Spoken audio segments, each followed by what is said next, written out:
What he saw was a king eternally tormented. A lone, anguished figure, his heart reaching out to his starving people, but all too incapable of doing anything to help them. The land had dried and withered, killing off their crops and triggering a massive famine. Just past the border, other nations were still prospering, bountiful, but there was no going there.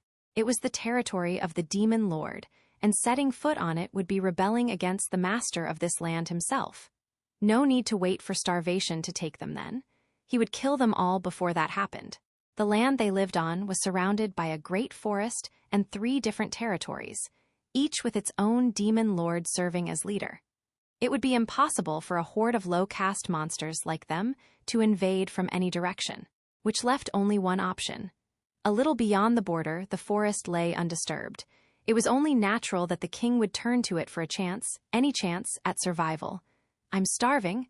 I need something, anything." His people fell one by one, screaming their unheard pleas. Their numbers weren't shrinking. If anything, they were multiplying. The starvation had stoked the people's natural instinct to protect their species, resulting in a spike in the birth rate. It only made things worse. They had never seen the king smile, even as he distributed his own rations to the children who needed it most. Still, judging by their frail bodies and lifeless eyes, they would surely be dead the next day. Then the king committed a truly taboo act. He gave his own flesh, his own blood, to the one child he had left. And who could have prevented him from attempting to fulfill this all-too-fleeting dream? All he wanted was to save, at the very least, his own family. It was a crime that no one was able to warn him away from such an act. He couldn't. He saw a world where no one ever ate their fill. And every night he had the same dream. The king, a gruesome sight on the floor, and a child innocently chewing away at his innards. He wanted someone to help, to deliver them from this layer of hell, one that nobody saw any end to. That desire was firm in his chest as today, like any other day, began. Chapter 1. The start of the mayhem. The rage in Ranga's snarl was palpable. As if chiding him, 2 ogres, one with blue hair and one with black, leaped in response. A moment later, a shock wave formed a crater in the earth, sending piles of dirt and mud into the sky. The blast from Ranga's voice cannon held enough power to atomize a group of goblins on the spot. But it would only work, of course, if it actually struck the ogres. The dodge did not unnerve Ranga. He was proud of his abilities, but seeing them avoided was the least of his concerns at the moment. He sprang off the ground, hoping to end any tandem attack from the blue and black hairs before they could unleash it. They were both still in the air, and Ranga took aim at the black ogre, reasoning this was the weaker of the 2. Putting one out of the picture would rob them of the teamwork they seemed to be counting on in this battle. Ranga was halfway toward realizing his goal. What he failed to notice was that he had more than 2 opponents. The moment he was in the air, a wall of fire suddenly appeared before him. It resembled the spiritual magic conjured by shamans, but it was a different type, a so-called mystic art, part of the family of illusory magic. Mastering such a complex spell indicated exactly how advanced these ogres were, not some rabble living primarily off instinct, but those capable of learning and acting on reason, like the human race. The flame wall blocking Ranga's path was not particularly harmful, but it did allow the caster to fully block a single enemy attack. Conjuring such a shield in front of an advancing foe could also serve as a smoke screen, earning the caster precious time to formulate a plan. And that tactic succeeded.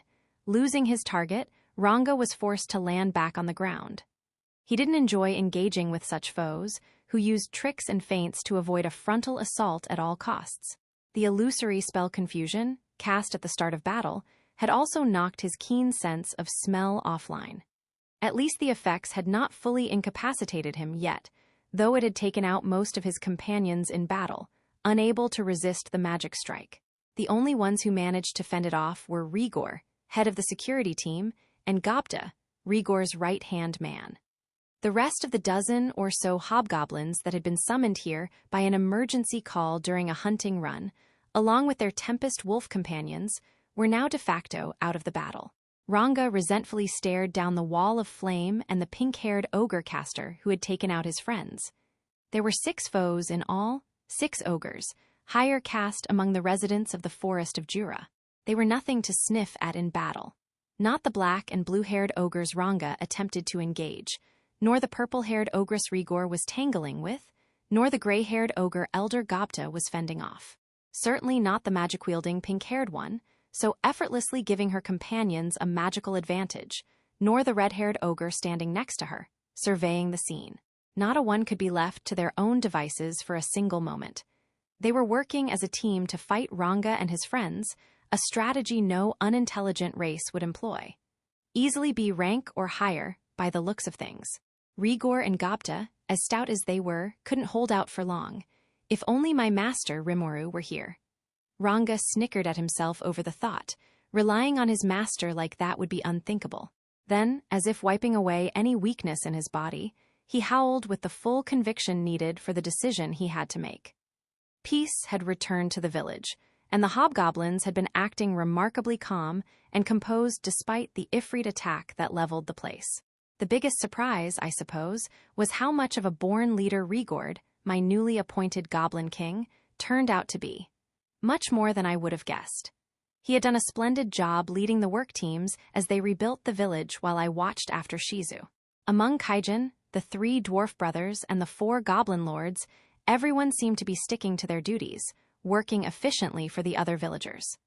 Really, I didn't need to do much besides offer a couple words of advice. Overseeing our food supply was Rigor, whenever he wasn't busy handling security. Garm, oldest of the dwarves, was responsible for clothing, Dold, the next oldest, for making tools, and Mildo, the youngest, for home construction. All production was overseen by Kaijin, while Lilina, one of the goblin lords, managed our inventory of completed goods. That's how I figured we'd split the responsibility. The remaining goblin lords, Rugerd, Rigurd, and Rogerd, became my ministers of justice, legislation, and administration respectively, all aiding Rigord with keeping the local government together. Minister of Legislation sounds like a highfalutin job, but all it really involved was taking whatever I blurted out and trying to turn it into coherent law. Simple, really. These were more intelligent monsters than before, but they were still monsters. When someone stronger than them was around, they listened, mostly. So for the time being, everything was going pretty smoothly. No big problems on the road to building a new country. But I had other things on my mind anyway. I had this human body now, and I wasn't too hot on draping rough animal pelts over it. So I decided to have someone make me some proper clothes. Being a slime had proven to be quite useful here and there, but it had its disadvantages. Apart from certain magical items, I was unable to wear any armor or, grip a weapon. And Slimehood itself didn't suck, but being naked, so to speak, could potentially lead to problems. What if I got a paper cut on a leaf or twig or something as I was going through the forest, and then some kind of poison or virus infected me? It pays to be careful, and I figured some actual armor would assuage any anxiety I had about that. I had just about given up on it unless I was able to find just the right magic item, but now that I could turn into a human, the world was my oyster. And the dwarves were making all kinds of stuff from the magical ingredients they seized from monsters after a hunt. So I paid a visit to Garm, hoping to at least acquire a child-size outfit. He was stationed at our little clothing factory, a log cabin that had come into being when I wasn't paying attention, and he was overseeing a small team of goblinas as they sewed away. Yo, Garm, I could use some clothing for myself. You sure about that, boss? How are you planning to wear it? Heh heh heh heh heh heh ha ha ha, that's what you've got to say. If you think I was planning to be a slime forever, you've got another think coming, man. Ha ha. WHWA, you're growing. Well, not too much actually, huh? Were you a child all along, or? Eesh, I was hoping for a little more shock and awe. Well, I can be full size too, but this is a lot easier. So could you make an outfit that fit? Oh, sure. Mind if I take some measurements? Hey, Haruna, let's get the boss all measured up. I was naked, of course, but I didn't let that bother me as Haruna the Goblina came up with a measuring rope. I was just a child, after all, and my body was genderless. Oh my, she exclaimed, blushing a little. You've become so cute, my lord. Cute? I mean, I personally thought so, yes, but did that still apply when it was a goblin's worldview? And for that matter, did monsters have aesthetic standards like mine? If you went way down the food chain, they were related to fairies, so perhaps their tastes were closer to mine than I gave them credit for. So Haruna measured me, Garm told me to come back in a few days, and that was it. Having nothing more pressing to do, I decided to test out the skills I had obtained a bit ago. If I wanted to play with my new toys in peace, I needed some place where people wouldn't show up and bother me. I could only experiment so much inside my own tent, which prevented me from unleashing too much power. So I told Rigord I'd be out, ordered him to make sure nobody followed me, and moved off from the center of the village to the sealed cave. It was the place I first met Veldora, inside his vast underground space, pretty sturdily built and completely devoid of other people. Even the cave's monsters didn't dare draw near, as they were still so afraid at even the thought of Veldora. Once I arrived, I got straight to business. Consuming Shizu had earned me the unique skill Deviant and the extra skill Control Flame, both attacks that were already heavily associated with her in my memories. Beyond that, I had Ifrit's trio of moves: Replication, Flame Transform, and Ranged Barrier. I had already used Replication to check out my human form, so that seemed to work well enough. So what to try first? Might as well start with Ifrit this time. First off, Flame Transform. Oops, turns out that doesn't work in slime form. That wasn't the first time a skill was shut away from me due to some sort of incompatibility. I was starting to wonder what the reasoning for that was. Understood. Ifrit is a spirit, a being who lives off spiritual energy. Its flame transform uses its own body as a source of magical energy to unleash its full force.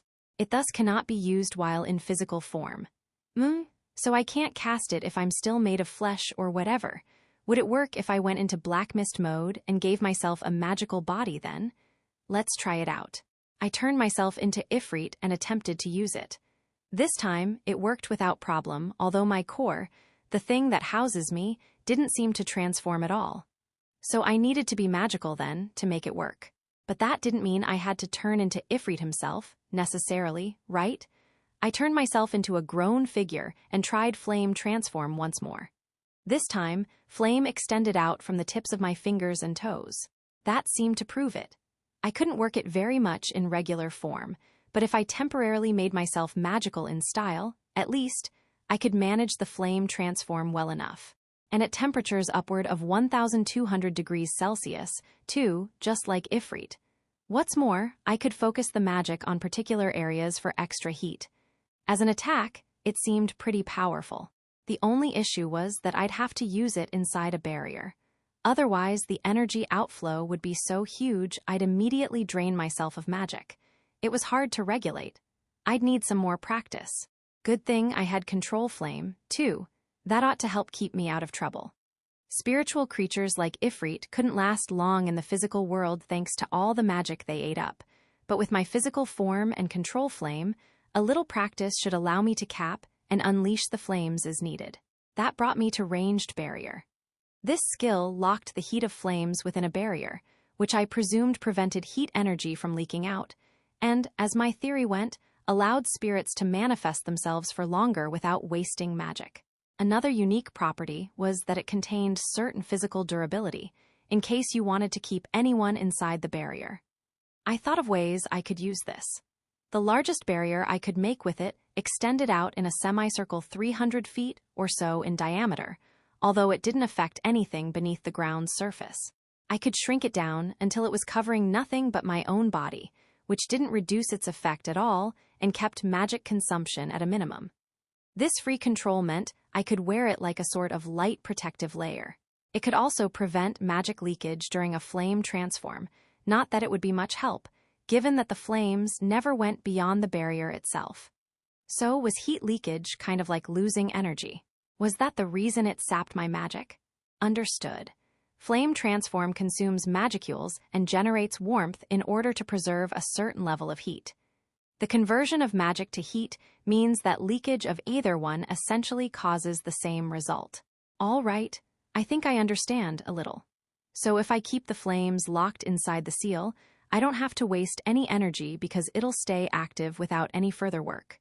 I'm pretty sure what I learned in physics class on Earth said something a tad different, but hey, Newton didn't have to theorize anything about magic over there. He had it easy compared to me.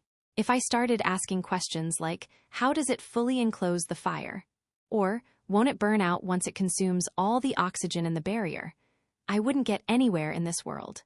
Besides, for now, the flame transform wasn't as important as the ranged barrier as a form of self-defense.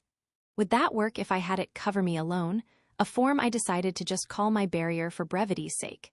I had the perfect skill to test that with. Yep, time for another replication. I had been a little reticent to test certain aspects of my skill set, just in case I damaged myself in the process, but replication provided an efficient answer for that. My copies, after all, had the exact same abilities I did, except for the unique skills. Those were exclusive to me, I guess, and while I could have my copies use those while they were close by, once they went out of my sight, that was it for uniques. All except for my consuming skills, which were closely entwined enough with my slime identity that even my copies could use them a little. As long as I was half a mile or so away from my copies, I had full control over them. Anything beyond that, and they wouldn't be able to parse anything except for very simple commands. I still had an insight into their line of view, however, and my thought communication skill let me give new commands anytime I wanted. The perfect spy tool, in other words, but that was beside the point of this test run. So I created a clone of myself and cast a barrier on it. Then I shot one of my water blades at it. It was sharp as a knife. I could see that much as it ripped through the air, but it shattered into nothing in front of my copy. A perfect block by the barrier. Pretty strong then, just like I expected. I then tried practicing to see if I could fire off water blades while keeping the barrier on myself. That turned out to be simpler than I thought. I just had to create a little jet shooter out of my finger and fire away. These shots, in turn, would be enclosed in their own miniature barrier, a bit like a large soap bubble splitting into two smaller ones. That these tiny force fields expanded the blades. Strength and range was another unexpected benefit. The testing continued with poisonous breath and paralyzing breath, and along the way, I realized that taking damage while under a barrier consumed my magic. Not with paralyzing breath. The barrier did a fine job absorbing that, but poison mist drained it immediately, dismantling the whole barrier once the magic was gone. Of course, this also meant that as long as I charged up the barrier with enough magic, it would provide some temporary poison protection. I applied more magic to the next barrier and placed it on my clone. A few more shots of poison mist confirmed it. The more magic I laid on, the longer the barrier would hold up. It proved to be pretty damn durable, in fact. Even more so if the barrier was covering the original instead of a clone, I assumed, to the point that poison mist style attacks were likely nothing to worry about. Now that's armor I could count on. The final experiment of the day involved using flame transform alongside ranged barrier. The results were fascinating. Damn right it's a rank. At least. A flame transform inside a flare circle barrier would expose anything organic inside the barrier to several thousand degrees of heat, scorching them instantly. Being confined to a restricted space did wonders for the attack's strength. It cooked the very air itself, robbing it of all oxygen and searing the lungs of its victims before they knew what had happened. Any creature who breathed air would face little chance of survival. I didn't have to worry about breathing, of course, and my resist temperature tolerance would take care of me anyway. For anyone else, though, it was a death sentence. In a way, it was a relief. Without a body that just happened to be so adaptable to Ifrit's attacks, my chances of victory would have been pretty slim. Still, this was another overpowered skill, and I'd need to deliberate over it a bit more. Shizu had a cancel flame attack tolerance, perhaps a side effect of merging with Ifrit.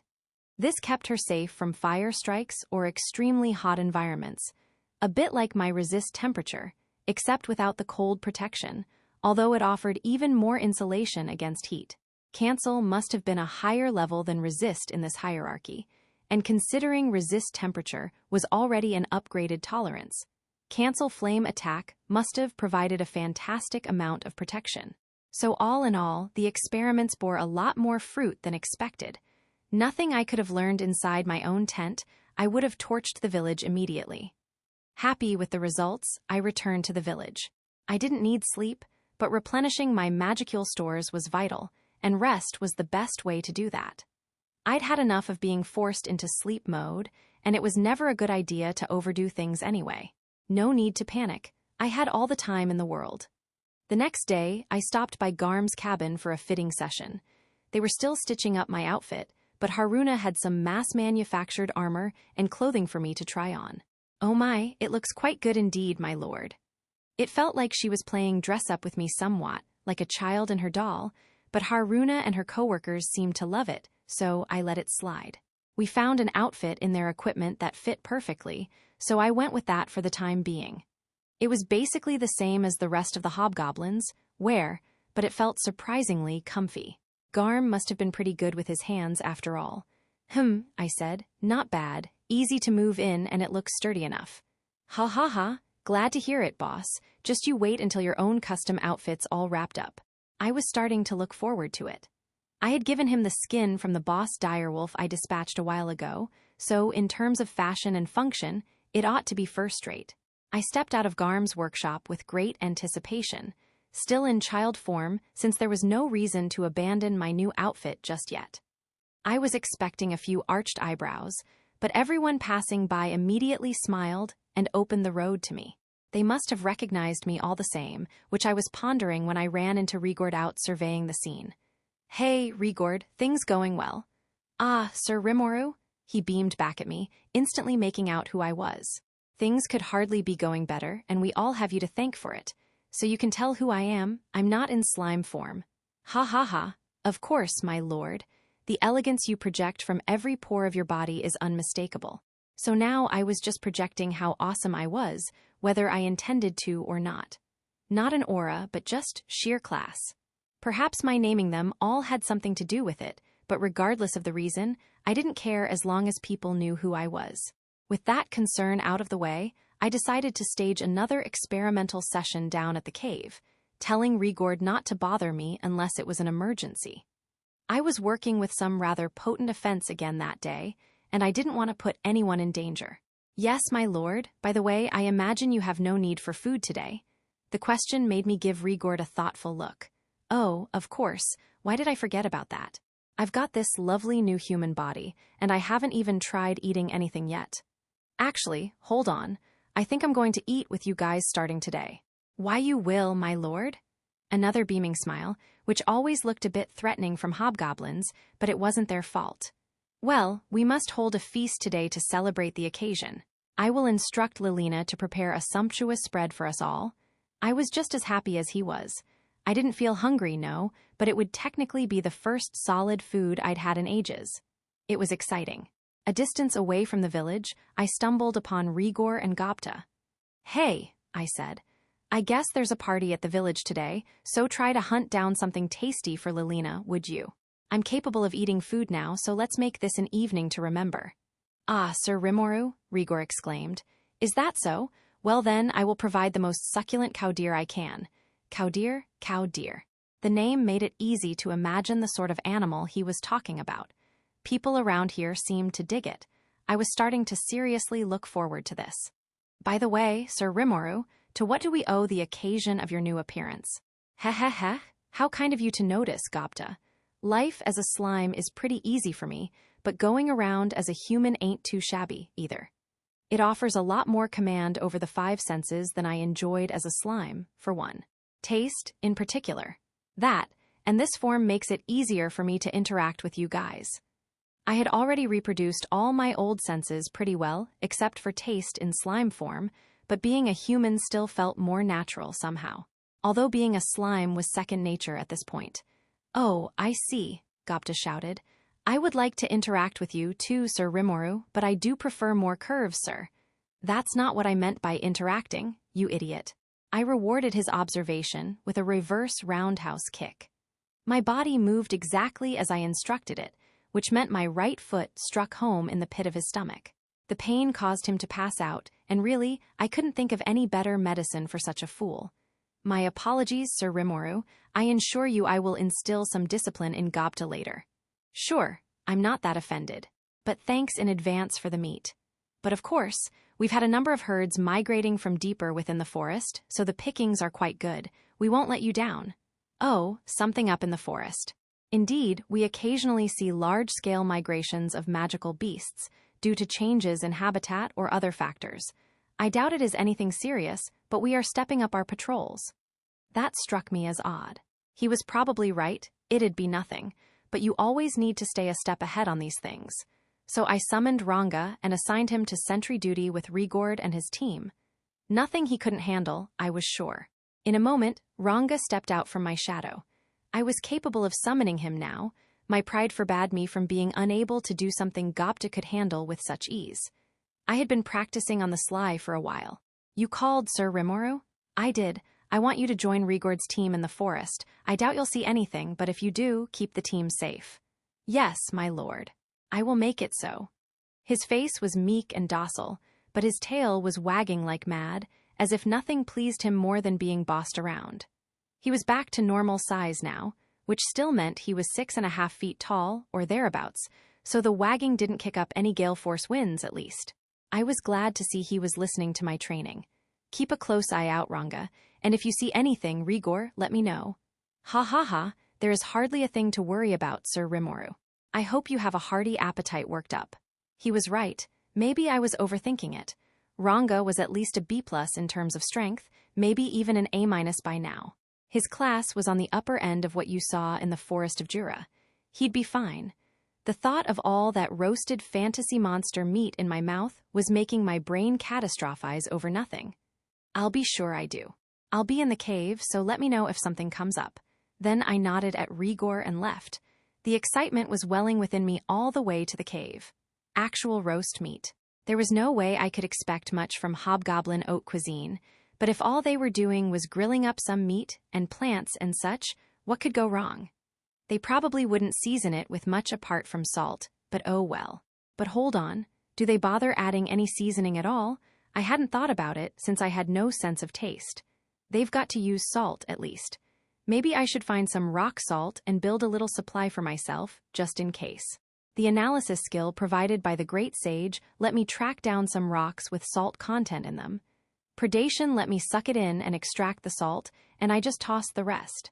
Couldn't be easier. Though was it really all right to use my skills for stuff like this? It has to be. What's the harm in using the tools I have? So with the salt in hand, oh wait, I was testing out my skills, was I? I was so distracted by the upcoming feast that I lost track of my original mission. I shook the cobwebs out of my head as I headed for yesterday's underground cavern. Today, I wanted to try my hand at some control flame maneuvers. It was, as one would expect, an extra skill to control flame. You could build up your body's temperature and the ambient heat in the palm of your hand, focus it on a single fingertip, or just whip up a campfire on the ground wherever you liked. No actual wood or kindling required. That, however, was it. Hence, why it's an extra skill. Nothing that powerful. I couldn't, set my finger on fire or shoot flames from my palms. I thought I could maybe release the heat from my fingertip like a sci-fi laser rifle, but I was sorely disappointed. And forget about triggering explosions like Shizu did with ease. She was probably fusing this with some of her own magic to do that. Hang on. Fusing with magic. Suddenly, the flame transform I had worked on the day before came to mind. Back there, I had changed my form into a grown adult and infused my own body with that skill. But as I'd thought about it overnight, I realized I could try working flame transform on my internal magic stores instead. For spirit beings, flame transform turned their body into energy waves, but I figured there was no rule that said I had to use it that way. For example, what if I released some magic and worked flame transform on that? And if I could then take the results over with control flame? Received. It is possible to combine the mimic aspect of your predator unique skill, flame transform, the extra skill control flame, and the unique skill deviant. Execute, yes, no, just like I thought. Yes, it is then. Pretty surprising to find this unexpected quirk of deviant before I even had a chance to fully examine it. I felt like I'd been introduced to some new kink, a bit guiltily, but at the same time, I was just beginning to realize the extent of this new world. Report. Flame transform and the extra skills control flame and control water will disappear following the combination. In its place, you will have earned dark flame and the extra skill control particles. Resist temperature will also evolve into cancel temperature. This will eliminate the extra skill cancel flame attack. I gave the order, and the sage did the rest. The results let me earn a new skill far more easily than I would have guessed. Losing control water along the way was a regret, but I figured it was because I could do the same thing with control particles well enough. Time to try 'em out. Dark Flame was a skill that let me release flames from my body whenever I focused my internal magic force. I created a field of magic, transformed it into flame, then launched it away, thus creating fire from thin air. I could also adjust the temperature based on how much magic I used. If I wanted to grab someone's head and immediately encase it in flames, it'd be possible, albeit a tad toasty. If I wanted to focus the flames on my palm and shoot them off, no problem. Basically, I pictured it as gathering a bunch of magicules in a single place, setting them on fire, then releasing, somewhat like how my water blades worked. I fired a shot of this at a nearby boulder. It immediately burst into flames, and judging by how the surface was literally melting, it had to be pushing 1,500 degrees again, about the same as with flame transform. What a weapon I've stumbled upon. I could probably get it even hotter, depending on how much magic I crammed into it, and if I worked it on a larger scale, maybe I could trigger an even larger explosion. Better practice that. Never know when I might need it. Now I could work these flames however I wanted without thinking too deeply about it, and I suppose I had control particles to thank for that. Working the magicules around me allowed me to control the paths of other molecules in the air, creating heat from the resulting friction. Since I was controlling magic to move these particles around, I could boost the temperature simply by using a little more force. It had come all too easily, but control particles was a fearsome tool to add to my arsenal. The great sage attempted to explain the ability over the course of several minutes, using all kinds of unfamiliar jargon and logic, but I cut it off. It was indecipherable, a total waste of time. I figured it would handle the details for me anyway. More interesting was that now I could apparently control the very air molecules around me. My understanding of Dark Flame was that it transformed magicules into flame to create searing temperatures. But if I could make any sort of molecules rub against one another for similar effects, could I use that to create electricity? Perhaps. Like say, what if I linked Dark Lightning up with control particles? Received. It is possible to link Dark Lightning with the extra skill control particles. Execute? Yes, number looks like I was right. Yes, I thought to myself. And with that, the skill Dark Thunder was mine. This, by and large, gave me access to Dark Lightning, type skills without the need to transform my body into a Twilight Starwolf, as well as adjust its strength to some extent. The wolves could use the dual horns on their heads to fine-tune the intensity and range of their attacks, but Dark Thunder eliminated the need for all that. I tried summoning some electricity between my thumb and pointer. An arc of bluish-white energy danced between them. Just like with Dark Lightning, I could freely control its size and force with the amount of supernatural energy and magicules I used, from a light, paralyzing jolt to a vaporizing thunderclap. Honestly, this control particle stuff was getting a little godlike. It was nothing all that exciting by itself, but when paired with other skills, it turned into a juggernaut. Although, really, it was my sage unique skill that was creating all this, alongside the deviant skill that Shizu left for me. If it weren't for that then... Hey, what kind of skill is deviant anyway? Received. The unique skill deviant is capable of the following. To sum up what the sage told me, deviant's effects could be broadly divided into two categories. This appeared to be the main engine behind Shizu's transformation. Human and spiritual forms, two very different things, synthesized into a single creature. It was hard to say whether Ifrit took Shizu over first, or if Shizu invented the deviant skill to keep Ifrit from staging a complete power grab. There was no way of knowing for sure now, but either way, it was clear I could adapt this skill for a number of things. I already knew that synthesize could be applied to skills, leading to all manner of other combinations. Perhaps it could be combined with magic as well. Maybe fusing flame and wind to create hurricanes. Or maybe I could give magical effects to weapons and trigger a special attack with just a little magic force. To give you my honest opinion, this deviant skill was a scarily good fit with my own skill set. As a slime, I wasn't capable of nervous sweating, but I might as well have been. A few quick experiments had already given me control particles and dark flame, and I now also had full control over electrical attacks. There were tons of monsters left for me to predate and glean new skills from, and I planned to do that as much as I could. And for that matter, could I use the separate function to seize skills from my enemies? Received. It depends on the specific scenario. However, erasing or separating skills etched into the target's soul is not possible. So it couldn't do everything. But it'd work sometimes. I'd need to figure out exactly what was available to separate from my target first. But really, synthesize was the biggest prize with Deviant. I was planning to take a lot of skills from a lot of monsters going forward, and seeing what kind of things I could create from them was already getting me excited. I suppose it was all thanks to the Great Sage, but either way, Predator and Deviant made for a potent duo. It didn't exactly have the most attractive name, but in Deviant, Shizu had given me one hell of a farewell gift. I decided to wrap up that day's session with a few cancel temperature tests. Temperature covered both fire and ice, I supposed, and considering even resist temperature was enough to handle Ifrit's megacharged fire, having an upgraded version should handle most attacks tossed my way. Anything short of being launched into the sun like a slingshot, at least.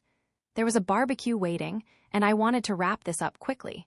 But defensive skills directly contributed to the preservation of my life. I had to figure out what I had. Just as I had yesterday, I used a sizable amount of magicules to create a replicated slime body. Something about attacking a cloned, naked human resembling a young girl gave me pause. I could probably summon up some clothing or armor once I was more versed, but that didn't make this any less in bad taste. Slimes were pretty cute themselves, but if I wanted to do any real experimentation, I had to beat up something. I knew from yesterday that I could apply a barrier to block my own water blades. Now, let's try attacking it with Dark Flame.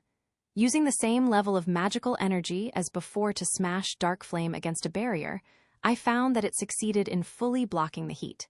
Not bad. If it could annul Ifrit's flare circle, it could handle well near anything, I supposed, to say nothing of Icicle Lance. So I was good against hot and cold then. Received. Cancel temperature is linked with ranged barrier, thus canceling the effects of temperature-related attacks. Ah, perfect.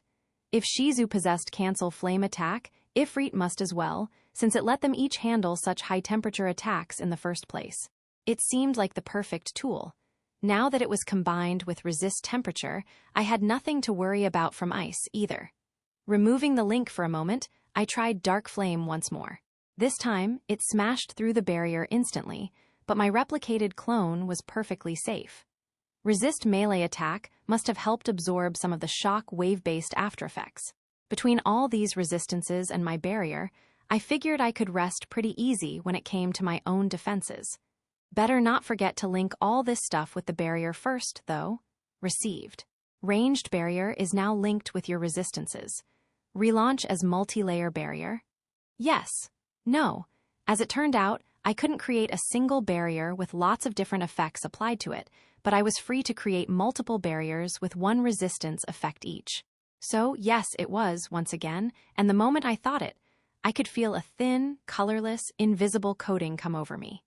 It was a multi-layer barrier, consisting of several layers, but still so thin that my magic sense skill could only barely spot it.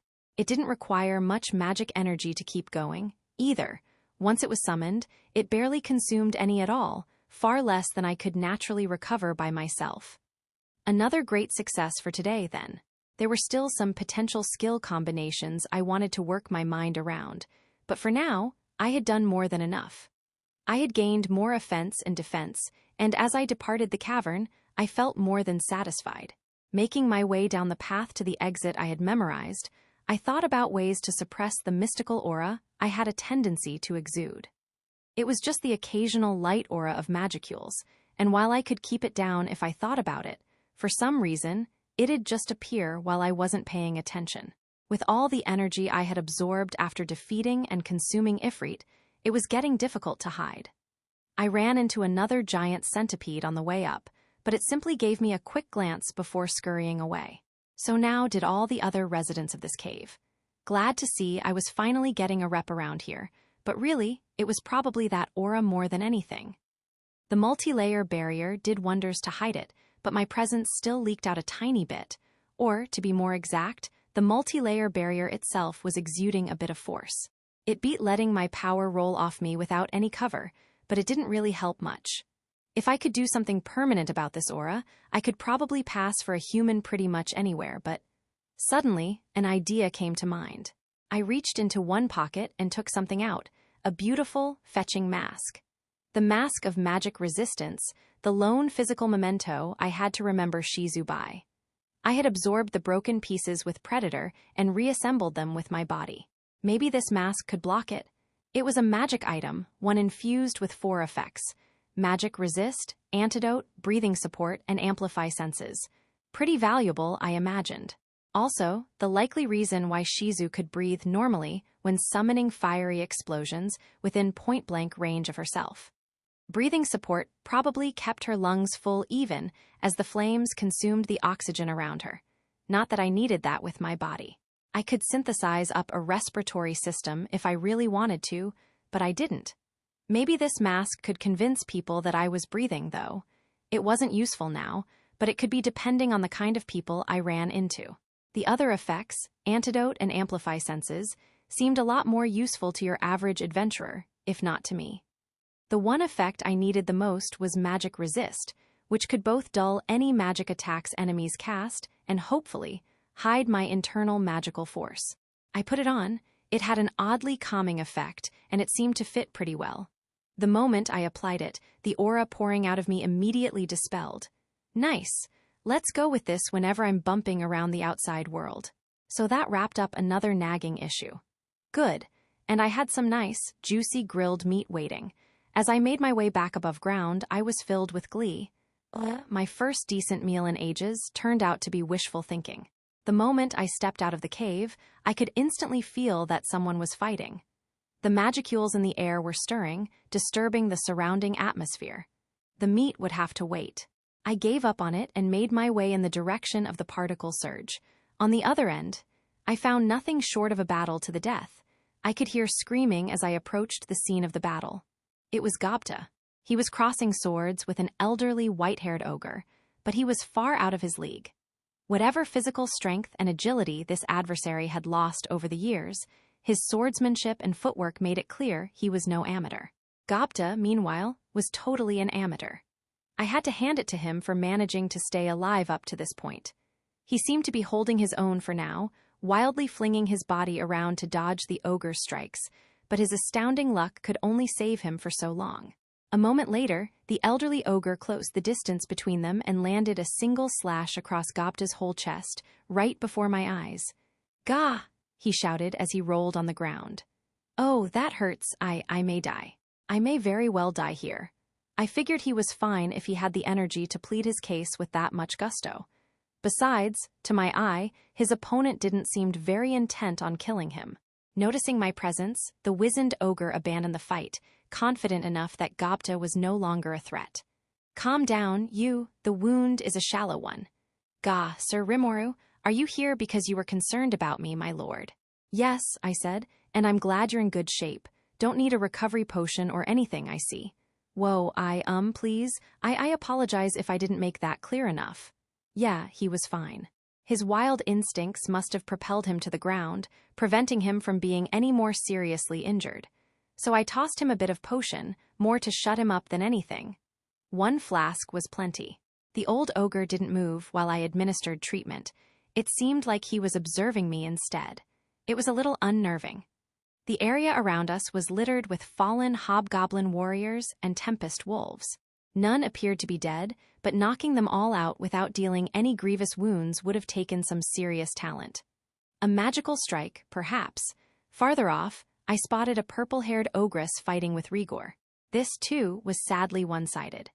The ogress, wielding an iron mace that was little more than an enormous hunk of metal, was apparently blessed with superhuman strength. Rigor's sword was starting to bend against it, and his wooden shield was long since battered to splinters. It wouldn't be long before he was out of the picture, too. Ranga, noticing me, sprang to my side. "Sir Rimuru," he said, "my deepest apologies. I was here, and yet look at this disaster." I stopped him mid-sentence.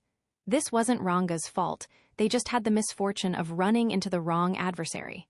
These were ogres, one of the highest-level races in the forest of Jura, and no hobgoblin could hope to last too long against them. "Hold your weapons," I softly ordered Rigor and the other stragglers. He instantly did so upon hearing my command.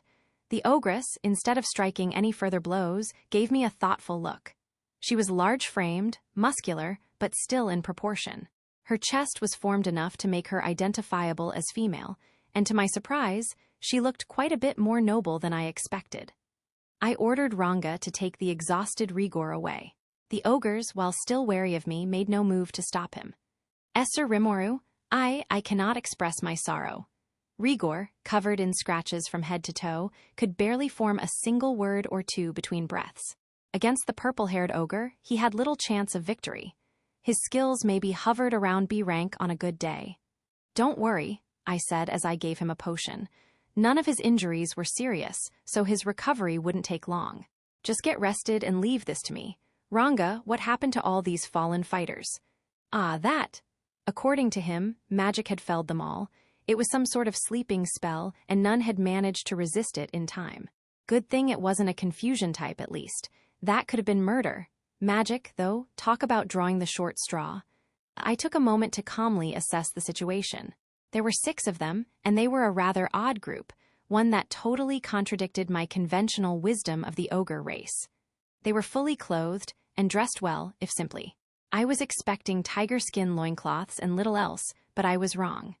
They were big, as I'd pictured, and each one was well built, but their full wardrobe was a surprise.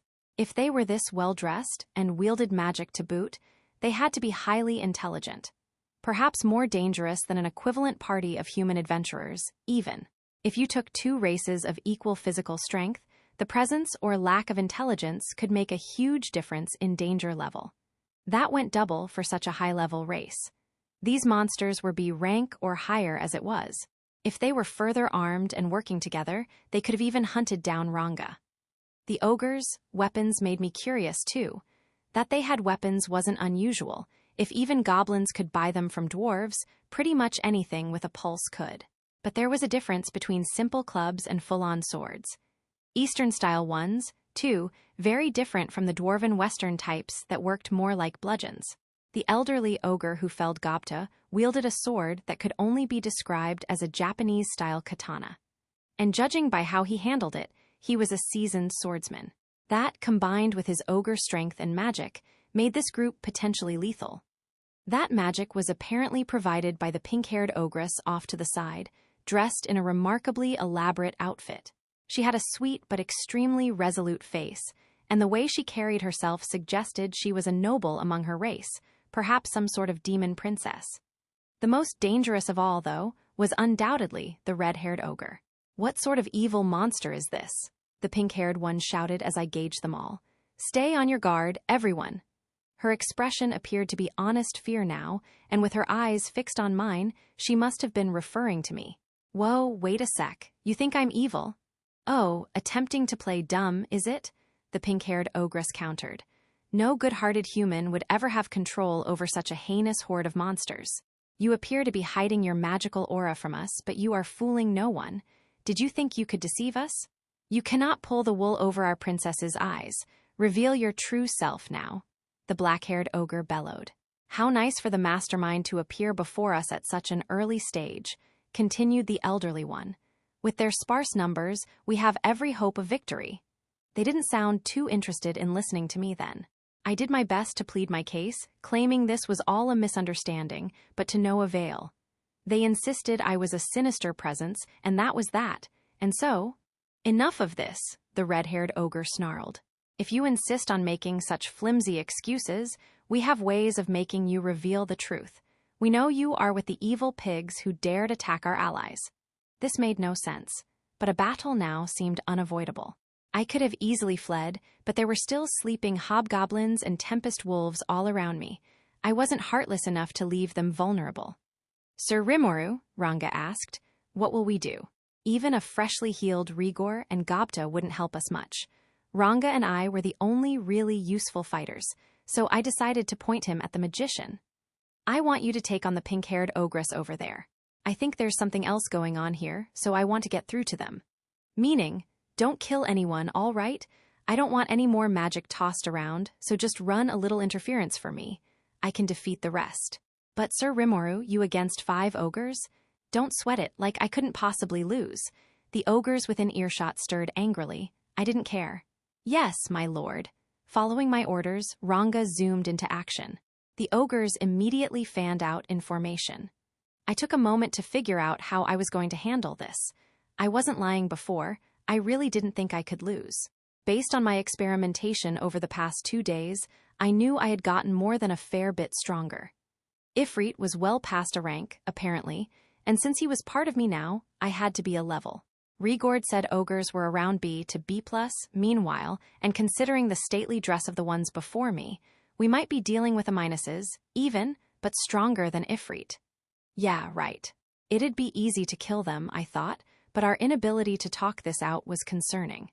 If they clearly wanted to murder us, that would be one thing, but they had killed none of my allies. And while they weren't willing to listen to me, I was sure they would if we could all just chill for a second. So I took action, making a beeline for the dark-haired ogre. My body felt light as it obeyed my thoughts. I had been human for a relatively short while, but already it seemed to fit me like a glove. The difference in height from my slime form didn't bother me either, since magic sense gave me a 360-degree insight into my surroundings. Rearing back in surprise at my sudden advance, the dark hair steadied himself, eyes wide open. He was still too late. "Take a rest," I shouted, bringing my left palm toward him. A small vent opened up, and within a moment, it was spitting out a black mist toward the flabbergasted ogre. The paralyzing breath I'd taken from the cave centipedes. I'd figured I could belch it out now that I was in control of this body, and I was right. Mimicking only the monster skills I needed was exactly a finesse move, but it worked. Report. Mimicry of the unique skill predator, combined with the synthesis and separation skills of the unique skill deviant, has earned you the extra skill universal shapeshift. Not only did it work, it bore unexpected fruit. I had wondered, with my deviant skills synthesis and separation traits, could I just recreate whatever unique aspect of a monster's abilities I happened to need at the time and nothing else? Despite testing it out on the field for the first time, it went pretty darn well, I think. Now I could transform smoothly, without a lot of effort on my part, and I could even select the part of the monster I wanted, for that matter, busting out traits from multiple monsters at once. Using a direwolf or a black snake as a base would make me look like some weirdo chimera, but I was free to use my human form instead, apparently. The most notable trait of this skill: I could control all my abilities at once without much limit. In other words, I had even more freedom with my attacks than before. The black-haired ogre shuddered, mist covering his entire body. He fell to the ground, still bolt upright and unable to move. Facing the brunt of my B+ level black centipede transformation was enough to stop even him in his tracks. But the ogres weren't your run-of-the-mill foes. The moment I felled the black-haired one like a mighty tree, 2 others lunged at me. In a moment, the purple-haired ogress was upon me, cannonball-like mace swinging in the air. The blue-haired one was lurking behind her shadow, ready to land a surprise attack when I wasn't paying attention. It was a well-practiced example of teamwork, but with magic sense, I could see it coming a mile away. Veldora had told me no one would ever sneak up on me again, and he was right. The noble-faced ogress sneered, eyes like 2 long slits. I waited for the moment she raised her mace high, then pointed my left hand at her and unleashed a spinning flurry of sticky steel thread. The flexible strands, strong enough to even keep Ifrit restrained, had been synthesized with deviant to grow even more durable. They now cocooned the ogress, and she couldn't escape, no matter how she struggled. All that training really did pay off. As I sung my own praises in my mind, a sword shot at me from a blind spot below. The blue-haired swordsman had aimed straight for my heart, but I didn't panic. Magic sense had told me he was there, so I was just thinking about how I'd handle him. I decided to use my right arm as a shield to deflect the straight sword. After the dull thunk of steel striking against something solid, the sword broke neatly in 2. The ogre's eyes widened in surprise as I landed my follow-up, a straight jab from a scaly right arm.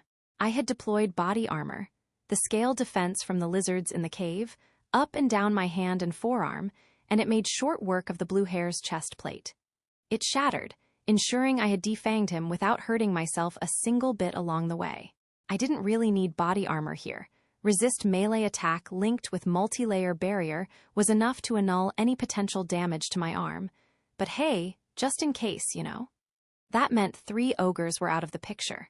That left the pink-haired ogress Ranga was tangling with, the haughty-looking red-haired one, and the elder ogre, still standing there and gauging my every move. Do you see how strong I am now? Are you willing to hear me out a little? Silence. Now I am more convinced than ever you lie at the very root of this calamity. It was your cohorts who led those fetid pigs to destroy our home, was it not? A simple horde of orcs would never be enough to defeat us normally. It was you. The Magicborn who doomed us. The Magicborn who what? This was getting to be one serious misunderstanding. And when that red-haired ogre said pigs, was he talking about orcs? Rigor and his crew had suggested there was some kind of struggle going on over forest territory. Wait, you've got the wrong. I attempted to state my case, only to be stopped by a premonition behind me. I turned around, the elder wasn't there. Was the other one lecturing me just to divert my attention? In a panic, I turned, blocking a strike from behind with my right hand. It was a shock, someone evading magic sense to get so close undetected. Thankfully, the unique Great Sage skill sped up my thought processes to 1,000 times faster than normal. The elder unsheathed his blade in a flash, and I was just barely in time. But something about my arm felt unusual. My skill set kept me from experiencing pain, but oops, he had lopped the thing right off. This old guy's skills were incredible. Even with multi-layer barrier and body armor in place, it was like he could cut through paper. MMH, I must be growing senile. I was sure I had decapitated you there. Senile, my ass.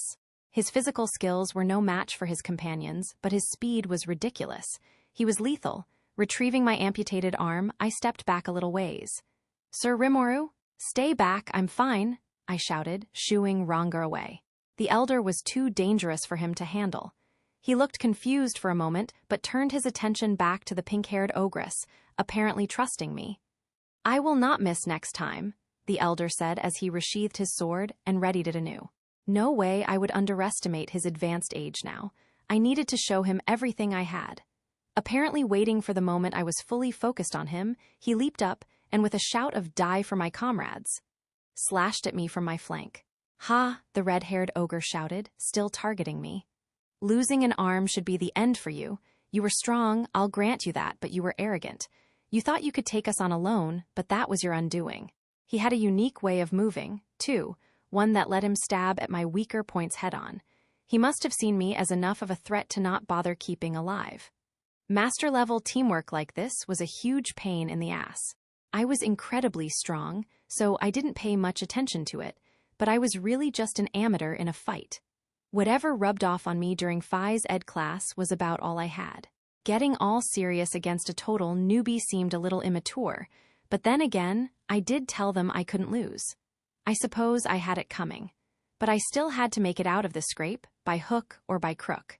I considered the situation as I worked to keep the two at a distance. Taking them on with a single arm sounded like a steep order, so I used my Predator special skill to reabsorb it. Self-regeneration, the slime intrinsic skill I started with, was good enough to heal me when paired with Predator in the past. Hopefully, it could handle more delicate surgeries like this. Report. Combining the mimicry skill of Predator with the slime intrinsic skills, Dissolve, Absorb, and Self-regeneration has earned you the extra skill Ultra Speed Regeneration. This comes at the cost of the slime intrinsic skills Dissolve, Absorb, and Self-regeneration. Losing all those slime skills at once seemed kind of a hefty price to pay, but I couldn't complain about the results. I never used those things anyway, given that Predator covered for them all. Launching Ultra Speed Regeneration, I focused on rebuilding my right arm. The arm I had consumed was taken apart and instantly absorbed into my body, and in the blink of an eye, it was back. It was crazy fast, like none of my recovery skills from before. Ultra Speed was right. Oops, no time to gape at my own handiwork. Let's try a quick bluff. Heh heh heh, ah ha ha ha ha. Did you think cutting a simple arm or two off meant you had won? Well, sorry to disappoint you. I will admit to underestimating you all earlier, though. Time to get a little serious. I removed the mask and placed it in a pocket. The ogres, already spooked at how fast I had rebuilt my arm, were positively stunned by what they saw under the mask. Releasing my full magical aura made my hair begin fluttering in the air. They must have instinctively sensed the danger. "You monster," the red-haired one intoned. "I'll kill you with everything I have, ogre flame." I guess fire was his ace in the hole. I was immediately the center of a hellish vortex that might have been 2,000 degrees or more. That little spark. That won't work. It would have vaporized anyone other than me, but cancel temperature meant that it didn't even singe my hair. Seeing his finisher fail so spectacularly sent the red-haired ogre, for the first time, into an obvious panic. He kept his head through sheer force of will, resolutely staring at me. He wasn't broken yet, I had to hand him that, but considering I didn't want to kill him if I could, I kind of wish he accepted defeat sooner than later. Right now would probably be my best chance.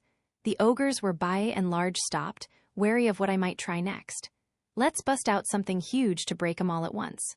And if that didn't work, if they still didn't want to hear my story, then I'd have no other choice but to finish them off.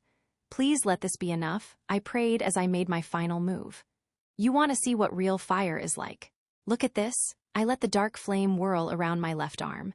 I was hamming it up, I knew, but I had to if I wanted to make my foes grovel before me. My brother," the pink-haired ogress tangling with Ranga shouted, the fear apparent on her face. "That flame, your illusory arts are nothing compared to it." It shocked her, at least. Her brother's ogre flame was a mystical art, one that turned his very aura into flames. Mine, meanwhile, was an innate skill, which must have thrown her a little. Heh, you're right, but I've got something even more fun than that. Now it was time for some dark thunder from my right hand. I needed this to be the clincher, the thing that finally scared them out of their wits. No need to hold back, although I couldn't waste all my magic on it either. I adjusted the force to around a third of its usual level, then sent the particles flowing. "Behold my true power!" I screamed as I loosed a bolt of dark thunder at a handy boulder nearby. It instantly evaporated, and a beat later, a blast echoed. There wasn't even any soot left behind. Just like when I tested it, maybe even a bit stronger. Damn, this thing's crazy. Maybe there was a need to hold back. I knew I had poured fewer magicules into it than last time. It didn't make sense. It should have been a third as strong, enough that I could fire several bolts if I wanted. Received. Compared to dark lightning, dark thunder consumes. I didn't ask for it, but the sage swooped in to explain. Basically, it was stronger since it was more focused on delivering a powerful strike on a limited range, which meant it used far less magic. That was why it did more damage with fewer particles. I was starting to think this dark thunder was a bit more unique than I suspected. Just like dark flame, it was hard to figure out when it was best to use. It made my heart race, and I was the one wielding it. Good thing I didn't try it on myself, I thought. It was nothing I could rely on multi-layer barrier to save me from. So how will the ogres respond? Tremendous. It pains me to say this, but your powers are in a class far above ours. However, as the next in line to lead my band, I was raised to take pride in my race. How could any leader allow his fallen comrades to suffer in silence? Whether I succeed or not, I must strike a return blow. Young master, let me join you. Great. The exact opposite effect. Now the red and white-haired ogres were playing the tragic heroes, their faces bewildered. They were ready to sacrifice their lives against me. It wasn't how I meant to end this, but against that attitude, it'd be hard to suppress them without causing their deaths. So there's no other way. Whether they were mistaken or not, I couldn't let them run free now. It'd just lead to further trouble later. I hated to say it, but I was starting to understand it was their own damn fault for being so stubborn. Just then, the fetching ogre princess shouted out, "Please wait." The pink-haired ogress stood before her red-haired brother, arms open wide to stop him in his tracks. "My brother, you must think calmly about this. Such an all-powerful magic-born using low-minded tricks to send the pigs to our homeland. It is absurd, for he himself is strong enough to lay waste to all of us single-handedly. He is unique, to be certain, but I am no longer sure he is with the horde that attacked us." "What?" The flustered redhead looked at me. "But perhaps." "Guys, I keep telling you, you've got me all wrong. Are you finally ready to listen?" Steam was billowing from the spot where the vaporized boulder used to be.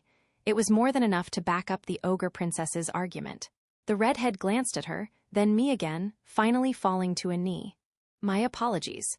Perhaps I was driven into having the wrong idea about you. I hope you will accept my deepest regrets. So he finally admitted he was maybe wrong about this. I appreciated the thought. It came as a relief. Well, no point talking here. How about we go back to the village? You guys come along. I'll be glad to feed you at least. And so the conflict that started for reasons unbeknownst came to a peaceful conclusion. The hobgoblins began to awaken, perhaps because the princess released the spell on them. It must have been one heck of a charm, considering all the noise from my magic didn't bother them at all. For my part, I released the sticky steel thread covering the purple hair and sprinkled a bit of potion on the unconscious blue hair. I wasn't exactly sure what to do with the black hair, but it turned out Deviant was more than enough to separate the paralysis from his body. Normally, you'd need magic or medicine to handle that. I'd used paralyzing breath without thinking of the consequences very much. I'd have to make sure there was an easy way to undo it next time. That, I regretted a little. Nobody was seriously hurt, so we all headed for the village. And just like they promised before I left, there was some magnificent food waiting. That's Rigord for you, the ultimate bureaucrat. His organization skills were nuts. I still didn't feel hungry, but I had been looking forward to this since morning. It had been a physically active day, and between that and the test of my taste sense coming up, I was champing at the bit. And here it came. That first forkful of meat. It's so goo-wooed, I thought I might cry. The flavoring was a worry for me earlier, but they had taken the juice from assorted types of fruit to make a sauce.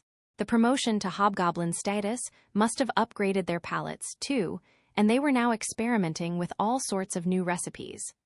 This magical beast was cow deer, right?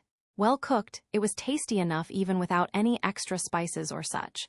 But adding some fruit to the mix provided a very different, and very engaging, sensation to my taste buds. It did wonders to mask the gamey flavor and tie a neat little bow over the whole package. That was how Lilina, the goblin lord overseeing our food stocks, and Haruna, the proud cook, explained it. I followed their suggestions as I cleaned my plate, taking in the experience I'd missed. Speaking of which, they were pretty ecstatic when I gave them the salt I had collected. They knew what it was, I guess, but had given up on securing any because it was too expensive. I suppose, to a goblin race mainly preoccupied with survival up to now, seeking out new flavorings wasn't too high a priority. They got the requisite salt in their diet from the flesh and blood of their prey, and beyond that, they didn't think deeply about it. I advised them not to go overboard with their salt intake, just in case. Not that I was sure monsters could suffer from high blood pressure in the first place. The pink-haired ogre made a surprising contribution, too. She knew a great deal about herbs and aromatics and the like, and she brought in a few wild grasses we could use to hide the meat's more unpleasant odors. I hope this will atone for our rudeness a little, she said as she helped collect the ingredients. She was a high-level creature, and she worked briskly, putting the freshly evolved hobgoblins to shame. The other ogress, the one with purple hair, was just eating along with the others, though. Perhaps female ogres weren't necessarily banished to the kitchen in their society. If it was this delicious, I wasn't going to care about genders. It wasn't long before Pinkhair was getting along swimmingly with the rest of the goblinas in the village. They'd try to learn as much as they could from her, I was sure. It was nice to have another positive influence around town. All's well that ends well, I suppose. The roast meat feast I was so looking forward to went off without a hitch, and our new companions were all too happy to join us as we drank through the evening. Chapter 2. Evolutions and CLASHES. We decided to sit and hash things out with the ogres the next day.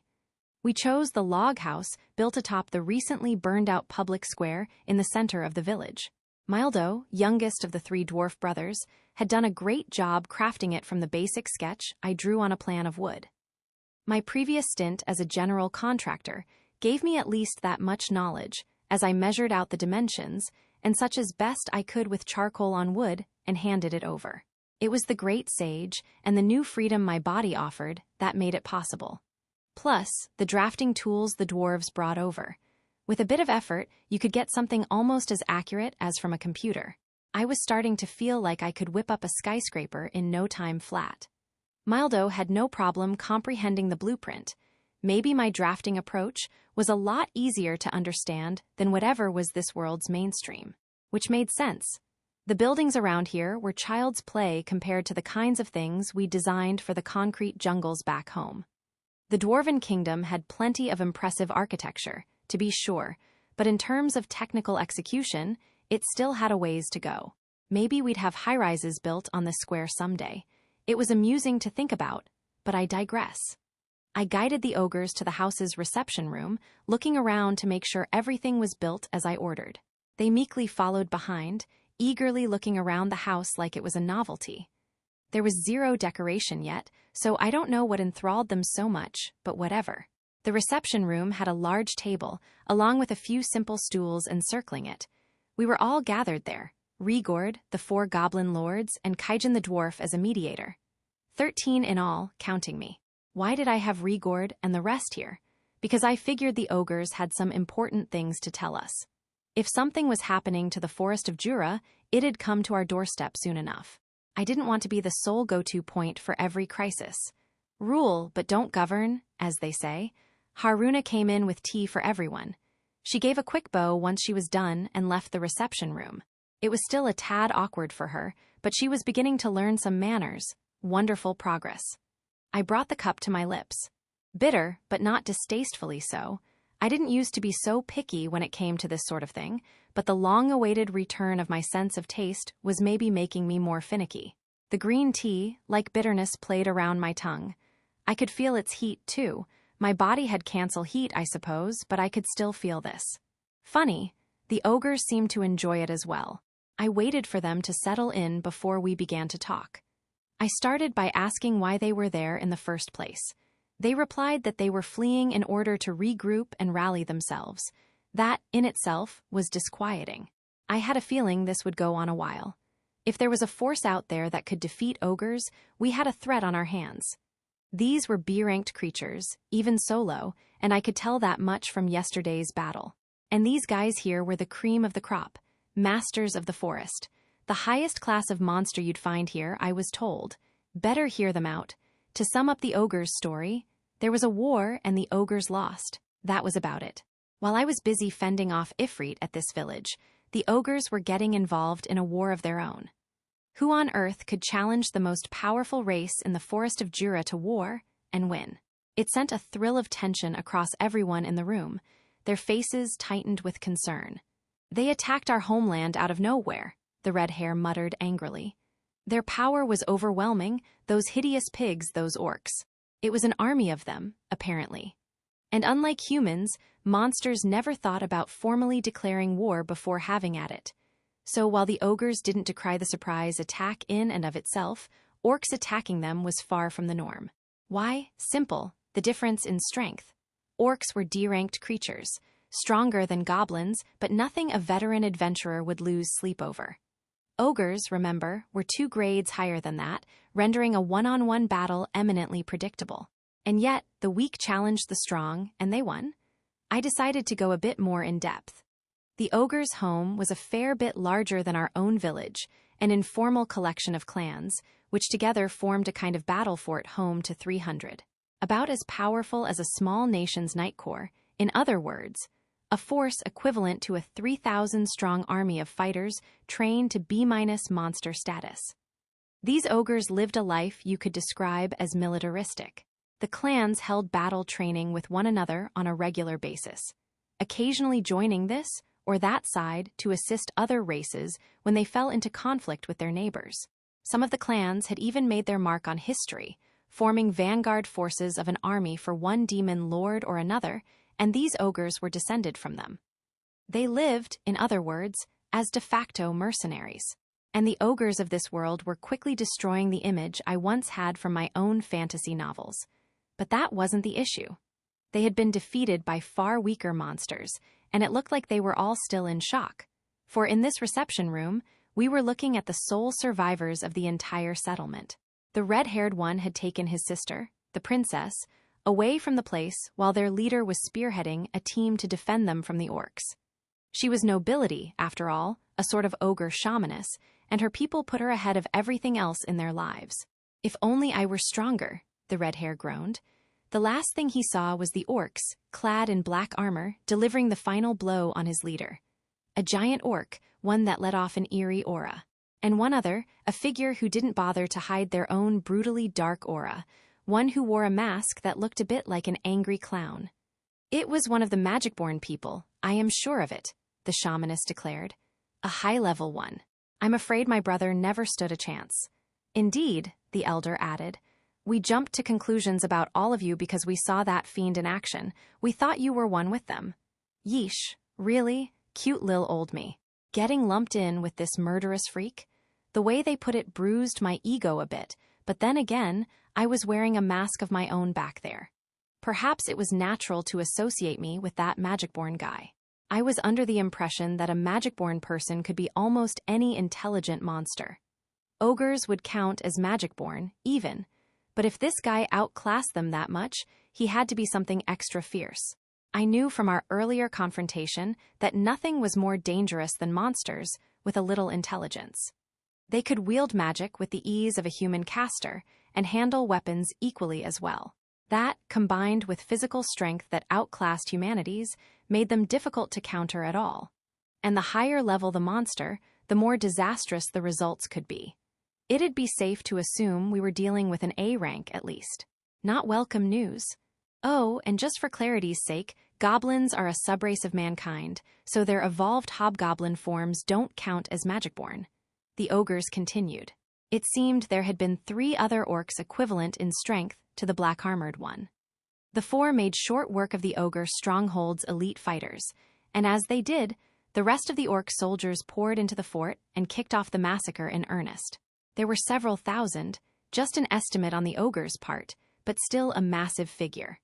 And the funny thing was, they were all clad in the sort of full-plate armor you'd expect a human watchman or the like to wear as a uniform. Like a massive wave of metal, steamrolling across the forest. If that was true, this had to be the work of more than simply the orcs. Orcs were human types as well, but they were treated as low-level, unintelligent monsters, like goblins. There was no way they could cobble together the funds for such extensive and expensive armor. Plus, there were lots of powerful monsters in the forest of Jura. It'd be impossible for the orcs to avoid attracting attention on the way to the ogre stronghold. It seemed fair to assume they were colluding with some other nation, a nation of humans. But I couldn't guess what they wanted, and that concerned me. If the force was several thousand strong, they couldn't have merely wanted to crush that one ogre site. They were gunning for the entire forest of Jura at that rate. You know, Kaijin offered, they might be in cahoots with one of the demon lords. Demon lord? Shizu's face flashed across my mind, her final words echoing alongside it. Leon, the demon lord, the foe I'd promised to defeat. Could that be possible? I wasn't sure I had it in me to topple a demon lord quite yet, but... Generally speaking, I didn't think any demon lord cared much about this forest. Outside of it, their lands spread far and wide, and their fertile fields were mostly tended to by vast numbers of golems and slaves that had been captured in battle. Demon Lord, controlled lands never had to worry about famines, and as a result, these lords were rarely concerned about areas under human control. The way it was explained to me, the so-called war slaves had it good enough that their lives weren't much different from anyone else's. I couldn't say how human nations considered them, but as far as the forest of Jura's denizens went, the demon lord lands were pretty chill. So if anyone was looking to conquer someone else's territory, chances were good that humans were involved. At the same time, there could always be a demon lord or two who wanted to kick off a war just for fun or to pass the time. Veldora the Storm Dragon had been another check on their behavior, and now he was gone. It made sense. I had to think more about defending this forest, I supposed. But either way, one thing was sure. This place was getting overrun by orcs. So what now? I decided to hear everyone out. We believe the orcs are seeking to seize leadership over the forest, Rigord said after I prompted him with a glance. Everyone was looking at me now. Fight them? Run. Or join their alliance? The way the ogres were acting, they knew that we could be enemies once again, depending on my decision. Suddenly things were far more intense, but I didn't care. Well, how about another cup of tea for now? One came to me. Everyone put their respective cups to their lips and the tension abated somewhat. Right, so what are you people gonna do? I asked the ogres. What do you mean? I mean, what's your future direction? Are you gonna run so you can fight another day, or just hide out somewhere instead? 'Cause if you were planning to run, I was just wondering if you had someplace in mind. Is it not obvious? We will build our strength, wait for an opening, and challenge them again. Precisely, we must avenge our lord. As must I. We are all but powerless right now, but I refuse to let those two-legged pigs live. We promised to follow our young master and princess. The ogres certainly had an answer. They must have resigned themselves to this from the start.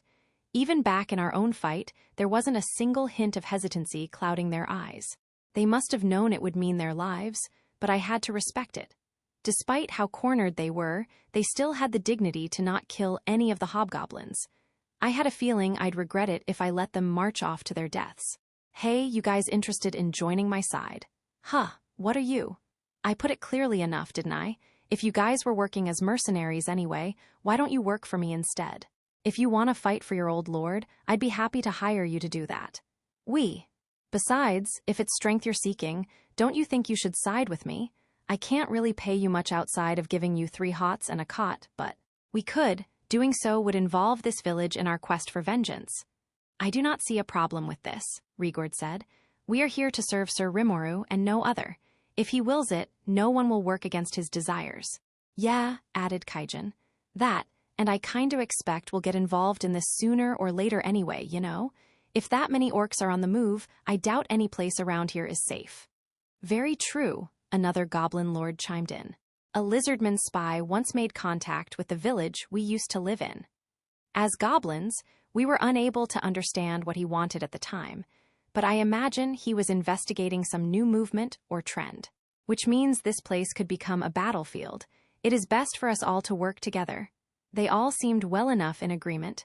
HMPH, not like a bunch of goblins could do much themselves.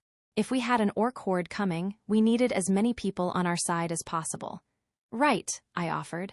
If you agree to serve me, I think I might be able to make your dreams come true, too. How exactly? Simple. If you join me, I promise I'll fight with you if something comes up. I never abandon my companions, and if you let me hire you on, I will be glad to cooperate with you. I see. So we protect this village, and in turn, the village protects us. Not a bad proposal. In fact, it is a welcome one. We could use this place as a base to assemble the resistance forces we need against the pigs. Yeah, exactly, I replied. We're gonna be fighting anyway. You might as well come along for the ride. And could this agreement stay in place until the ringleader of the orcs is defeated? Sounds perfect to me. You'd be free to do whatever you like once the matter with the orcs is settled. You could work with me to build a nation, go out on a journey, whatever. What do you think? The red-haired ogre thought this over for a few moments while the others remained politely silent. They must have respected his decision-making skills. He closed his eyes, then opened them once more. Very well, he said. We will serve under your leadership. So that's the path he chose. Good. That's a big help for me, too. Winning over the ogres was a major coup as far as I was concerned. I figured they wouldn't be rankled by the idea of serving me in a mercenary capacity, and I was right. And if we had several thousand orcs to deal with, we needed to beef up our numbers fast. We had no idea what kind of strength this orc army had, so I wanted as much to work with as possible. It may have been strictly business, but they had sworn to follow me, and that meant we were friends now. And if we were friends, I'd need them to have some actual names, or else it'd just be a pain in the ass. Right, let me give you people names then. What are you? What do you think? I said names. It's annoying not to have them, right? And no, we are able to communicate with one another well enough already so. Ho, indeed. Humans may have names, certainly, but we monsters have little need for them. Wah. Don't be stupid. I don't care if you don't think you need them or whatever. I'm saying I need them, 'cause otherwise it's a pain to get your attention, okay? Why yes, but... Please, wait a moment, the pink-haired ogress explained. Giving a name can be a very risky maneuver. We had best begin with those of a higher ranking first. Dangerous? Right, like I use too much magic and I fall asleep. Well, I'll be fine as long as I don't try to name an entire village at once, right? No, quit worrying, I said, ignoring the pink hair.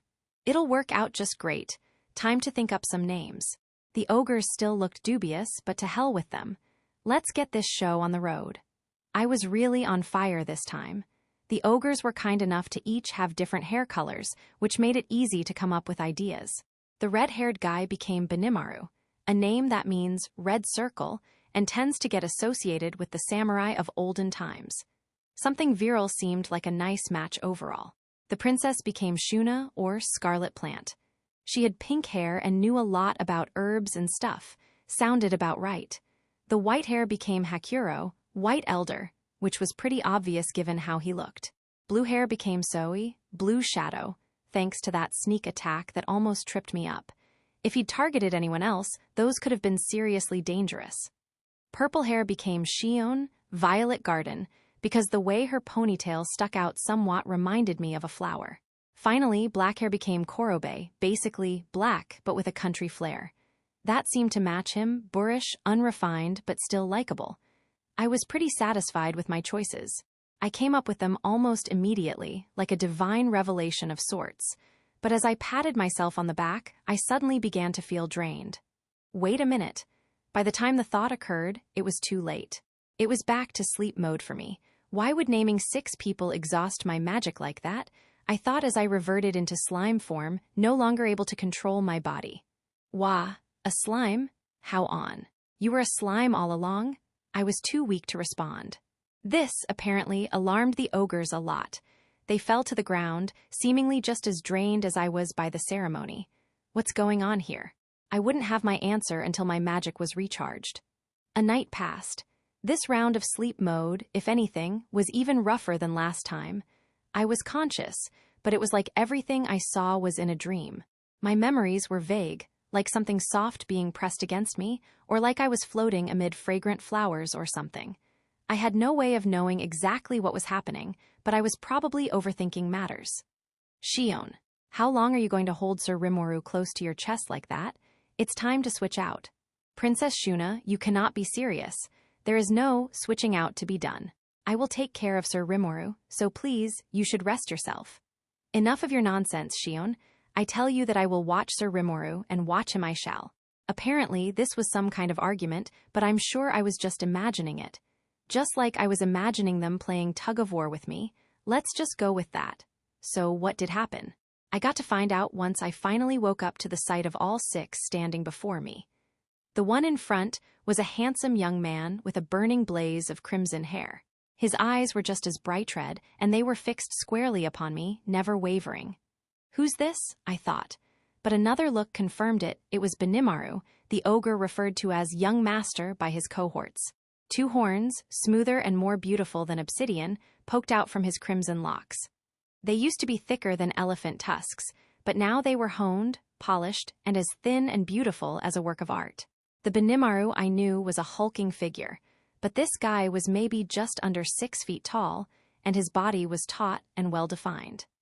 The amount of energy I felt from him, however, made him seem like a completely different person from before. He wasn't quite as strong as Ifrit, for example, but that was the first comparison that came to mind. He might be past a rank now. How the hell did naming someone unlock this much force? Was my honest reaction. Next to him was a fetching young woman who was almost hidden in Benimaru's shadow. Shuna, I supposed. She was already sweet-looking, and that had evolved massively along with everything else. Like, what the hell? This was a total princess now, man. A completely different level from before. Her long hair, just a touch pink now, cascaded across her head to the ponytail below. She had 2 horns of white porcelain, lightly shaded skin, and lips the shade of a cherry blossom in spring. Her crimson eyes seemed a little glossy as she looked at me. Dude, what a babe. No 2D anime girl could compare. She was smaller, around 5 feet, and the aura she projected made you instinctively want to protect her. Hakuro, the wizened old ogre, seemed far younger now. He had looked about ready to keel over at any moment before, but now it appeared he was maybe just beginning to approach his golden years. His posture is perfect, and at least some of the physical strength he had lost with age has returned, I thought. Even in a straight-on test of strength, he was no longer someone to trifle with. His eyes were still black, his hair still a shocking shade of white, but now those eyes were sharper. His long hair was tied back, and he had a pair of small horns on both sides of his forehead. He looked like a warrior, and if he took me on now, I wouldn't exactly like my chances. Shion, the other ogress, had clearly paid close attention to her hair. It was well washed and combed, nice and straight instead of flipping out in the back like earlier. It had a fetching sheen of purple, a nice match for her ponytail. She had a single horn, that obsidian black shade again, and it naturally parted her hair. Her purple eyes, like the others, were firm upon me.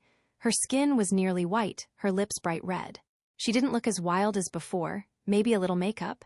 And that, combined with being about 5.5 feet, made her look pretty damn amazing. The whole package was sleek as a supermodel, but she had one extremely unique part, a part that whatever masculinity I had left all but forced my eyes to wander toward, I suppose. I was in slime form at least, so she couldn't see where I was looking, which was good. I bet she'd look kick-ass in a business suit. Honestly, I wish she could be my secretary. Such were the thoughts of my soul. Zoe was about the same age as Benimaru, with a complexion on the darker side and lips a slightly bluish shade of black. The single white horn on his forehead contrasted well against it, and his navy blue eyes exuded a strong force of will. He had handsomeness to him, something Benimaru most certainly did not, and he was about the same height to boot. How were all these people getting so attractive all of a sudden? And not just attractive, but like in the completely opposite direction of what they were before. A total 180. The sheer perfection irked me a little, which I suppose is only human. Korobe was in the prime of his life. To put it nicely, he was rugged. In a not-so-nice way, he was hairy. It made him stand out a bit among the beauty pageant contestants surrounding him. His hair and eyes were black, his skin a dark shade of brown. He had 2 white horns, noticeable without being too huge on his forehead, and in a way, the averageness of his looks made me feel a kind of kinship with him. It was a relief, in a way, his presence in the crowd. Between that and his apparent age, I had a feeling we'd get along pretty well. So that was the 6, and it wasn't just their looks that had changed. Benimaru and his friends had evolved from ogres to ogre mages, a natural progression like the one from goblins to hobgobs. It made for a showier-looking creature, but if anything, their strength received the biggest upgrade. I'd say they were all past a rank now. At first I thought it might be a mistake, but no, all of them. No wonder they robbed me of all my magic. It was starting to look like the stronger the monster I gave a name to, the more magic it required to engineer the upgrade. Evolving monsters required a commensurate amount of magicules, a valuable lesson I had to learn the hard way. If I had screwed that up, I could have dried up my magic entirely, which would have been beyond bad.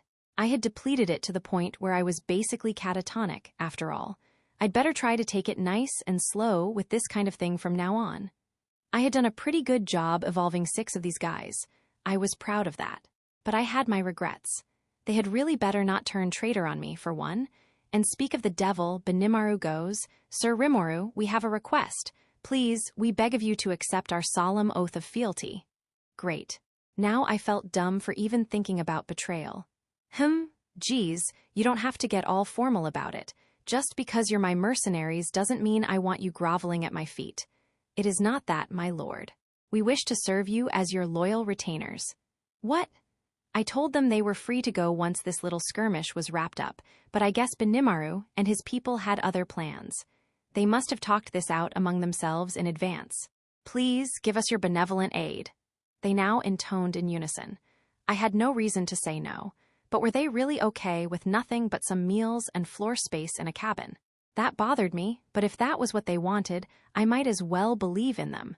Thus, the village's population grew by 6 in a single day. I decided to keep to myself that I honestly feared their strength. Taking another good look, I realized exactly how much they all had changed.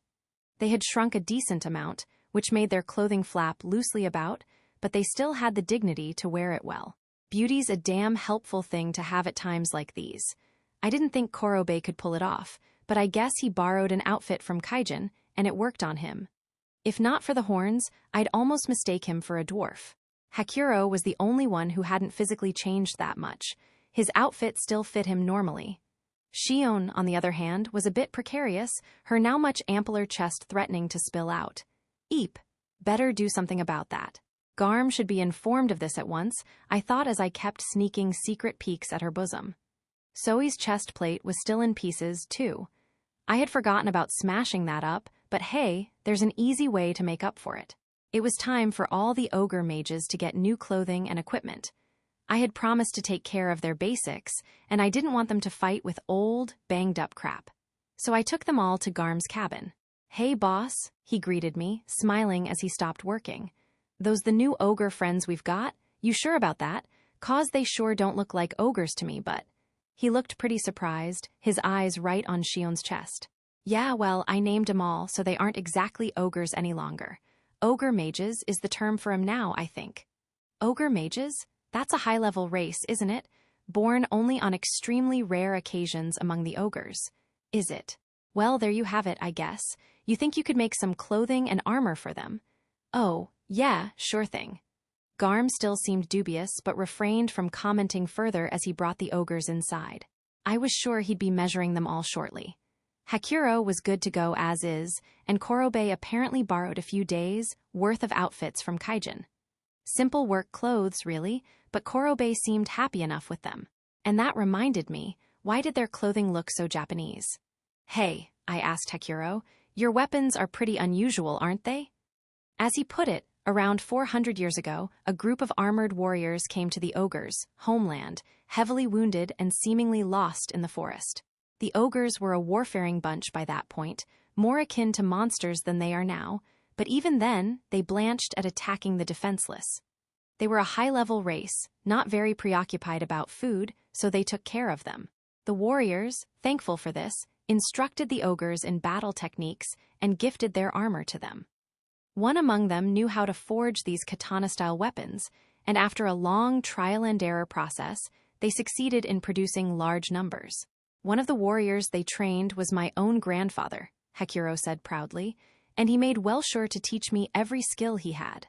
Yeah, Korobe added, and my family's among the blacksmiths that supply 'em all. So you can make those swords yourselves? I am more versed in a straight sword, said Hakuro, but I have learned how to take care of these well enough at least. Korobe, though, is a sort of weapons master to us.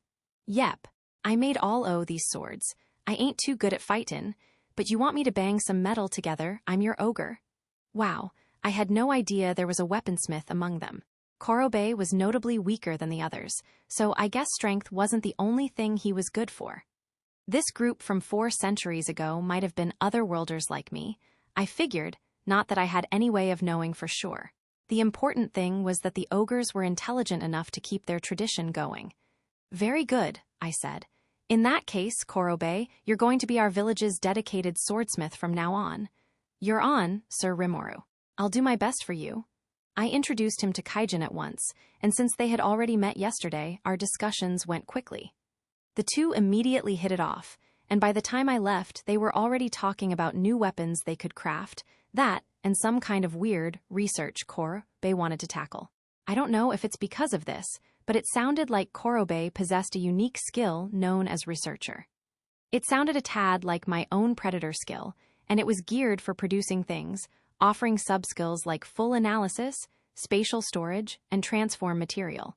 Spatial storage was basically like my stomach, and transform material allowed him to mess around with the stuff he kept in spatial storage. For example, he could store a big heap of scrap iron and transform it into solid ingots for further processing. More or less like my copy skills, then. It was funny how Researcher gave Korobe the kind of skills that he, and only he, would find useful. He had also obtained control flame and resist temperature, and while I'd peg him as B rank in battle, those skills would make him a pretty tough fight for most people, wouldn't it? Although it seemed the man himself wanted to devote his life to forging katanas.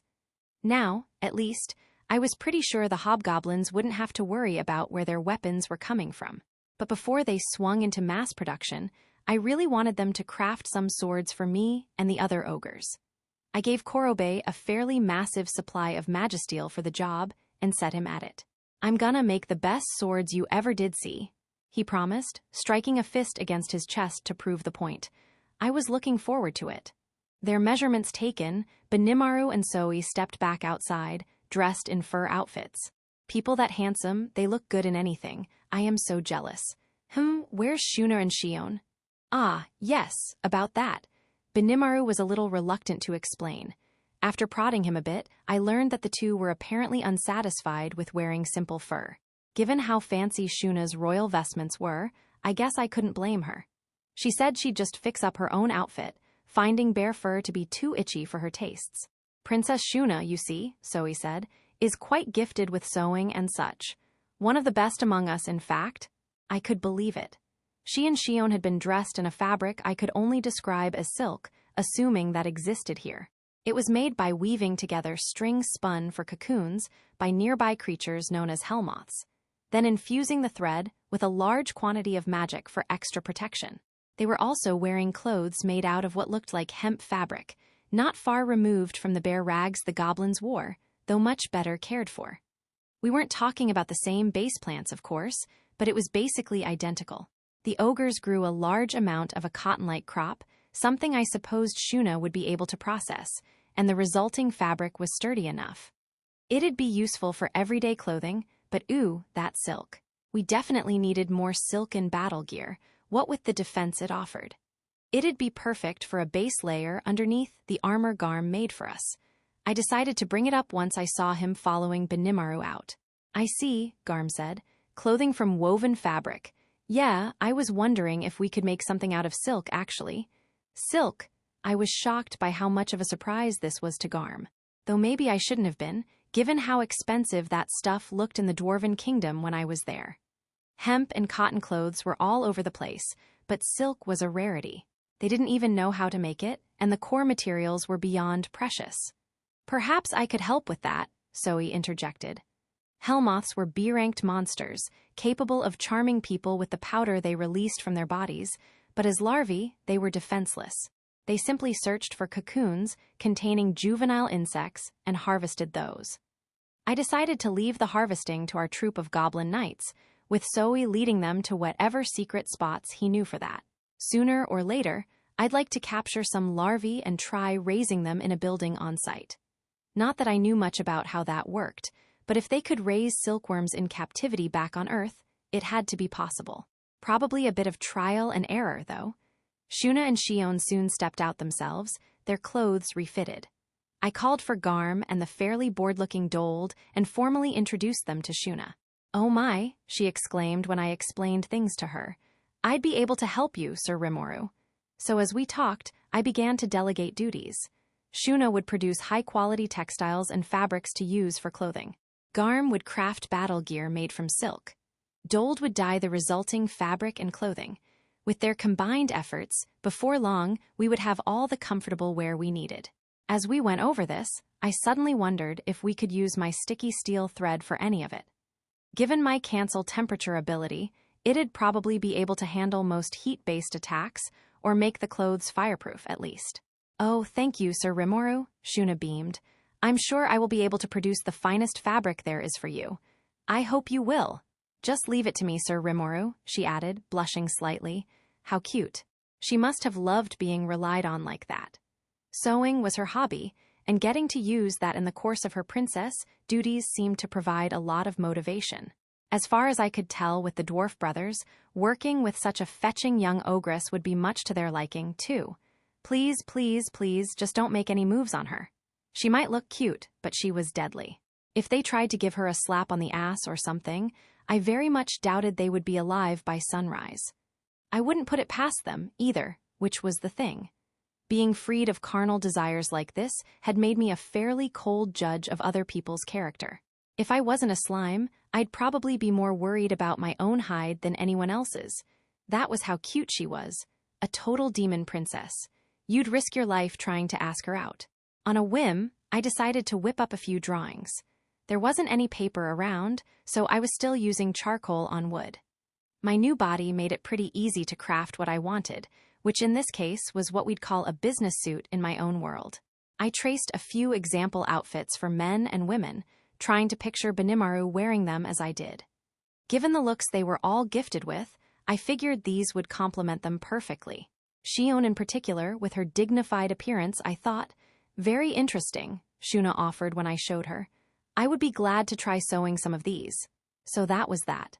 In the meantime, I decided that I'd go with something a bit more informal for myself. A light shirt and some pants, good for the summer heat. I wouldn't mind some kind of hoodie either, but no way I could conjure up a zipper on this planet. For now, I had used thought communication to communicate my image of how it should look and feel to the relevant people. So hopefully they'd make that for me sooner or later. With these orders placed, we all took our leave from the workshop, except Shuna. Lake Sisu was situated in the center of the forest of Jura, surrounded by a broad region of marshland. It was the domain of the lizardmen. A smattering of caves surrounded the lake. These formed a sort of natural underground labyrinth that stymied anyone who tried to go inside, and at the end of it lay the vast cavern that contained the lizardmen's stronghold. There, the race held control over the lake area, secured by the natural protection they were blessed with. Today, however, the lizardmen were greeted with news that had the potential to affect their people's very future. The orc forces were here, and they were advancing on Lake Sisu.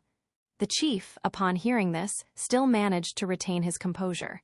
"Prepare for battle," he bellowed. "We shall kick these pigs back to the abyss they came from." He was supremely confident, but that didn't mean he would rest on his laurels. Along with the attack order, he sent the call to gather as much accurate information on the orcish army as his people could find. They had to have a grip on their numbers to start. One average lizardman, carnivorous and ferocious in battle, ranked around a C+.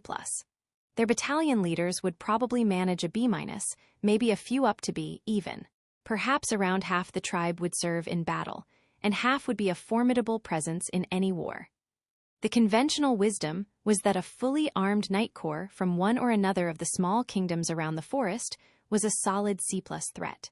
In most of these kingdoms, the military consisted of at most 5% of the overall population, usually more like 1%, unless they were involved in protracted warfare.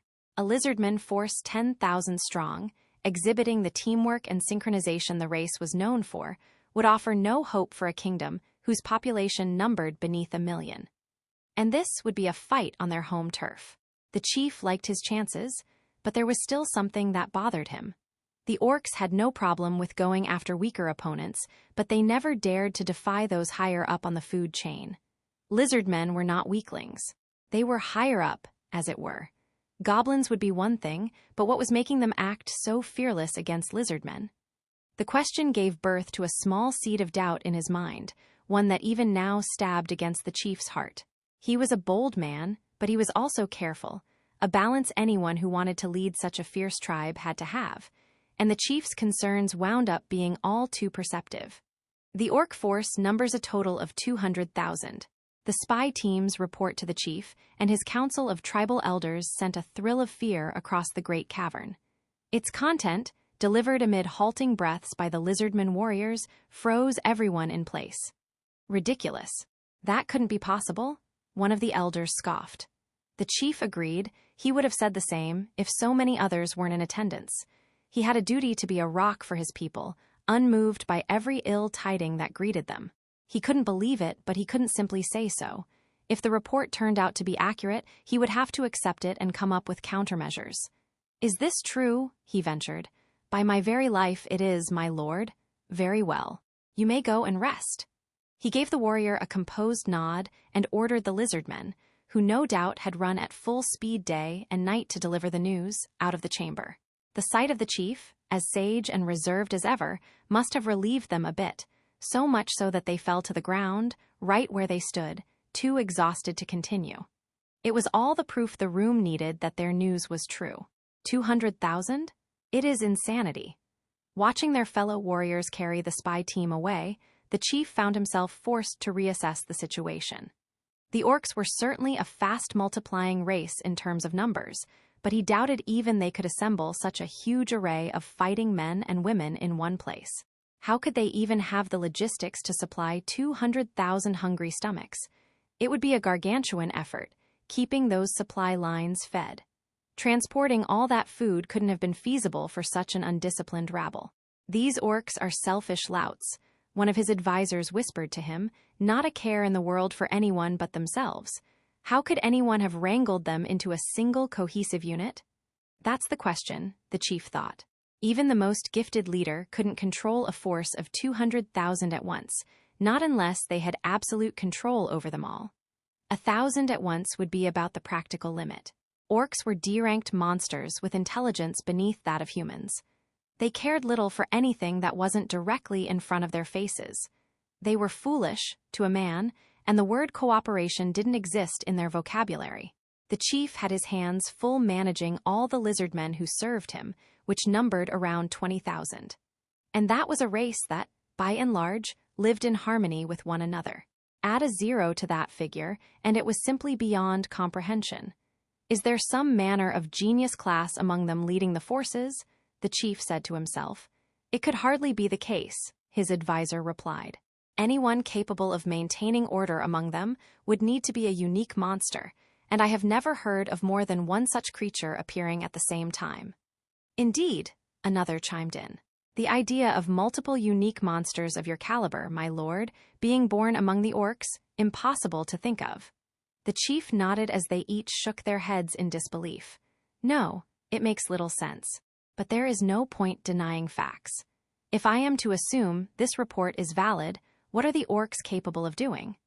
Even if the orcs did have several unique monsters like the lizardman chief, would they have it in them to work together toward the same objective? Assembling an unheard-of force like this would require some other presence. Something pushing all those talented, unique monsters to strive for a common goal without going at one another's necks. Such a uniquely charismatic leader would mean that even low-level orcs could not be trifled with.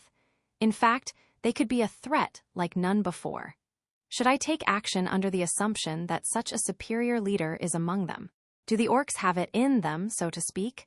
Wait, could it be? Reaching a certain point in his own logic, the chief grew visibly agitated. The thought was something he wished to banish from his mind, but he couldn't. Someone capable of ruling over such a force. Someone said to be born only once every few centuries. Could there be an orc lord among their ranks?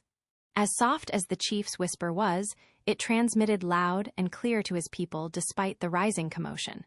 Those who understood it fell quiet, eventually silencing the entire cavern. An orc lord, but surely, if, by some chance, this were the case.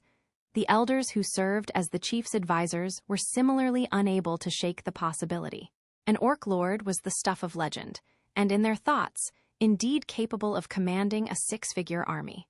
The more they mulled over the idea, the less they could imagine any other reason for this state of affairs. If somehow they have an orc lord among them, that would certainly explain why they have come together in this way. But for what purpose? Does it matter at this point?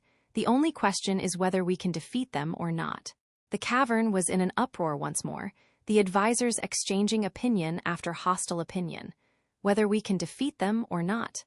Fighting on a plain would put the outnumbered lizardmen at a heavy disadvantage. The marshes, however, were their backyard. With a careful hand and the right traps set in place, they had every chance at victory. Or they thought they did. If this was just a simple orc horde like any other, the chief knew how to dispatch them any number of ways. But if an orc lord truly had been born, it wasn't so easy any longer. If they were this outnumbered, they would need to maintain high morale and overwhelm the enemy with their teamwork. The chief knew it was possible, what with their knowledge of the local lands, but that strategy wouldn't work against an orc lord. An orc lord was a monster, through and through, one who could sniff out and consume the very fear that lay in his allies' hearts. The chief thought to himself, how can we escape this dilemma? If this orc lord thing turned out to be a non-existent threat, he could ask for nothing else. But nonetheless, he felt compelled to take every measure he could before the confrontation came. He would need backup. The chief, his mind made up, called for one of his men. This man's name was Gabble, and as prudent and thoughtful the lizardman chief was, not even he could see the sheer amount of fuel he would soon add to the flames of this chaos. The pallid goblin chieftains gave each other nervous looks as their meeting began. There were fewer attendees than before, which made sense. Many had fled in the face of this unprecedented threat, one that could dramatically change the forest of Jura for all time. It all began with the direwolf attack. That, and all the goblins who abandoned the villages that the named warriors belonged to. Despite this desertion en masse, the named fighters successfully fended off the wolves. A savior among them had used his unfathomable strength to protect them. Not only did the named fighters overcome the direwolves' threat, they made them do their bidding, and now they were attempting to rebuild. The villagers who had professed a desire to fight with them in a tribunal some time ago were now gone, moved to the village run by this savior. Goblins, those petty, trifling little things, had no hope of survival unless they lived in groups, coming to one another's aid. But even after all that happened, there was no way these goblins, after abandoning their kin like this, could drive a stake into their pride and beg for forgiveness. No matter how much, deep in their hearts, they truly wanted to. Some had already verbalized as much, in fact, but if they sought to join them now, they would no doubt be treated little different from slaves. Thinking of it that way, it was completely impractical. Fortunately, this savior gave no indication that he wanted to swallow up the villages that surrounded his. Perhaps they could just maintain the status quo, living as they did before. That would be best, yes. But life wasn't that kind to them. One day, out of nowhere, a small group of orcish knights dressed in full-plate mail came to visit. "We are knights with the Orcish Order. As of this very moment, this land is under our valiant orc lord's control. We shall grant you maggots the chance to remain alive, if you wish. You must collect all the food provisions you can within several days and bring them to our headquarters. If you do, we will spare your lives and treat you as the slaves you are. If you do not, we will provide no mercy. We offer no terms of surrender to those who defy us. Think well before you take action." Gahahaha. Their one-sided declaration complete, the orcish knights boldly took their leave. Orcs were, at best, D-ranked monsters. Stronger than goblins, yes, but not overwhelmingly so one-on-one. This kind of strength was beyond anyone's knowledge. Some unknown, terrifying thing was happening to the forest of Jura. Everyone was sure of it now. Something that portended dark things for not just this village, but every other one in the surrounding area. By the time the villages had assembled and learned that the exact same declarations had been made to them all by the Orc Knights, desperation had fully taken hold. At that moment, the goblins all realized there was nowhere to go. The orcs wanted the goblins to supply their food, that much they knew. They wanted it from them so they wouldn't have to worry about procuring it themselves. Otherwise, they would have razed the goblin villages at first sight, burning them to the ground. They claimed they'd spare their lives, but if they were going to confiscate every scrap of food they had, what was the difference? They'd either starve or be killed. The difference was between a certain death or an infinitesimally small chance at survival. No matter how much they gritted their teeth, the goblins had nothing but utter annihilation waiting for them in the wings. Their battle-ready forces numbered less than 10,000. There was no way to make contact with their comrades in the outer lands, unaffiliated with the tribal elders. There was nothing to be done. Just as they found themselves at this impasse, they were greeted by news that forced their hand even more. A lizardman envoy had come to visit. Was this a glimmer of hope? The goblin elders scrambled to meet this messenger, a lizardman named Gabel who claimed to lead his tribe's warriors. The arrival of a named creature made them swarm around him, like a savior sure to extract them from this horrible predicament. "I want you," this savior told them, "to swear your loyalty to me. Do it, and your futures shall be bright indeed." The elders immediately decided to trust in him. It was the classic mistake of the week, grasping at anything that could possibly aid them. Some of the goblins suggested that it'd be preferable to rejoin their old brethren instead of being ruled by the lizardmen, but they were in the minority. The vote was cast, and they were now under Gabel's beck and call, having no idea that this effectively set their fates in stones. Gabel, warrior lord of the lizardmen, had taken 100 fighters with him out of the marshlands via a direct command. The chief had given him his orders he was not particularly fond of. He was a named monster, and his nameless chief was using him like a pair of oxen yoked to a wagon. And even if this chief was his own father or not, it was starting to test his patience. He knew he was chosen. Special. It was a source of pride for Gabel and the main source of his self-esteem. And chosen he was. He had encountered a certain monster in the marshes, and that monster gave him a name. "You have potential," this figure told him. In the future, I could imagine you being my right-hand man. I will be back to see you someday. Thus, he was named Gabble. He remembered it like it happened yesterday, the event, and the monster, Gelmud. He saw Gelmud as his true master. He may be my father, but what reason do I have to let a nameless minion boss me around for all time? I need to rule over all the lizardmen someday. I have to, for Sir Gelmud's sake. Was this how things should be? It couldn't be, or so Gabble thought. It was a side effect of wanting to be recognized by his father, the ever-stern figure in his life, the great leader of all lizardmen. He was letting his pride overcome him, but he didn't have the vocabulary to realize that. What now, then? The chief had ordered him to travel around the goblin villages and seek their cooperation. He was allowed to threaten them to some extent, but he was expressly forbidden to do anything that could turn them against the lizardmen. A tepid idea, Gabble believed. What works with goblins are shows of strength. It always does. As far as he was concerned, his way would work just fine. He had all the power he needed for it. Yes, what need do we have for a chief so weak-minded that the mere thought of an orc horde makes him quiver in fear? Now is my chance to seize control of the entire tribe. It seemed the perfect opportunity. But it wouldn't be easy to bring the lizardmen to his side, lizardmen who valued power, but also solidarity, above nearly everything else. The chief held control over all his citizens, all the way down to the lowliest muck-sifter, and Gabble knew few would side with him at first. He thought, still, that he could cobble together enough soldiers who would be loyal to him. The goblins, for example. Low level, yes, but they would perform well enough as living shields. A significant number of them, and even they could pose a threat. Strength lay in numbers, he knew, and 10,000 sounded like a very useful figure to him. Why worry about the orcs? With my powers as the strongest warrior among the lizardmen, they are but a trifle. And I could seize this opportunity to make my father abdicate once and for all. So, one of the warriors with him chimed in, the era of Sir Gabble is soon at hand. Ahahaha, indeed, indeed. Very good, my lord, and I promise that we all shall follow you to the end of the world. Gabble gave him a confident nod. In his mind, his future as the new chief and great leader of the lizardmen was already a matter of fact.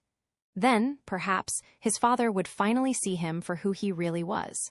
For now, though, he would need to be discreet, lie low and wait for the right opportunity. Building his forces came first, so he traveled to the goblin villages. One by one, he put them under his command. They had apparently made contact with the orcs already, and that was enough for them to treat him as some kind of benevolent god. It only served to boost his already burgeoning confidence, which made things move in unexpected directions. I am the true hero here, Gabble thought. His actions grew bolder, riskier. His inflating ambitions were famished, and soon they needed to be fed. Several days passed. I had worried at first that Benimaru and the ogres might not get along so well with my people, but I guess I had nothing to worry about. To hobgoblins, ogres were a rank or two higher on the pecking order, but the goblins had the capacity to accept them as their own. And since ogres weren't too keen to pick on those who were weaker, they were practically worthy of worship as far as goblins were concerned. With Korobe making swords, Shuna sewing clothes, and Zoe gathering Helmoth cocoons, I had everyone humming along, really. Benimaru and Hakuro were down in the underground cavern, which I had told them about. Training, they called it, which was fine by me. In their evolved forms, I'm sure they had new abilities that needed testing out. Shion had mentioned where they were when we were out surveying the structures currently under construction around town. Or to be exact, I was being held close to Shion's chest as she walked around. She had volunteered to be my secretary, and I had no reason to turn her down, so she was now serving as my transport in the place of Ranga. I could have transformed into a human, but really, being a slime was a lot easier. I definitely didn't have any impure motives like enjoying the sensation of being sandwiched in between her breasts or anything. I called it a town just now, and that was the best way to describe it. Certainly not a village any longer.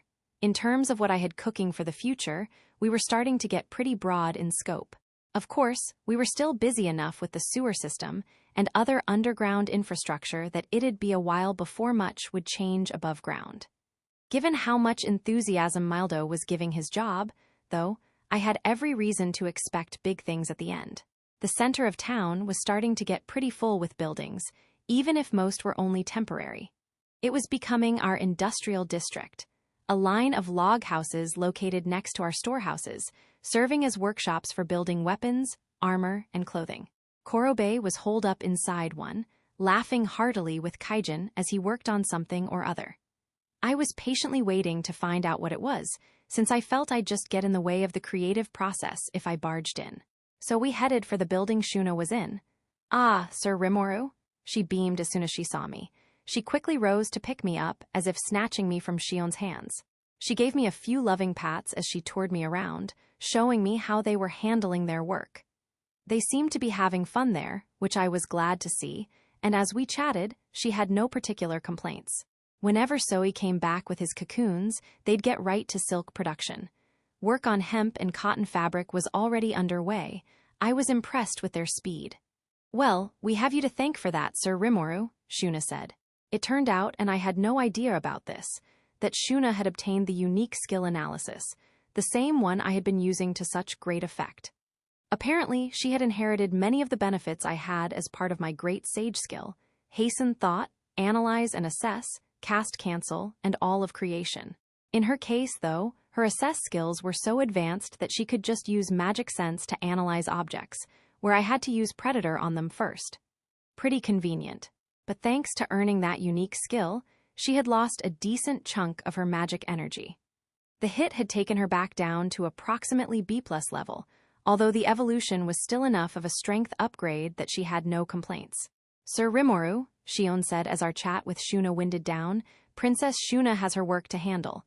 Perhaps we had best leave her to it for now. She had a schedule for me, just like any decent secretary." "Oh, are you taking good care of Sir Rimuru, then?" "Of course." I could feel Shion taking me away from Shuna. "I will see to all of Sir Rimuru's needs, so there is no need to worry about that. He.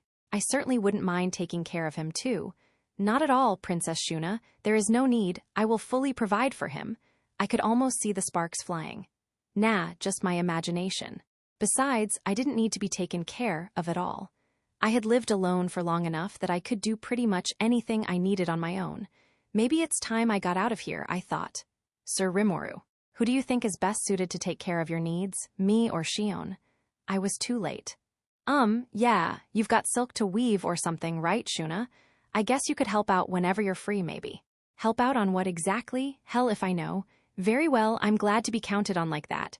Shuna smiled. This was enough for her, I suppose. "Well, good, let's just leave it at that." "Thank you," I replied. She nodded cutely in response. "Absolutely, I will gladly serve as your shamaness whenever you need." "Shamaness?" "Yes, you have accepted me as your oracle, the one who will revere and serve you, have you not?" Did I? Because I think I would have remembered that. But I hesitated to say so, sensing it might be a tad dangerous. "Oh, yeah, sure. Have fun being my oracle, then." I was welcomed with a rosy smile. "You are in good hands, Sir Rimuru." So cute. I was ready to let her say just about anything to me. "In that case, Sir Rimuru, we had best be off." Shion, of course, took the opportunity to ruin the moment, briskly lifting me up. Thanks." "You're welcome, sir," Shuna chirped, her smile taut against her face, as if she had just emerged victorious from some manner of epic battle. Glad to see that was settled, then. I felt like the temperature around us had chilled a bit, though I'm sure it was my mind playing tricks on me. With a lot of things in the world, it's better for everyone to just chalk it up to their imagination. Now we were off to Benimaru and crew. They were no doubt busily testing their newfound abilities, and I wanted to find out what they had discovered so far. We arrived at the underground cavern to find Benimaru and Hakuro crossing swords with each other. Benimaru's wooden blade was, for some reason, shrouded in a white aura. When he slashed it at Hakuro, it emitted a bright arc of light that surged forward. It slipped right through Hakuro's body, instead slicing a boulder behind him cleanly in half. The next moment, Hakuro appeared behind Benimaru's back, his own wooden sword against his opponent's neck. This, apparently, signaled the end of the battle. These guys are ogres, right? Because that little snippet I just witnessed looked so refined. Those moves. And that white light? What's up with that? Why wouldn't practice blades enough to smash up rocks? Why bother with the sword at all, then? Hakuro was the first to notice me. "Ah, hello to you, Sir Rimuru," he said. "A rather nice place this is. Quiet, too. I do apologize you had to see me like this, Sir Rimuru." "Oh, no, no. I heard you were training, so I thought I would see how it's going. Doing well, I suppose?" "I think we are coming to grips with this, yes," Benimaru said. "Hakuro's regained enough of his youth that he's as strong as a man half his age. Ho ho ho, indeed, it is as Lord Benimaru puts it. I can feel the power flowing into this withered old frame. Ah, but it's only just begun for the two of us, Hakuro. I am still stronger than you, remember, which should have been enough to win, but..."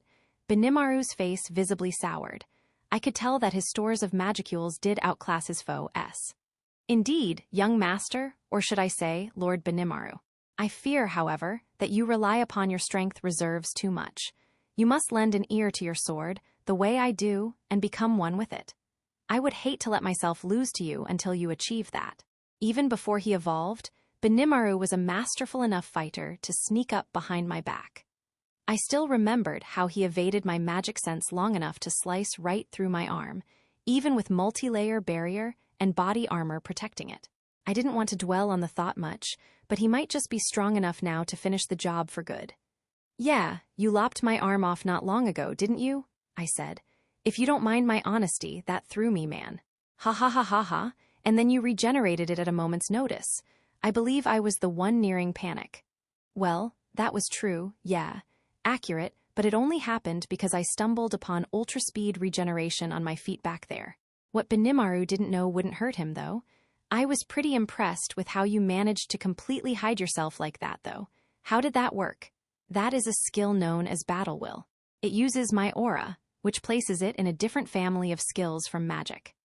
As Hakuro put it, Battle Will was a unique sort of art, or technical skill, that transformed the magicules within the body into fighting spirit, thus powering up the wielder's physical form. If one's aura is what comes out while you're not doing anything, fighting spirit is what your body releases while, well, fighting. Although given the auras already available to high-level monsters, it struck me as 6 of one, half a dozen of the other. There were a few other arts, too. Instant Move, for one, which allowed exactly that, or Form Hide, which forced your opponent to lose sight of you. Model Will, which strengthened your fists and weapons, was more of a beginner art, and that was the white light I had just witnessed. They could fire it off like a projectile. It was all a bit like magic, except not magic. No casting time, for one, which made it more useful to put into practice in a pinch. Given how anyone with the right level of intelligence could learn arts, I guess the sight of ogres busting them out shouldn't have been a surprise. Shuna had that illusory magic on her side, too. I suppose it should be a given that high-level monsters had this kind of thing handy, as a rule. Great if they're on my side, really annoying if not. If your garden-variety adventurer ever ran into a monster with that kind of arsenal at their fingertips, I couldn't guess how many unlucky sods met their ends that way. I took a moment to say a silent prayer for them. This Battle Will thing, though, was interesting. I definitely wanted to learn about Form Hide, which magic sense was apparently powerless against. My human form gave me normal sight, but if I hadn't had that, I would have been wide open to that attack back there. As they put it, the art begins by suppressing your sound, then your smell, then your temperature, then your spirit. And once you reach that level, you no longer even disturb the magicules around you. Definitely a skill I wanted to have. Lord Hakuro was our teacher, Shion explained, and the most powerful swordsman among our retainers. Neat. So, Hakuro, I want to learn that Battle Will thing, and I'd like the hobgobs to get trained in it too. Mind flexing your muscles some more for me as my official instructor? Ho ho ho, you seek a favor from this decrepit old man? He fell to one knee. It gladdens me to hear. If it be for your sake, Sir Rimuru, I would be overjoyed to exert my weary bones one more time. Sir Rimuru, Benimaru added, you said you planned to build a nation in this land, yes. You were serving as king and Rigord as your top minister. I know nothing about government myself, but when it comes to military issues, I believe there are few who could equal me. If you wish to appoint me to a role along those lines, I would gladly accept it. Fine by me, but that's kind of a step down for you, isn't it? Nothing of the sort. We serve you now, Sir Rimuru, and we have offered our loyalty. If I may fulfill this by serving as your vassal, then I would gladly put everything I can offer on the line. I wonder how to handle this. He certainly seems earnest. D made a similar request a few days ago, but I honestly hadn't given it serious thought yet. Maybe I'm the one who owes him some more respect. All right, I hope I can count on your strength then. I had to repay his resolve one way or the other, I figured. Now was the time. The time for me and these ogres to finally, walk hand in hand. That is terribly unfair, Sir Rimuru. If this is how it will be, I would like to be appointed to a post as well. Sheesh, she startled me. Shion, still firmly holding me up to her chest, was visibly pouting. Oh brother. Did she think I was kicking her out of the cool kids club or something? Guess I'll need to whip up something for her too. I jumped out of her arms and to the ground, transforming into human form as I did. Before I touched solid earth, I produced a change of clothes from my stomach and put it on, a move I had been practicing in secret. Benimaru and Shion looked surprised, but they kneeled silently before me instead of saying anything. Well then, Benimaru, I hereby appoint you to be my samurai general. From here on in, you will be responsible for running my nation's military affairs. Yes, my lord, I will serve you well on and off the battlefield. And you, Shion, I hereby appoint as my royal guard. Your duties will remain chiefly secretarial, I suppose, but either way, do your best, all right. Thank you so much, my lord. I will make a full effort every day to serve you as best as I possibly can. So now I've not only named them all, but I've given them 3 classes to work with. They couldn't have been more rapt with joy. Korobe seemed to be loving his own job, too. I should have given them all formal titles earlier. Shuna and Zoe deserved something, too. Just as the thought occurred, a figure suddenly appeared next to Benimaru. It was Zoe, and it looked like he had pretty much jumped right out from Benimaru's shadow. The result, he explained, of the shadow motion skill he earned as part of his own evolution. I knew it involved harnessing people's shadows to move from point A to point B in the shortest time possible, but I wasn't too deep on the specifics. I had learned it myself. It was part of what I had picked up from the direwolves, but I'd yet to actually try it. Probably more useful than I thought at first sight. I had so much stuff at this point, I hadn't had the time to fully experiment with it all. I'd better get to grips with that soon, at least. Especially if Zoe's already well versed in it. It'd be great for gathering intel, I think. Upon noticing me, Zoe fell to one knee. Reporting, my lord, he barked. Why, yeah? I have completed my cocoon gathering mission, and on the way back, I witnessed a group of lizard men on the move. Spotting them so far away from the marshes they call home seemed highly unusual, so I thought it best to report to you as quickly as possible. Zoe seemed perfectly serene. His breath wasn't ragged or anything, but I was sure he must have hurried right over. My sense heat source skill told me his body temperature was slightly higher than normal. Lizard men? That is odd, Benimaru said thoughtfully. So lizard men and orcs? Something was definitely happening now. Zoe, I said, I'd like you to handle some intelligence work for me. Starting today, I want you to serve as my covert agent, gathering information for me and our cause. I could dream of nothing better, my lord, he replied, quietly but resolutely. I was always told that my ancestors were gifted in the so-called dark arts, and I look forward to exercising those skills to their fullest extent for you. So now the ogres and I were one big happy family, more or less. I had a small group of loyal agents working under me. They had evolved into ogre mages, and they had regained a fair number of their ancestors' abilities. When they first evolved, I had guessed they were all through the wall and well into the top of the A-ranked range. But now that they were obtaining skills and getting used to their new bodies, their individual ranks were changing. Head and shoulders above the rest of the village in strength, but still changing.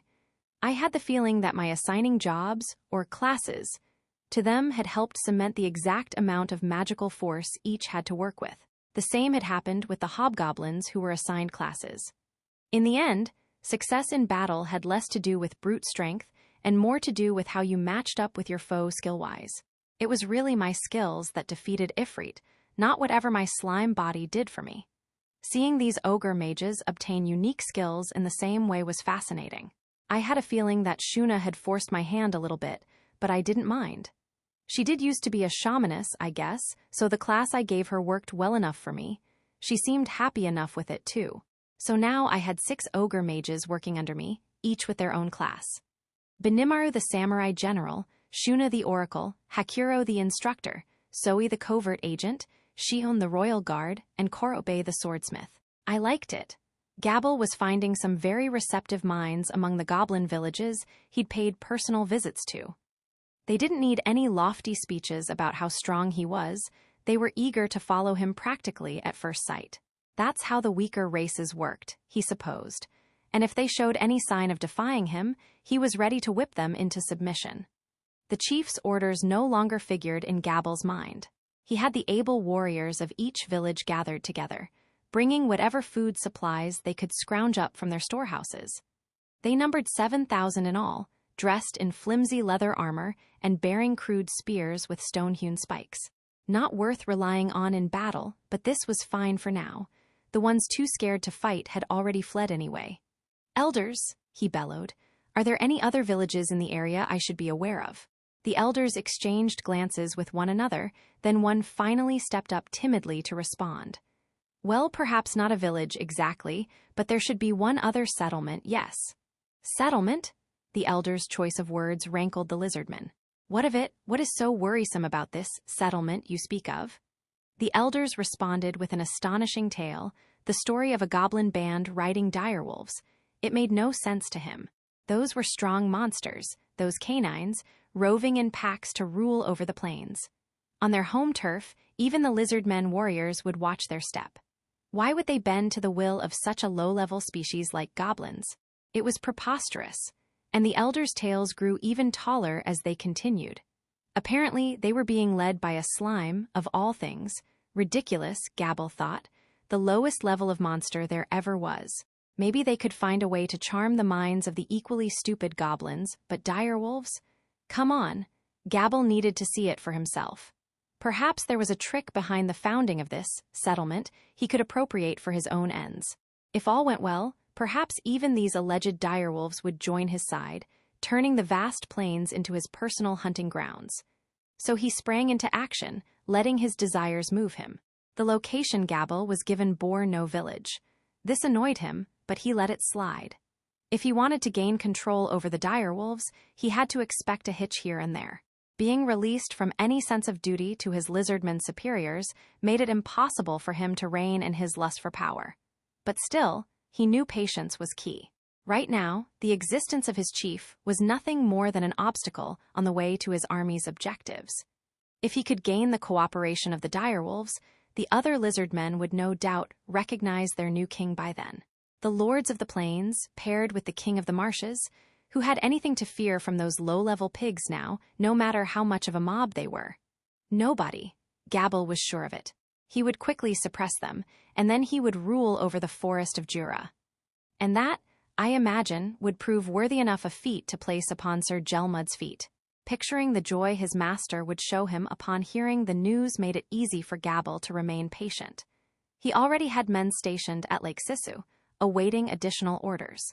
Supplies were still tight, so they had to take action soon. There was no time to waste. One of his men reported spotting fresh tracks in the area. He immediately placed an order. A group of 10 elite fighters, himself included, would ride upon their hover lizard mounts toward their objective. Gabble didn't even bother to hide their presence in the plains. The direwolves were a concern, but if they were doing the bidding of goblins of all things, they couldn't have been any threat now. I will need to train them, he thought, and bring them back to their former glories. He had no idea what was waiting for him. His head was too full of pride at the idea of serving Sir Gelmud, the only master he truly loved. Chapter 3. The Envoy and the Meeting. Several days had passed since I had appointed my pseudo-cabinet of ogre mages. Just as they had said, things appeared to be going well between them and the hobgoblins, Rigord included. Zoe was providing raw materials to Shuna, and she was already successfully spinning silk thread from it. The fabric it produced had made her the target of astonishment from the village's goblinas, which made sense. Compared to the simple hemp from the goblin era, this was in a whole other dimension. Shuna was now instructing the goblinas under Lilina's leadership, including Haruna, right up front on the art of sewing. The ogre was now serving as the de facto head of the clothing workshop. She was working closely with the armorer Garm as well, exchanging opinions on making comfortable clothing and trying to improve their output. It wouldn't be long before we had a line of formal and everyday wear available to us. I was looking forward to it. In much the same way, Korobe was heading up our weapon forge. It was a learning experience for him and Kaijin, and they were both better artisans for it. Kaijin was more focused on overseeing our efforts at mass production. It's not like any single person had the stamina to bang away at metal every single day for weeks on end, but he still had a wealth of knowledge to glean. He probably thought it best to leave the nuts and bolts of weaponsmithing to Korobe while he focused on his passions in the realm of research. It was already producing results. I caught him when he was talking with Korobe about some kind of weapon hobgoblins could use while mounted. Hopefully, they'd remain a solid team for a good while to come. Zoe, meanwhile, was leading a small group of hobgobs as they built a sort of security network around town, lined with small-scale devices along the way that would sound an alarm whenever someone approached. At the same time, he was constantly gathering intel and relaying it to me as needed. That was thanks to replication, which Zoe could now use to create up to 6 copies of himself at once. We could also keep up with each other through thought communication, and since there didn't seem to be any distance limit for these clones, he could send them out across the land to conduct espionage as needed. It was worth noting that the clones generated through replication had exactly as much ability in battle as their original bodies. The difference lay in stamina, or lack thereof. The clones had almost none, in fact, which meant they lacked the energy to launch any mystic arts. Skills were another matter, and using abilities like shadow motion and sticky steel thread was no problem. Talk about useful. Zoe's abilities seemed more than a little inherited from mine, in a way, and he had already fully mastered them. It was interesting, actually, seeing how different people could use the same skills with such differing degrees of virtuosity. Not like I was a dunce, I don't think. It was more like Zoe was a genius at it. To tell the truth, I had actually sent out a scout or 2 of my own before I formally employed Zoe for the job. Intel gathering was a fundamental part of my mission, and if the orcs and lizard men were acting suspicious, I couldn't simply assume that our neck of the woods was safe. The hobgobs were still amateurs at that kind of thing, though. The best they could do was observe their faraway neighbors from a distance. As irritating as that was, they'd be in danger of capture if they came too close to anyone, and even if they escaped, they'd still tip off our presence to potential enemies. Putting Zoe on the task was absolutely the right answer. These were the products of replication, after all. If they were spotted, he could just make them vanish. And having thought communication handy was huge. In a world without so much as a cell phone, we could now talk and trade info far more quickly than before. "Should I go on reconnaissance, Sir Rimuru?" I remember him asking, cool as a cucumber. "Would you mind?" I said, and he'd immediately replied, "Right away, my lord," and simply disappeared. A textbook shadow motion maneuver. Zoe seemed cool-headed, not the kind of guy to make any brash moves. He was well suited for recon, in other words. The perfect covert agent. Benimaru, meanwhile, was conferring with Rigord and the other elders about how to keep this town secure. I had established a new department of the army and left him in charge, although the only other member at this point was Hakuro. Rigor and the rest of the town's security force were busy securing food and natural resources. I couldn't draft them into the army that easily. I'd probably have to reorganize them at some point and field volunteers. That appeared to be what Benimaru was talking about with Rigord. "I'd like to create an organization suited for combat," he told me, "selected from worthy candidates willing to dedicate themselves to battle duty. Would that be all right with you?" "Sure," I said. "Sounds great. Let me know once you've got a roster handy." I wanted to leave the whole thing to him, really, but that felt a tad too irresponsible, even for me. I was charged with making the final decisions, and I had to fulfill that duty at least. We were still basically a collection of monsters, but little by little, I felt like we were forming an actual nation of sorts. It was nothing I could have done, or at least done this quickly, without Benimaru and the other ogres. I'd hope I could rely on them for a while to come. That just left Hakuro, standing in front of me even now, wooden practice sword in hand. He was a master of the sword, there was no doubting that. You underestimated him at your own peril. He was elderly, but his spirit was like nothing else. Having this new human form and everything, I thought I'd learn some sword skills of my own. This was, to say the least, extremely optimistic, as was the prospect of learning new arts for myself anytime soon. My last experience with that sort of thing was back in middle school phys ed, and I'd never even held a sword before. No way it'd be that easy. I figured I'd be a quick study, what with hastened thought and all that, but Hakuro quickly taught me the error of my ways. He had that too, it turned out, so I had no advantage at all from the get-go. The end result? I basically stood there and let this ogre mage beat me up for an hour or so. The ease with which I had been learning skills had probably spoiled me. Unlike those, arts were earned strictly through training and concerted effort. It was never going to be quite that easy for me, and while magic seemed a bit like arts, they essentially ran on two different engines. Yeesh. Icicle Lance came to me just like that, too, when I absorbed it. No point complaining, though. I might be able to do the same with arts as well, but it looked tricky. There would be no shortcuts with this. I'd just have to give up and admit that it'd take constant, extensive practice. Oops. Now was no time for mulling over this. I had my own practice sword in hand. Manifesting as an adult slowed down my reaction time, which meant I was in child form so I could devote my all to this. Launching Magic Sense, I honed my consciousness on the world around me. Sense Heat Source and Keen Smell were also activated. Question: enhance ultrasonic wave to evolve the extra skill Sense sound wave? Yes. No. Ah. Good job, Sage. Just what I was hoping to hear. I thought yes to myself, and with that I opened up a treasure trove of information. The movements, temperature, smell, sound, and everything else related to the magicules surrounding us. Now there was nothing that could escape my senses. That gave me an extra jab of confidence as I took on Hakuro, his sword casually lifted up to his chest. The next thing I felt was a dull blow to the crown of my head. It couldn't have been a cleaner strike, no pain, no damage. He didn't put any force into it at all. Still, though, that was skill, not speed. We were on completely different levels.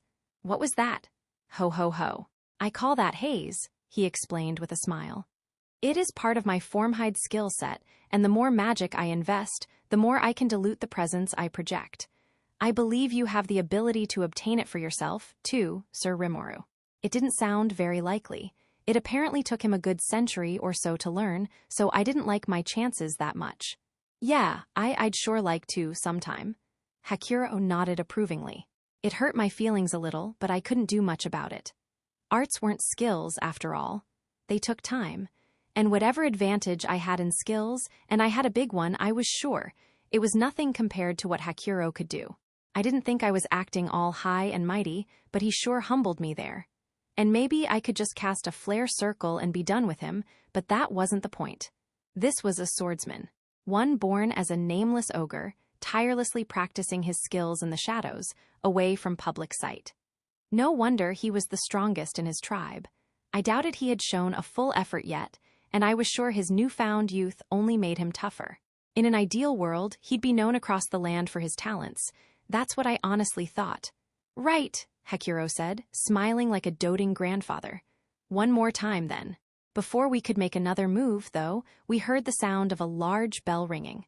Something had triggered Soi's alarm system. Thank heavens for that. I had no chance of beating Hakuro, and I was ready to call it a day. So we headed for Rigord's residence instead. He ran right up to us once we were in sight. He tended to do that a lot. Maybe my mere presence stressed him out a little. I have news to report, Sir Rimuru, he said, half in a panic. A lizardman envoy has come to visit. Lizardmen? I was expecting that unwelcome visit sooner or later, but I guess they're here, huh? Ahead of the orcs, no less. Well, I was ready to deal with either. Let's hear this one out. I headed for the town's entrance to greet this envoy. They hadn't arrived yet, instead sending an advance messenger who told us to bring everyone in the village out front. I asked why the guard didn't just shrug him off, but he was riding a hover lizard, a fairly large mount reserved only for the night classes, and I'm sure that must have made Rigord pee his pants. If this was a troop of night-level lizard men, no goblin village would stand a chance. They'd be ripped apart. And if a knight was first to greet us, I could only imagine what the main outfit looked like. We'd need to mind our manners. There were 4 of us there at the entrance, me, Rigord, Benimaru, and Hakuro. I made sure everyone knew to tread carefully. Absolute politeness, unless I say otherwise, I said. Yes, my lord, Rigord said, the rest nodding with him. Where is Shion? Benimaru said. Apparently, the word politeness reminded him of something. Oh, I think she's been cleaning my place since morning, but what? For some reason, Hakuro appeared shocked at my reply. Is that a problem? And no, not at all. Indeed, Benimaru added, she has grown, it should be all right. This was starting to concern me. And as it turned out, I should have been alarmed. Shion was soon there at the entrance, providing tea, working hard as my secretary, I figured. I wanted to compliment her on it, and then I took a sniff. This is tea, right? There were these weird, seaweed-like leaves flopping over the edge of my cup. It could not have been any potable beverage. I looked to Rigord, seeking out a possible explanation. He averted his eyes. What the heck? Benimaru, meanwhile, had his eyes firmly closed, not giving me a second glance, and Hakuro had vanished, using his arts to become one with the wind. They knew, didn't they? And all the time, as I hesitated, Shion was looking right at me, waiting for my praise. How am I supposed to heap praise on her for this? My instincts were screaming at me to dash the cup against the ground, but was I doomed to this fate all along? Why the hell did I have to be human right now? It would have been a lot easier to deal with this as a taste bud, free slime. Just use Predator to take it apart, and I'd be perfectly safe. Too late to curse my bad luck now, though. Stealing my resolve, I slowly reached out for the cup in Shion's hand, just as I did. Ooh, some tea? I was just feeling a bit thirsty. Gopta, freshly back from his patrol detail, grabbed the cup and emptied it in one gulp. Nice one, dude. Perfect. A warm round of applause for the man. Shion's face was now a mask of pure anger, but Gopta didn't bother noticing. Or to be more exact, he was in no shape to notice.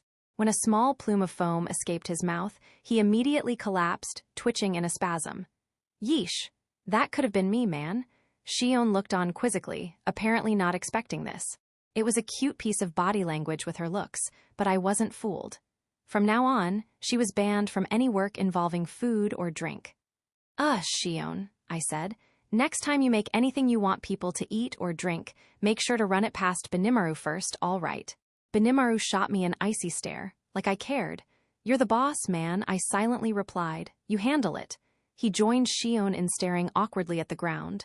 I still felt vindicated. If anyone had actually gotten hurt here, what would they do then? Oh, right, I guess Gopta did, kinda. But he'll be fine. I'd have to thank him later for serving as my inadvertent taste tester. And I'd also have to count on Benimaru to keep the body count from rising anymore. By the time we heard the full lizardman Envoy thundering toward us, about an hour had passed from the initial alarm call. I reverted to slime form, enlisting Shion to hold me in her arms. Just in case, I explained. I couldn't help but feel overall safer as a slime. Shion was all gung-ho about her guardian role, too, and there was no reason to throw shade on that. I bet she wants to make up for that tea disaster, besides. Wonder how she did cleaning my place, though, come to think of it. No, I couldn't let that bother me now. I shook off the ill omens in the back of my mind and focused on the envoy up ahead. There were around 10 lizardmen, and after a moment, one of them, chest puffed out, dismounted his hover lizard and sauntered up. The leader, I guess. Thank you for greeting me. I will give this village, too, the chance to submit to my rule and authority. I hope you will consider it an honor. Talk about a ridiculous opening line. This wasn't a negotiation so much as it was a declaration. I was too dumbfounded to have an easy response. What was this idiot going on about? And none of my companions knew what to make of it, either. I apologize, sir, Rigord offered, but asking us out of the blue to submit to you like this. Have you not heard yet? Those pigs, the orc race, are on the move. They will attack this very village before long. And I am the only one who can save your puny, pathetic hides. According to this lizardman, at least, we were already his loyal subjects. Certainly, if we were about to be overrun by an orc horde, seeking solace under the direction of the lizardmen was one option. I was still waiting on Zoe's report, but until we knew exactly what we were dealing with, it paid to work together, perhaps. Still, though. Yes, I understand there are some among you who have tamed the direwolf race to do your bidding. Whoever accomplished this task, I will gladly appoint as one of my top advisors. Bring him here now. Okay, we could fight together, yes, but what if the team we aligned ourselves with was a pack of idiots? The great thing to fear is not a competent enemy, but an incompetent ally. Napoleon or someone said that, right? It sounded true to me. An incompetent ally would be nothing but a drag on my style, especially in an environment as volatile as a battlefield, and especially if the ally was my boss. Simply entertaining the thought made me shudder. I gave Rigord a glance. He was silent, mouth agape. Benimaru was scratching his head, looking at me like he was asking permission to rip this guy apart. I wasn't about to give it, but I still wasn't sure how to react. I was struck dumb, even more so than I was with Shion's tea. Hakuro crossed his arms and closed his eyes, wordless. Was he sleeping? Shion, meanwhile, still had me in her arms, which she had tensed up out of anger. Whoa, you're crushing me, lady. I jiggled a bit to remind her I was still there. She apologized, breaking into a cold sweat. She had a hair-trigger temper, it seemed. I'd have to remember that. Being held by her sure wasn't bad, I thought, but it came with some danger. She had obtained the dual skills of steel strength and strength in body, making her one book you absolutely couldn't judge by its cover. Based on her act just now, she wasn't in full control of her own powers, and getting strangled to death wasn't on my bucket list. I'd have to watch my back around her, but yeesh, I had no idea the Envoy would be such a damn fool. Okay, I said, trying to move things along. I guess I'm the one who tamed the direwolves. Or more like made friends with them, maybe? Huh, you, a lowly slime? Enough joking. Let me see some evidence. Then I'll decide whether to believe you. This guy had a bad habit of giving orders from whatever mountain peak he believed he was standing on. I was starting to get irritated. Refusing to listen to the other side in conversations like this, someone needed to knock this dude off his high horse. I occasionally had to deal with company presidents and government officials in my construction job back home, but not even they treated me like such an idiot. One thing I learned quickly with those guys was that the only way to beat them was refuse to play their game in the first place. Teaming up with idiots would earn you nothing, so I decided to switch tactics. Ranga, here, sir. He stepped out from my shadow. He had been adopting it as a sort of standby post as of late, another way to adapt shadow motion, I supposed. Good. This guy wanted to ask you a thing or two. Could you hear him out? That's right. I tossed the ball over to Ranga. Not because I was lazy or anything. I just figured Ranga would be more effective at dealing with this bozo than I'd ever be. Assuming I wasn't worth the space I took up in the world just because I was a slime was ruder than even Rigord was when we first met. Could anyone blame me for wanting to bow out? Besides, this dude hadn't even noticed my aura yet. He couldn't have been anyone special. It was all pretty weird, really. So Ranga, accepting my order, turned to face the lizardmen. A single glare from him was enough to make even the stout-looking guards in their iron chest pieces take a step back in self-defense. And why wouldn't they? Ranga was huge, not shrunken down at all. The whole of him was right there. My master has ordered me to interact with you. Speak, and I will listen. Ranga was using coercion as he talked. It struck home among the warriors, who were now frozen in place.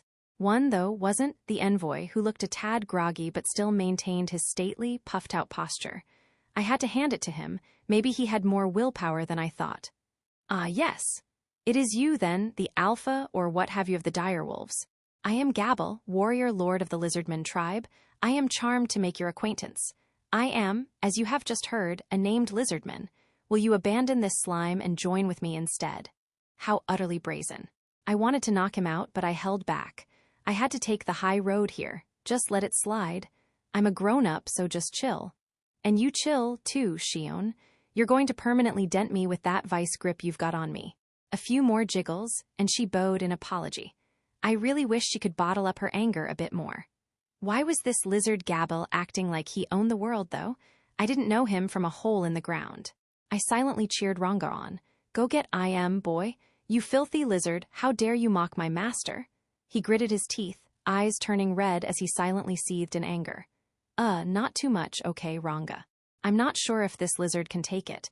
If he tried anything funny, well, he had it coming, but I wanted to avoid that if he really was some higher-up lizard guy. It would appear, he said, that you have been deceived. Very well. Let me use my powers to defeat this so-called master who has taken control of you. Who wishes to take me on? I would gladly handle all of you at once, if you like. Whoa, what the hell's he saying now? Talk about a bad joke. This lizard really needs to know his place. You're the weakest guy here, dude. Okay, I take that back. There's Rigord. He could probably whip Rigord. But that's still a B rank we were talking about, king of the hobgoblins and probably their strongest warrior. If your average hobgob was a C+, that's a pretty damn big leap. And with the Kaijin-forged armor he had on, I'd peg him at a high B right now. That being said, he hadn't really learned much of anything in terms of swordsmanship or battle tactics. Against a professional, I didn't like his chances. I had learned not long ago that the presence, or lack thereof, of arts could vastly change your worth in battle. And while Gabble had a big mouth and a pointless amount of swagger, he seemed to be well trained enough as a fighter in my eyes. He was certainly brimming with confidence anyway. Our eyes met. So who should I pit against him to start out? What are you guys up to? Gobta, without a doubt the best in town at popping up at the exact wrong time, executed this skill perfectly by waking up. You're all right? Oh, you have to listen to this, he replied with a carefree smile. I was swimming across the river, and this kind voice said I had obtained resist poison or something like that. So I felt a whole lot better, and then I woke up. Something told me it was a lucky thing he didn't make it all the way across that river. I thought it'd be kinder if I didn't say that. Wow, resist poison, huh? That's pretty neat. I don't even have that one. Really? Ooh, neato. Gobta seemed honestly proud, but his knack for terrible timing had already sealed his fate. Heh, Ranga growled. Very well. If you are capable of defeating one among us whom we deem to be worthy, we will listen to your story. Then he motioned toward Gobta. I knew he would. Whwa? He protested, eyes wide open. What are you? But it had been decided. Which was good for me. I wasn't sure who to pick myself. Everyone on our side was ready to beat the crap out of this lizardman, their eyes lowered in a threatening stance. In a way, it helped me keep my own head cool. Whenever someone gets visibly pissed off, it tends to put the brakes on everyone else in the room. Really, though, Ranga can be pretty mean, too, huh? I could see it in his eyes, even. He was putting Gobta up as a sacrificial lamb. It wouldn't exactly be honorable to hurt this envoy, but if he struck first, that was enough of an excuse. I imagined that was Ranga's way of thinking about it. Clever of him. Wonder where he got that from? Are you sure? Gabble asked me, a triumphant look. Because I would be happy to challenge you instead. Though, perhaps you'd prefer to have one of your underlings step up for you, rather than reveal to the world how powerless you are. Now he was just dissing me. He seriously thought I was running some large-scale con on Ranga and the rest. I wanted to punch him, full strength. My head was distinctly no longer cool. Don't show him any mercy, Gobta. Get him. Lose, and I'll have Shion cook a 5-course meal for you. Wait a second, sir. I guess you've already made your decision, but I'd like some kind of reward if I win, at least. And please, anything but Shion's food. I do not appreciate this line of conversation, Shion sullenly added. He was right, though. I had the stick. Now I needed a carrot. I figured a taste of Shion's homespun efforts would be enough to make him fight like his life depended on it. I knew it was pointless. I mean, he had no chance, but I wanted to think of a reward then. All right, I said. In that case, I'll have Korobe make a weapon for you. How's that sound? Really? Come on, Gobta, have I ever lied to you? And no, not lie, exactly, maybe kind of withheld things from me sometimes, but you're just imagining it. Am I? Oh, all right. This was why I liked talking with Gobta. He was so easy to work with. Sensing our conversation was over, Ranga threw a signal my way. I nodded in reply. If you wish to lend us your power, he said to Gabble, then show us what you possess first. You may begin. With that, the battle kicked off, Gobta, ready for anything, and Gabble, calmly carrying his spear. Gobta had a cavalry lance on him, too, making it a duel between two long-range weapons. He had no chance, to be sure. His usual weapon of choice was a dagger. HMPH, Gabble replied, lecturing his foe despite the fact that the fight had already started. You may be more than a mere goblin, but even a hobgoblin is no threat to me. We are the lizard men, the mighty descendants of dragons. Aren't you coming? Well, here I come then. Ignoring the boast, Gobta hurled his spear right at Gabble. He was serious about this, more serious than I expected. Impudent fool, Gabble listlessly muttered as he batted down the missile. That, apparently, was exactly what Gobta wanted. For just an instant, Gabble's attention was focused on the thrown spear, and the hobgoblin took that instant to disappear. Wait, what? If my eyes weren't deceiving me, Gobta had just executed a perfect shadow motion move to hide. Perfect enough that even Gabble lost sight of him. "Where are you?" he shouted, furtively looking around. But by then, the battle had already been won. Flying out of the shadow behind Gabble's back, Gobta flung himself into a midair spin as he executed a kick. I figured Gabble had no idea what happened. The rear attack came as a total surprise, and he took it straight to the back of his neck, immediately causing him to black out. Gobta had aimed right where neither Gabble's armor nor his helmet could protect him, and he aimed well. Even the stoutest built of lizardmen couldn't hold up against a direct attack on such a vulnerable collection of nerves. His scales would keep the blow from turning lethal, but he would no doubt take a while to recover. Which meant that Gobta actually won. "It is settled, the victor is Gobta." Ranga's proclamation was almost drowned out by the cheers and applause from the ogres. Gobta soaked it up for a moment or two. Man, Gobta, of all people, dominating a warrior lord lizardman? I figured Gabble was B+ or so, and he was down in one stroke. I had to hand it to Gobta. He'd matured. I was shocked, and I'm sure I wasn't the only one. "Well done, Gobta," Ranga said as he nodded approvingly. "I always knew you had it in you." "Yes," chimed Rigord. "Excellent, you have shown the world what hobgoblins are truly capable of." "He might just be right," Shion observed. "I think I'll forgive what you said a moment ago after all." "A masterstroke," Benimaru said. "You have grown stronger than when we last fought." "Indeed," Hekuro said, eyes sharp and focused on Gobta. "Quite impressive. I wonder how he may respond to further training." Damn, being complimented by the likes of Hekuro? This day might just change Gobta's life. If that old taskmaster of an ogre sage saw potential in him, I was all for it. It'd help divert Hakuro's attention away from me in training, at least. Though, wait a second. Was everyone else here expecting him to win? I took another look around, and that was that vibe right now. I was the only one who doubted him. Better make amends for that. I knew how to read a room. Yeah, good job, Gobta. That blew me away. I'll make Korobe start on your weapon before nightfall. So what about Gabble and his lizardman entourage? The warrior lord had no external injuries. He was knocked out but otherwise unaffected. As for his men, they had been frozen in place before they even had a chance to form a cheering section. They still had no idea what had just happened. "Hey, we won, okay?" I yelled at them. "And I gotta turn down the offer too, all right? If you want help fighting the orcs, we'll think about that, but for today, you mind leaving us in peace. And don't forget to take him with you." That was enough to stir them to action.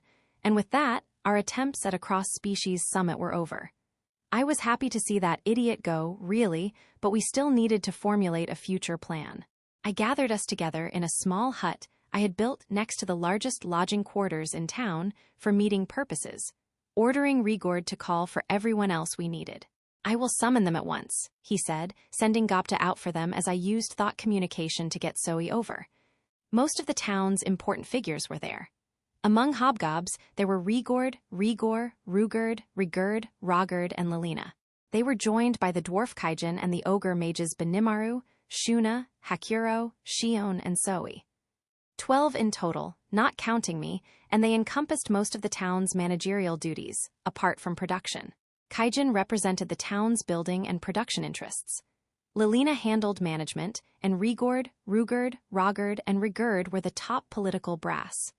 Rigord was in charge, and the other three were his ministers, although I hadn't assigned them concrete duties yet. Better get on top of that. Benimaru and Hakuro were our military, Zoe our intelligence, and Rigor our security. This meant our government now consisted of 6 departments, with the military and Covertop sections newly founded by me. We were still weak as an organization, but it had worked well enough so far. Once the framework was in place, it'd be easier to fill out the details over time.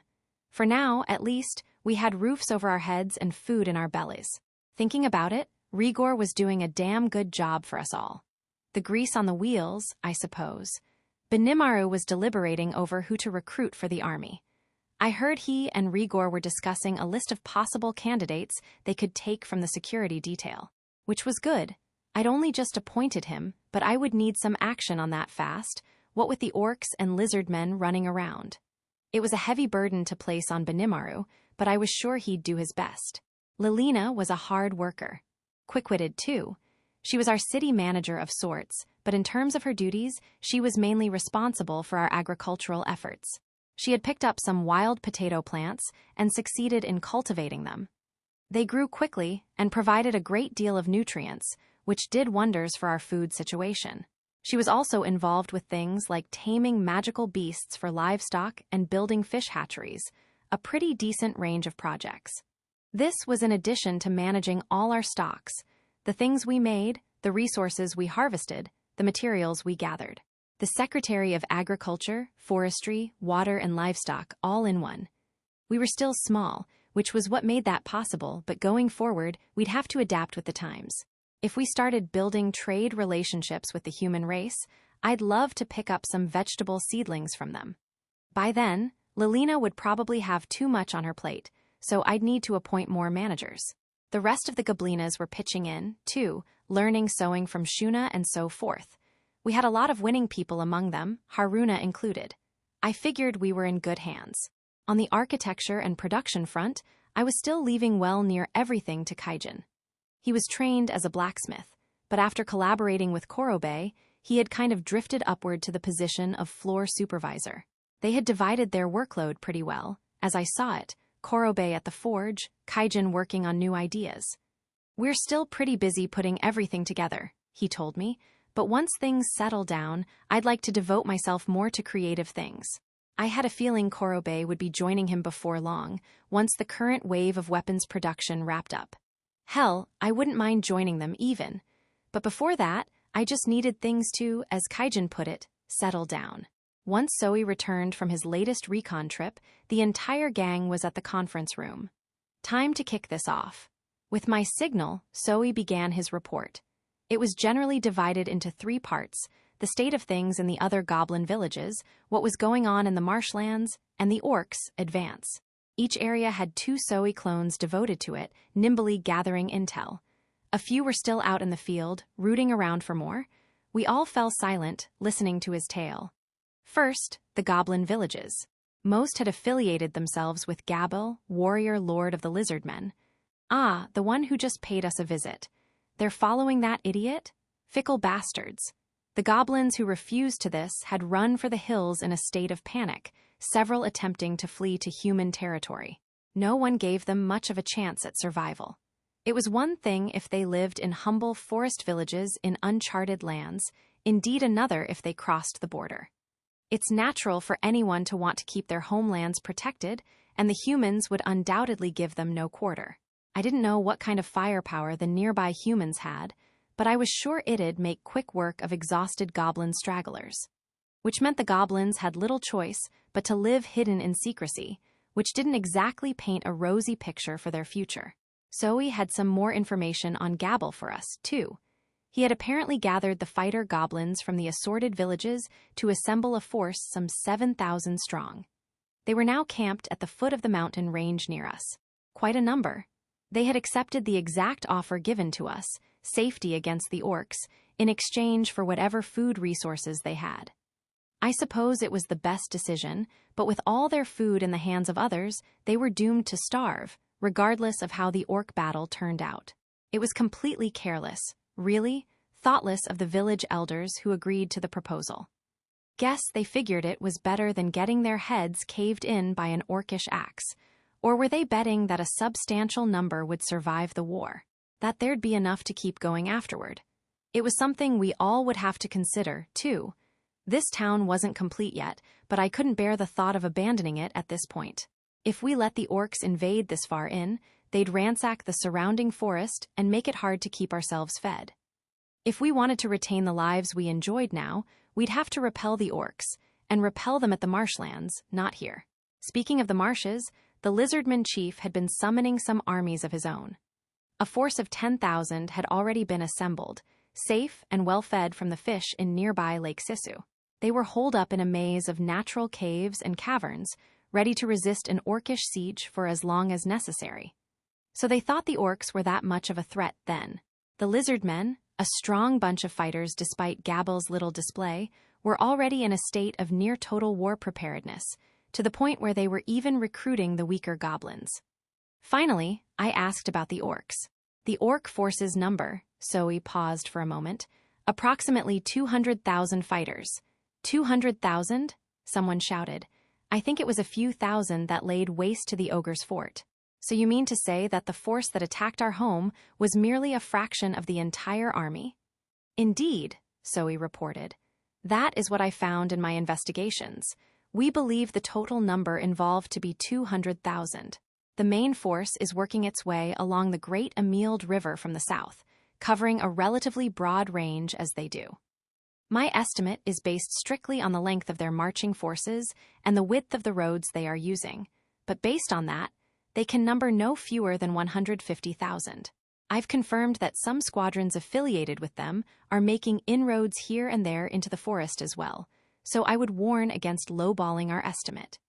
A massive parade of orcs, occupying entire roads for miles on end, as far as the eye could see. Do we know where they're headed? Yes, my lord. The force is aiming for the marshes that spread around Lake Sisu, working straight through the Lizardmen territory. However, with their current trajectory, they will reach human territory immediately afterward. It is unclear where their ultimate objective lies, but if they continue along a straight line, they will be unable to avoid confrontation with a number of different human kingdoms. Wow, what are they thinking? Wait a second, if all they wanted was control over the forest, would they simply stop once they destroyed the Lizardmen? What did they want anyway? What do you think about all this, Zoe? Are the orcs seeking to destroy the Lizardmen, or will they continue their conquest into human lands? It is hard to say as of yet, my lord. I suppose not. I had only a dim idea of the geography involved anyway. Well, I think finding out about that should be the next priority. Do we have a map or something handy, Zoe? What do you mean by map, sir? This was a bit of a surprise. The concept of a map was seemingly alien to most everyone in the room. Kaijin, bless his soul, knew what I was talking about. He knew, but he didn't have a lead on one we could purchase. Apparently, the way the world was at this point in its history, maps were still considered confidential military intelligence. Well, so be it. I had the assembled members line up a number of wooden boards on the table and then craft something simple for me so I could see where things were, relative to one another. Most monsters had telepathy, which let them share a pool of information with one another. This was helpful, but it had the adverse effect of delaying the development of printed or recordable media. Hakuro started by drawing the general area around the ogre homeland, using what he heard from his grandfather as reference.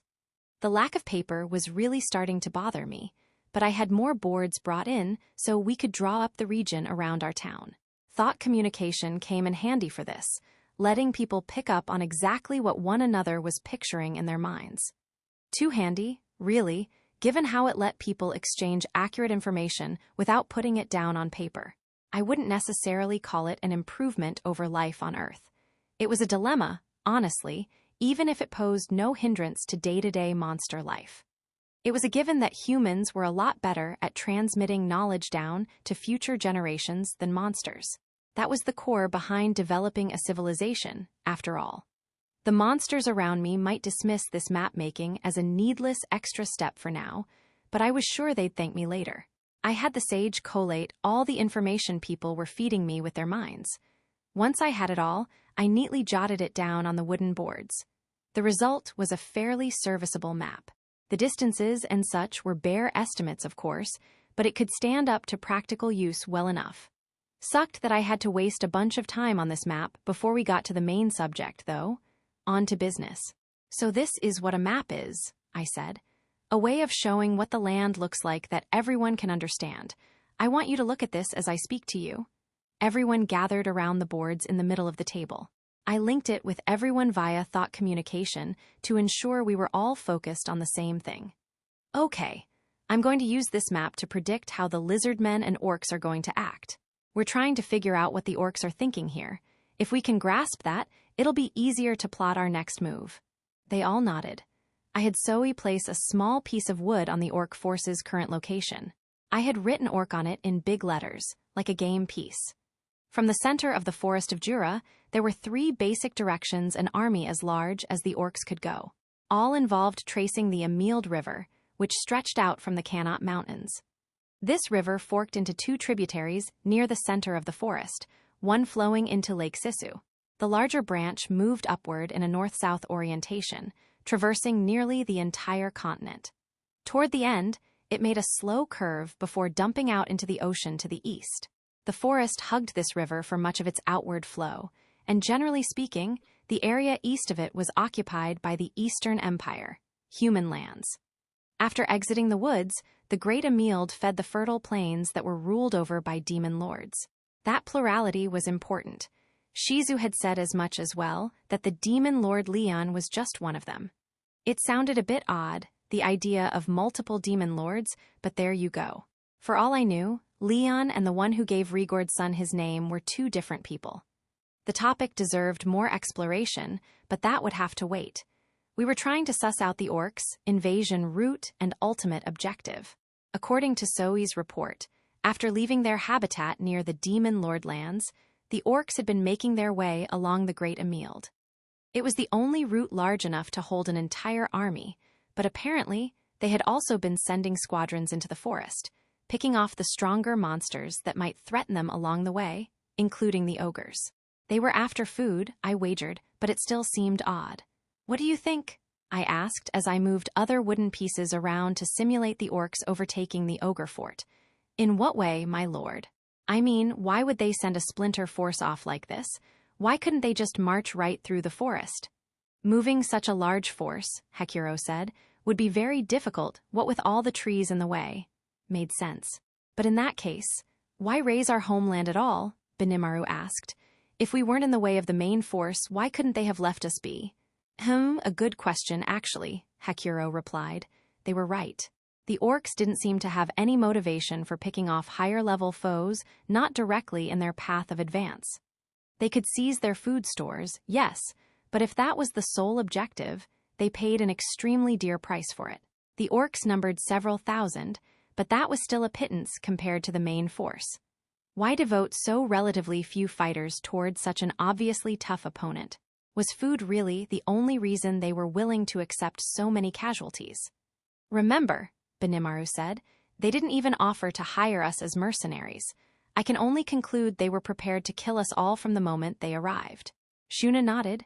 "Very true. My sense threat extra skill told me as much. They were fully hostile toward us, nothing more, nothing less. So the orcs wanted the ogres dead, and that wasn't all. Judging by the routes the main force and the splinter team took," Hekuro said, eyes focused on the map, "they would likely regroup in the marshlands." Everyone looked down as he moved 2 orc-labeled pieces forward. He was right. Proceeding in a straight line, they met right at the marshlands the lizardmen called home. A region large enough for the main orc force to regroup and prepare for the battle ahead, assuming they didn't mind the lack of dry land to work with. So they'd definitely run into the lizardmen sooner or later, right? Did they want to eradicate them so they could be king of the forest or whatever? Put that way, I'm not so sure it makes little sense. Or maybe they're in cahoots with a demon lord, like you said. They are receiving support, no doubt about that, but I cannot say whether it is demon lord support. We had best not jump to conclusions.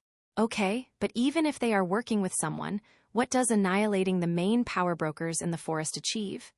Everyone on hand offered their own response. In the end, though, no one had a definite idea about what the orcs wanted, the most important question. Plus, Shuna whispered, how are the orcs feeding an army of 200,000? The observation made everyone freeze for a moment. How? Benimaru ventured. That's what they're seizing food supplies for, no? Then he fell silent, realizing how dubious that sounded.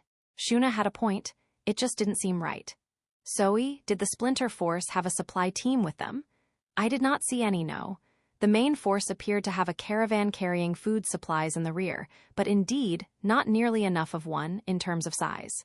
Nowhere near enough to keep an army of 200,000 nourished. Marching near the river eliminated any worries about fresh water, but they were essentially unable to supply themselves. Whatever food they had would dwindle quickly.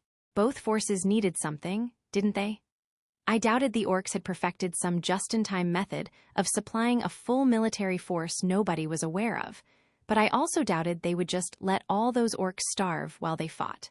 And if they didn't bother to supply the Splinter force, no way they'd seize the ogres' food, then just deliver it all back to the main army. They had their own mouths to feed. And Splinter, force or not, we were still talking several thousand grown orcs, and that was an awful lot of people to force into potential starvation. I noticed Zoe step up to say something, only to catch himself. "What is it?" I pressed. "Did you want to say something?" "This is just speculation on my part, but I wonder if, perhaps, they were foraging upon the bodies of those who died of starvation or battle wounds. I say this because, while I conducted thorough investigations of the battlefields they fought in, I found not a single corpse." "What?" Benimaru exclaimed. "Including our own homeland?" "Yes. There was absolutely nothing, and no one left." "How?" "Oh no." The ogre mages were at a loss for words. Oof, I could see why. That's what orcs are like. Just imagining it made me queasy. That's just too hard to accept. They are omnivorous, I know, but really? Zoe eyed Rigord and Kaijin stoically. "It is simply speculation," he repeated. "But wherever they were known to be, I found not a single corpse, and our homeland was completely devoid of anything. That is the full truth, and that brings to mind a certain skill." He stopped and his face twisted. "No," Benimaru shouted. "An orc lord?" "Indeed, I have not confirmed it, but I cannot deny the chance that an orc lord has appeared. I have, at least, confirmed the presence of high-order orc knights. Are attackers likely?" "Indeed, they would have to be, judging by their strength. I could imagine orc generals among them, even." "That would certainly explain everything." The ogre mages' faces grew more and more concerned. They seemed to know who this orc lord was, not that it meant anything to me, Kaijin, or the other hobgoblins. "Whoa, who's this orc lord guy?" Kaijin asked, finally unfreezing himself. "Could you maybe include us in this conversation, please?" "Yeah," I added, "if you don't mind." That was our first insight into exactly how fearsome the orc lord was. To put it briefly, an orc lord was a unique monster with advanced leadership skills. They appeared one at a time, out of the blue, once every few hundred years, to spread chaos across the world. One bad hombre, in other words. What made them so nefarious was the skill they were born with, the unique skill known simply as ravenous. It allows the caster to make his allies devour everything around them, like a swarm of locusts, afflicting them with a severe hunger they never have any hope of sating. It sounded like torture for the victims, but it had great benefits for the caster. It very efficiently removed all organic matter from entire regions at once, transforming it into energy for yourself. And even if it starved your people, hell, because it starved them, the ultimate effect was tremendously powerful. But the scariest thing of all was that whatever monsters the hordes consumed in their mad dash for sustenance, their skills would be transferred over to the caster. Monster powers, physical attributes, even skills. It wasn't a sure thing every time, but the more monsters you consumed, the better your chances. In other words, the orcs aren't trying to eradicate the forest's higher-level monsters at all. They're trying to take their powers for their own. Silence fell upon the room. It indicated, once and for all, that my compatriots had already made that conclusion. We all paused for a few moments. The air had grown heavy around us, whether we had solid evidence of an orc lord in our midst or not. We weren't helpless against this threat, of course. This monster had appeared on the scene before, multiple times, and there was already a known strategy for dealing with them. "And this is?" I impatiently asked. The ogre mages responded by giving one another awkward looks. Kaijin and Rigord stared at them, a tad put off. "It embarrasses me to say it," Shuna finally began, "but the orc lords of the past have all been defeated by human efforts. Ravenous is a powerful, unique skill, no doubt about it, but it works only by seizing the powers of those the orc lord defeats. While monsters may have intrinsic skills or other magic-oriented effects an orc lord can take for itself, humans bear none of that. They bear arts, not skills, and those are strictly the fruits of practice and effort. That's what enables a human nation, or band of nations, to defeat such a threat. Don't feed the beast and it won't grow, huh? I suppose they hesitated to say it because it meant we'd have to get humans involved, sooner or later. Well, at least we had something to go on now. We had a general idea of the skills the Orc Lord might have seized, and we could find ways to counter them. It might not be that much of a threat yet, assuming it hadn't been around for too long. Maybe this'll be easier than I thought, maybe not. He already had a Night Corps, for one, not to mention that 200,000-strong horde of slavering, starving orcs. That, and whatever organization fronted the funds to equip and armor all those guys. No point being too optimistic. If it gained any intelligence boosts through Ravenous, it could even become a demon lord in time, I bet. Bad news all around. Definitely should have gotten to him quicker, but ah well. Right now would have been a great time for some lofty hero to show up, but I didn't have one handy, to my regret. All right. Let's see if this Orc Lord exists or not, before anything else. If one's really been born, I suppose we should get a message over to Cobble and the rest of my adventurer friends. Yes, my lord, Rigord nodded at the idea. They had mentioned they were affiliated with a group, the guild, they called it, that provided assignments.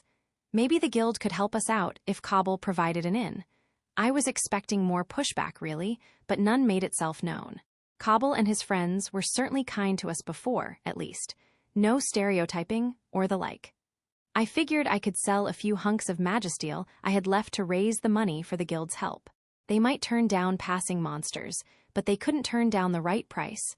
That, or I could just have the dwarf brothers negotiate on our behalf. An Orc Lord would threaten the humans as much as us. We had a lot of chips to bargain with. In fact, if we knew that humans would play a key role in this, perhaps we should send a message out ASAP. If the lizardmen were already goners, the orcs would very likely be going after human kingdoms next. And whether they could feed off humans or not, 200,000 orcs would be a life-or-death threat to pretty much any nation out there. For now, we needed more information. That was my watchword as I continued the conference. But suddenly, Zoe stiffened, wincing. "What is it?"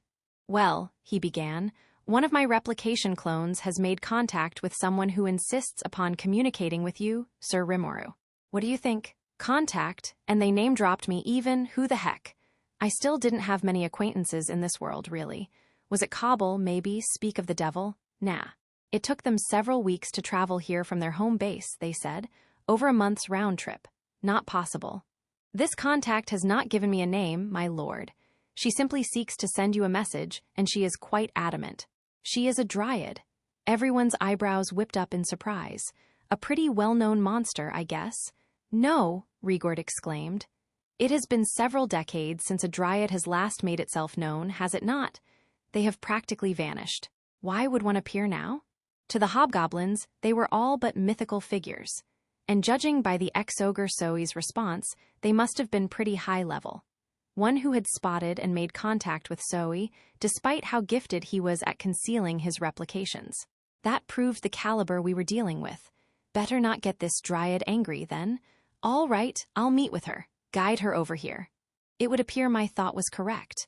Not long after I gave consent, the conference room door opened to reveal a new figure. It had not lost a second to the Zoe replicant, even when he used shadow motion to guide him back. Calling her an it would be rude. She was a woman, and a beautiful one.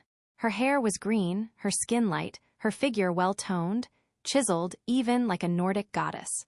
Her luxuriant lips were a shade of light blue, matched perfectly with her deep blue eyes. She looked about 20 years old by human standards, but human she definitely was not. She was semi-transparent, and any observer could tell that her body had no weight or actual physical presence. Dryads were, indeed, descended from the fairy races, as close to a form of spiritual life as one was likely to ever witness. I later learned they served as the guardians of the treants, the living tree people that were another high-level presence around the forest. In terms of ranking, they were easily or better, up there with Ifrit, and no doubt a terrifying presence for Rigord and the Hobgobs. But what did she want? The conference table was enveloped in silence. The Dryads, long-lived though they were, rarely left their holy sanctuaries. They were heralded by some as the wardens of the whole forest of Jura, and only a few lucky ones would see one for themselves. They were fabled to exact divine punishment upon the wicked, those who damaged the forests. Benimaru and the other ex-ogres reacted much the same way as Rigord, but the Dryad didn't let it faze her. She sized up the room for a moment before locking her eyes upon my figure. My greetings to you, leader of the monsters and your followers. I am Trainee, a dryad. It is nice to meet you all. She smiled like a bud sprouting into a flower. That was all it took for me to wonder, am I being too wary of her perhaps? She had a fairy-like beauty that was absolutely true. You two, my name's Rimuru. We can keep it casual here, okay? None of that leader of the monsters crap. I hated nicknames enough on Earth. I didn't want any here, so I made sure to do away with it before the rest of the room could introduce themselves. So, I said, still trying to overcome my embarrassment, what did you want to see me for? Thank you. I have come here to discuss the events taking place in this forest, events which, I imagine, you all are aware. As one of the Forest of Jura's appointed wardens, I cannot allow this series of calamities to go unaddressed, and so I have appeared before you. I do so because I hope to join in your conference. She nodded in turn to each of the participants before turning back to me. Trainee, a named monster, then. High level, no doubt. But why here? Benimaru dared to ask. Surely there are races more powerful than the goblins you could have turned to for assistance. This is the most powerful outpost in the nearby region, the Dryad replied. The others no longer exist, their people now affiliated with the lizardmen known as Gabble. The Treants are incapable of moving from location to location and thus interact little with other races. If they were blighted by an outside enemy or natural disaster, there would be little they could do to defend themselves. We Dryads are granted permission to travel to the outside world only in these spiritual forms, and I regret there are but few of us. If the root cause of all this were to attack the Treant community we share our lives with, we lack the numbers to provide them an effective defense. That is why I wish to tap your strength, if I may. She closed with another cheerful smile. In contrast to her astounding looks, the way she spoke was oddly calming. They must have been a long-lived race, indeed. She must have seen a lot over the years. The issue was whether she could be believed. Someone as strong as Ifrit, several of them, living in this community or whatever, not even they could handle the orcs. Did she want to use us as bait, maybe? Or was there some other goal? You speak of a root cause, Hekuro said. Does that mean you know what is happening in the forest now? I do, Trainee responded without hesitation. An orc lord is invading it with a vast force in tow. The freely given revelation plunged the conference room into silence once more. Should we take that to mean, Benimaru finally said, you have confirmed the orc lord's presence? You may. And if they were to turn their sights upon our community of Treants, we have no effective way to resist them. They cannot move from where they are rooted, and their mystical magic can do little against an orc race unafraid of death. We could perhaps sear them with flame magic, rendering them into ashes, but that could backfire upon the tree people, and none have mastered it anyway. And anything more powerful than that, anything that could strike an entire army at once, would wipe the Treants out with it. That, Trainee paused, sizing us all up before once again focusing her gaze squarely upon me. In addition, we have found that a high-level magic-born is working behind the scenes to support this orc lord. As Dryads, we must prepare for this. We are unsure which demon lord might be behind them all, but we are not interested in letting these intruders do whatever they like with our forest. Her eyes seemed to sparkle even more as she spoke. As one of the most powerful creatures of the forest, Trainee exuded a presence in the room that was electric. It was like energy coursed across her entire body. Well, we'd like to help, but what did you want us to do, exactly? I would like you to defeat the orc lord, Trainee immediately replied. This rendered everyone speechless. Whoa, I protested. This monster is, like, crazy-ass strong, isn't it? Why would someone like me have to take him on? Trainee responded with a quizzical look. But the ogre mages here are intending to fight against the orcs, though, aren't they? And you plan to contribute to the effort yourself, right? You were the one who extended a hand to save all those defenseless goblins, not long ago. I had thought you would show similar kindness to us and the Treants. She smiled again. I wasn't sure what sources she was tapping, but Trainee seemed to know a remarkable amount about what happened in this forest. She must have looked at my assorted exploits in this world and concluded that I was a sort of omnipotent Good Samaritan. Perhaps the secluded lives the Dryads led caused them to assume the best of everybody they met. Did it ever occur to her that I might stab her in the back? The smile made it impossible to tell, but as our eyes met, I could feel it in my gut. This was no liar in front of me. I decided to trust my instincts. If her story was true, we really did have an orc lord on our hands, as well as a high-level magicborn lurking around behind him. I didn't know exactly how I could contribute to the cause yet, but if she trusted in me, I might as well repay the favor. I took a deep breath, but before I could speak, of course, to our leader, Sir Rimuru, the orc lord is no more of a threat than a passing cockroach. Shion stole my thunder, a bold look of determination on her face. Geez, I'm not a god or anything. Wish she could have conferred with me first. And why's it already a given that I'm the one doing the orc slaying around here? Before I could protest, Trainee gave me another smile. Oh, she exclaimed. Then it's just as I have heard. I wish you great luck against the orc lord then. And that was that. I had been more or less pushed into the orc lord, slaying role by Shion, but that didn't mark the end of the conference. We kept going, while Trainee joined us for the rest. On the map in the marshland area was a wooden board with Lizardmen written on it. Behind it, another one marked goblins. In front of it was the spot where the two different orc contingents were going to cross paths. Putting it all down on the map like this made the sheer size of the orc force stark in our minds, but my eyes were turned elsewhere. You know, I said, if that idiot from before decided to stage an attack on the Lizardmen HQ right now, he'd seize it pretty darn quick, wouldn't he? Indeed. Gabble, the so-called Lizardman Envoy. If he decided to raid the Lizardmen's home turf while their main force was busy tangling with the orcs, he'd be greeted with only skeletal resistance. The caverns would be his in the blink of an eye, and the goblin forces were already in perfect position for it. You're sure these are the right positions, Zoe? I am, sir, Zoe said. The goblins are encamped in the plains by the foot of the mountain range. If they deploy their forces from there, they will do so right in the spot indicated. I trusted him at his word, but why were they just sitting around there instead of joining up with the other lizardmen? That was the thing. But I had to remind myself that I was making some pretty big assumptions, too. Gabble had no reason to attack his fellow lizardmen. The odd way he chose to position his forces gave me pause, but there was little reason to dwell on it, I thought. Maybe I'm overthinking it. I'm kind of an amateur at this, so... No, interrupted Hakuro, eyes sparkling. I think you may have a point. If the main lizardman force is deployed directly in front of them, it would be easiest to try to strike from the rear. But the orcs clearly don't have the time to try to circle behind them. And even if they attempted such folly, they could easily be attacked and routed from both sides while their lines are stretched thin. There is no reason to keep an army here. But what would the point be? Benimaru countered. Even if the goblins defeated the lizardmen, all they'd have waiting for them is death at the hands of the orc onrush. Perhaps. But Gabble seemed to style himself as a leader. He may want to seize the position of chief for himself. It is possible. And really, I see no other reason for him to position his forces here. Gabble was certainly confident. Dreaming big, but was he really that brazen? If that's what you think, I said, if you think it's possible, then that's all the more reason why we can't team up with him. Nobody offered any disagreement. Do you believe Gabble may be rebelling against his own people? Trainee asked.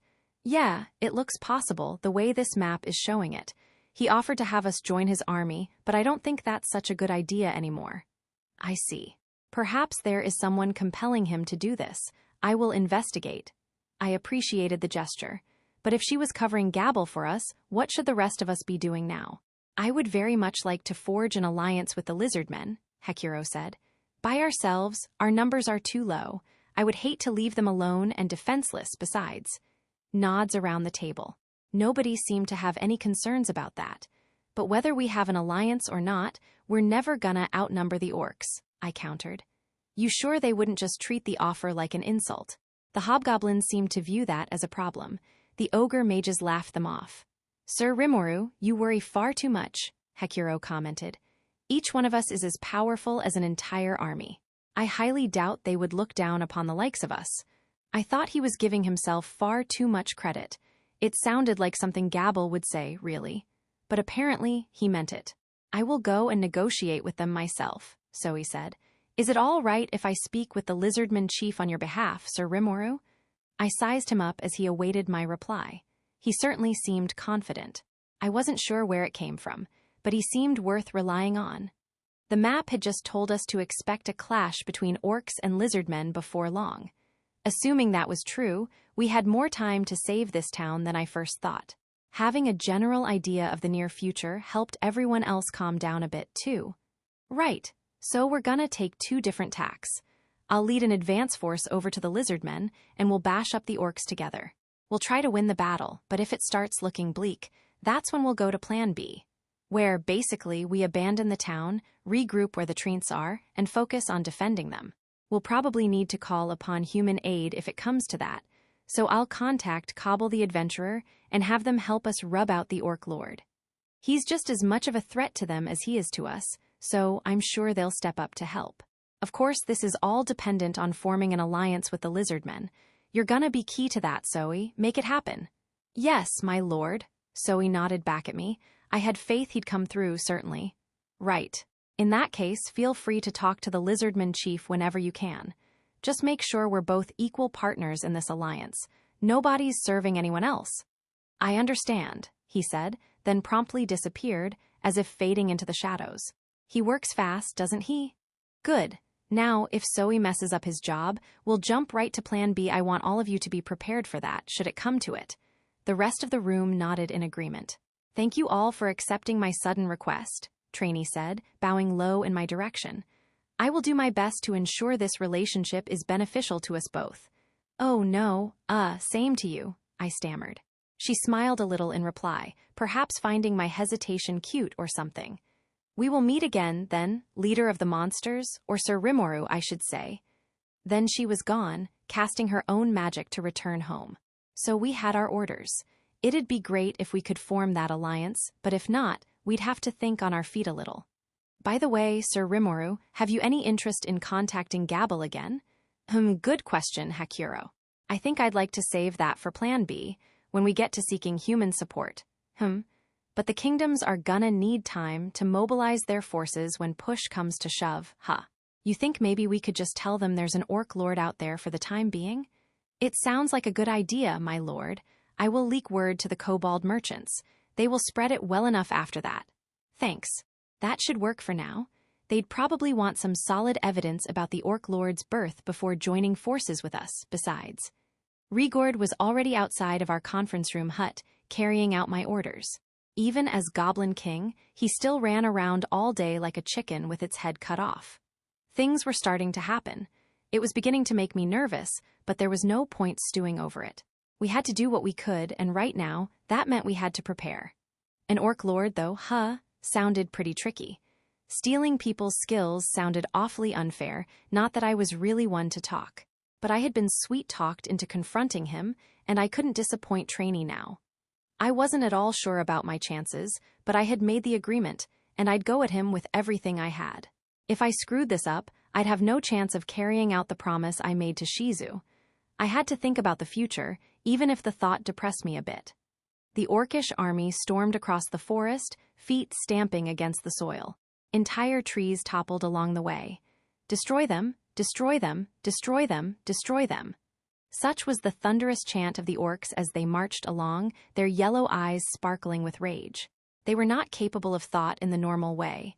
In their eyes, anything that moved was prey. They were eternally hungry, and the whole of their consciousness was devoted to filling their empty stomachs. Whump! Another one down. Those surrounding him were overjoyed. They had prey now. At one point, they might have been friends, but now he was just a slab of something edible. He looked like he was still breathing, but all that meant to the others was that his meat was fresh. Those lucky enough to have been marching alongside him immediately took to taking the body apart. The liver was taken to the leader of their little group, with the rest snatched up on a first-come, first-served basis. Crunch, rip, smack. The air was quickly filled with the repulsive sounds of flesh and bone being torn apart. They were forever hungry. And the hungrier they got, the more powerful they became in battle. That right there was the hidden benefit of the unique skill known as Ravenous. The more orcs that fell and were eaten, the hungrier the survivors grew, the stronger it made the entire army. They numbered 200,000, a city's worth of famished slaves under the Orc Lord's rule. There would be no salvation for them, as they worked feverishly to fill their stomachs. It was all too futile an effort in this endless hellscape. Now the homeland of the ogres was before them. The orcs were D-ranked monsters. The ogres, with a grade of B, made them cower in fear. Never in their dreams would they dare challenge them to a fight. But look at them now. Destroy them. Destroy them, destroy them, destroy them. They never stopped. If anything, the hunt for prey made them go faster. Their comrades fell as the ogres raged, exercising the full brunt of their powers, slashing them apart, caving in their skulls with the handles of their axes. But all it meant was that the orcs suddenly had a bountiful supply of fresh meat. They were thrilled, hoping against hope that it'd help stave off the hunger for at least one passing moment. An ogre fell. Several orcs immediately pounced, bathing in his blood as they gnawed at his body. But it didn't work. It filled nothing. But now look. The orcs' bodies were changing. The power of the ogre was now within them. And now the ogres were swallowed up by the supposedly inferior orc hordes, screaming their last, pained at the seeming uselessness of their powers. And slowly but surely, some among the orcs began to manifest new, unexpected abilities. The strength of the companions I eat becomes my own. The power of the prey I consume becomes my own. The eating continued. None were afraid of death. Any sense of fear in their minds had been consumed right alongside the flesh of their comrades. And the power flowing within them was now making its way to the king. Their king, the orc lord, the one at the top of the food chain. The march continued. Their next prey was right in front of them. The lizardman chief shuddered when he heard the report. The thing he feared most was now reality. According to the messenger, the stronghold of the powerful ogre race was destroyed before the day had even ended. As if swallowed whole by the orc horde, there was no longer any doubting it. The orc lord was here. In terms of sheer statistics, these were still D-ranked orcs, 200,000 of them or not. 10,000 C+ level lizardmen, playing on their home turf in the marshes, had every chance of fighting evenly or better. But if the thing he feared the most, an orc lord, was on the scene, nothing about them was D-rank any longer. If they had completely overwhelmed the ogres, that was an indicator of their power, from the guy up top, all the way down to the lowliest peon in the army. They may not be as powerful as ogres, no, but you could put a plus sign next to that D, at the very least. And any orcs who were at night level or higher would be at least a C hell. At this point, they might be leaning toward C+, matching the lizardmen's grade. It would be hard enough to fend off such a massive army attempting to strike them at their weakest link. But if there was no meaningful difference in strength at the infantry level now, they had no chance. The presence of the orc lord meant that holing up in the caverns and attempting to weather out a siege would be pointless. It was one thing if they had reinforcements, but shutting off all potential exits would simply make the lizardmen starve, not the orcs. They would simply have to throw themselves against them. It was a bitter decision for the chief, but one that had to be made. Gabble, sent away to gain the goblins' support, had yet to report back. They couldn't waste time searching for him. It would only make their foes even more of a threat. The chief began to fear that he would have to lead the forces himself. A soldier ran up, shouting, "Chief, we have an intruder. He wishes to meet with you in the limestone grotto entrance." The chief's guards readied their spears in response. "Calm yourselves," he said. He could feel the presence of a strong aura nearby, more powerful than anything he had felt before, and he realized it wouldn't pay to do anything to stoke its owner's anger.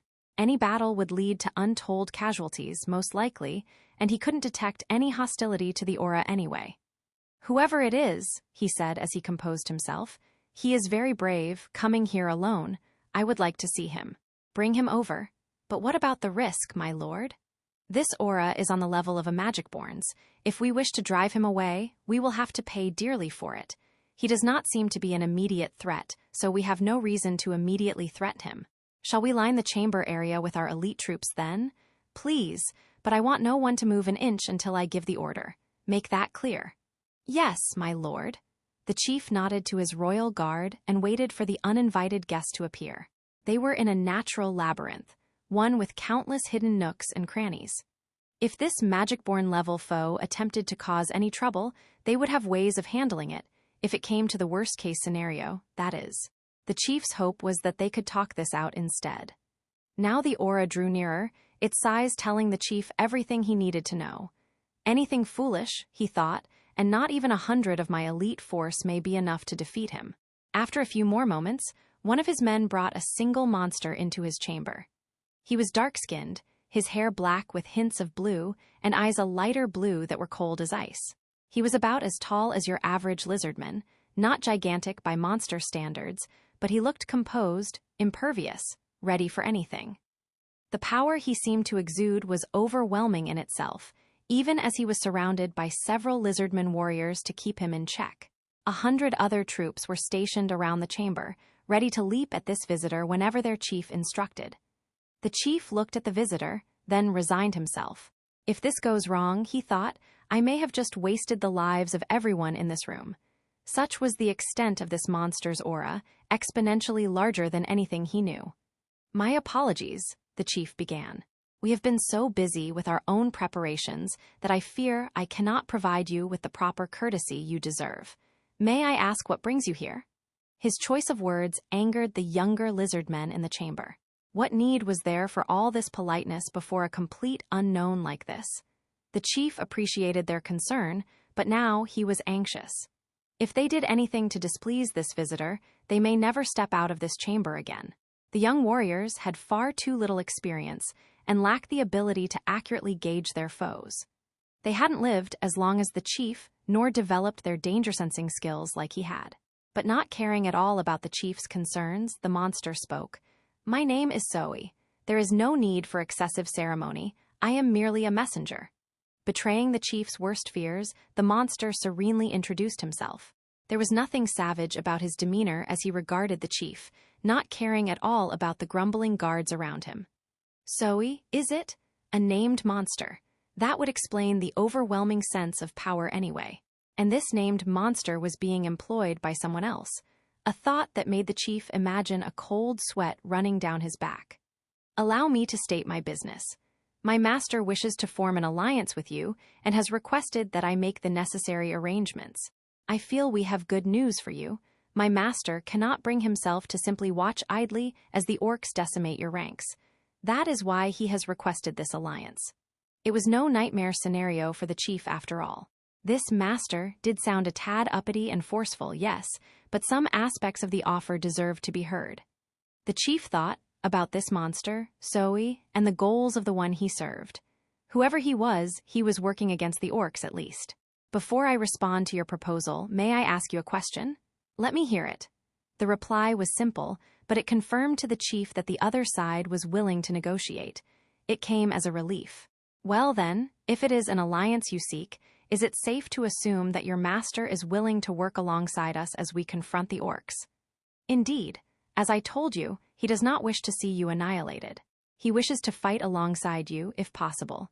Then let me ask another question. What does your master think is the root cause behind this orc activity? Zoe fell silent for a moment. A bold smile began to cross his face. Are you asking whether it is an orc lord we are dealing with? Then let me give you a piece of information I guarantee is the truth. My master, Sir Rimuru, has received a request from the Dryads, the wardens of the Forest of Jura, to slay the Orc Lord. He has solemnly promised to do the deed. I hope you will consider that as you make your decision. This reply offered even more for the chief than he expected. The revelation that Dryads were involved caused everyone in the room to stir. And the man before him had just confirmed that the Orc Lord was very, very real. Whatever master this monster served, did he have the power, truly, to defeat this menace? Considering Zoe had dropped the name of the Dryads, one of the top-level presences in the forest, it seemed safe to assume he was telling the truth. Nobody was dumb enough to speak of Dryads if doing so would spark their ire. It was said they could see all and hear all, through the very trees that populated the forest. All forest residents knew that their names must be handled with respect. The term alliance suggested that the lizard men would not be subjected to servitude. They would be treated as equals. It was an offer, the chief reasoned, that had to be taken. But before he could speak, another group of lizard men bounded into the chamber. Chief, there is no need to listen to such talk. Indeed, we are the proud lizardman race. Why does some total stranger think he can simply stroll in and curry our favor? They were Gabble's men, part of the group that stayed behind while their leader set off to secure the goblins' support. The chief had bidden them to stay, fearing them too hot-headed to be useful in delicate negotiations with the goblins, and now he was paying for that error. He wished he could click his tongue and make them vanish. Certainly, there was no telling exactly how powerful this master and his people were, but simply dismissing them out of hand over the authority of their chief. This visitor was demanding a lot, it was true, but he was a messenger, and these rank-and-file lizardmen had no right to treat him like garbage. Besides, the visitor's demands were not, in themselves, a problem. The envoy represented a monster powerful enough to be relied upon even by dryads. In terms of level, he must have been equivalent to the lizardmen or higher. And in the world of monsters, it was all about survival of the fittest. Here was a higher-level presence seeking their help. Any perceived rudeness could be quickly forgiven. Even this envoy possessed a frightening amount of force, a magic-born through and through. Get on his wrong side, and he could easily become their enemy, and taking on a magic-born like this before the orc horde arrived would be the epitome of foolishness. The chief eyed Zoe, trying to read his emotions. The envoy's eyes were still squarely upon the lizardman leader. Hugh, that was a relief. He couldn't afford to let a witless bystander ruin this offer.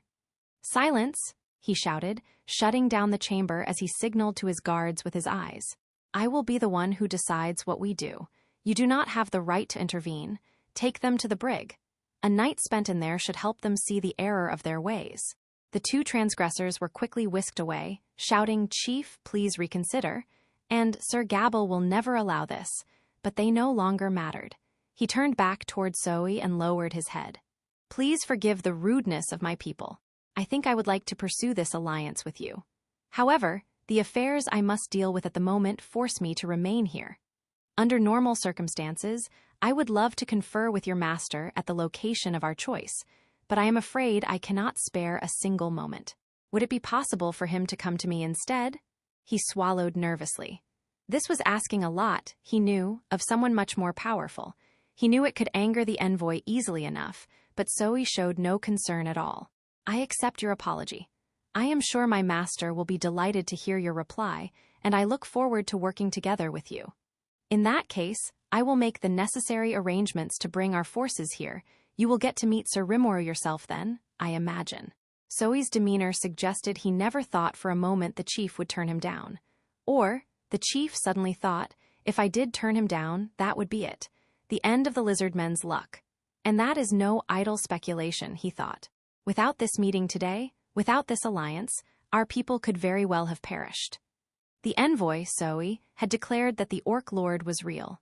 The worst-case scenario in the chief's mind was already in motion, and now there was a glimmer of hope that they could survive it. It filled the chief with a great sense of relief. "Let us convene together then," Zoe said, 7 days from now. I ask that you do not hurry yourselves into any type of conflict before then. I would also advise you to watch your backs for the time being as well." "Very good. I look forward to meeting your master." The monster nodded at the chief, then disappeared from the spot, without a sound, as if fading into the shadows. 7 days. That would be enough, he thought. Hole up in their caverns to keep the orcs from getting any stronger, and wait for their reinforcements. He didn't know what kind of numbers his newfound friend would bring, but even someone as powerful as Zoe alone would be a great help. If his so-called master was taking on the Orc Lord himself, then the lizard men needed to grant him all the support they could. It was an uncertain, wait-and-see approach, but it certainly beat risking their lives in a confrontation that offered almost no chance of survival. Now, at least, the chief knew what must be done. "Prepare for a siege, men. We must reserve our fighting strength until the reinforcements arrive." "Yes, my lord." And so the lizard men holed up in their natural labyrinth, lying low and quiet for the clash to come. Gabble opened his eyes. It took a moment for him to recall what had happened. When he finally did, he shot out of bed, livid. "Are you awake, my lord?" the lizardman serving him said. "Yes, I apologize for alarming you. I must have fallen into his trap." "His trap? Indeed, that impudent fool and his clever tricks. Meaning, sir? Meaning that fighter who defeated me was the true leader of the village." "What?" His men began nervously conversing with one another, digesting this devastating piece of news. It explained a lot, in their minds. The little sneak pretended that Slime was their leader to distract my attention. He played the part of some foolish peon, then struck me right when my guard was down. Of all the dirty tricks, my lord. And to think the direwolves of all the monsters are willingly cooperating with such a small-minded weasel. So much for the so-called masters of the plains, just a bunch of mangy dogs in the end. The work of a coward through and through, unworthy of ever crossing blades with a warrior such as yourself, Sir Gabil. Quite, yes. I offered him a chance to duel with me, fair and square, and now I see how much of an error in judgment that was. Ah, I see, sir. Indeed, there would be no other way I could imagine you tasting defeat otherwise. Bah! Curse those wretched direwolf beasts and those conniving hobgoblins. Just because they happen to be blessed with a round of evolution, my lord, they walk around like they own the world. If they think they can measure up to the lizard men, we had all best relieve them of that idea with haste. Gabil gave his men an appreciative nod. It was true. He couldn't imagine any other reason why he lost that confrontation. That and the direwolves proved to be a sore disappointment. All that talk of their pride, their flawless teamwork, and here they were sharing their fates with a bunch of underhanded lowlifes. Anyone who uses such cowardly tactics against me is worthless, he spat out, still livid. Perhaps it was for the better we did not side with them then. I would say so, yes. Indeed, indeed. Gabil basked in the ego-massaging from his men. Then he let out a hearty laugh. As far as he was concerned, he wasn't defeated at all. Come to think of it, another man said, I do find it odd, Sir Gabil, that you have remained at the rank of warrior lord for all this time. What? Gabil replied, sneering at the lizardman. And no, I do not mean you are unworthy of the post, my lord. Quite the opposite. I just feel it a wasted opportunity of sorts, you serving that feeble old man for all this time. Keep going. Now Gabil was on his side. The lizardman straightened his posture, relief coursing over him. I feel, Sir Gabil, it is about time we allow our chief to go into retirement and establish you as the new lizardman chief. Ah, if only that were already the case. Then, perhaps, we would not be so thrown by the orcs as we are now. The others quickly stepped up to agree. Exactly. Once Sir Gabil shows his true strength, that stubborn old fool will soon take the hint and step aside. It will be a new era for the lizardman people, and nothing would make me happier than seeing it come to life.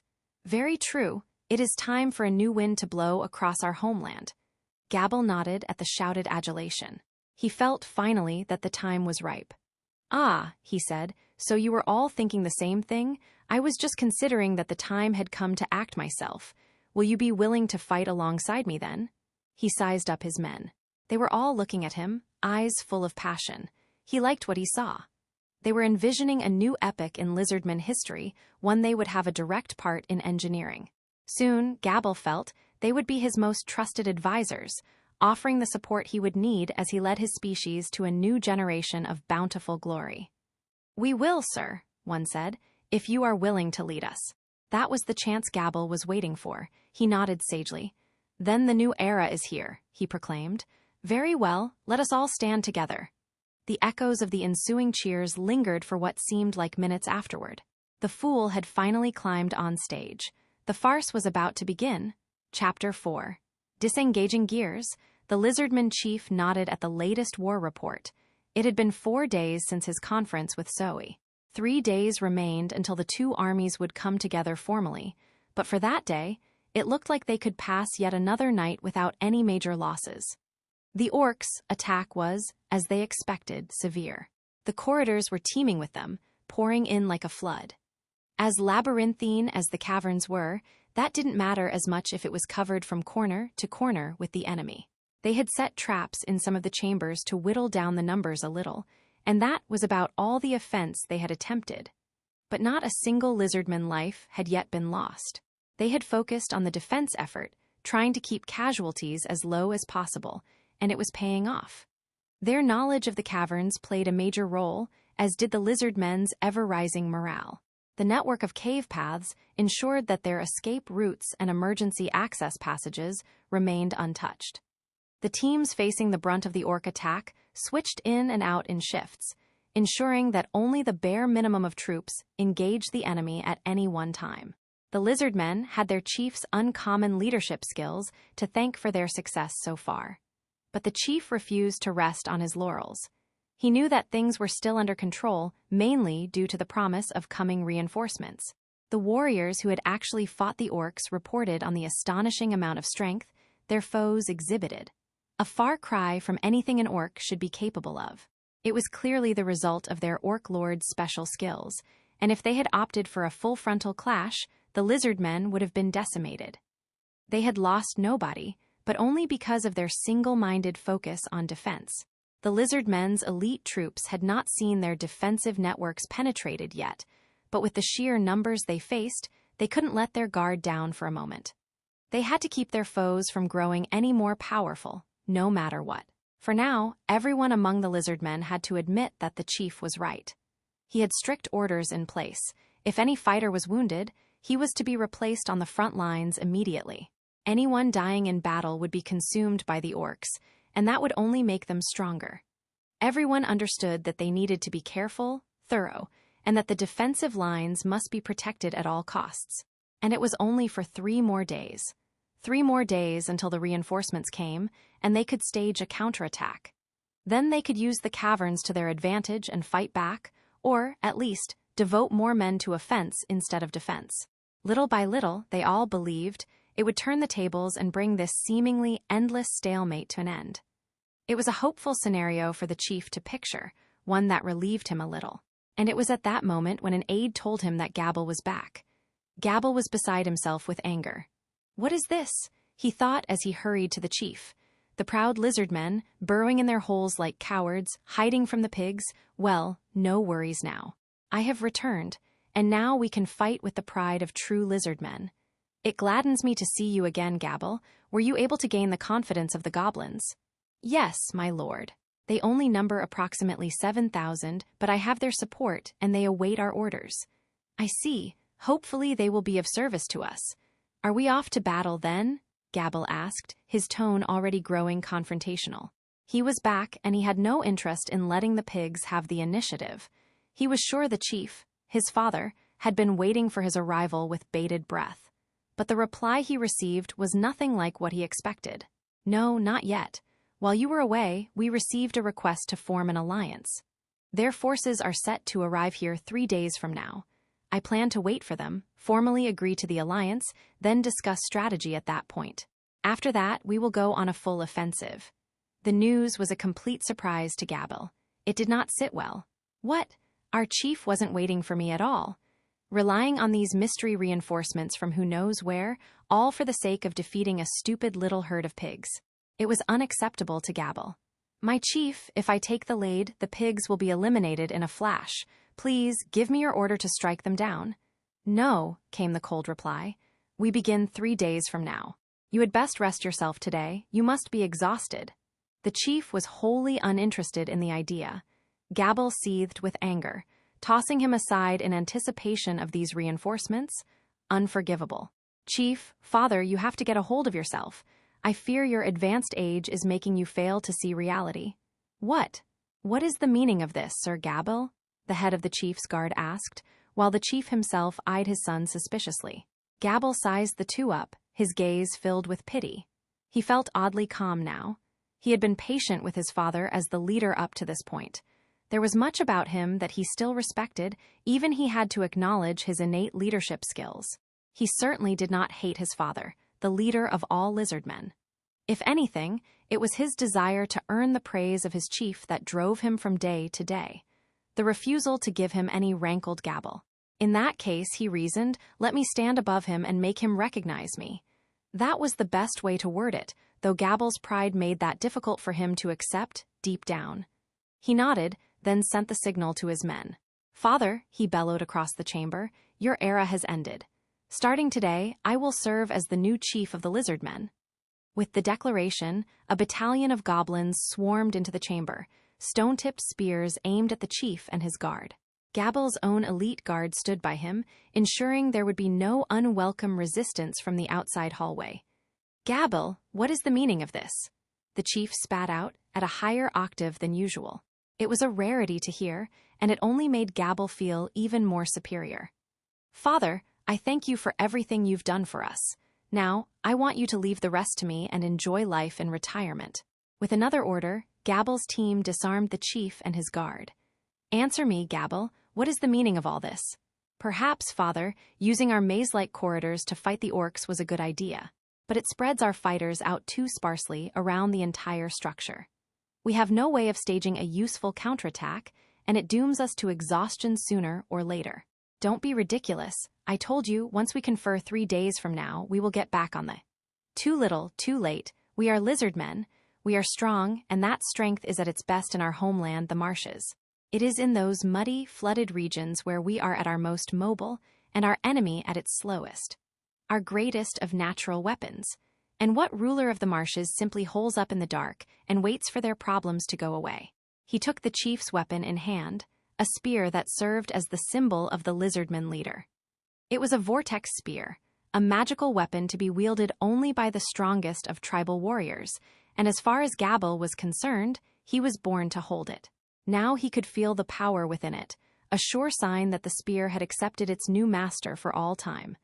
Looking down at the chief and his guard, he held his new weapon high in the air for them to see. The spear has accepted me. Lizard men require no alliances. Allow me to prove that to you. Wait, Gabble, I cannot allow you to do this. At least wait until the reinforcements arrive. You may leave the rest to me, he replied, ignoring the shouted plea. You may find things a tad uncomfortable until the battle is over, but do try to hold out for me. Sir Gabble, my brother, you dare to betray us. Could we save family concerns for later, my sister? I am not betraying anyone. As I told you, I am going to show you what the new era will be for us lizard men. That's nonsense, replied Gabble's younger sister, the head of the chief's guard. Everyone knows what a talented warrior you are. Why now, of all times? Is this what you truly want for us? Do you think I am joking? Get out of my sight. Take her away. He could hear his sister shouting as the goblins hauled her out of the room. It didn't matter to him any longer. He had no intention of killing her or anything of the like, but he didn't want anyone in his way. He would defeat the foe that the former chief found impossible to overthrow.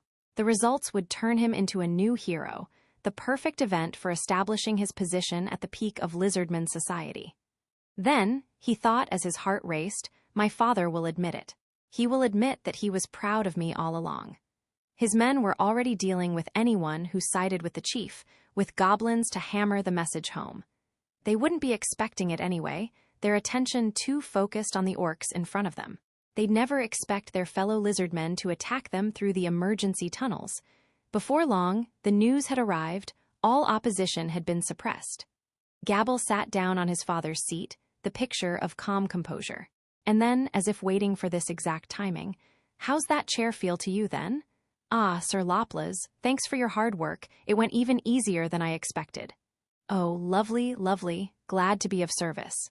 It was a masked man, one with an asymmetrical smile that made it look like he was sneering at anyone he showed it to. His clothing stuck out, too, clown-like with its rabble of colors and patterns. It was a ridiculous sight, but Gabble was unfazed. This man, Loplas, was in the employ of Gelmud, the man Gabble loved more than almost anyone else. He had first appeared before Gabble as he was returning to his homeland with his newly earned goblins. Loplas is the name, he began. I used to be vice president of the Moderate Jesters, a group of jacks of all trades, you could say. Lord Gelmud has hired me to serve you. Anything you need, I provide. This Loplas did with efficiency, freeing Gabble's men from the dungeon and providing regular reports on the lizard men's moves. It was Loplas who removed the seal on the vortex spear for him, ensuring his coup ended in success. The original plan called for Gabble and his elite guard to suppress the chief and his men while the main force was out fighting in the marshes. But with the army hunkering down in the caverns, that idea was a bust. It angered Gabble immensely, but Loplas offered an alternative path. He brought the goblins, and Gabble's own troops, right to the chief himself without arousing any attention. It was like magic, the way he led them through the escape corridors without a single lizardman noticing. In short, Loplas was the triggerman for the entire coup. Ah, come on, Gabble, Loplas laughed. I'm really nobody that special, no? But he was to Gabble, this man working for Gelmud.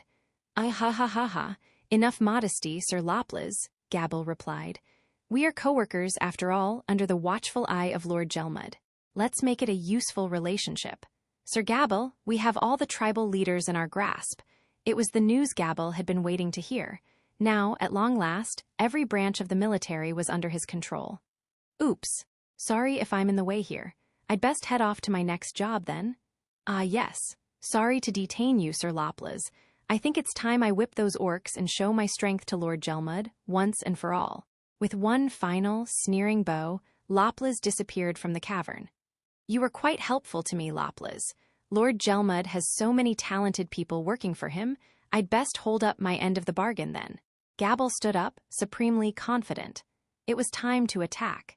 He couldn't even imagine defeat at this point, and the advice from his father failed to reach his ears. His loyal followers were now cheering his every move, especially the younger lizardmen who formed his most passionate support base. He called each tribe leader to his chamber, ordering them to prepare for an all-out attack.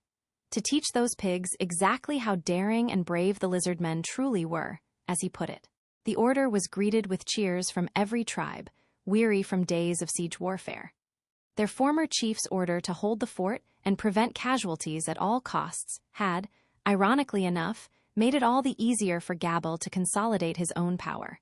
He was giving the people what they wanted, and that made things go his way. Gladdened by the response, Gabble sat back down.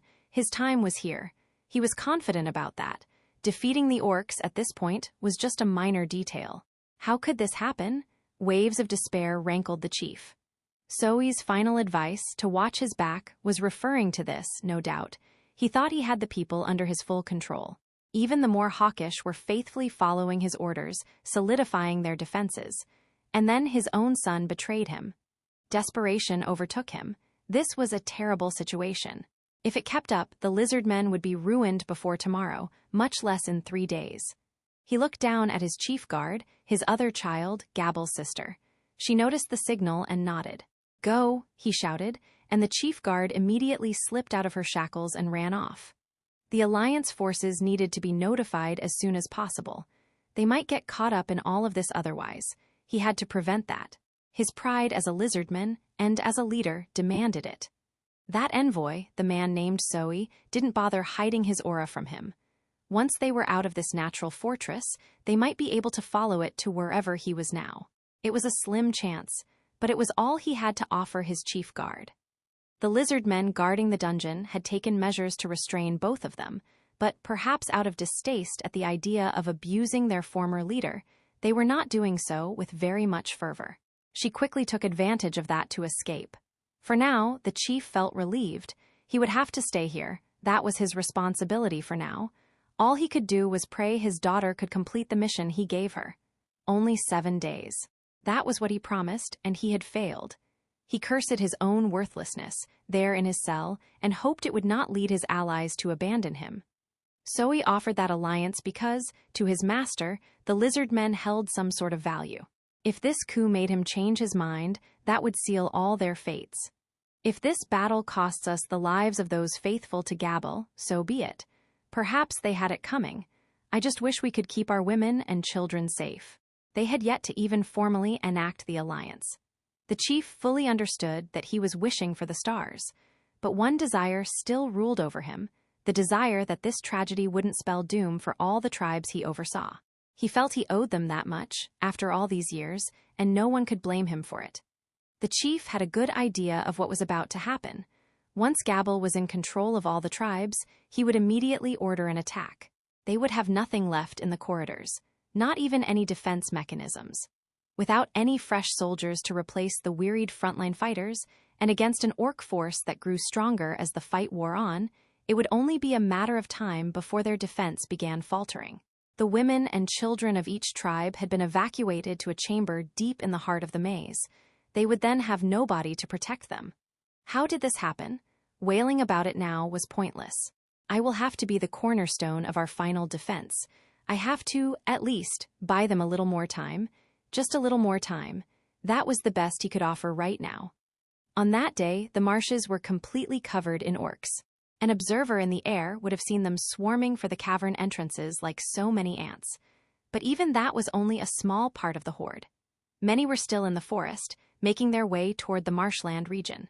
And the main force, marching northward along the river, was still coming.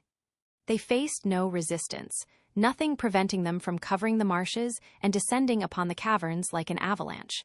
Now, though, there was a commotion in one small corner of the horde, the first clash between orc and lizardmen out in the marsh. In these lands, the lizardman was king. Powerful in combat, they were capable of nimble, quick movements in the muddy, overgrown swamps they called home. That was how the battle began, a handful of fighters hiding in the tall grasses, sneaking up on a clutch of orcs. Everything was going exactly as Gabble had hoped.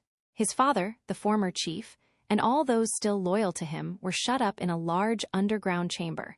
And now he was back on the surface to reorganize his newly united troops, taking full advantage of the twisty access paths that crisscrossed over one another inside. The defensive forces were still in place. Gabble planned to wrap up the fight before they exhausted themselves. He didn't have an exact bead on the number of troops at the orcs' disposal, but judging by the natural abilities of the two races, he figured there was nothing to worry about unless they were outnumbered 10-1 or so. So what if they were throwing a ton of orc bodies at them? That didn't change the core fundamentals of this matchup. Plus, he had ordered his fighters to take a stick-and-move approach, dealing a blow or two and quickly falling back, just in case. Staying on their toes like that would let them regroup as often as necessary, readying themselves for the next strike. Over time, it would cull the orc numbers drastically, dealing them a decisive blow. The orcs on the inside would lose contact with the outdoor forces, and with that, they'd be forced to retreat. The lizardmen's natural agility in these marshes made that strategy possible. Gabble was no talentless fool. He lacked his father's ability to instantly gauge the entire theater of war in one glance, but the way he led his fighting men and women was worthy of praise.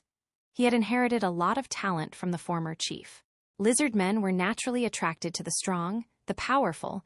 Merely talking a big show wouldn't be enough.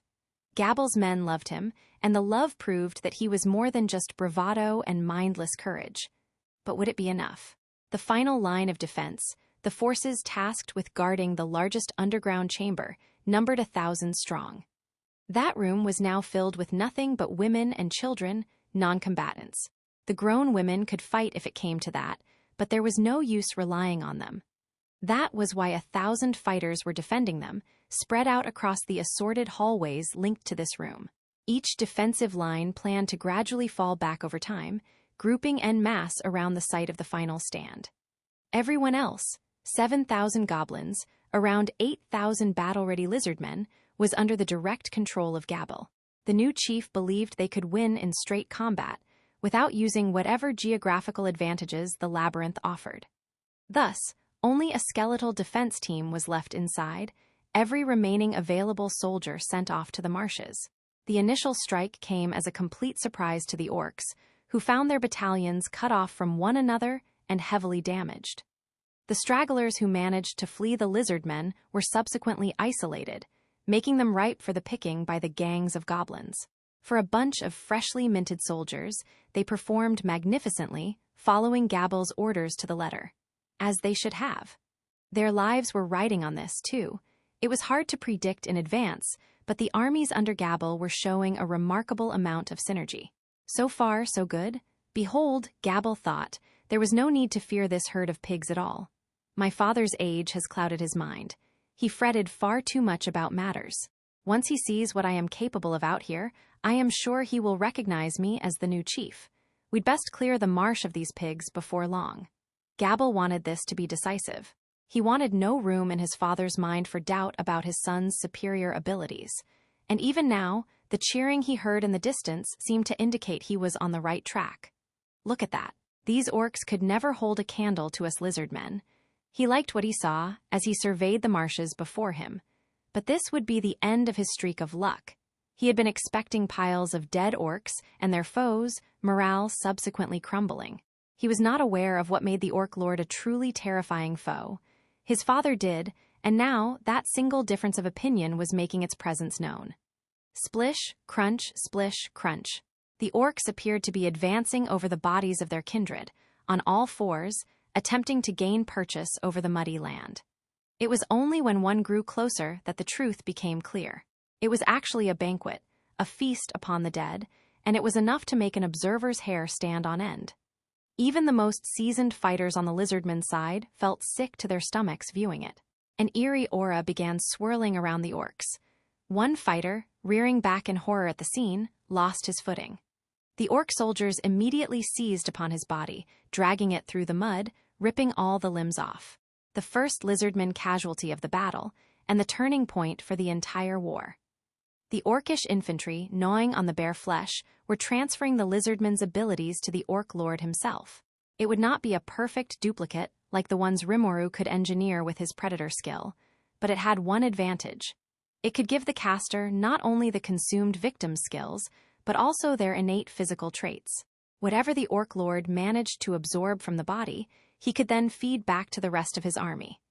This was known as the food chain, another ability unlocked by the Ravenous skill. It let the orcs function both as a horde and as a single conscious entity. Ravenous did not work the way a well-trained direwolf pack did, but the effects it could have on an enemy could be just as devastating. It was exactly why the lizardman chief feared, above everything else, losing any of his men in battle. Doing so meant losing any inherent advantage his species brought to the table. Even if the orcs couldn't fully seize the skills of their foes, they could still gain some feature of the lizardmen, and it would instantly be gifted to every member of the horde. Perhaps they'd grow webbing around their feet, letting them more freely move through the mud. Or perhaps scales would spontaneously appear over the more vulnerable points on their bodies, boosting their defense. They were little changes, yes, but they would have dramatic effects on how the battle would turn out. "Do not fear them," Gabble shouted. "Show them the power we enjoy as the proud lizardman race." It was enough to inspire his men that little bit further. They knew they were fighting on familiar territory, and they were certain they had the mobility advantage. The orcs would be too bogged down to catch up with them. And even if they were outnumbered, a nimble attack on their flank would cut them off, just like before, or so they thought. Matching the army's movement step by step, the orcish army stayed in formation, following their foes unerringly. They were now perceptibly quicker than before. The orcs are moving differently, but by the time Gabble noticed, it was already too late. With newfound speed, the orcs spread out to the left and right, enveloping the advancing lizardman force. In perfect order, the 20,000-strong force had completely sealed off the escape route Gabble's men used to have. The new chief had pushed his men too far into the fray, placing too much confidence in their mobility and figuring they could easily get away if need be. But right now, Gabble's force was pitted against the 10,000-strong splinter force that had attacked the ogres, plus another 30,000, the advance force from the main horde. Half that number were now behind the lizardmen. It gave Gabble pause, but only for a moment. He decided to try breaking through the army in front of him. If things turned against him here, the lizardmen would be surrounded on all sides and annihilated, to say nothing of the much slower goblins. And while Gabble didn't see the goblins as much more than cannon fodder, he wasn't heartless enough to simply abandon the whole lot at once. "After me, men," he shouted as he began to run forward. "We're breaking through the orc encirclement." If this was a typical orcish army, one not under the effects of Ravenous, Gabble's desperation tactic might have had a chance. But now, that was only a hypothetical. The reality was much harsher. In a moment's time, the powerful attack the lizardmen launched at the orcs before them ended with a whimper.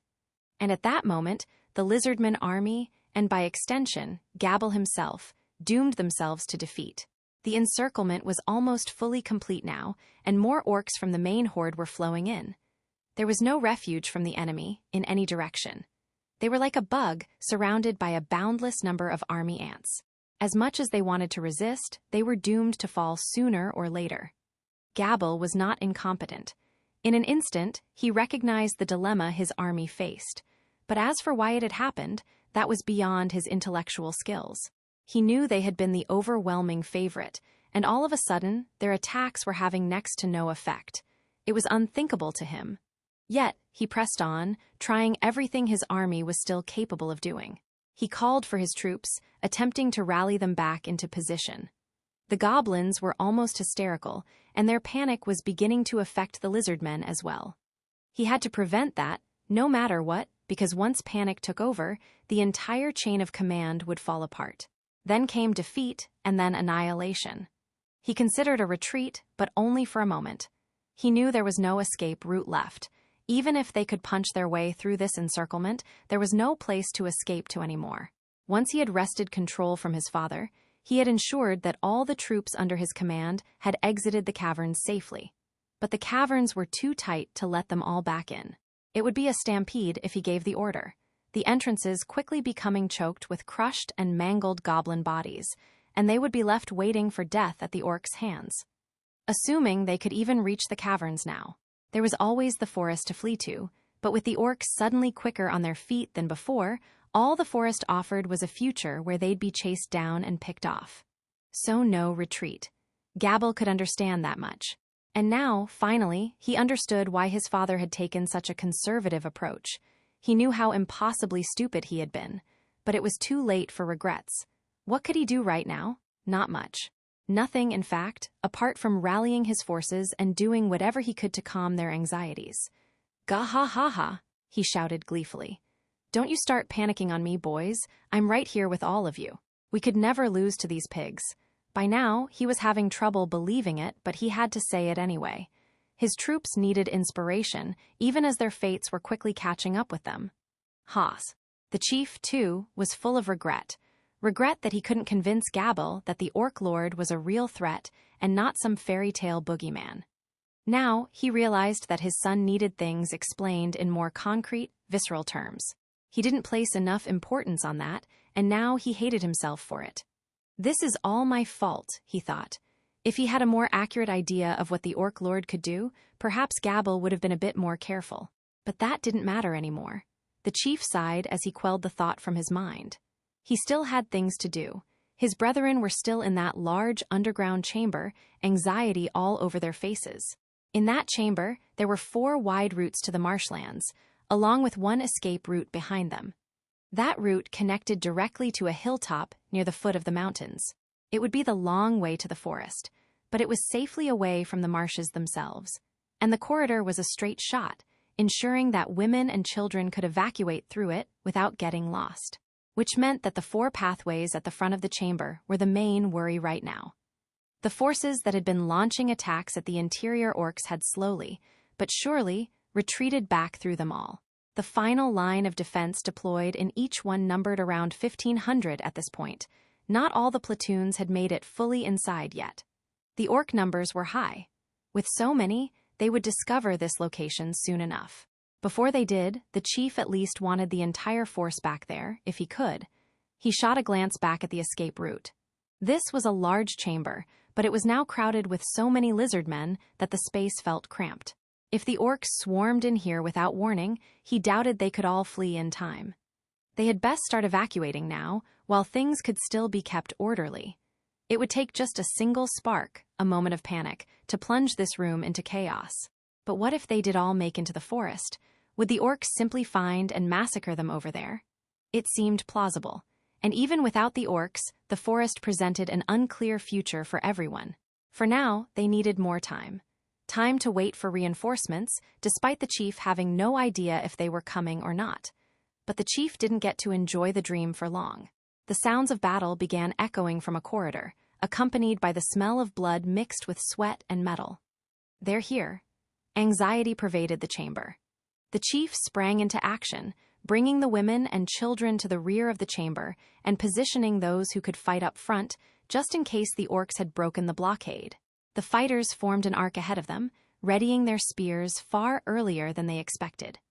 All 4 corridors in front should have been fully blocked off. The lizard men were instructed to pick off the orcs as they appeared, giving them no quarter regardless of how much weaker they were. The hallways were narrow enough that only a few orcs could engage at once, a welcome advantage. In a one-on-one fight, a lizardman could make quick work of any orcish soldier, and this formation, the chief thought, offered them at least a few advantages.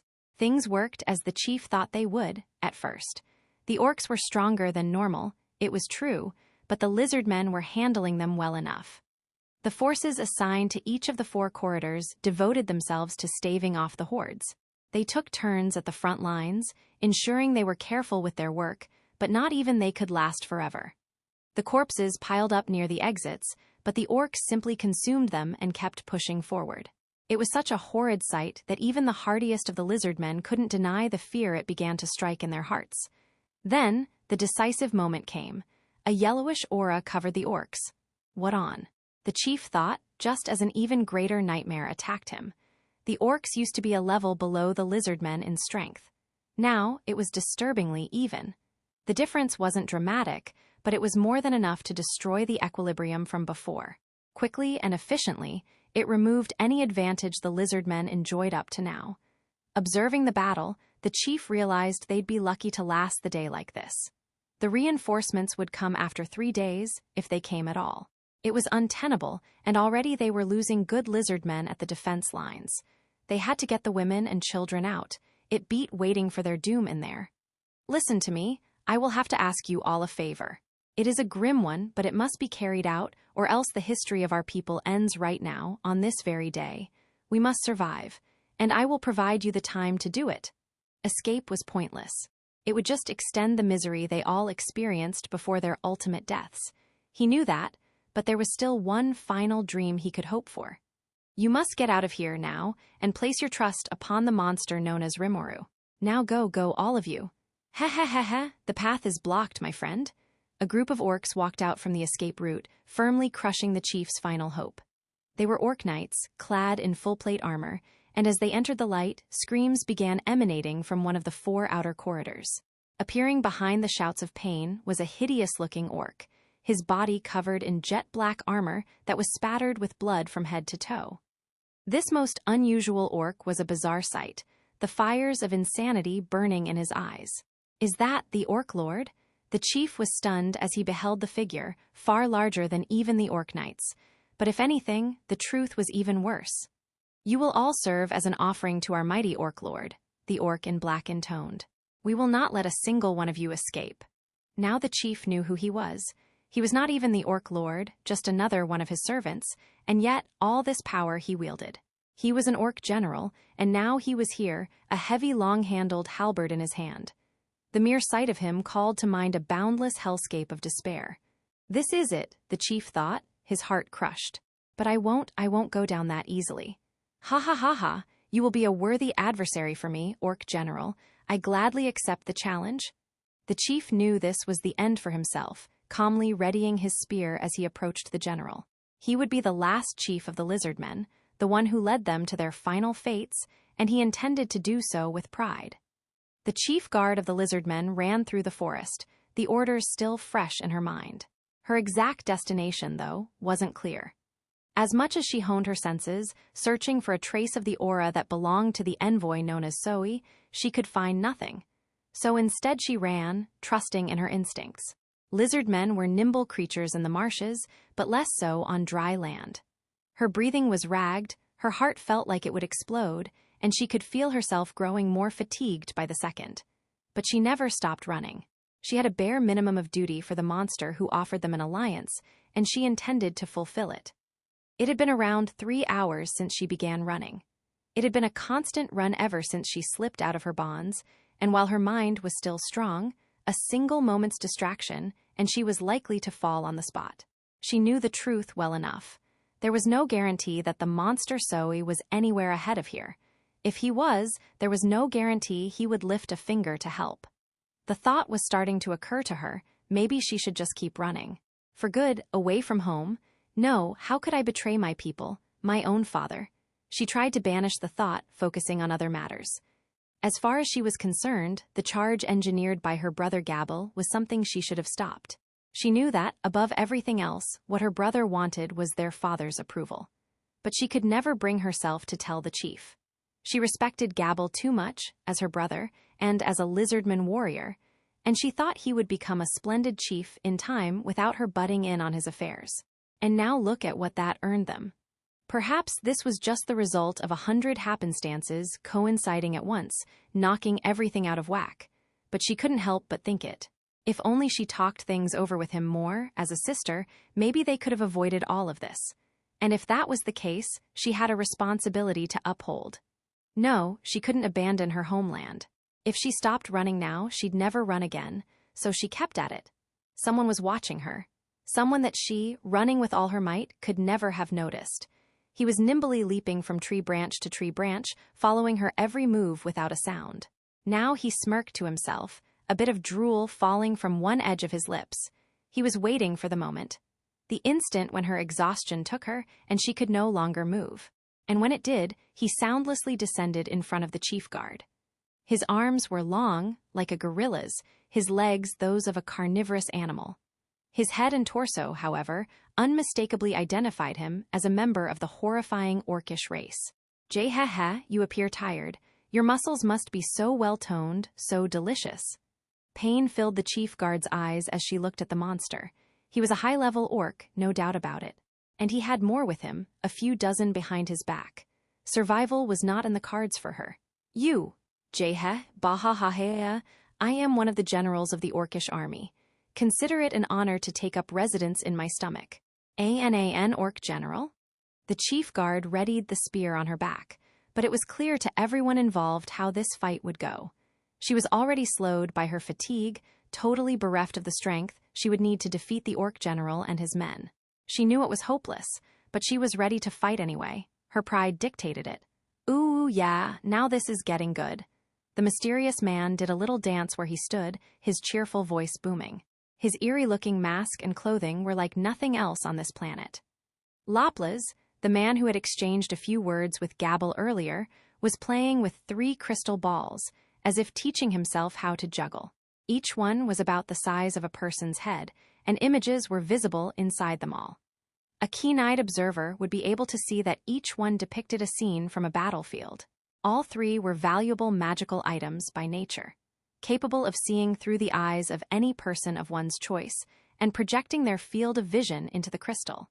Only one person could be followed with each ball, and that person had to physically touch the orb to make the connection work, so Laplas could only track 3 at once. But that was more than enough for his needs. He had connected the crystals to 3 of the orc generals he found easiest to control, and now he was using them to steal glances of the current battle. It wasn't something he took a prurient pleasure in. It was his job, part of the duties his client placed upon him. But Laplas was still taking full advantage, apparently having a blast as he peered into each orb in succession. The war was unfolding just as he wanted it to, just as he had been enlisted to make happen. Nice, that oughta please the boss, he said to nobody in particular. But something was different this time. He actually got a response. You seem to be enjoying yourself. What, Ray? A woman appeared before the confused Laplas, a fleeting beauty to her form. Her green hair was as tangled as a wall of ivy, loosely covering her entire body, and its translucence made the contours of her frame visible. I am Trainee, one of the Dryad Wardens of the forest, and I have no intention of letting the monster tribes do as they please here. Thus, I'm afraid I must remove you. The moment she completed her declaration, she began casting a spell. This unnerved Laplas. Whoa, wait a second, I ain't in no monster tribe. Silence. The disturbance you have caused to the forest already makes your crime clear. The magic began to take effect. Wait, what's that spell?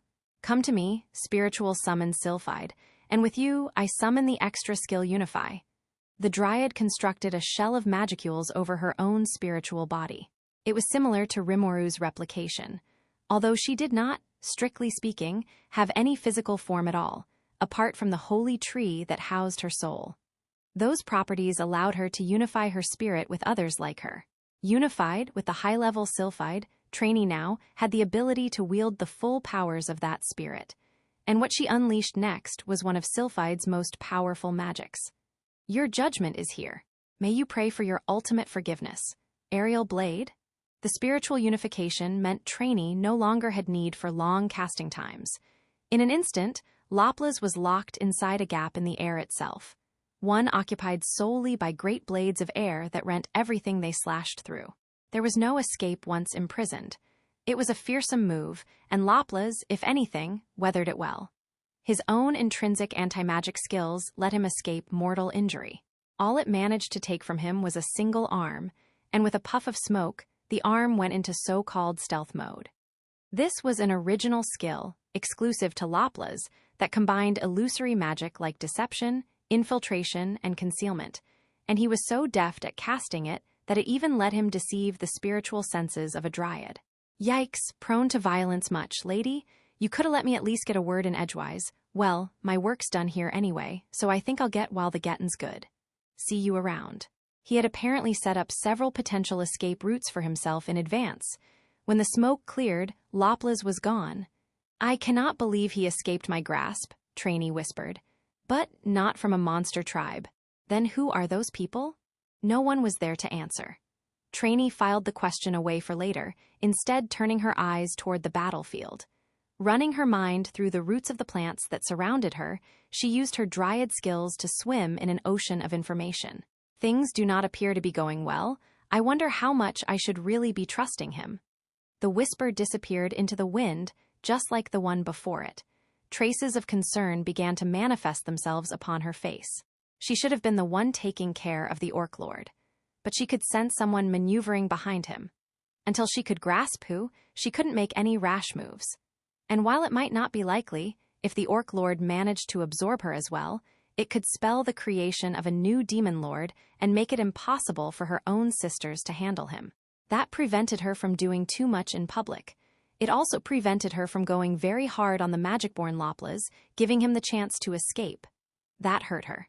The lizard men were being consumed by the orcs out there, and she couldn't do anything about it. But Trainee was still focused on her own role as a warden of the forest, and what that meant to her. Gabble continued flailing away in his desperate battle. Things were getting more and more one-sided. The orcs seemed to know no fatigue, attacking them without pause or end. The federated goblin lizardman forces, unable to escape from their encirclement, found themselves picked off one by one.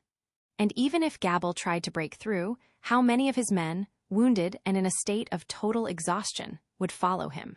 It seemed clear that now was the time to abandon the slower goblins for good. There was no room for retreat, but by this point, Gabble had to think about guaranteeing himself as many survivors as possible. Warfare, in general, stopped once it became clear who the victor was, but these orcs seemed intent on completely wiping Gabble and his force off this plane of reality. There would be no terms offered, just murder and then the feast. The orcs saw them as nothing but prey, and it triggered a primal sort of fear. The formation began to fall apart at the seams, the weaker-minded ones succumbing to terror like frogs being eyed by a snake. The goblins were already a lost cause, running around like mad in search of any solace, and the orcs weren't having any of it. They chased them down, killed them, and consumed them. Not even 3,000 functioned as a fighting force any longer, and to the lizard men, a good fifth of which had fallen, the news was no less grim. It was already becoming difficult to lead them as a cohesive army. But Gabble kept pressing his teams forward, prodding the orc lines for any possible route of escape. His tactics were impeccable, his abilities being used to their fullest. Then a group of those orc soldiers in the black armor began to move. A well-ordered team, unlike the common rabble, and each one protected from head to toe by metal. They might have been as physically strong as any other orc, but they functioned as a trained army, and their equipment was a massive upgrade. The orc leading them bore an aura that overwhelmed all the others, proving how much stronger he was than the rest. An orc general, as powerful as an entire tactical squadron all by himself. And he, just one of 5 among the horde, had 2,000 stout orc knights following him.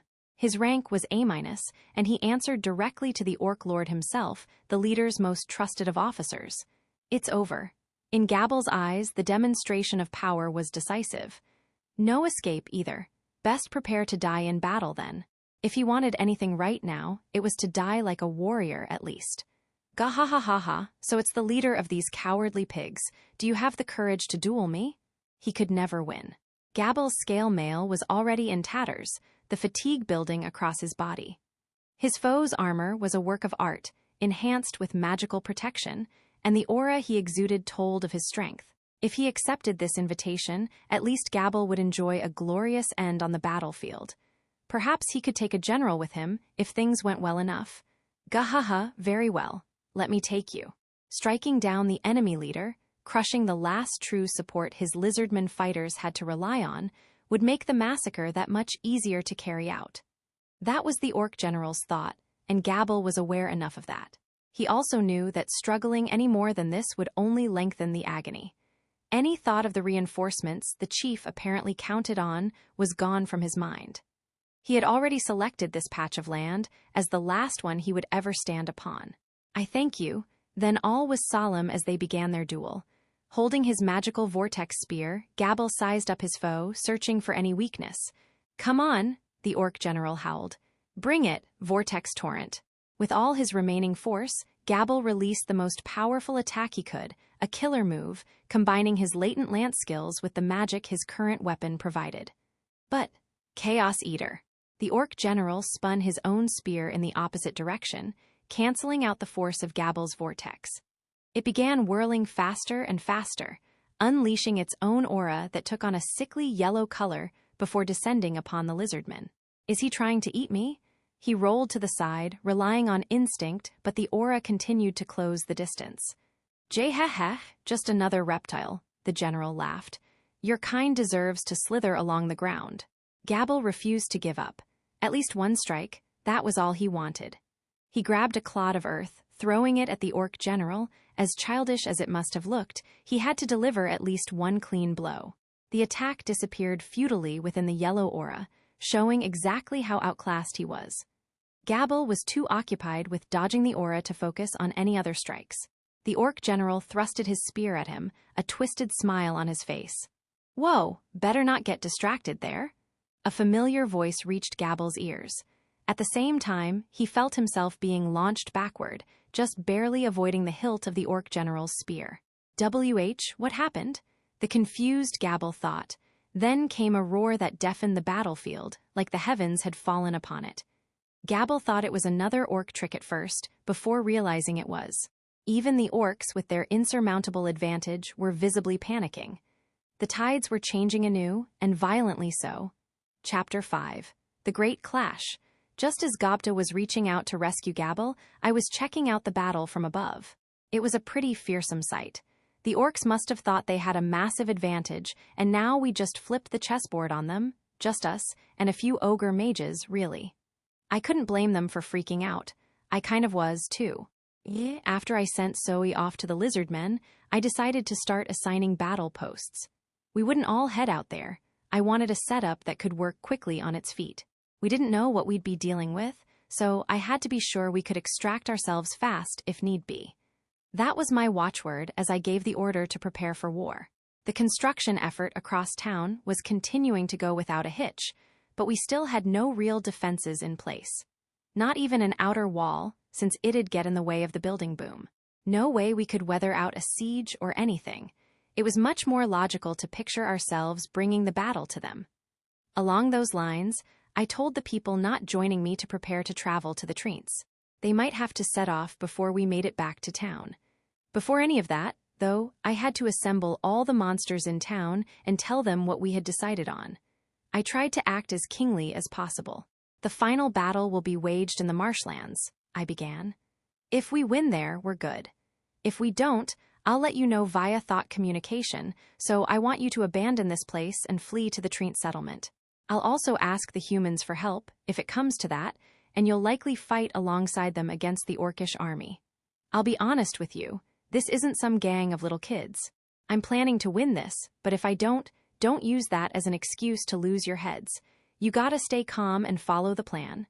I was once again up on some kind of pedestal, like an offering to the gods.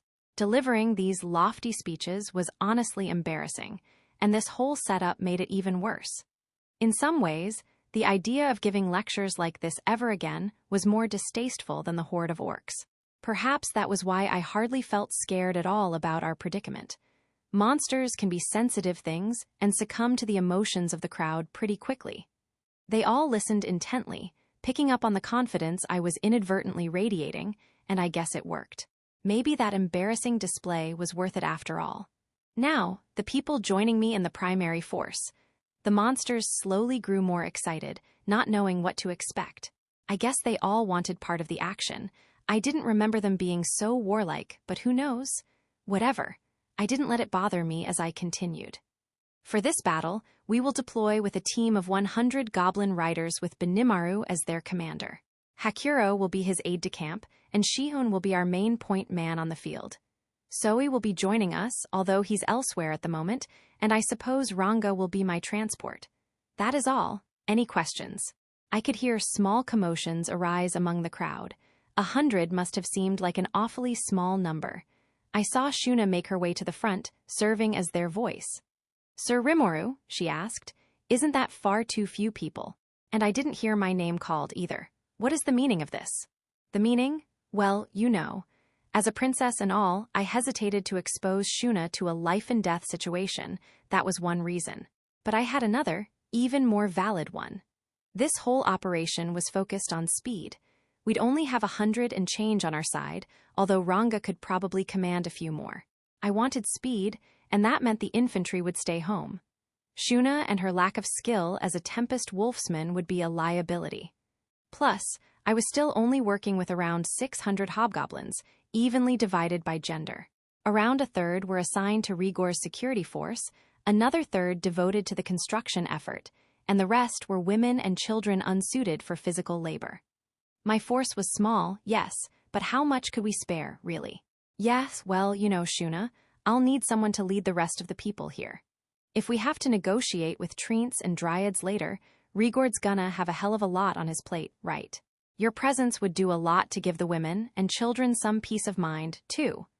It sounded plausible enough, as I tried to convince her with it, and it basically seemed to work. In that case, I will live up to the role, she said, which was a relief. She did have a fan base around town, and I thought it was a good role for her. Shuna was still giving me and Shion glances, so I'm sure she still had a few questions, but she seemed accepting enough now. Which was fine by me, no need to go out searching for landmines to step on. Sir Rimuru, Rigor said, raising a hand, why did you not call upon me? That question was a lot easier. Rigor, I want you to command the remaining security forces and beef up your patrols outside town. You know how crazy this forest is right now. If something happens after we head off, I'm leaving you responsible for them all. Make me proud. I had both Rigor and Rigord nodding at my reply. A number of powerful magic beasts, the kind that usually dwell deeper in the forest, had started showing up here and they're closer by.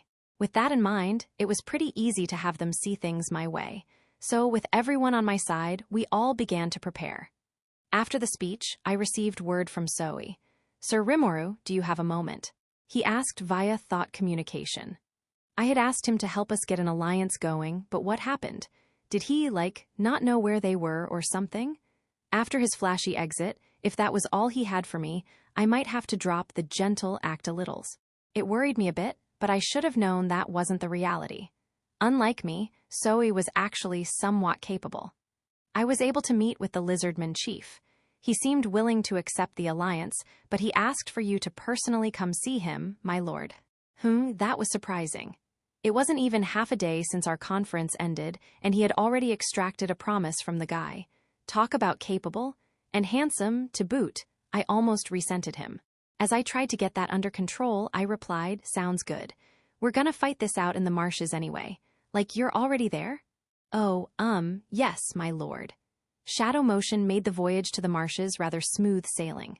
It allows me to immediately travel to any individual I personally know, but tracking down the chief's exact location took me some time. As he put it, Zoe used shadow motion to reach the marshes, then deployed his army of replicants to scope out the area. Gobta could only travel via shadow motion for as long as he could hold his breath, so Zoe outpaced him. It appeared that his physical corpus was already back. I wondered if having a replicant contact, the Lizardman chief, was really the best thing. The mere fact he could control multiples at once still astonished me. It was nothing I could pull off. Well done. So when would you like to hold the discussion, sir? He asked, shrugging off my compliments in a way Shuna or Shion never would. We'll probably need time to prepare, and the goblin riders will need a few days for the journey. A week from now, maybe? It'd be more like 2 weeks if we were going on foot, but a goblin rider wouldn't need 5 days. I reckoned we'd take around 2 days to prepare, so a week should be fine. Gabble had his own transport beast, but it didn't look nearly as fast as a Tempest Wolf. If we arrived at the Lizardman Caverns before he and his men returned, we might wind up getting caught in whatever he was planning. I wasn't completely sure it was a coup yet, but it always paid to watch your back at times like these. We needed to stay on top of the situation if we wanted to keep the initiative on our side. A little late, in this case, would be just right. So 7 days, very well, I will work to make it happen. He ended the link. I wanted this alliance to be firm, in writing, as soon as possible, but I knew it'd be hard to trust someone D never met before. But if we waited to prepare until after we shook hands and declared the alliance done, the orcs would be knocking on our collective doors in an instant. If the whole thing fell through, I was planning to pull back our forces at once. If they weren't willing to work with us, we'd wait for the orcs to swarm them, then hustle off to the Treant's sanctuary. It sucked for them, but I wasn't here to give them lip service. This was war, and I had people counting on me. There had to be a line in the sand. They sounded open to the idea, though, so maybe I was just catastrophizing again. Either way, though, I had to hope it'd work out. Kaijin already had my next order, 100 sets of goblin rider weapons and armor, as soon as possible. Benimaru and Hakuro needed some too, not to mention Shion, but they could wait. Zoe would be home soon anyway. They could get it arranged then together. Korobe was taking care of our weapons, Shuna and Garm our armor, and they'd be done with it soon enough. So while I waited for Zoe, I decided to organize our goblin riders. Their leader, to start with, I inadvertently locked eyes with Gopta. He was second in command with the security forces. It seemed suitable enough. Hey Gopta, are you free? NHH, whenever you say that, I have a feeling it never works out too well for me. Ah, you're just imagining things. You're going too, right? Gopta stopped short of replying. I smiled at him. He froze. Of course, he shouted nervously. I didn't appreciate the weirdness of that act, but I chalked it up to the ominous aura I could feel behind me. Well, guess a smile from Shion was more effective than anything I could cook up in slime form. She nodded at Gopta's reply, looking down at me as I mulled over the power she wielded. So Gopta was our goblin rider leader. No one had any complaints. Despite his occasional wobbles, they recognized how capable a hobgob he was. Rigor was just as enthusiastic about the decision, so I didn't foresee any problems. By the way, have you asked Korobe about the weapon you promised me yet? Boy, I sure didn't, Oh yeah, of course. Really? 'Cause you look kind of like you forgot. Damn, he's sharp.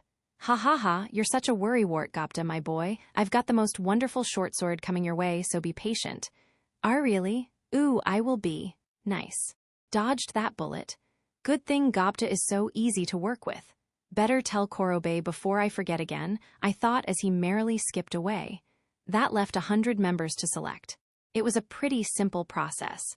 I just selected the original goblins who were already paired with their rides as opposed to the relief members in the security force. I handed their names over to Kaijin, asking him to get their equipment ready. Just as I was done wrapping this up, Zoe came back. I apologize for the delay, he said as he appeared from Benimaru's shadow like some master ninja. You could just fall in love with him, the way he moved. So let's get started then. We headed over to the production workshop, the nerve center of all our manufacturing. It was a wooden structure, about the size of a small gymnasium.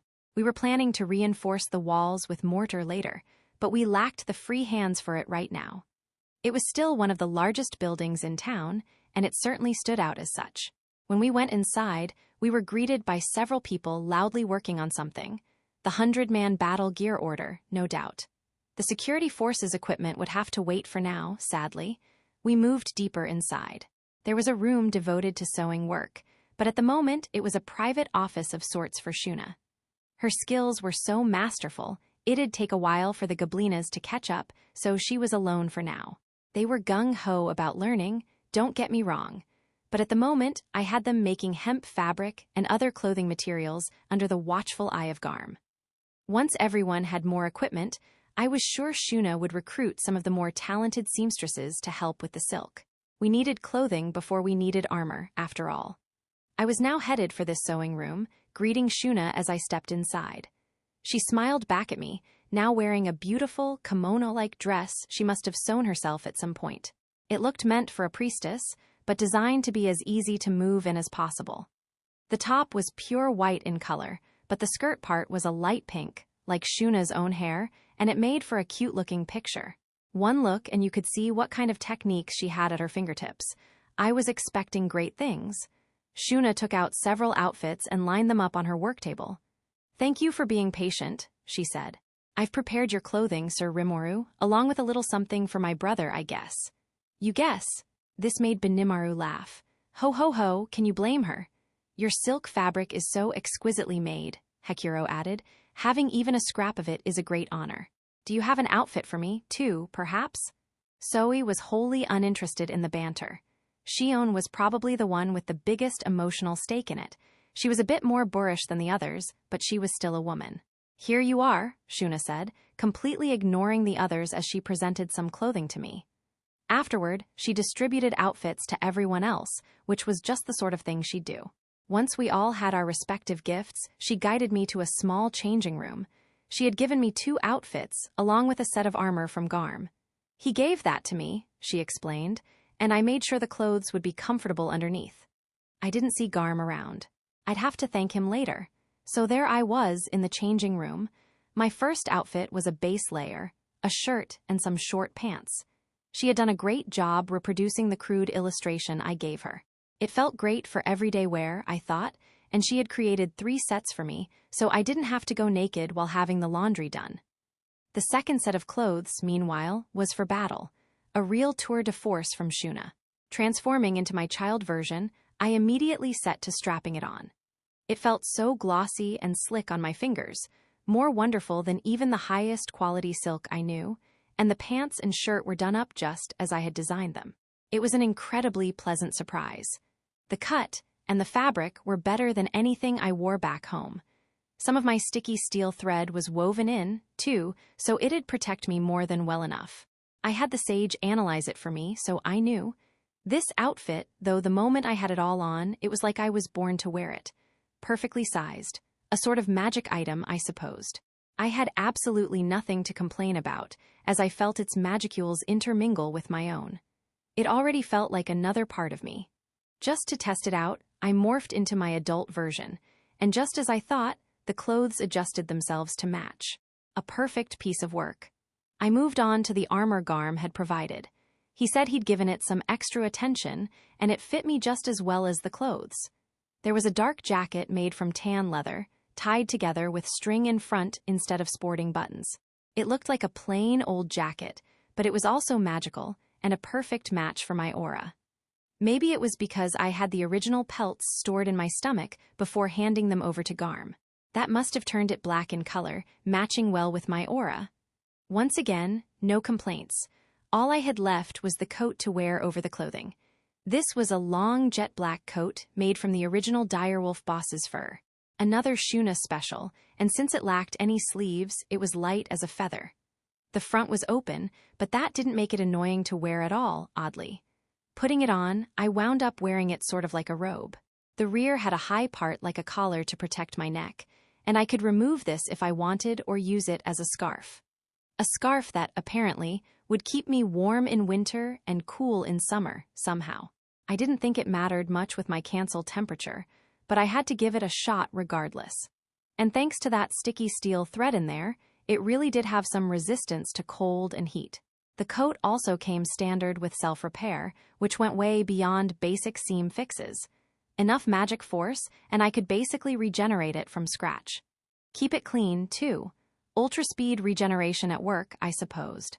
It made sense. This fantasy world, man, it was a treasure trove of fun stuff to play with, so I put it all on and stepped outside.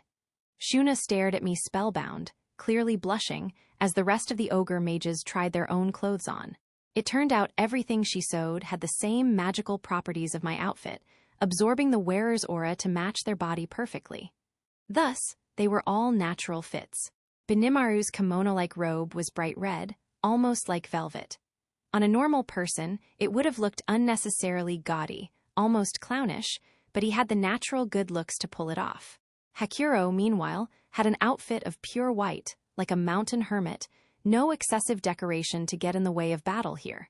Between that and his sharp eyes, nothing could have suited him better. Zoe's robe and pants were both a dark shade of blue, light, airy, and no doubt hiding an arsenal of covert weaponry inside. Shion went with a Western-style dark suit of purplish blue, exactly what I had drawn up, and framed her as the capable executive assistant she was. All these outfits, mine included, became magical by nature the moment they contacted our skin. Really fantastic results, I thought, and apparently we were free to customize or transform them as we liked. That was thanks to the magic thread used, the mixture of Hellmoth cocoons, and my own sticky steel thread. Their magicules could be freely remixed and adjusted, much like how weapons of magisteel morphed to meet the needs of the carrier. This meant the clothing would grow with the wearer's body, but I thought it made for some neat fashion applications, too. I doubted there was much else like this in the world. I didn't know what sort of magic items humans used in their day-to-day lives, but I had to assume Shuna was among the best in her field. Weaving clothing that magically merged itself onto people's bodies had to outclass whatever they bought off the rack in their realms. I wondered how much my outfit would go for on the open market. "Oh, I have this for you too," Shuna said as she handed me a pair of shoes made of leather and resin. "I think they'll go wonderfully with your cute little legs, Sir Rimuru." I tried them on. They fit and offered supreme comfort. "Ooh, these are nice. Dold made these for me," she said, smiling. Apparently, both he and Garm were too nervous about how I'd react to hand them over directly. So why weren't they too embarrassed to ask Shuna? They probably just wanted an excuse to talk to her. She had pairs for everyone, shoes for me, Zoe, and Shion, sandals for Benimaru and Hakuro. Even the sandals were top-notch pieces of work. I was sure enough of that, given how well my own everyday sandals felt. So we had our new clothes, sort of reinventing ourselves in the process. We left the workshop in a state of near bliss, waved off by Shuna's gentle smile. Next up was Korobe's forge. I hadn't seen our smith lately, busy as he was with the creative process. He hadn't even appeared at the deployment speech I gave earlier. I knew he was doing fine. He was just the type to get totally absorbed in whatever he tackled. I did ask him to make weapon production his top priority, too, and he had apparently been spending well near every waking hour on the effort. Kaijin told me as much before our conference. The door to the forge was open when we showed up. It was fully equipped with tools he brought over from Kaijin's workshop, with the raw materials for his work kept in an adjacent storage room. I had granted him a pretty decent supply of magisteel. He had everything he needed along those lines, but he was a little nervous about the lack of other metals on hand. We needed to examine the nearby mountains for a permanent ore supply, but our lack of time and resources meant that had to wait. Until the construction frenzy died down a little, staff shortages were going to be a chronic issue. I could hear banging from inside the forge, waves of heat wafting out from the door. This was the only high-temperature forge in town, run by a furnace made from clay blocks heated with control flame. It turned out better than I anticipated.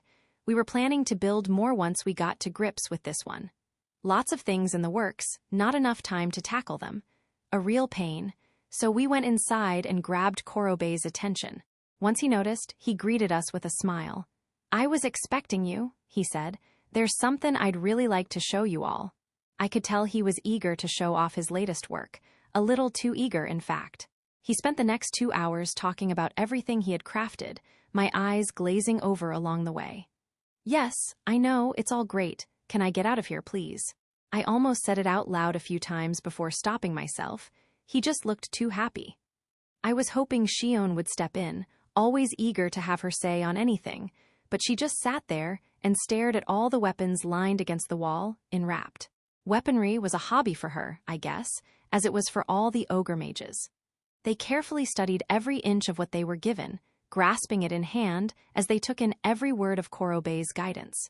Benimaru had an elegant, flowing longsword, Hakuro a large staff with a sword hidden inside, Zoe a pair of ninja-style blades. They all looked happy with them, and I could see why. Each one was a perfect fit for their owner. One thing did bother me, though. Shion's war blade, it's kind of too big, isn't it? "Oh, it's fine," Shion said with a laugh. "The scabbard is covered in magical power, so I can make it disappear with a moment's thought." "That's great, but it wasn't what I asked." "Isn't it kind of impractically large?" But Shion's smile informed me that further protest was useless. If she could handle it, fine, but it was far too large for a regular person to pick up. I doubted even Kaijin could have made that. Dwarves were pretty strong, but they would need 2 hands just to move it. Shion, meanwhile, could unsheath this massive hunk of iron with a single arm. I realized at that moment that angering her would never be a good idea. "This is probably the largest weapon I've ever built," Korobe said, smiling confidently as he watched Shion. I figured she could take advantage of it. And he was right. Shion couldn't have looked happier. Finally, it was time for my own weapon. "For you, Sir Rimuru, I got this. It ain't complete yet. This is just the beginning. You talked about a sword with magic ore in it, and that's what I'm aimin' for. Kaijin and I are doing some research, but we're gonna need a mite more time for it. Until then, if you could get used to this sword." I was handed a long, straight sword, so he was actually going through with that idea? Sweet. It made me excited, and glad I offered the suggestion in the first place. Sitting through 2 hours of esoteric blacksmith discussion paid off after all. "All right," I nodded, storing the sword in my stomach. I could bend it to my will more easily in there. Korobe, with a nod, handed me another blade. "This is just a test run," he explained, "something we were experimenting with. Feel free to use it for now, though." It looked like a plain, old Japanese-style katana, but since it was made by Korobe, I was sure it was a masterful piece of work. I'd want to take care of it. And besides, Hakuro was currently beating all his swordsmanship knowledge into me. It'd be nice to have one to carry around, I thought, and in a moment, I had it around my waist. That alone made me feel a little stronger for some reason. Weird. Finally, I asked Korobe to make a short sword for me. He looked a tad confused momentarily, but he smiled and nodded at the request. I didn't know what he thought about it, but I didn't really care either. This would be Gobta's weapon, after all. I could hand him a plastic fast food knife, and he'd worship me for it. So he ventured back to the forge. We were all armed now. On our way out, Garm stopped us. Apparently, Benimaru's armor was done. Without much ore at hand, iron was in very short supply, so he couldn't provide him with a full-plate package. Ogres weren't really into that sort of thing anyway, though. It didn't go too well with kimono, besides. Instead, Korobe brought over a set of scale mail crafted from monster-harvested materials, the completed version of what he had given Cobble the Adventurer before, and an outfit that melded with the wearer's aura as well. Glad to see my Magisteel was being put to such good use. It was much more sturdily built than the test run, designed exclusively for Benimaru and matching remarkably well with his red kimono. There were pieces for his chest and thighs, as well as gauntlets and shin guards. Benimaru instructed him not to bother with a helmet, as that wasn't his style.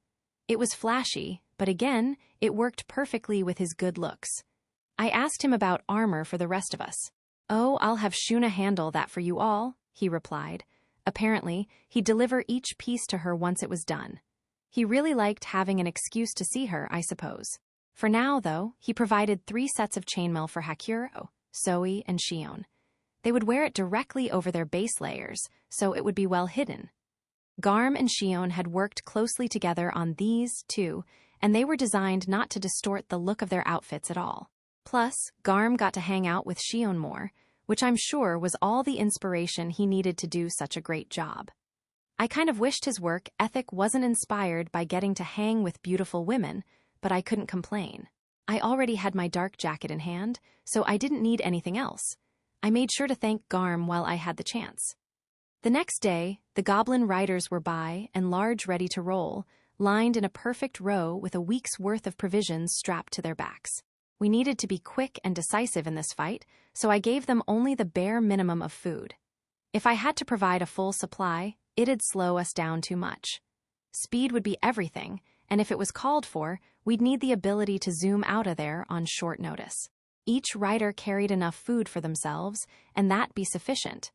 I figured we might as well get going so we could scope out the geography in advance. "We've got an orc lord to take down," I shouted at them. "Let's make this quick." I deliberately kept the pep talk short. No point getting too eager. We need to keep our eyes focused on the situation around us, and the simpler the objectives, the better. The riders, nonetheless, gave their war cries of approval in response, the deafening roar echoing across town. Most of these hobgoblin soldiers were survivors of our first, and last, battle against the pack of direwolves. There were a few newbies, but all were elite troops, each entrusted with a tempest wolf of their own. Morale was high, and watching them prepare to ride helped relieve some of my own anxiety as well. Maybe we could win this. Or at least escape unhurt if we couldn't. It wouldn't pay to be too optimistic, but there's no need to assume the worst in this battle either. So off we went, spirits lifted as we made tracks for the marshes. 3 days had passed since we left town. The trees were thinning out, indicating we were near the marshlands. We were ahead of schedule, thanks to keeping our luggage to a minimum. There were no watering holes on the way, so I supplied the forces water from my stomach stores instead, and that apparently gave the liquid a strength-boosting, fatigue-reducing effect. It let the wolves run longer with fewer breaks in between. I should have thought about that, actually. The water in my stomach must have been packed with magicules, which can affect monsters in all manner of ways. Maybe that morphed the water into some sort of healing elixir. For now, though, we were resting here. I figured we would chill a bit, checking out the area before we contacted the lizardmen. We weren't due to meet with the chief for 3 days, and if we were this far along, there was no need to hurry. I ordered everyone to stand by, make camp, and rest up. Time for a little recon work. I will scope out the area, Sir Rimuru, Zoe quickly offered. He was definitely the man for it. All right, Zoe, let me know what you find. And try to figure out where the boss of the pigs is if you can. I'm sure he could, what with his consummate scouting skills. Once I saw him off, Benimaru approached me. Sir Rimuru, he asked, is it all right if we go all out in this battle? I wasn't sure what he meant. Even if I did, I still didn't know what kind of battle we'd be facing. Huh, well, sure, but if I give the signal to retreat, you better follow it, okay? Benimaru flashed a fearless smile. Oh, I doubt you'll need to, my lord. We've made it this far, and we're ready to annihilate them all? Right. He certainly sounded confident, at least.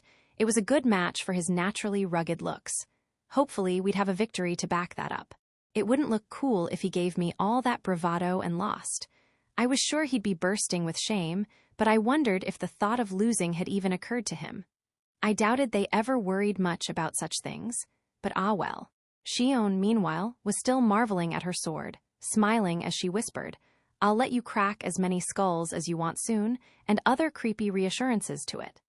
At times, she acted mega ditzy, and other times she exhibited this serial killer streak. The more I knew about her, the more danger I sensed from her. Let's just pretend I didn't see that, actually. Hakuro, for his part, was as cool as always. As serene as a mountain pond, you could say, the sign of a well-seasoned veteran of battle. Then I heard him whisper, I do hope some of them will provide a challenge. Oh great, him too? I was at a loss. Where did all this ogre self-confidence come from? They're about to fight an army they've already lost to once. I'd figure a little more caution would be in order, I thought as I sighed. About an hour into our camping prep, I received a message. Is now a good time, sir? My thought communication sprang into action as I rested, watching everyone at work. What is it? Did you find something? Well, I found a group engaged in battle. What? Gabel? No, not him. There's only one lizardman, someone I believe to be a close aide to the chief. Here against a group of orcs, one high-level orc plus more under his command. Around 50 in all. A close aide? All alone? Yes, my lord. The battle has only just begun, but I feel the outcome is already clear. It would appear one of the higher-level orcs is seeking to torment the lizardmen in order to show off his strength. What should we do? Could you defeat this higher-level orc and his men? It should be simple, sir. More of that confidence. I figured I could trust Zoe on that. But what about that lizardman? I couldn't just let him die, but if the orc wanted a fight, now would be a good time to scope out their abilities. Thought communication allowed me to see the world through Zoe's eyes, a pretty handy feature, in my opinion. But unlike myself, Zoe couldn't keep the link going indefinitely. He needed to rest that muscle, so to speak, on regular occasions. This applied to everyone else too. They could receive all the thoughts they wanted, but sending them was subject to certain restrictions. If anything, the fact I could send all I wanted made me a freak of nature. We could have linked together more closely if Zoe weren't so far away, but no point complaining to him about that. All right. Try to observe them for as long as you can and relay what happens afterward. I feel bad for that lizardman, but keep your distance for the time being. Step in if you think the battle's gonna turn fatal. Yes, my lord. The connection expired. Sounds like something up then. No way a lizardman would be alone in the outer regions of the forest otherwise. I was hoping to rest and take my time gauging things, but I guess that wasn't going to happen. I gathered everyone together. "Listen, people," I said, "we're not camping. It sounds like something's going down." I saw the faces of the goblin riders tense up. "So we're fighting?" one asked. "Likely, yeah. Our enemy numbers approximately 50, so I want to see two of you tackle each one. Remember, the orc lord's capable of absorbing the abilities of dead enemies, so don't push it. If you think you're in trouble, get out of there. Are we clear on that?" "Yes, sir," they cheered, Gobta leading them on. "Right, I'll get their position from Zoe. Once we're there, I want you to surround them, then rub them out as quickly as possible. And remember, don't push yourselves." "Aren't you worrying a little too much about this, Sir Rimuru?" Benimaru interjected. "Because I think we have an extremely capable crew of riders here, to say nothing of us." "You think? Well, I suppose it's up to you guys then. Get moving." "Yes, my lord." I watched as Benimaru and Hakuro led the riders off. Shion was staying with me. The riders could handle the infantry-level orcs, but I wanted to see this high-level officer for myself. The more I knew about our enemy, the more I'd have to work with in the upcoming battle. I had Zoe and Shion working on my side. I doubted it'd be too dangerous for me. Thus, we mounted Ranga and made a beeline for Zoe. We reached Zoe as he deflected a sword slash from an orc that had just jumped off a tree limb. The orc bore a pair of heavy scimitars, curved to look like enormous meat-cutting knives, but thick enough to slice through bone. The long arms on the orcish races made it hard to estimate their offensive range. Zoe engaged in a little back and forth with him, his constant array of leaps and dodges bringing him precariously close to defeat at times, to an outside observer. I wasn't worried, though. This orc was, in my eyes, pretty weak. Unlike Hakuro, whose strike seemed impossible to avoid even with the instincts of a born hunter, I could still predict this orc's moves just by looking at him. It was cute in a way. "Jay, who are you?" the long-armed orc shouted at me, his face a mixture of pig, wild boar, and human. "Here to be consumed by an orc general." "Ah, this was the high-level one then," the orc general. "How dare you act so rude around Sir Rimuru?" Shion fired back, staring the general down with her unnervingly cold eyes. "Oh, you!" I looked down at this new, faint voice. It belonged to a lizardman looking up at me. She appeared to be cowering, wounded from head to toe and just barely breathing. She had lost a lot of blood. I doubted she'd last long unaided. I knew I had asked Zoe to remain impartial for as long as possible, and I guess he followed my orders to the letter. He wasn't at fault for that, but now I wish he had stepped in a bit earlier. I was starting to look like a total villain, and I figured it was time for a good deed to make up for it. "Drink this," I said, tossing the lizardman a recovery potion. She hesitated for a moment but quickly drained the bottle. The effect was dramatic. In an instant, all the cuts and bruises were gone. "What on?" "Impossible." The orc general and lizardman both expressed their surprise simultaneously. "Nice. That ought to improve my rep a little. Good thing I earned some brownie points with these guys before the big meeting with the chief." As I patted myself on the back, the lizardman approached me. Please, sir. Please, I need you and your envoy to rescue my father, the lizardman chief, and Gabble, my brother." She was on one knee, head bowed down, as if praying to me. "What?" I was about to ask what happened to her when the orc general came rushing in. "Get in my way, and I'll eat you first," he bellowed, crossing his scimitars in front of him. He was probably trying to catch me by surprise, but with my magic sense, that was never going to happen. I nimbly leaped backward to dodge the incoming strikes, but I didn't even need to bother with that. In a flash, Shion was in front of me, landing a single slash with her heavy blade. The orc general instinctively recrossed his swords to block the attack, but Shion's sheer force knocked them right out of his hands.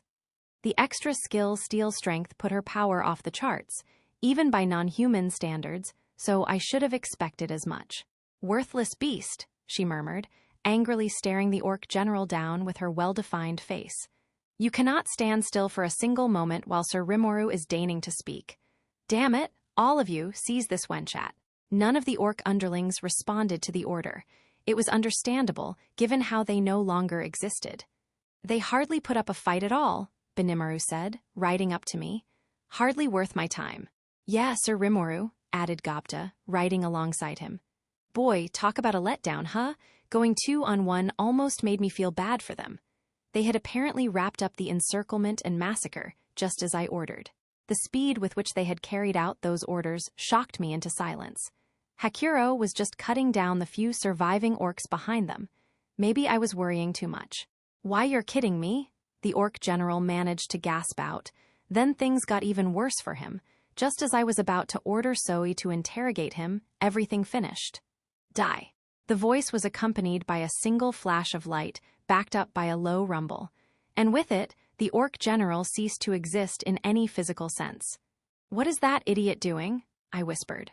Zoe had the same intention as me, approaching the orc general to extract whatever information he could.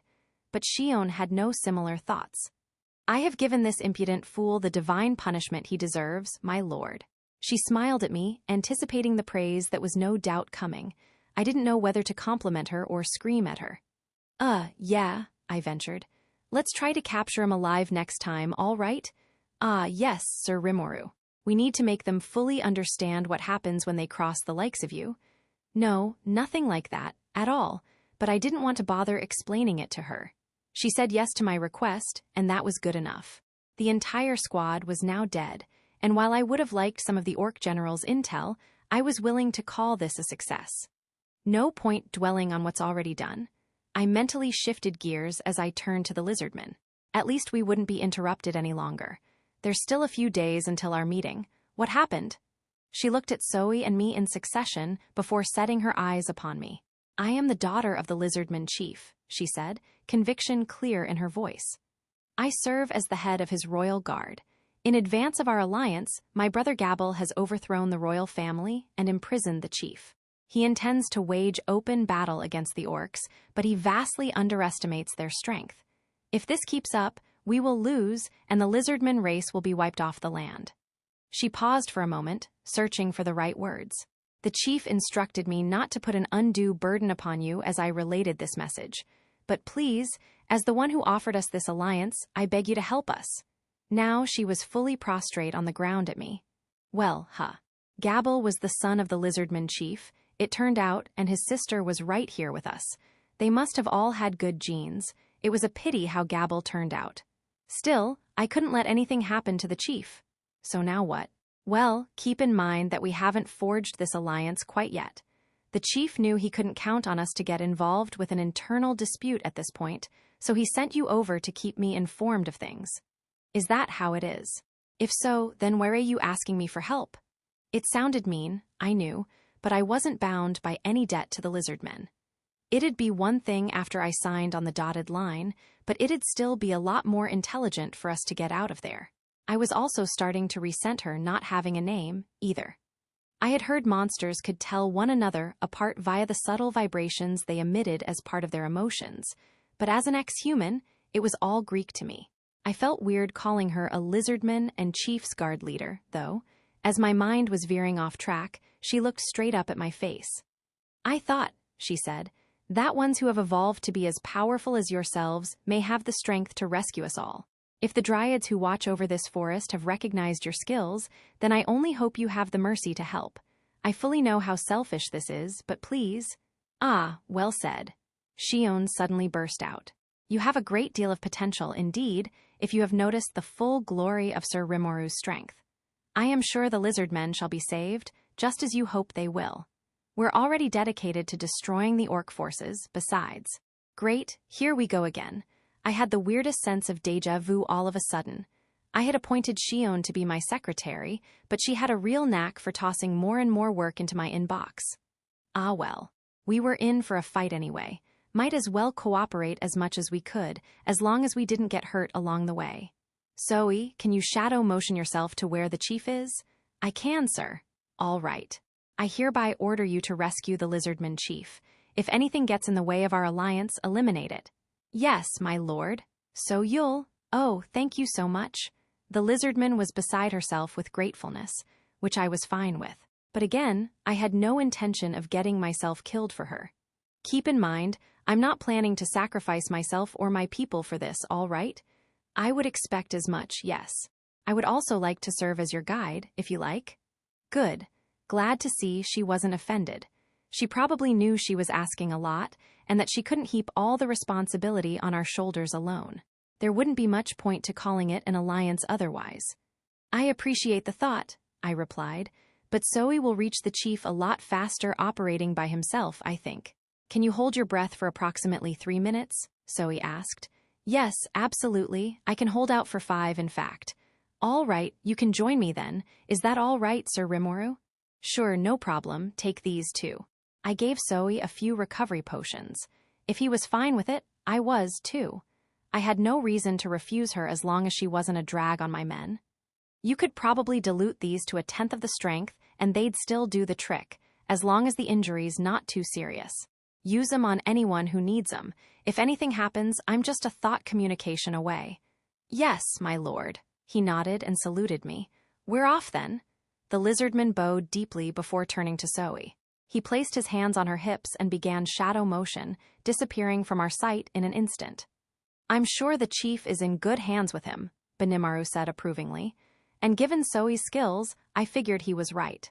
With Zoe taking care of the chief, I went back to my original work of surveying the battlefield. Things had ramped up, apparently, so I didn't have time to waste. All right, let's go see what this Gabble guy is up to. Can we help him, do you think? Shion asked. I shrugged. Depends on him, I suppose. I can't say if he's still alive or not. We had agreed to rescue the lizardman chief. I hadn't breathed a word about Gabble, and I certainly wasn't going to expose ourselves to danger for his sake. For now, I wanted to check out the state of the war. You aren't planning to venture into battle yourself, are you, Sir Rimuru? That's my plan, Benimaru, and I'd like to see things with my own eyes before deciding on anything. Scoping out the situation was basic stuff, I thought, and I did want to check and see if Gabble was alive. Benimaru, however, was vehemently opposed. My lord, wait a moment. Hakuro and I could handle the job well enough by ourselves. You and Shion could simply observe us from afar instead. Indeed, Sir Rimuru, you are my leader and the leader of us all. I am sure it would be wiser to leave this battle to us in this case. Guys, that's not gonna work. All we had here were Benimaru, Hakuro, and 100 goblin riders. Everyone had to pitch in. I had been planning to work out a more detailed battle plan at a conference once the alliance was set in stone, but I already had the general idea in mind. We used the lizardman force as bait, and I'd have Benimaru and the other ogre mages take care of the higher-level orcs for me. In other words, I basically wanted to create a scenario where I'd be fighting one-on-one against the orc lord. I wasn't interested in sending 100 people to their suicides against 200,000. Whoa, calm down, guys. Do you seriously intend to defeat 200,000 screaming orcs with a band of 100 riders? I pointed out with more than a little disbelief. Yeah, Gopta chimed in enthusiastically. You tell him, sir. I couldn't blame him. You couldn't expect someone to follow an order to jump off a cliff. I figured, where there's a will, there's a way, Benimaru grumbled. Only Hakuro and Shion agreed with him. I was starting to wonder if all these ogres had a screw loose somewhere. Will can only get you so far, guys. I was planning to give them a fair bit of leeway, but maybe I should tighten the reins a little instead. They had already lost to the orcs once. They should know how scary they all were. That was my take on their reaction, but I didn't verbally share it with them. They were all acting like their evolutions had wiped the slate totally clean. Well, anyway, I'm gonna be watching the situation from the skies above. I'll give out orders depending on how things go, so I'll let you handle the details on the ground, Benimaru. All right, fair enough then. That seemed to appease him well enough. But I was still nervous. I'd never done anything like commanding an army before. I played a lot of strategy games on the PC, but I had no experience directing actual flesh and blood around. So my intention was to watch the action from overhead and stick strictly to handing out orders. I'd use thought communication to link up with everyone and keep them abreast of developments. Benimaru would then use that to command the ground forces, although I'd have ultimate authority over whether we retreated or not. So is that clear? I said to the assembled goblin riders. You are to follow the orders of Benimaru, unless I give specific orders myself. Also, don't do anything you think might get you killed. This isn't gonna be our last stand, so don't fool yourself into thinking it is. Rah! The riders roared their approval once more. I warned them not to get too hot-headed, but war was war, and they were rarin' for one. We will not let you down, Sir Rimuru, Shion said, Benimaru nodding next to her. Hakuro was as unaffected as always. "Ah, I'm sure it'll work itself out." But between the way overconfident ogres and the level of excitement among the goblin riders, I had a feeling I was getting in over my head. So I swore to myself, if things get too hairy, retreat, retreat, retreat. I was about to sprout wings from behind my back when I realized that my clothes would get in the way. Wings granted me the ability to fly that I knew from past experimentation, but this was an unexpected snag. Then I recalled what Shuna told me. The magical thread used in the clothing could transform itself, to some extent, based on the will of the wearer. Now I know what she meant. Picturing myself with wings, I could feel 2 holes automatically open over my back. The wings came out, and the holes closed themselves. This customization is pretty nice. Better thank Shuna and Garm again later. It would take about an hour of running to make it out of the forest, but in the air, it took barely any time at all. Now I was above the battlefield, checking out the entire situation. I was a bit too high up to distinguish between the 2 sides, but I could use magic sense to figure it out well enough. It was almost like I was a satellite, taking photos of the land below from substratospheric heights. And come to think of it, having a bird's-eye view of the entire battle like this gave us a killer advantage, didn't it? And using that info to send thought communication messages to any of the troops I needed. It was like bringing the latest advances in war technology to a medieval battle. I had access to information that no general in this world could have ever imagined. It was just what I needed to make the numbers work with the small force we had. In fact, this approach was probably best suited for handling small, mobile armies like ours. I marveled at my good luck at stumbling across this tactic as I scoped out the battlefield.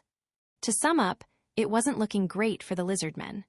They were clearly surrounded with no escape route, and it was only the wild rallying from their leader that let them hold out. There was no telling how long they'd last. Squinting, I recognized Gabble as the leader. I thought he was some random idiot at first, but maybe I underestimated him. Given how obviously devoted his sister was to him, I should have recognized that he was a decent person at the core. The first impression he gave was disastrous, though. As a commander, he lacked the ability to see the big picture in battle, which might ultimately doom him. But it wasn't like leaders were born capable of doing that, without any experience. If he survived this and learned from it, he'd very likely become a great general someday. Now a single orc appeared before Gabble.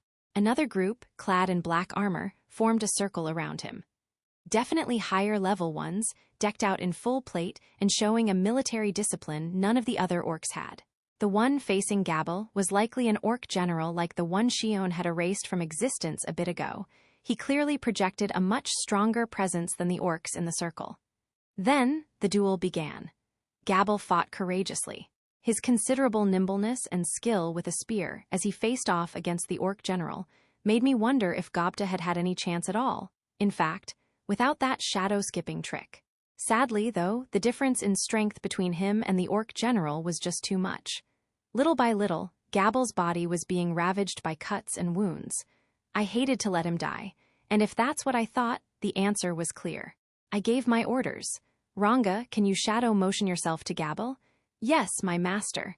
As with Zoe, Ranga could directly travel to anybody he'd personally met before. Which simplified things for me, definitely. Gopta, you go there too. Really? It's like a huge army there.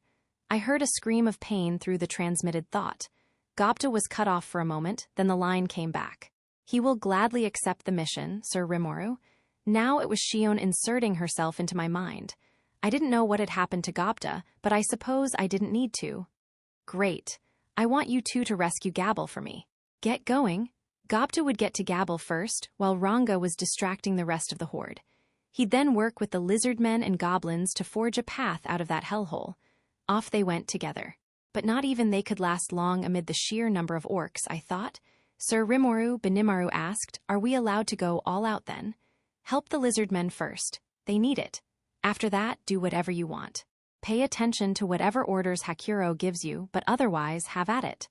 Yes, my lord, we will show them exactly what the ogre race, or should I say, the ogre mages can do. He sounded happy, which was good, because things were about to happen, and quickly. My orders complete, I checked on the state of the battle. The lizardmen defensive ranks were about to collapse. It wouldn't be long now. And if that's how it was outside, the caverns where the chief was might be just as infested right now. I sent Zoe in there by himself. Would he be all right? I wasn't too worried about Ranga, but what about Gupta? To say nothing of Benimaru and his crews. Oh well, no point fretting about it now. I gave the orders and they accepted them. If any agreed to do something they knew they couldn't accomplish, it was their own damn fault. When I was still new at my company, the boss would yell at me all the time about taking on more work than I could handle. If things got delayed as a result, it negatively affected everyone on the team, according to him. The same went for managers, too. If they were too unobservant to realize they were overtaxing their employees, they deserved what was coming to them. It was key to do the work that was best suited to you. A boss's job was to gauge his team's abilities and distribute the work correctly. I still didn't have a full grasp on these guys' capabilities. It was hard to figure out whether I was asking them for too much or not. I just hoped they knew themselves better than I did, and that I wasn't dumber than I thought. It was an irresponsible thing to think, but I had to believe in it for now. And since a boss's task was to step in and help whenever things went awry, I had a duty to keep watch over them. If anyone ran into trouble down there, I didn't want them to be alone. A single swing of the halberd broke the spear in the chief's hands. The fact the chief had survived this assault so far was worthy of praise in itself. He gave a proud sneer as he looked at the orc general. "Ha ha ha ha, I can fight all I want to without a weapon." All the bravado in the world didn't convince anyone else in the room that he meant it. His armor was already shattered, cracks in his proud scale mail obvious for all to see. With nothing left to protect him, the chief was a hairbreadth away from death.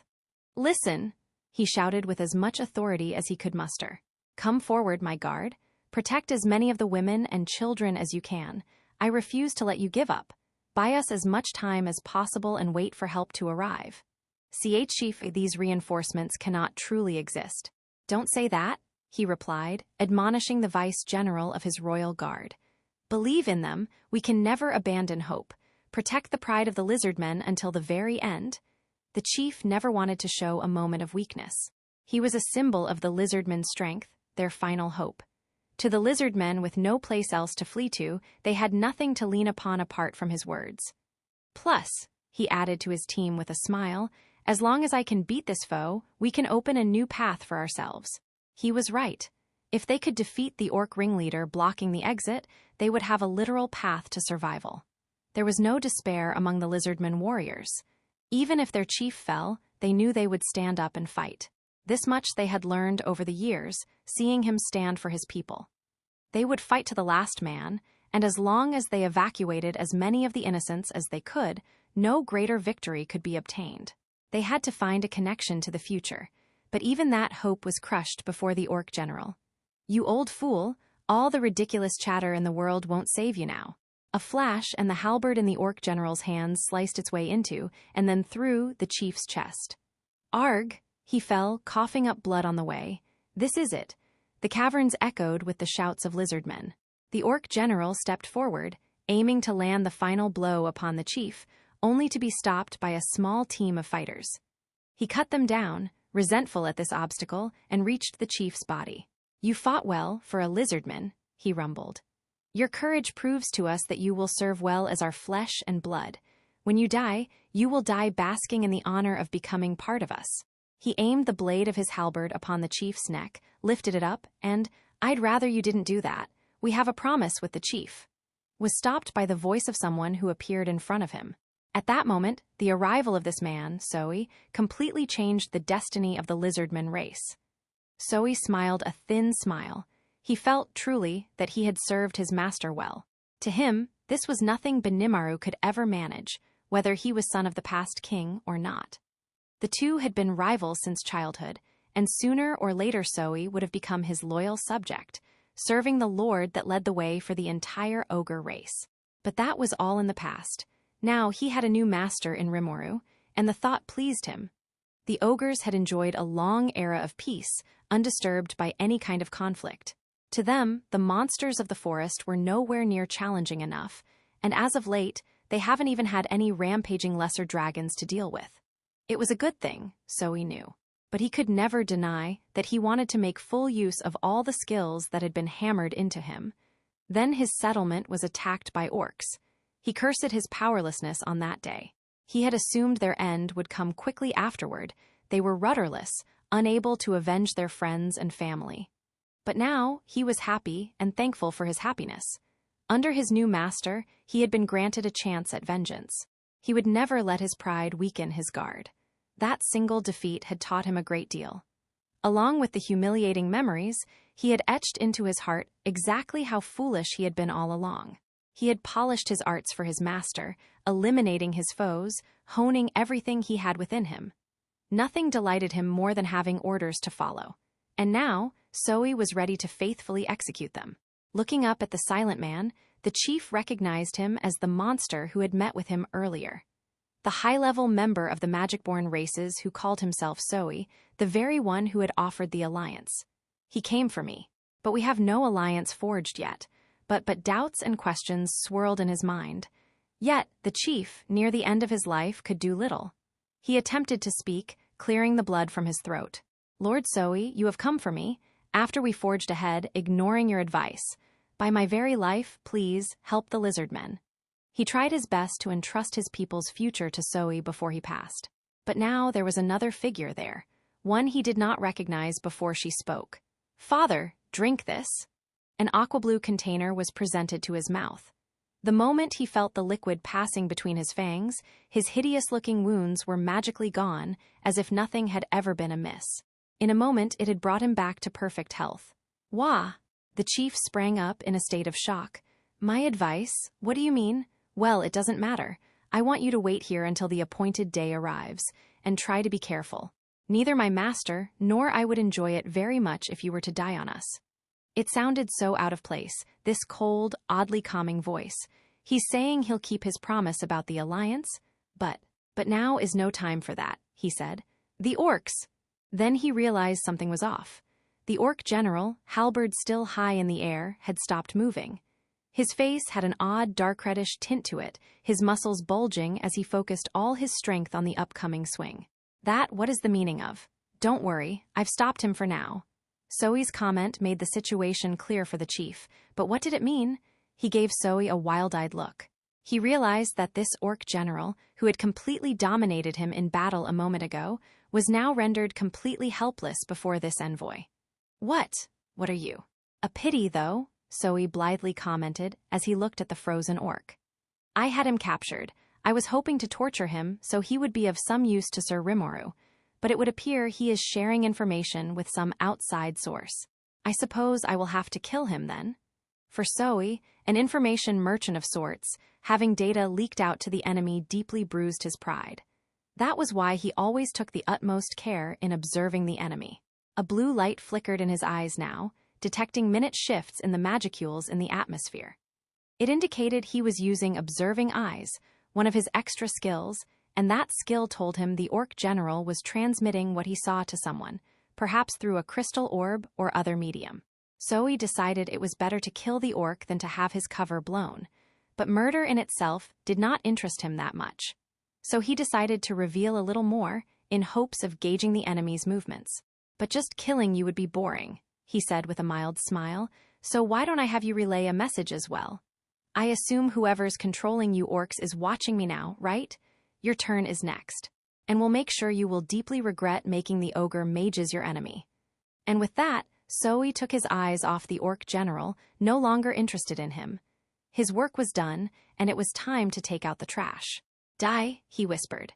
The next moment, the orc general was torn into millions of fine pieces by the sticky steel thread Zoe had wrapped around him. Right there was the moment that the final form of Threadmaster, a battle move first conceived by Rimuru, was born. The chief watched, stunned, speechless. He tried to keep his mind from racing as he recalled what he had just heard. Then he turned to Zoe, not bothering to wipe the sweat from his brow. "Ogre mage? He is among the ogre mages." He stared at him, as if looking at something his mind refused to parse. Then he recalled the power he had shown a moment ago. Now it made sense. Perhaps I should have known. He is a legend along the lines of the Orc Lord. The next level of ogres. Ogre mages were the evolved form of ogres, already high-level denizens of the forest.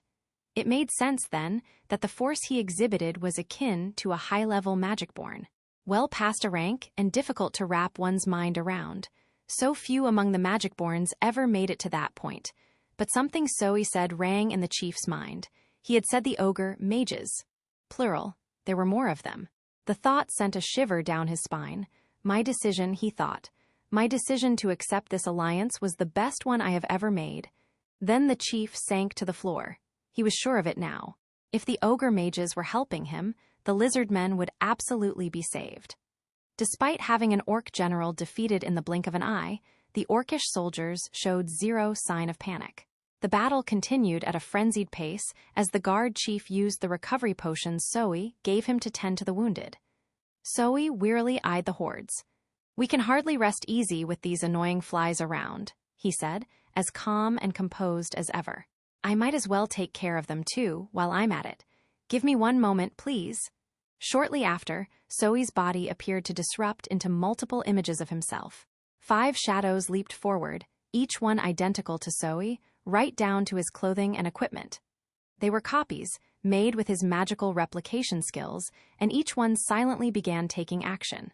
Heading for the corridors, they stood before the lizard men doggedly propping up the hall's defense. One was stationed at each of the 5 exits out of the chamber, including the evacuation route. The lizard men stared in awe at them but let them through regardless. "You may rest for now," each one said as he went down his individual paths. As they did, the lizard men were greeted with an unbelievable sight. The orcish soldiers, who had seemed like demons from hell itself just a moment ago, were helpless as Zoe mowed them down by himself. The same sight was unfolding in each of the corridors. Demon wire slash. An efficient, glittering machine of death. In a moment, the sticky steel thread deployed across each corridor was infused with magic power, moving exactly how Zoe wanted it to. There was no place to run from it, especially in these tight underground halls. The moment he executed the move, the orcish soldiers found themselves instantly sliced and diced. It was perhaps lucky for them that they were incapable of fear. From the lead man forward, they were being massacred without even a moment of resistance. Zoe showed them no mercy, no pity for even a second, slaughtering the orcs like a hunter, reaping the lives of prey caught in his trap. The orcs to the rear feasted upon the bite-sized pieces of orc, chopped up by the web-like network of string, ran full steam forward, and got killed themselves. The corridors were a twisty mass of passages, and now they were the sole domain of Zoe. He had his wires laid out in a dizzying number of ways, and he could alter their locations at any time. To him, the orcs were simply bothersome pests that needed to be exterminated, far too frail to be considered truly enemies. His replicants silently, efficiently, followed their orders as they carried out the carnage.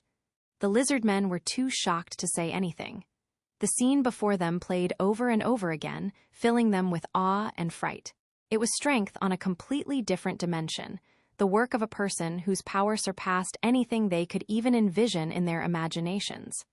Beyond this, Zoe thought, the replicants could take care of things themselves. He left the 6th copy there as a contact point, just in case, and then began moving again, undetected by anyone. He was on his way back to Rimuru, his master, seeking a new role for himself. After Gobta and Ranga went on their way, Benimaru thought in silence for a moment. "If I could ask," he said to the hobgoblins within earshot, "can all of you use shadow motion? The Tempest Wolves, Ranga's clan, could use it. What about their partners on the battlefield?" "Not by ourselves like Gobta can," replied one of the riders, who sported an eye patch. "But if we're with our partners, we can, yes." "Yeah, we're one with our partners, body and soul." "Good to hear," Benimaru said, nodding contentedly. "We're going to slash our way into the encirclement from the outside, so I want you to shadow motion yourselves to Gobta. Sir Rimuru sent him ahead first so it'd be easier to transport the rest of you there." "Oh," another hobgob commented. "Wow, Sir Rimuru's pretty smart." "Yeah." So he had Ranga divert the enemy's attention while he had Gobta shore up the lizard men's position. And then we charge in, regroup with Gobta, and while the enemy's confused, we turn the tables on them. "Right?" Benimaru nodded. There was a smile on his face, betraying his delight at everyone understanding Rimourou's train of thought. That's exactly it. And if you understand it, charge in there now. Yes, my lord. Thus, the goblin riders began their first onrush into the war. That left only the 3 ogre mages in the area. Benimaru began to stretch out his body, not a trace of concern in his mind. As a fighter race who worked as mercenaries and such, ogres bore a particular emotional attachment to having a master to rely on. Earning a master to serve for the rest of their lives was the single sincerest wish they all shared. That and Benimaru's warrior past changed his outlook on the world. He knew he tended to act selfishly most of the time. That was why he had hesitated to take over the role of Ogre King back in the day, not that it mattered now. Having such a lofty position would mean he would never have been allowed on the battlefield where death was a constant presence. Now, things were different. He could play a front-and-center role all day if he wanted. He liked where he was, and he had 2 of his friends with him, following him without complaint. "It is coming soon," Hakuro observed, stretching out his body to prepare. "It is," Shion chimed. "We must thank Sir Rimourou's for providing this chance." They, along with Benimaru, saw Rimourou's as their master. That was why they felt so safe relying on each other. They were working together for a common master, and Rimourou's enjoyed his position leading them both. "All right. Shall we kick this off, then? The first battle and the glorious victory we will eventually offer to Sir Rimourou's." The ogres nodded at Benimaru's words, and instantly the 3 took off at top speed. They ran through the lush trees and grass, almost flying along the ground, the smell of water growing stronger in their nostrils. They were upon the marshlands in the blink of an eye, smashing through the orc hordes on the outer perimeter without dropping their speed for a moment. A blast of energy shot out from Shion's heavy sword. The orcish soldiers crowded in front of her were blown away before they realized what had happened, and the attack signaled the beginning of their battle. Weak. That was Benimaru's first impression. He didn't have to bother lifting a finger as Shion and Hakuro cut down anyone foolhardy enough to approach. To Benimaru, though, this wasn't very fun. His 2 compatriots were masters of close-quarters combat. Shion also had the art known as Ogre Sword Cannon, which let her unleash pure energy from the tip of her blade. From an overhead perspective, Hakuro worked in little dots of activity, while Shion fired lines of lethal bolts from afar. There was no room for Benimaru to do anything else. "All right, you pigs standing in front of me, you had better run for your lives. Do, and I will spare you." None of the orcs flinched. They could hear shouts of "Die, bastard," and "You will not ridicule us," as they charged at the ogres, even more enraged than before. "Prepare to die, then." Realizing his foes had no intention of fleeing, Benimaru casually thrust his right hand forward. A black ball of flame flickered to life above it, expanding to about 3 feet in diameter before he unleashed it. Realizing the danger, the orcish soldiers took evasive action, but they were too late. The fireball continued to expand and accelerate, faster than a hurricane, and the orcs were simply too slow to run from it. Anyone who touched it was instantly incinerated, not even leaving a pile of ashes behind. But that wasn't what made the dark fireball terrifying. Several seconds later, upon reaching a large clutch of orcs in front of it, the flame released all the energy it had stored inside. An area 300 feet in diameter was suddenly cloaked in a dome of pure black, centered around the fireball. Then, a mighty rumble, low and loud enough to freeze the entire battlefield and the blood of everyone in it. The entire area was now quiet, robbed of the sounds of war that ruled over it just a moment ago. This was Hellflare, an incendiary attack that dominated like nothing before or since. In his evolution, Benimaru had obtained the extra skills Control Flame, Dark Flame, and Ranged Barrier. Combining those with his own mystical skills led to this creation, an original skill exclusive to himself. In a few seconds, the dome disappeared, leaving nothing but scorched earth behind. The marsh water in the area affected had vaporized, the very soil under it turned into glass by the heat. The transformation was stark, and the several thousand orcs who had been under that dome were all now a thing of the past, never knowing what had hit them. And it all happened within a minute of the first flicker of flame from Benimaru's hand. This was the answer Benimaru had for this war. The evolution had turned him into a terrifying Magicborn, one whose area of effect attacks could now wipe out entire regions at once. He grinned an evil grin. "Open the way, pigs," he warned, once again. Now these orcs knew fear. The ravenous unique skill inoculated them to it to some extent, but Benimaru's tactical strike was more than enough to stoke the fear at the deepest pits of their stomachs. This was an attack they could never withstand, no matter what they did. It was on a level they had never experienced before. Magic they had measures against, but not even the orc generals, equipped with anti-magic full-plate mail, could survive the incineration. Innate resistances to fire, the orcs reasoned, were useless, and they were right. Your garden variety of magical immunity wouldn't work here. This attack was a fearsome anti-personnel weapon, equal to a high-level forbidden incantation. There was nothing any of the victims could have done. And not even their ashes remained, robbing the survivors of the ability to consume the corpses and strengthen themselves. No orc soldier could handle a high-level magic-born, and his debut struck fear in their hearts. In a panic, they began to stampede, totally out of control. Nothing could knock them back to their senses now. The only thing in their minds was running, quickly, anywhere away from there. And it was that opening salvo that signaled to Rimuru and his forces that it was time to join the fray. Tossing a glance at the chaos he had just unleashed, Benimaru began striding forward. He was perfectly casual, as if taking a stroll in the park, and the two ogres with him were the same. There was nobody left to challenge them, and now they could see the army that engaged Ranga and his comrades. The orcish soldiers, to them, were no longer an obstacle. Just as he had come to terms with his upcoming death, Gabble found himself saved. He turned around, intending to offer a word of thanks. These figures looked familiar, but it took a moment for the memory to return to his brain. Ah, yes, the ruler of that village that tamed the direwolves. Gopta's dim-witted expression matched Gabble's recollection of the noble hobgoblin that had defeated him in battle. "Ah," he couldn't help but blurt out. You are the master of that village, yes. Have you come to our assistance?" Gabble had dismissed him as a scheming coward before, but now that his reinforcements were here, he figured he had the wrong impression all along. Gopta, meanwhile, wasn't sure how to respond.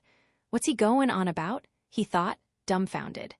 This lizardman made so little sense to him that he decided not to grace his madness with a reply. This completely unexpected gift allowed Gabble a moment to survey his surroundings again. There was a great commotion from afar, indicating something else going on.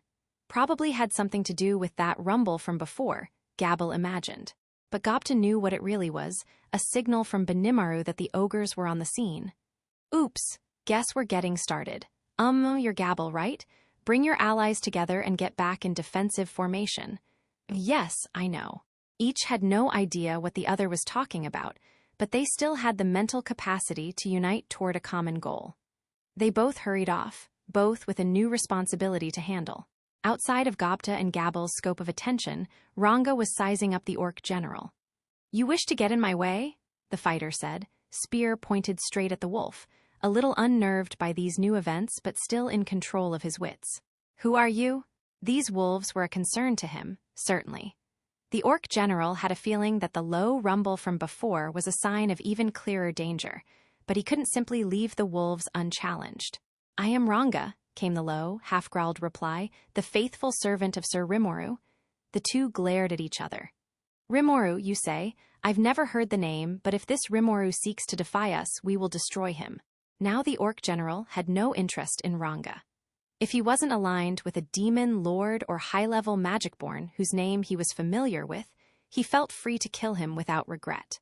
That rumbling roar suddenly seemed a lot more important to investigate. He distractedly thrust his spear forward, attempting to skewer Ranga and end this fast. Ranga effortlessly reared back, dodging the strike. Crafty little dog. Now the orc general gave Ranga a closer look. Then he noticed this wasn't any regular wolf at all. "What? Come on, just a simple magical beast. Why am I letting him worry me so much?" He assumed his sudden trepidation was just his mind playing tricks on him. "How dare some lowly animal bare its fangs at me?" he shouted, giving orders to his team of elites. The orc knights fanned out, surrounding Ranga in a perfectly timed maneuver. Following their general's direction, they focused each of their spears on the wolf. There was no point challenging some animal to a one-on-one duel, he thought. Ranga chuckled. He hadn't felt this heartened in ages, able to release his full instincts as an apex predator. With a howl as long and loud as he could muster, he unleashed his aura. After spending so long in the shadow of Rimuru, he had been heavily exposed to his beloved master's aura, and used it to picture himself as the magical beast he was. Something drove him to pursue this form of himself, and now Ranga realized it was time for his instincts to awaken. He could feel the power surging within. His muscles grew, propelling him to his full, 16-foot-tall frame. His claws enhanced themselves, his fangs transformed into steel-like daggers, but what stood out most were the 2 horns that now grew from his forehead. This was the form of his master, the one he saw in the past, the Tempest Starwolf. And now he had evolved into that. The howl made the orcish soldiers shudder, but they felt no fear from it. Their orc general was right by their side, and the ravenous skill had dulled their hearts. Ranga gave them a disinterested snort as he glanced at their leader. This was no threat to him now. He could feel his true strength, and it was time to show it off. Sensing the flow of power, he focused his magic on his horns.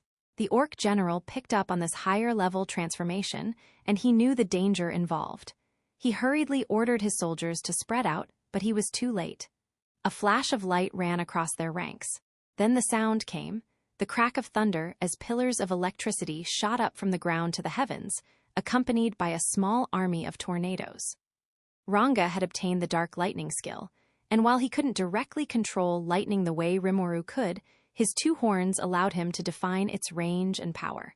And he had something else, the extra skill Control Wind. This was, in a way, an inferior version of the control particles skill Rimuru had picked up. It let Ranga raise and lower the local atmospheric pressure to generate wind gusts, and combining it with dark lightning provided a lethal 1-2 punch. Ranga knew that, his instincts told him so, and he used it on his foes without a moment's hesitation. Control Wind was his now, and he used it to generate a staggering pressure difference in the air above. This was the area he used dark lightning on, and the ensuing beams of electricity filled the exact area he wanted. The result was a writhing maelstrom of upward and downward air currents, eventually gathering themselves into a single massive vortex. This led to several large tornadoes, exuding electricity as they ran roughshod across the battlefield like a great death-dealing storm. The orc general was instantly rendered into a pile of carbon, and his nearby soldiers were quickly picked off by the storm and thunderbolts. Once the tornadoes left the scene, there were no more orcs nearby. Ranga's broad-range attack skill, Deathstorm, thus made its first impact on the world. Ranga watched contentedly as his tornadoes stormed across the land. It had not affected any of the lizard men, and even at maximum range and force, they did nothing to damage him. It emptied his magical reserves, of course, but not enough to render him immobile. He wagged his tail, realizing it had worked perfectly. He let out another long, happy howl, more than enough to terrorize the orcs observing from afar. Ranga watched them flee in a panic, sitting down as he silently refilled his magic. The battle wasn't over yet. He would have more opportunities to contribute.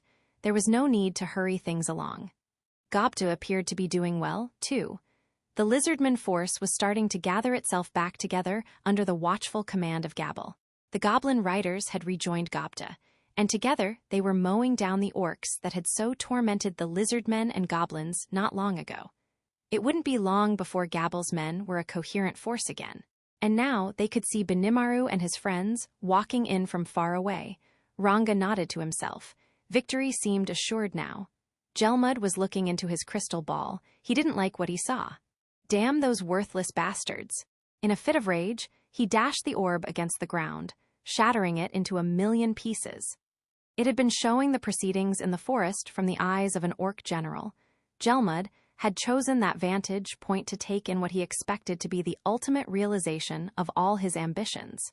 But now, the last of his intact crystal balls was a murky shade of black. All 3 of the soldiers he had entrusted orbs to had died in combat. Gelmud had been pushing forward with preparations for the upcoming ceremony for the past 3 years. A ceremony to mark the birth of a new demon lord. It had all been left in Gelmud's hands to arrange, and the assignment filled him with glee. If all went well, it'd create a demon lord who would listen to his orders. It was too tempting a treat to ignore.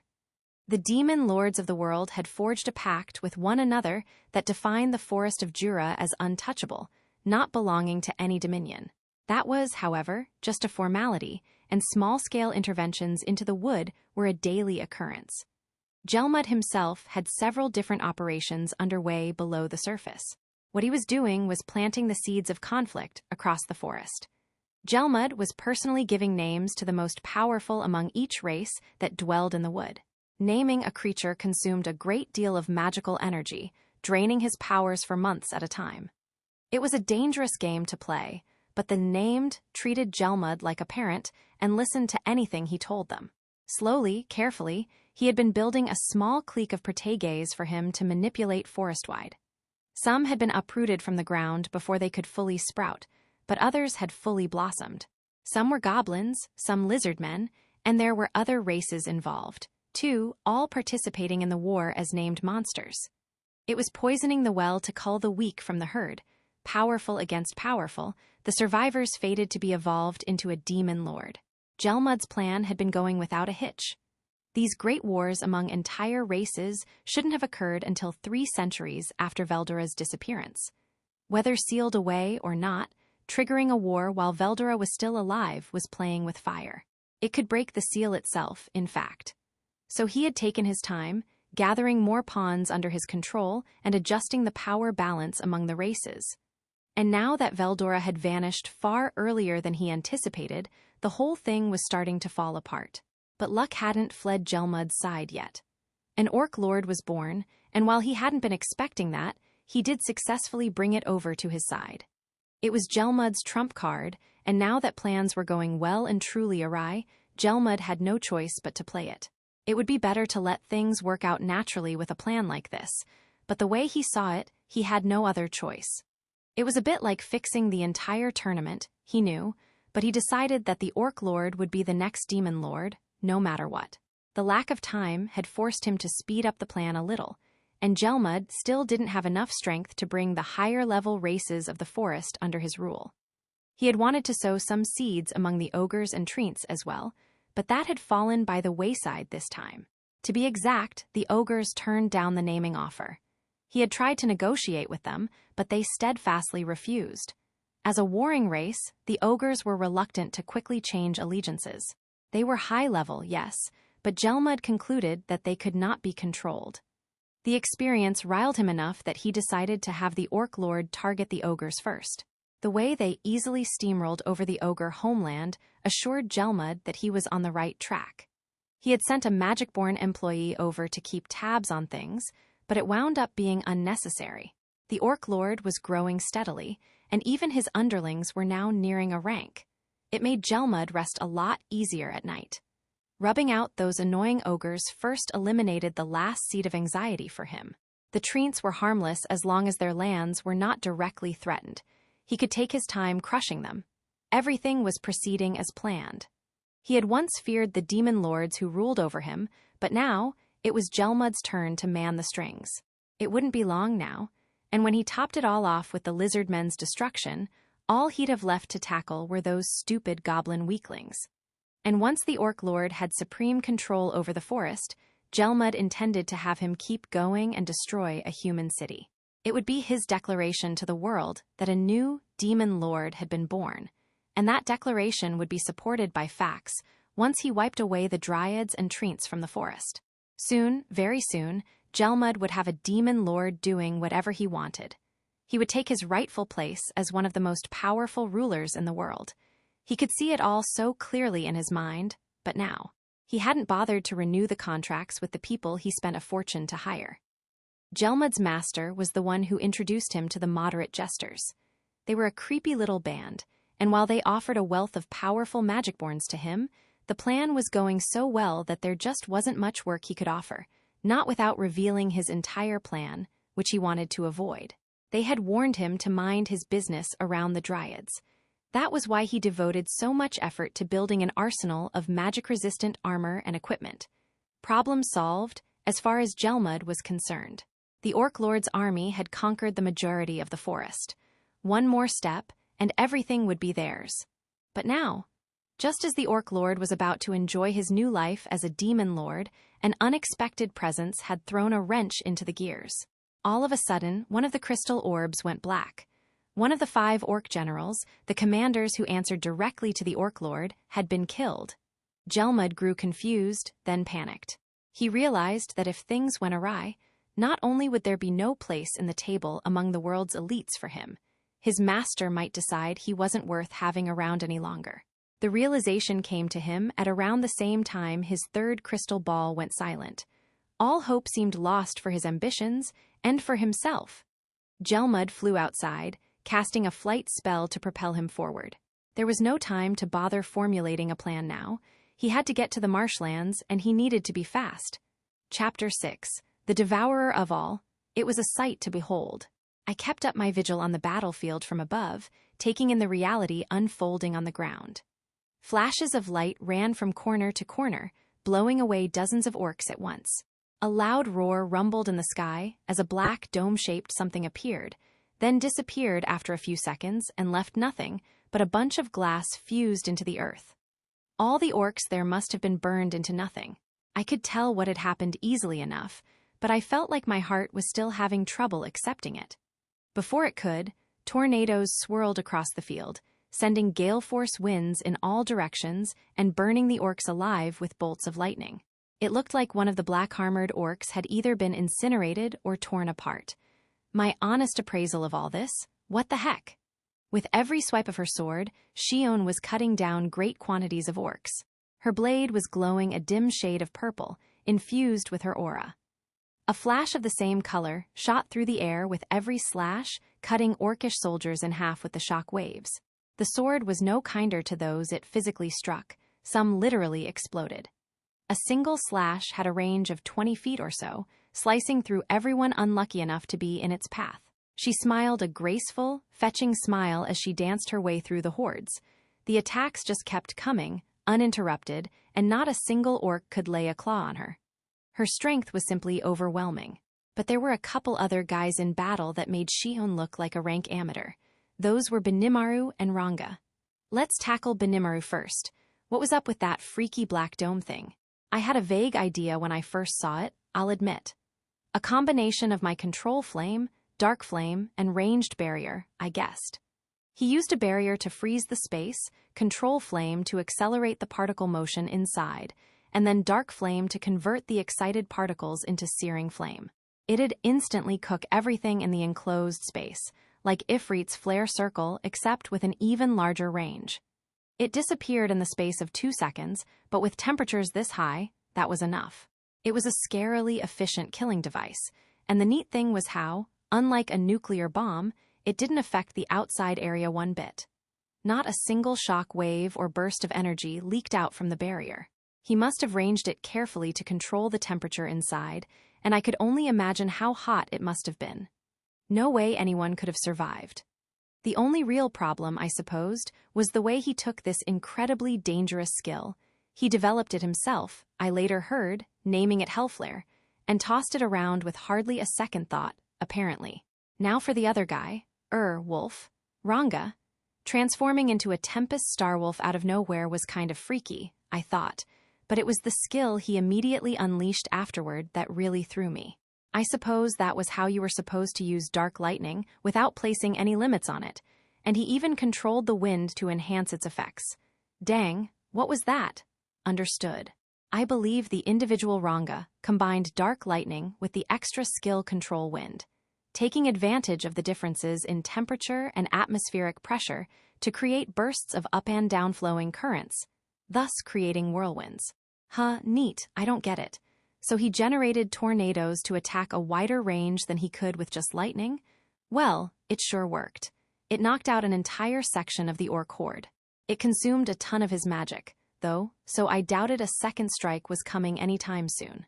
Which, I mean, if he could rapid-fire stuff like that, I think we'd need to redefine everything about how war even worked on this planet.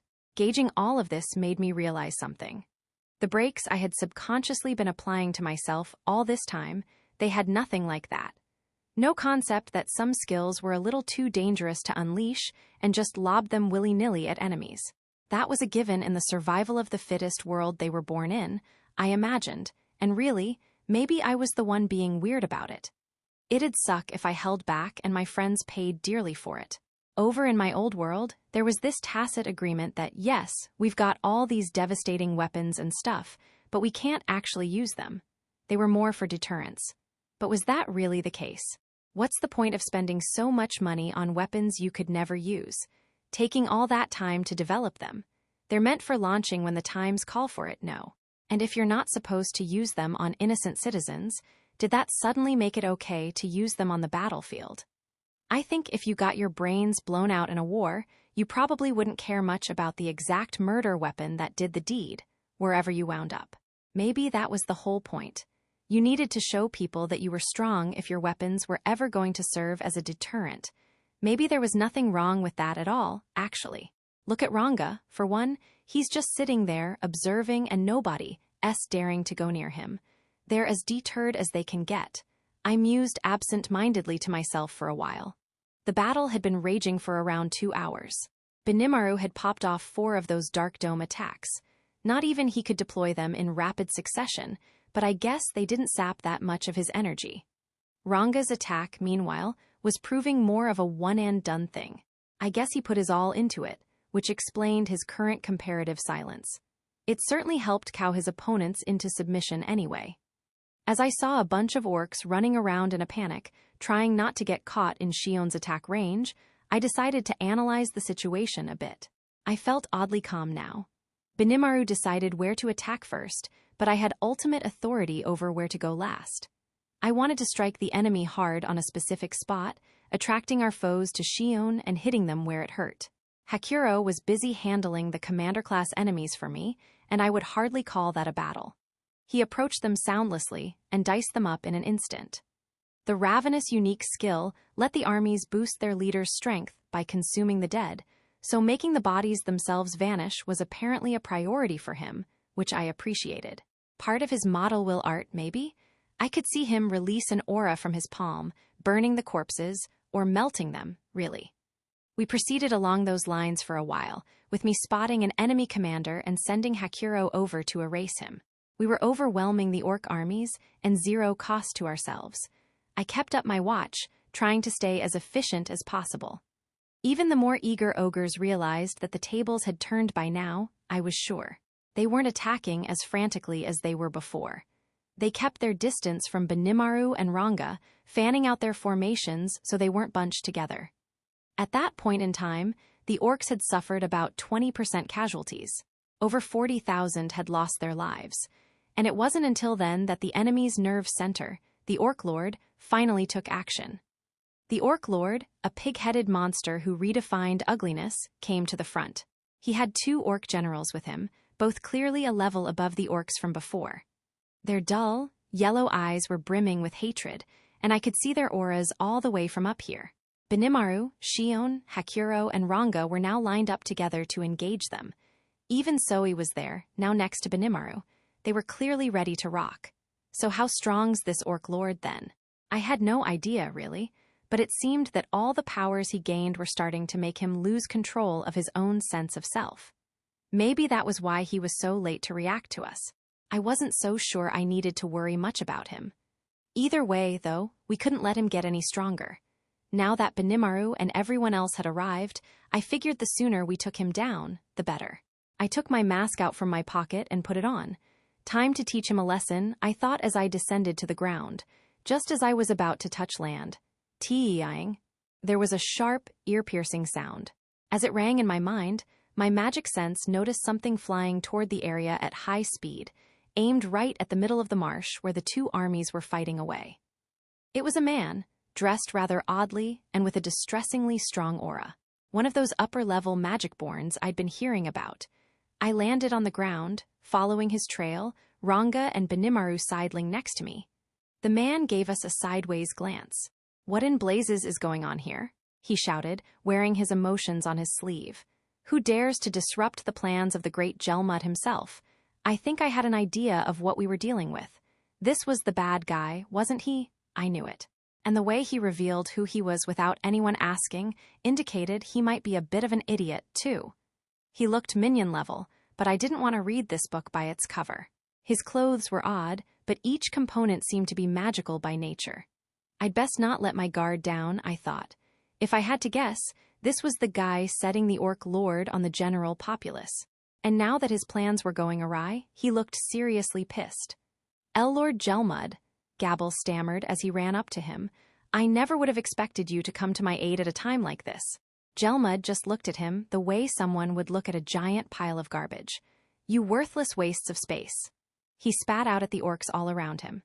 If you had just eaten these stupid lizards and other fodder and evolved into a demon lord, then I, the great Gelmud, wouldn't have to be here right now.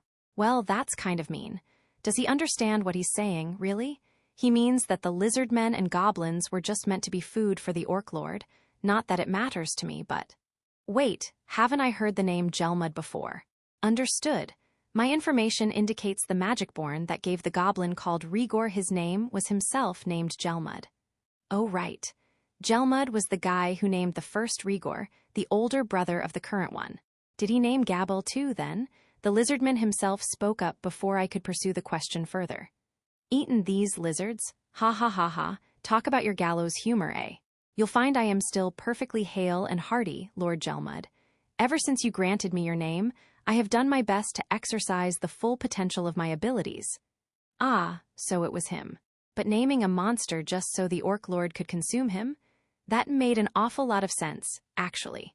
Eating a named monster with enhanced skills and strength and all that would make the Orc Lord that much more powerful. But why not name the Orc Lord himself, then? A lot of this guy's MO still made little sense to me. Huh, oh, you gabble, Gelmud asked while I was pondering this.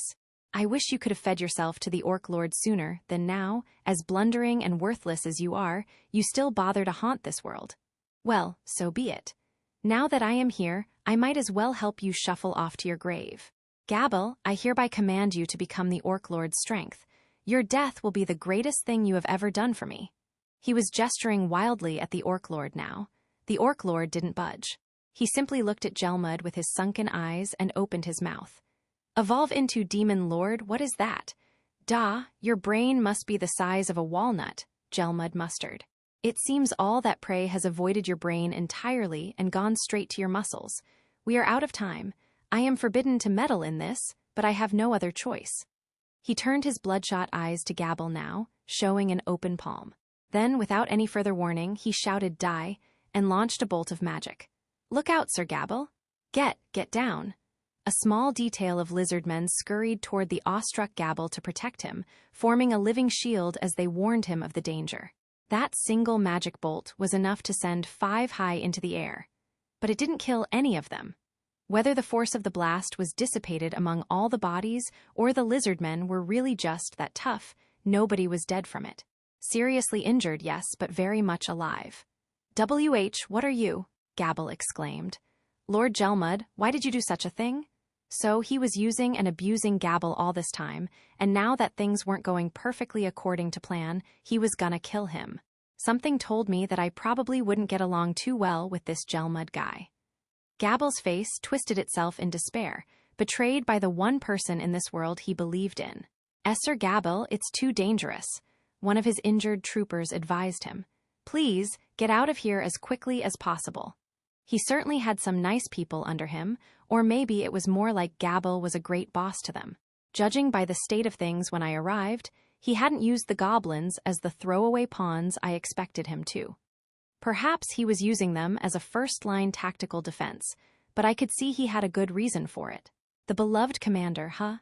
You cocky inferior races. If you wish to die that badly, I'll kill the lot of you right now. Perhaps you'll finally be of service to me once you're in the Orc Lord's stomach. Gelmud began focusing his aura above his head, attempting to launch an even more powerful magical bolt. Or was it magic? Because he took almost no time to cast it. All he did was close his eyes and gather his magic at a particular point in the air. Not that it mattered. I walked ahead, in front of the lizardmen, and in front of Gabble, who was now digging down to protect his men, even in his current daze. I knew he couldn't see my face through the mask. What does Gabble think about me right now? I couldn't shake the thought. Why was I standing in front of him? That was an easier question, because I liked him. I wanted to help him. That was the only reason, and that was all I really needed. I wasn't afraid to do whatever I wanted in life. In fact, I'd sworn it to myself. Gabble looked up at me in awe. I doubted he understood what was going on. Things had vaulted beyond what his brain could process. Don't worry, though, I don't expect any favor back. This guy here, he's just pissed me off. Sir Rimuru, I held Benimaru back with an arm and took a step forward. Gelmud paid no attention, still focused on the gigantic magic bolt he was conjuring up. Bahahaha, let me show you what a high-level magicborn can do to you all. Time for you to die, Death March dance. Gelmud had an expression of crazed joy. He intended to do us all in at once. The bolt, when he finally launched it, split into countless smaller bolts in the air, all arcing toward us. Each one was about as powerful as the first bolt he produced, and now tons were raining down upon us, one by one, as if forming an orderly line. Gelmud, I'm sure, was expecting us to be helpless, perishing with nowhere else to run to. Sadly, though, they didn't work on me. I slowly brought a small hand forward, and that was all it took to absorb all the bolts with my predator skill. A quick round of analysis produced instant results. This wasn't magic, but an art, one where he could roll his aura energy together, mix it with magicules, and give it destructive power. The fundamental idea was the same as Hakuro's model will, I figured. But while the energy Gelmud expended on it outclassed anything Hakuro had, splitting that force into so many smaller bolts made the overall impact equal or less. He wasn't too well versed in the move yet, and if that was all the power he could cobble together, I was in no danger at all. Hey, I said, is that all you got? You want me to die just with that? Maybe you could give me a demonstration in how to die first? I focused my own magic and tried launching a bolt of my own, but nothing came out from the right hand I thrust at him. I could feel the magic and aura flow within me, but I couldn't quite control it. Even if I understood how it worked, that didn't mean I could execute it that easily. So unlike magic, I couldn't just analyze this to grab it for myself. Practice really does make perfect. After that killer line I just gave him too, this is a little embarrassing. Thus, to cover up for my mistake, I shot off an icicle lance. It wasn't like I was married to model will or anything. I just wanted to see how well I stacked up against a so-called upper-level magicborn at this point. And once I get bored of it, I'll consume you, too. My icicle lance accelerated in the air before contacting Gelmud. He had his arms in front of him in an attempt at defending himself, and then instantly froze. He screamed in agony. Magic worked well enough on him, which I wasn't expecting. Of course, no magicborn of the upper ranks would be finished by that alone. He immediately shattered the ice off his arms and fired an even larger bolt of magic at me. No fancy tricks this time, just a big, blunt hunk of magic, crafted with everything he had. Die, how dare you inflict pain upon me? I'll blast you to smithereens. But he couldn't, I just ate it up with Predator again. He let out a surprised yelp, shocked that I snuffed out the attack once more. No, what is that He began shaking fearsomely. I sent a water blade his way. He tried to dodge, but the speed of it caught him off guard, cutting a deep gash in his side. Gah, that was not magic. So it wasn't that he couldn't guard it, he just didn't. He apparently thought water blade was magic, so he attempted to counter with an anti-magic barrier instead of expending the energy to dodge it. That barrier was probably why the icicle lance didn't do much lasting damage. Gelmud began chanting a spell, fervently attempting to heal himself. Wow, he's got that kinda thing, huh? He looked like a freak, but maybe he was more multi-talented than I thought. Guess the magicborn name wasn't there for show. Maybe I ought to exercise the all-arsenal a little myself. Benimaru, Ranga, and the others were keeping a safe distance away, staying on the ready but apparently content in letting me handle matters. Shion was probably expecting me to go all out, I imagined, but she didn't look disappointed in me. She was hooked, in fact, eyes sparkling with delight as she watched. Hakuro and Zoe, meanwhile, were ready to join me at a moment's notice, just like I figured they would. The Orc Lord and his minions didn't seem like they were going anywhere, either. Now was the time, I supposed.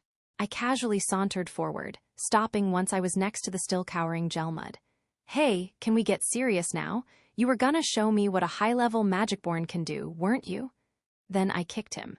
Hakuro could have easily dodged it, I was sure, but Gelmud took the full brunt of it. I could feel the sensation of bones breaking against my foot. Must have been a more telling blow than I thought, or was Gelmud that much of a wuss? Oh wait, I have multi-layer barrier and body armor on me, don't I? That probably had something to do with it. Why you? I am a magic-born, and you? As I pondered over what I had just done, Gelmud began to unleash his full aura in a rage. Yep, he sure was an upper-level guy. But it was still at only about the level of Shion or Soi, lower than Benimaru, in fact. Did that make him an upper-level magic-born? I knew I shouldn't have worried. With a sudden dash, I launched myself toward Gelmud's chest, aiming a fist right at the pit of his stomach. I felt no pain as I propelled it through his magical defenses. They dulled the effect of melee attacks, apparently, but they couldn't fully dull the effects of my punch. A look of anguish spread across his face. I paid it no mind, landing a flurry of strikes. He could do nothing to keep up with them. His aura was huge, but in terms of physical strength, he was nothing. Long-range strikes must have been his forte, and most projectile attacks were completely helpless against Predator. I never thought much about it, but against long-range attacks, I had a pretty insurmountable advantage, I supposed. Let's try some long-range moves of our own, then. I adjusted the water blade I fired a moment ago, creating a ball of liquid. Then I tried infusing it with poisonous breath and paralyzing breath, seeing if it could all mix together.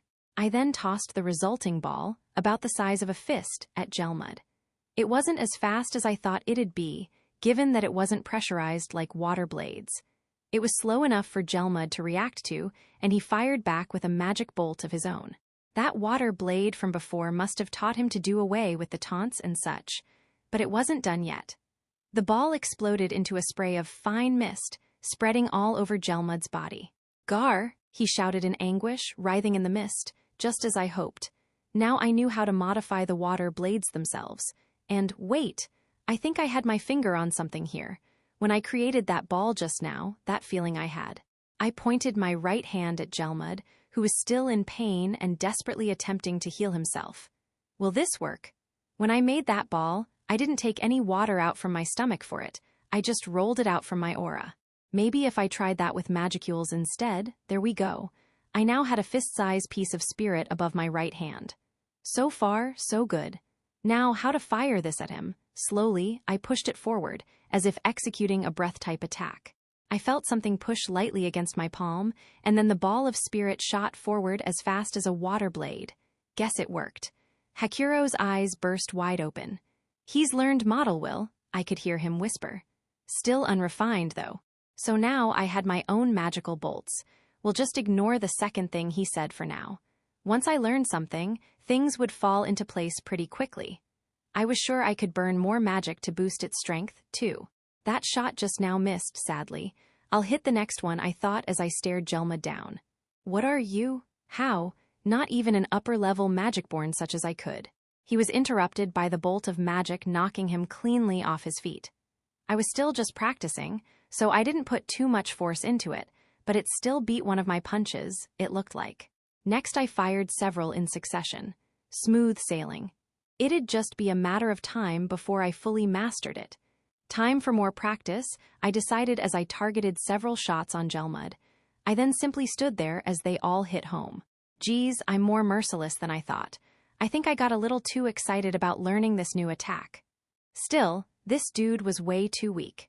His store of magic was definitely beyond a level, I'd grant him that, but he still felt weaker than the ogre mages. What's with that? Understood. The ranking system, as defined by the human race, makes its calculations based on the quantity of the subject's magicules. However, even if two subjects with the same quantity of magic fought each other, the competitor with skills and arts that consume this magic more efficiently would have a decided advantage.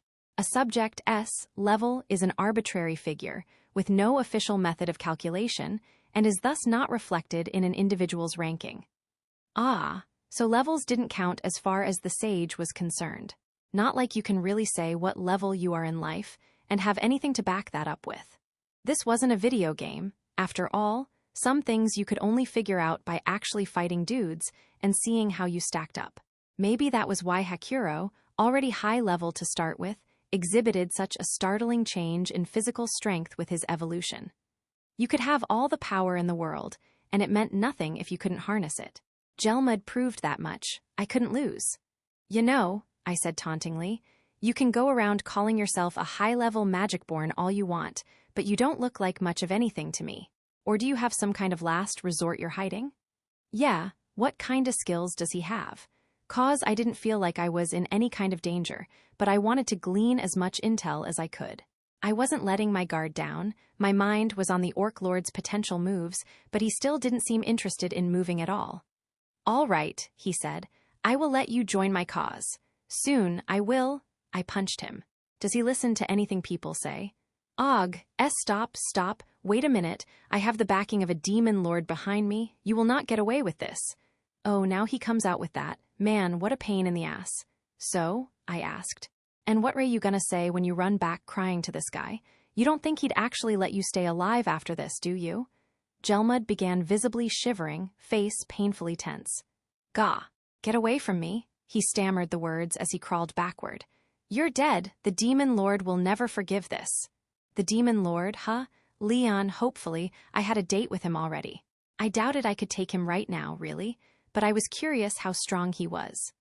I knew there were multiple demon lords running around, but were they all about the same, power-wise? This guy seemed to know a thing or two about them, and I'd love to pick his brain for a while, but I'd hate to blink once and have him slip through my fingers. I had to think about that as I interrogated him. Hopefully he'd stay just as loose-lipped as when he revealed his role in all this. A pity I couldn't just consume him and gain all his memories. That worked for magical knowledge, for some odd reason, but even that was kind of the luck of the draw.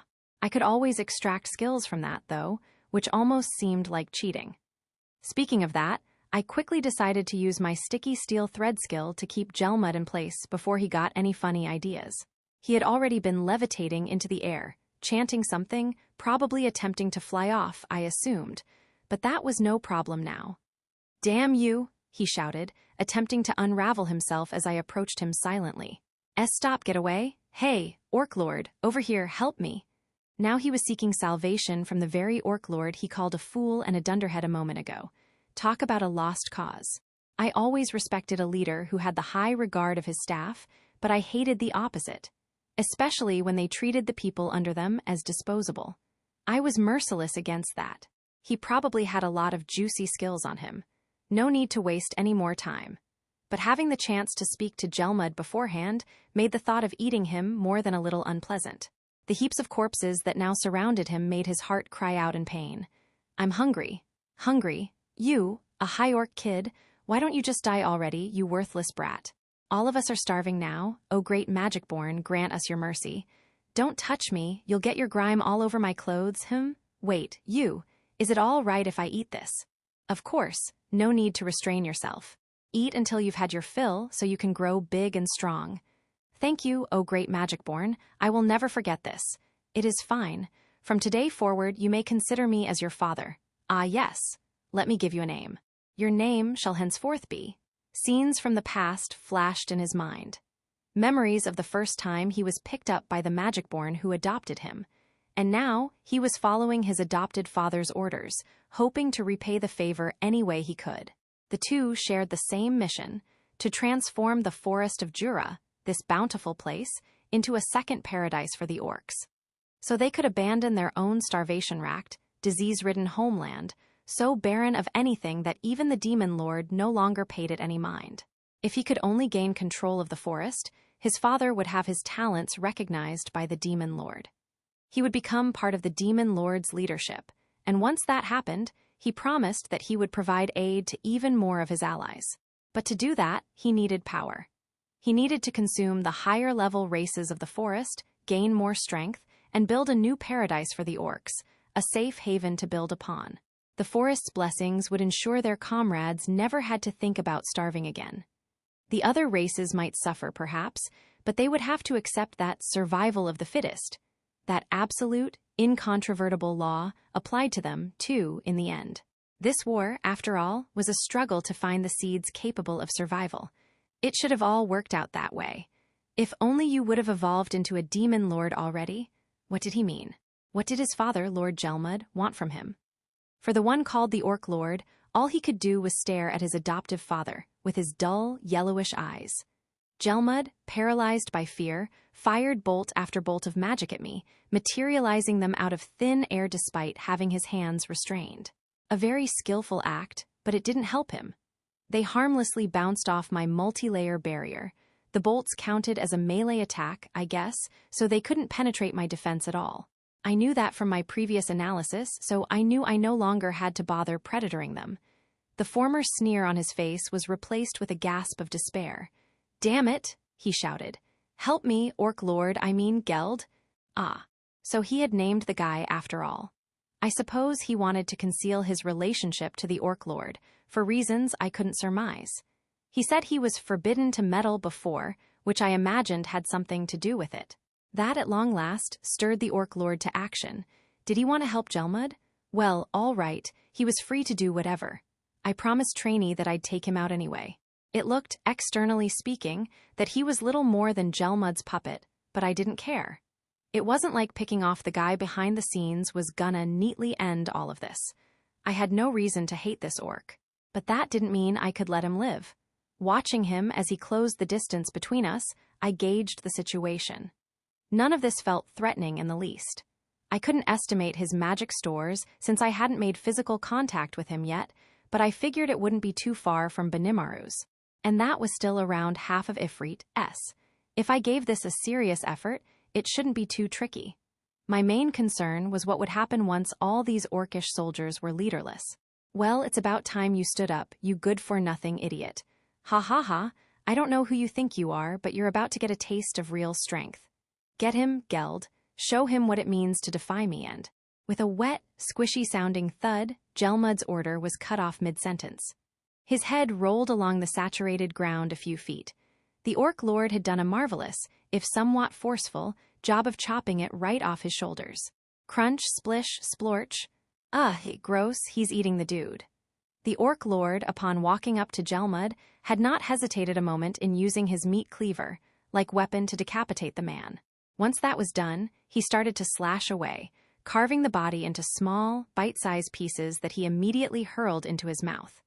It was a low-born, pathetic, and all-too-suitable ending for Gelmud. So this pig guy wanted him dead, too, huh? Or was this his orcish instincts at work? Either way, it wasn't exactly great news for me. The dull, yellow eyes now had the glint of youth and intelligence to them. He had regained his sentience, something he had once lost to the power he gained from all the different races he had tasted.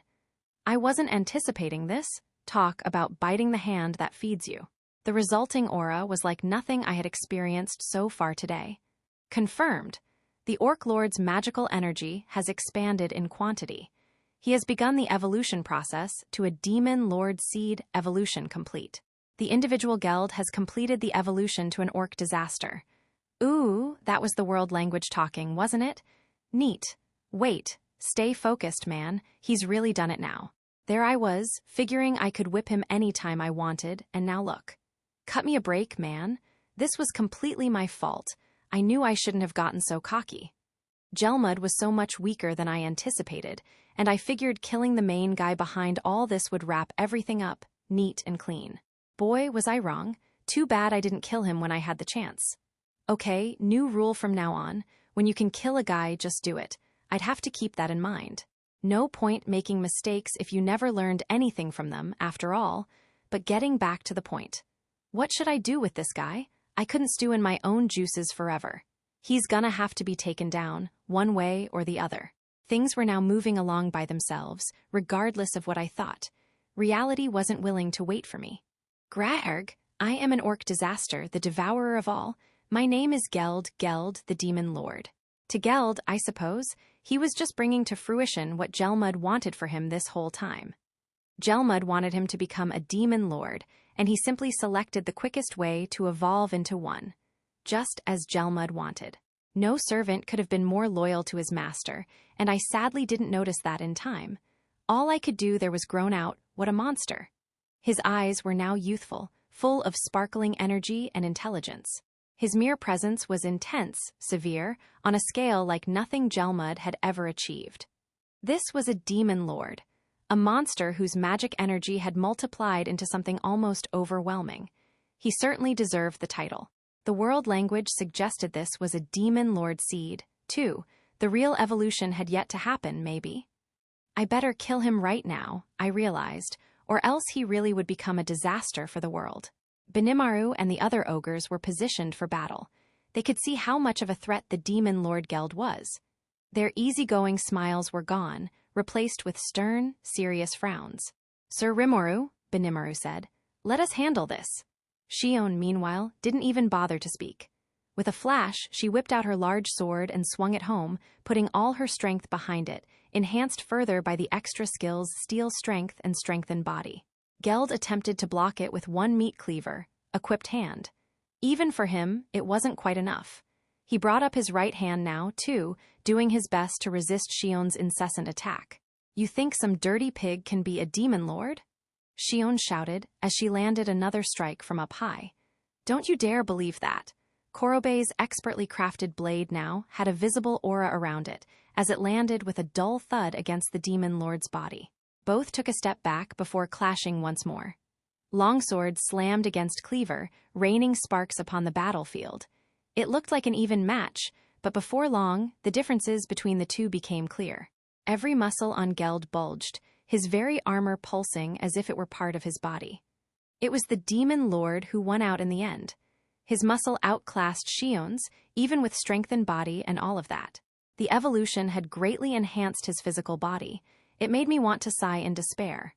Shion was tossed back, and Geld pursued her. Realizing the danger, she attempted to deflect the blow while leaping backward to reduce the impact. The damage upon her was clear nonetheless. She winced in pain. It'd be a while before she was ready to move again. But Shion wasn't the only one here. As Geld landed the follow-up attack, a middle-aged samurai stood strong behind him. It was Hakuro, and with a speed even I was just barely capable of following, he drew his sword from the staff it was hidden in. The blade glowed with a constant light, energized by the battle force housed inside the wielder. Its brightness indicated exactly how focused Hakuro was on this. No one could block or dodge him now. A streak of metal ran across the demon lord's body, cutting it cleanly in half and even slicing off the head on the way back up. That had to be enough, I thought, but I was still being far too optimistic. Geld's body reconnected itself, thanks to a yellowish aura that regrouped all the parts with tentacle-like tendrils. The completed body then leaned down, grabbed its head off the ground, and reattached it like nothing was amiss. The horror movie-like scene silenced everyone for a moment. Even Hakuro was obviously surprised.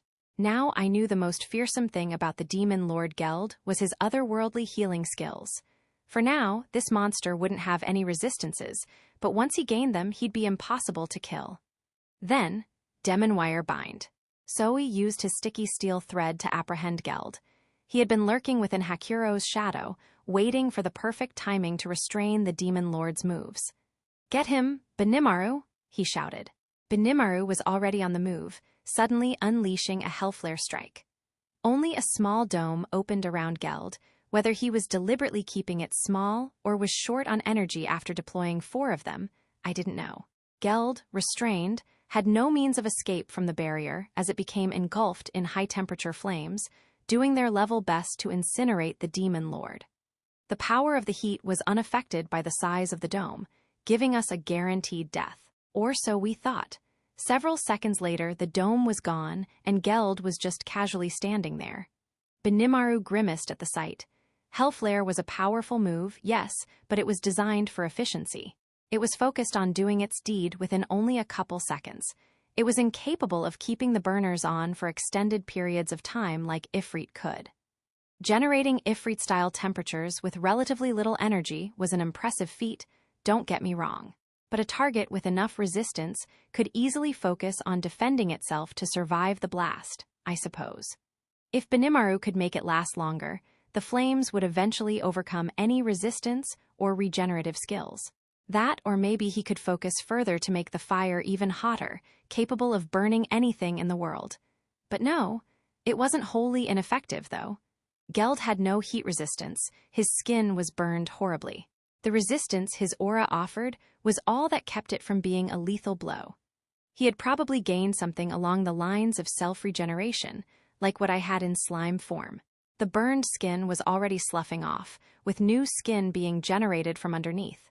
And the moment Geld whispered something, he began to heal quicker than ever.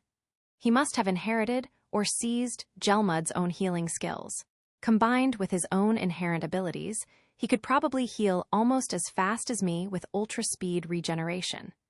The battle continued as I watched and analyzed. Ranga aimed an extra strike at Geld before he could fully heal from Benimaru's damage. He focused his dark lightning on a single point and released it, much as I had before. Nothing fancy, just a killer amount of force. It hit Geld directly, freezing him. He was burned and blackened, and as we watched, he fell to the ground. This time, I was sure we had won, and why not? Not even I was sure I could withstand that kind of attack. If it were a replicant of mine, it'd be burned to a crisp. I guess we all wound up pitching in on this kill. Hope they don't think any less of me for it. I doubted any of the ogre mages could have taken him on solo and had any chance. That attack just emptied Ranga's energy. 2 dark lightning consumed a ton of it, with obvious results. He was now curled up on the ground, unable to move. I wish he could have kept a bit in reserve, but I couldn't blame him for not doing so at a time like this. Besides, it was over now, right?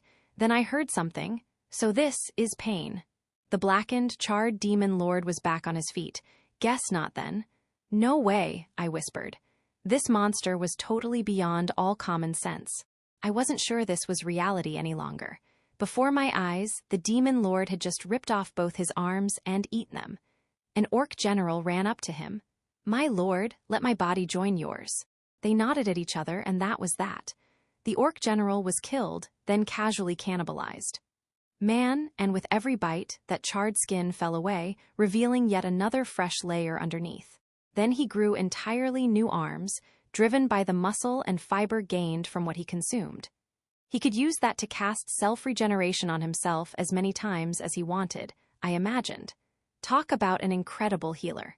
I mean, seriously, if we don't kill this dude in one hit, we're never getting out of this.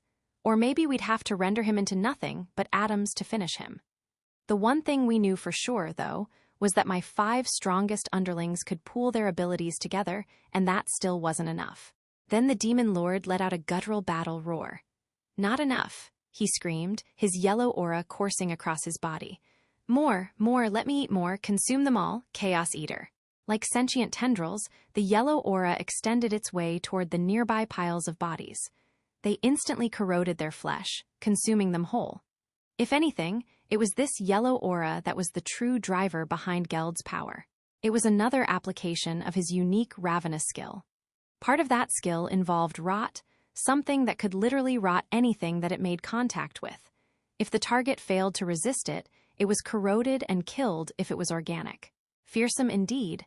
Instinctively sensing all this, I ordered my troops to retreat. Fall back. The moment I did, the ogre stepped back. Tell Gobta and the lizard men not to come near here. What about you, Sir Rimuru? Benimaru asked. I opened my mouth to reply. I was cut off. You will become my next meal. Die, death march dance. The same attack Gelmud tried out earlier, but now it was much more of a punisher. Not only was far more energy packed into it, but each tiny magic bolt had rot added to it. Get hit by one, and even the ogres would be gravely hurt.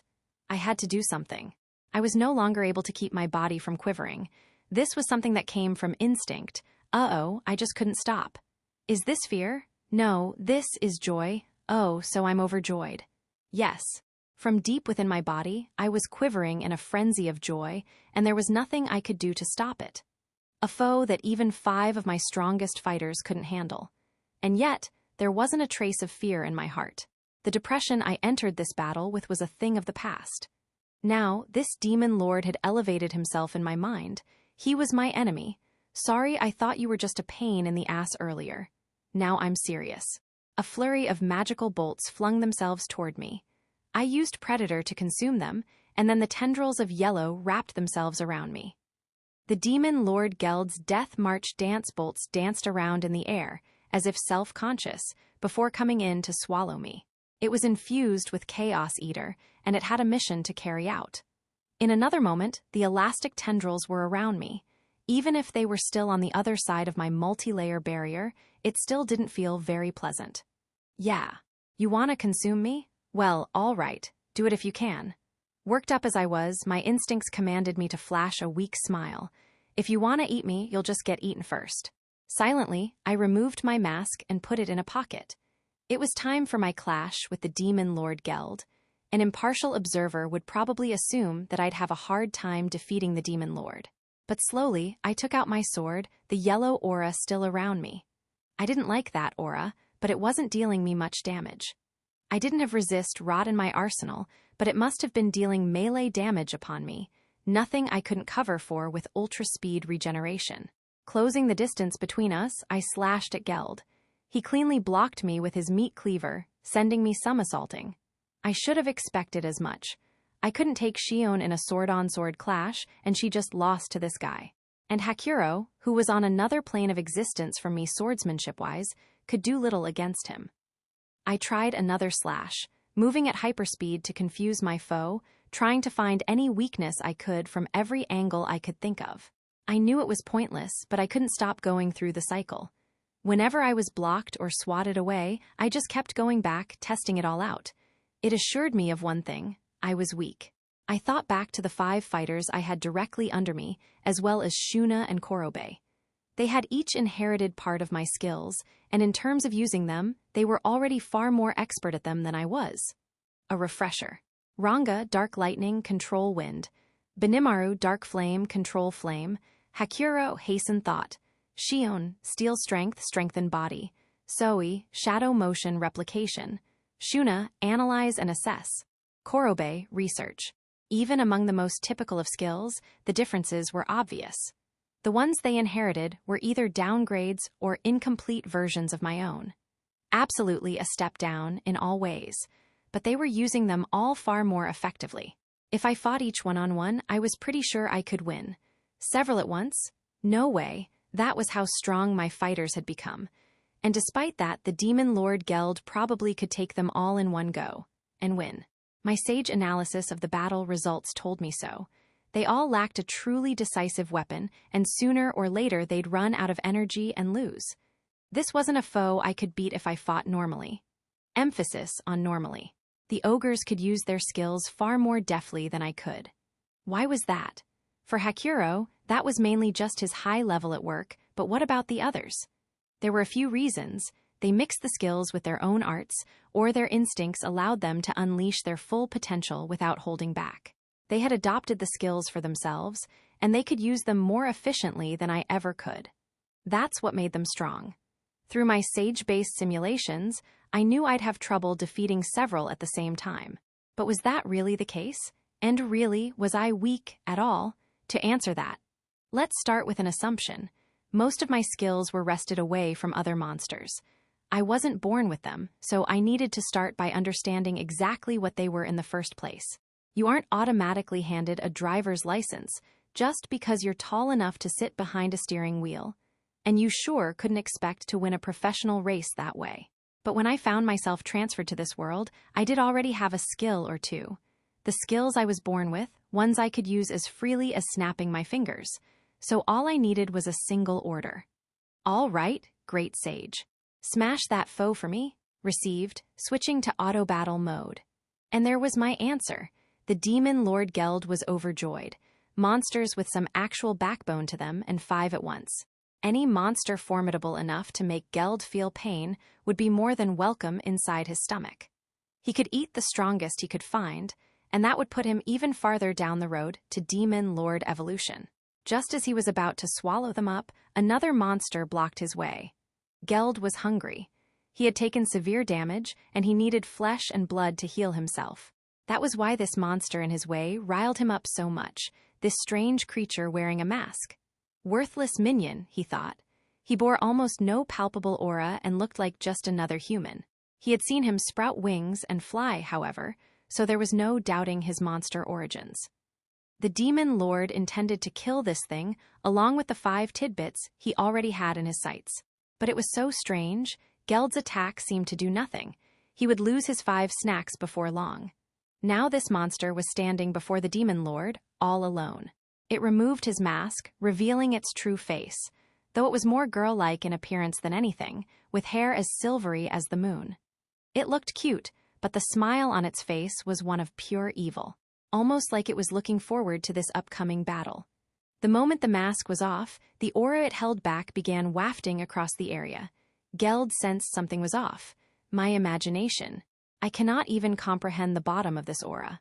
But despite his apprehensions, Geld was greeted with the sight of this creature, unleashing a flurry of pointless attacks. Maybe it was his imagination after all. I'll eat you first, then. If this puny insect got in the way of his meal, Geld had no reason to show mercy. And this creature had far more energy than he originally thought, a high-quality entree. Flicking away the annoying pest, Geld adjusted the grip on his meat cleaver, preparing for the final blow. But then the creature halted its silly assault, standing bolt upright on the ground. What's it doing now? The girlish creature's expression froze, completely bereft of emotion. And then it looked at him. Those eyes, they shone like gold, as if appraising him. Geld wondered what it meant. Then he realized there was an arm right in front of him. He knew what had happened, but hesitated to accept it as fact. His own left arm had been severed at the elbow in an instant and sent flying in front of his eyes. Then it was turned to ashes with dark flame. The sword in the monster's hand was wreathed in a dark flame. It burned without heat, but it had vaporized the severed arm in milliseconds. The temperature levels must have been surreal. An enemy? Yes, an enemy. This thing he treated as nothing more than food before. Now, things had changed. The foe projected a much larger presence now. The first enemy the Demon Lord had faced since his evolution made him anxious from head to toe. He began to feel physically uncomfortable. No, my arm won't regenerate. He checked his own arm. It was burning at the end with dark flame that never seemed to extinguish. It was keeping him from healing, its aura now connected to his enemy S. As long as he didn't kill the foe who had put this upon him, the flame would never disappear. Anger began coloring Geld's eyes. He ripped the remainder of the arm off at the shoulder, consuming it in several large bites before regenerating the arm from the socket. Then he thought for a moment. If he didn't have enough power before, he could just use his skills to compensate. This foe's speed was exemplary, but Geld held the power advantage. If he could just crush it, all that speed would be his. Matching his meat cleaver with this monster's moves, nimbler than ever before, he blocked the full brunt of the enemy's force. But the moment sword met cleaver, the dark flame swallowed it whole, melting it. No, the Demon Lord Geld reared back, shocked. Was this an enemy? No, it was a threat. He had to consume it with every power he had at his disposal. Otherwise, he finally realized he would be the one eaten. Geld's aura swelled, releasing a shock wave of force. He watched the monster elude it, then unleashed Death March dance once more. The magical bolt split into 8 in midair, each bolt hurtling toward its target. Each one was enhanced with Ravenous, bestowed with the rot property. The monster evaded them as they flitted through the air, absorbing each one of its pursuers. Geld laughed. Now you will be consumed. The 5 fighters from before no longer figured in his mind. All that mattered was the prey in front of him. The monster was still distracted by the magic bolts. He confronted it, reaching out for its body. The foe noticed just in time. It turned, then began to grapple with him. Geld had the strength advantage. I could crush it now, he thought. But then he fell, his balance lost. The foe had kicked him in the knee, shattering it.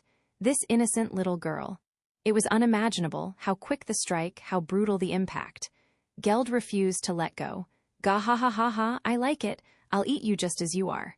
The prey was in his hands, ready for the first bite. It was helpless now. A little bit of damage was of no concern to Geld.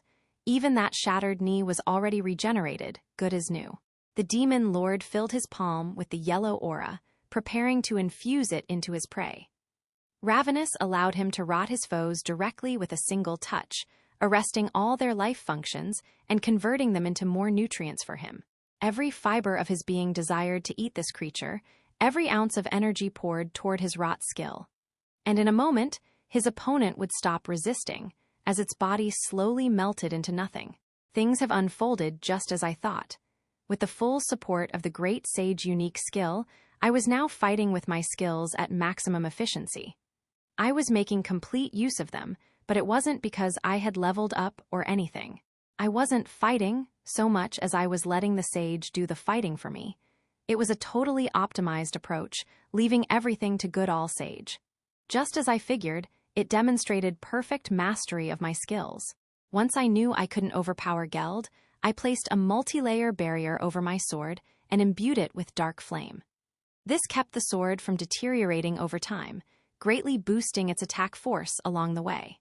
Even the skills I never managed to use too well were expertly handled by the Sage. It processed all the data at hand and always chose the most effective move to make next. It was covering the entire board as it figured out how to handle the Demon Lord like a chess problem. But even then, I couldn't let up. Geld was starting to keep up with me speed-wise, and if this battle kept going, it might get worse. And if Resist Flame was one of the potential upgrades, I had nothing on him. Hell, for all I knew, we were already at that point.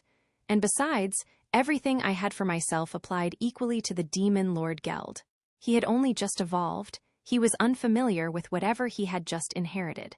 Whatever advantage I had, I was losing it with every moment I dawdled. Geld was in the throes of evolution, much as I thought I was. That was why I had to wage the battle this way.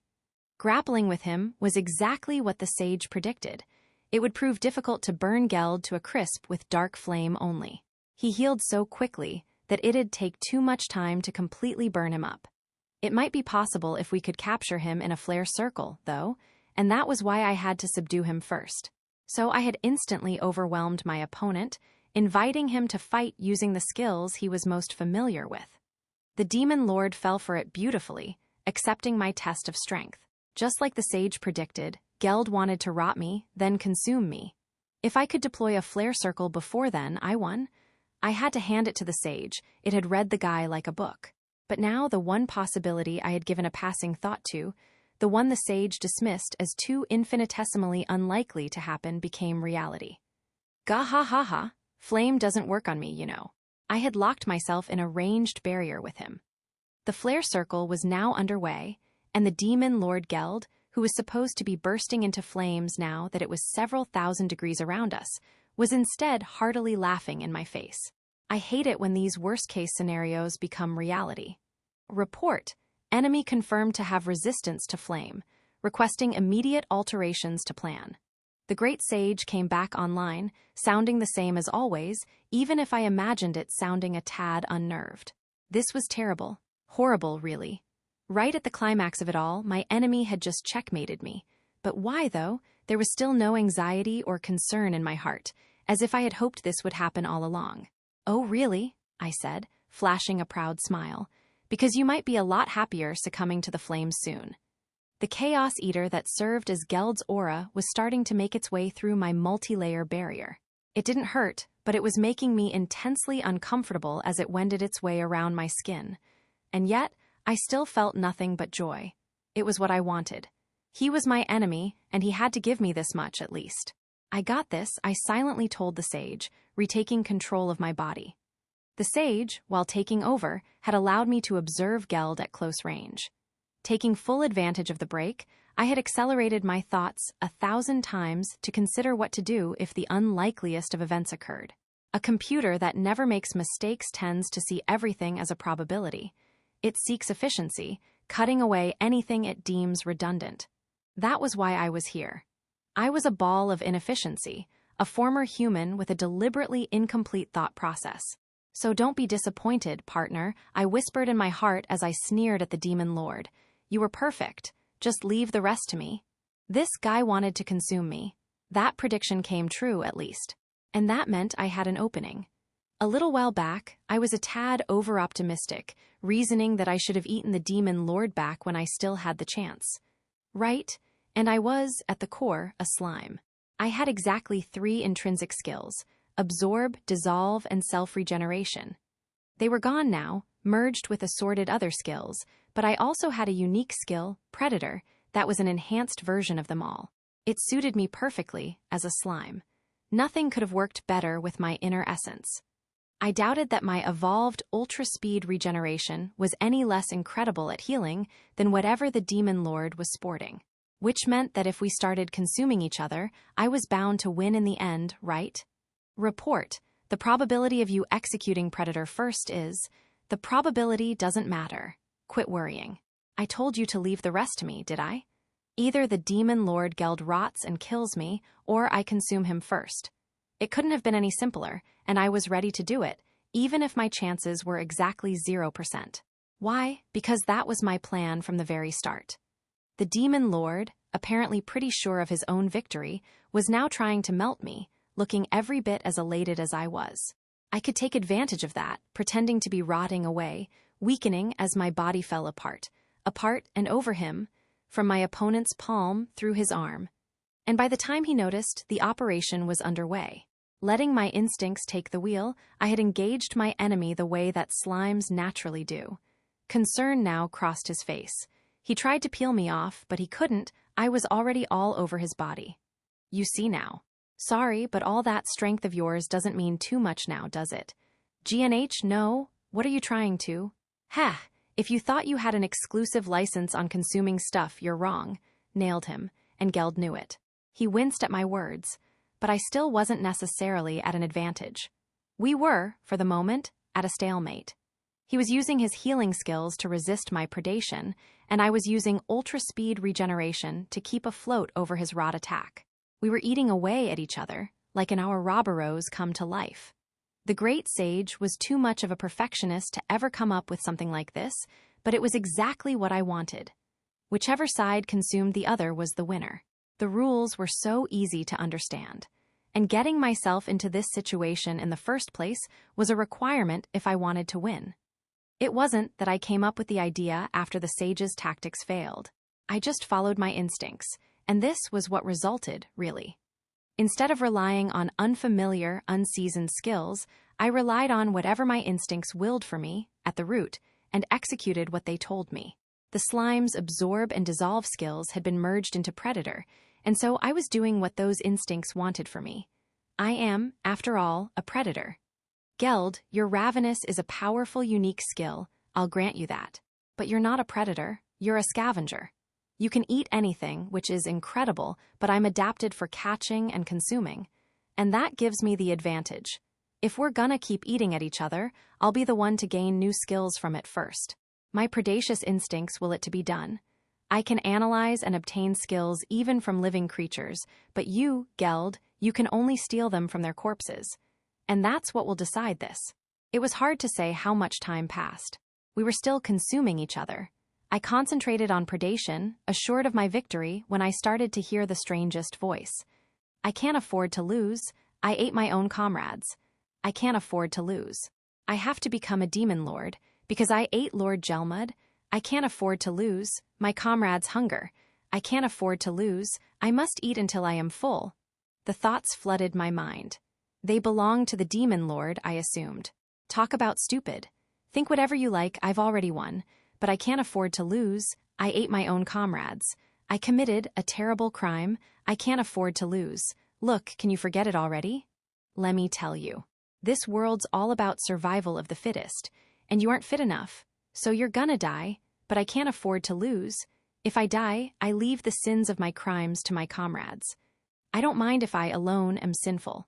I did whatever was needed to avoid starvation. I will become a demon lord.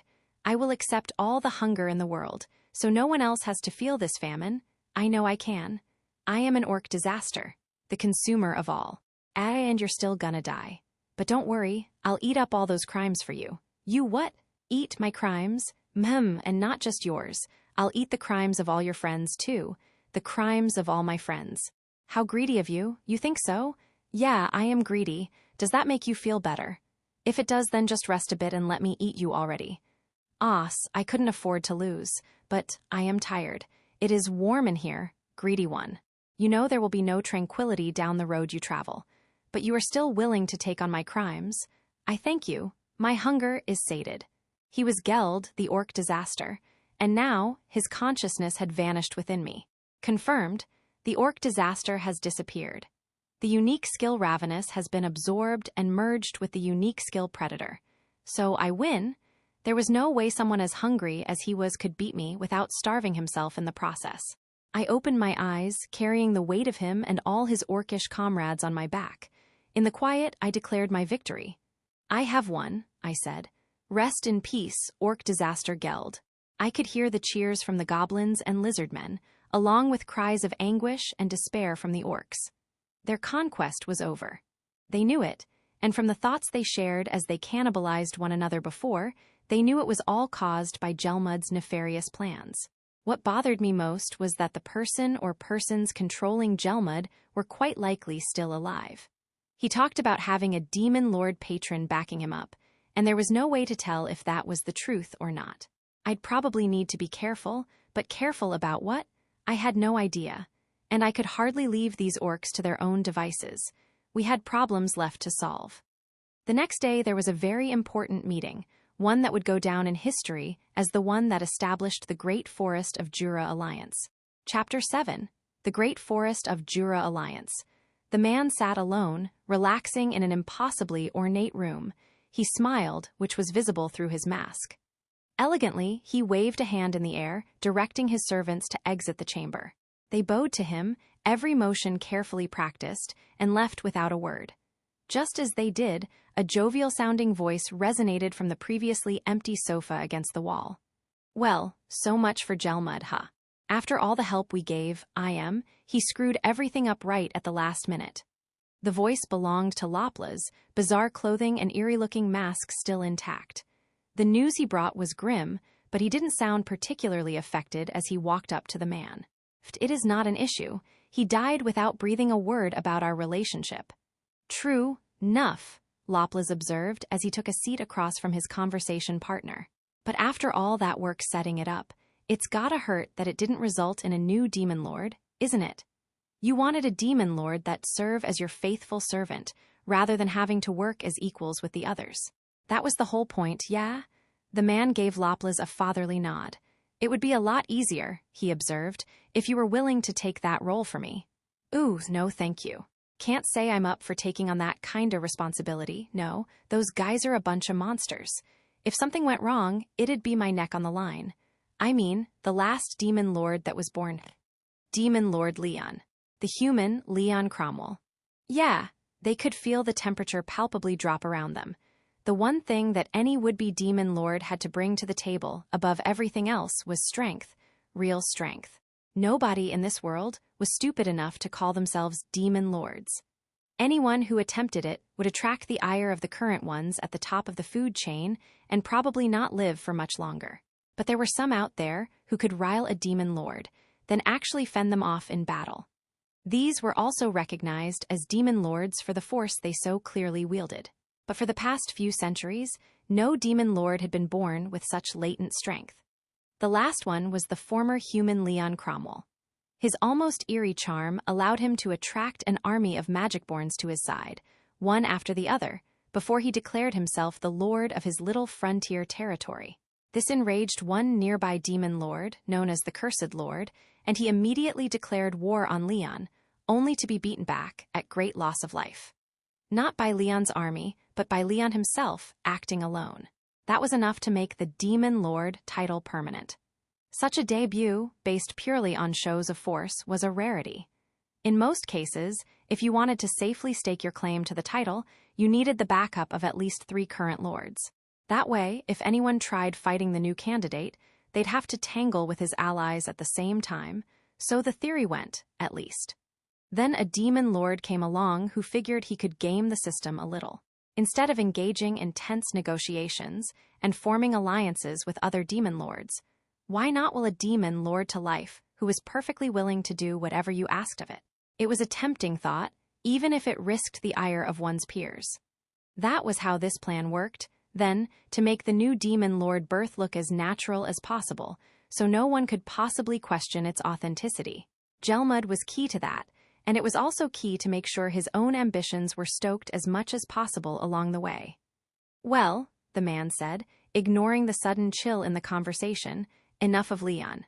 My real concern is that we have already reached out to 2 demon lords about this.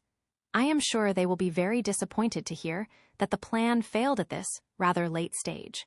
The plan was meant to be put into motion a full 300 years after Veldura's disappearance, set to unfold carefully over decades. But it was all over now, and the man would be lying if he said it didn't pain him." "Okay," Loplas countered, "but look at these, will you? They'll show you something pretty crazy. He produced a set of 4 crystal orbs. 3 contained the stored visual records of 3 orc generals, while the other one contained Gelmud's. Loplez had linked an orb to Gelmud without his knowledge as he handed him copies of the 3 others. Watching what the orbs contained, the man's eyebrows arched upward in clear surprise. The orc general orbs retold all their valiant glories in battle. Each one ended with the sight of the magic-born people who apparently defeated them, showing off overwhelming power as they did. They were ogre mages, a high-level race that the more elderly ogres might evolve into once every few centuries. With their abilities, they held the potential to be just as powerful as orc lords, even. They were fabled to crush the earth, rend the skies apart, and there were 3 of them recorded on these orbs. That, and a magical beast the likes of which he had never seen before. It wielded lightning and gale storms with ease, putting it in the upper echelons of the animal kingdom. Perhaps a direwolf that had undergone some manner of untold transmogrification, but it was hard to tell from the visuals alone. It was certainly well beyond a rank, though, and that meant there were 4 monsters in this battle that shot right past and into the stratosphere. Gelmud never had a chance out there. The real concern, though, was what the 4th and final orb showed. A single human being standing tall in front of Gelmud. A child, it appeared, wearing a mask, but nothing at all was normal about him. It was more accurately a monster transformed into a person. If not that, a newly born hero. Both men in the room knew that human summoners and otherworlders could often be gifted with astounding abilities, but a child would be too immature to take full advantage of them, and he or she certainly wouldn't be participating in a war between magical beasts and creatures. Thus, by the process of elimination, they assumed this was some manner of monster in disguise. It appeared from the visuals that this child had the 4 enigmatic creatures under his control. When the situation turned to battle, it was clear Gelmud was far out of his element. The image went black quickly, no doubt when some attack landed a telling blow upon him. When all the orbs were sifted through, the man leaned forward and let out a long, deep sigh. Gelmud, and a rank, one of the greatest of those born of magic, had been overwhelmed by a child. A child with 4 upper-level magic-borns of his own. He was still unclear about the ultimate fate of the Orc Lord, but with this kind of force at play, he doubted there was much hope for him. This kind of force. A force that could no longer be ignored. Pretty crazy, eh? Yes, very interesting, the man ventured with a smile. So, what now? Loplez took a moment to answer. 2 demon lords just as powerful as he was. And the person he had mentioned the potential birth of a new demon lord, too.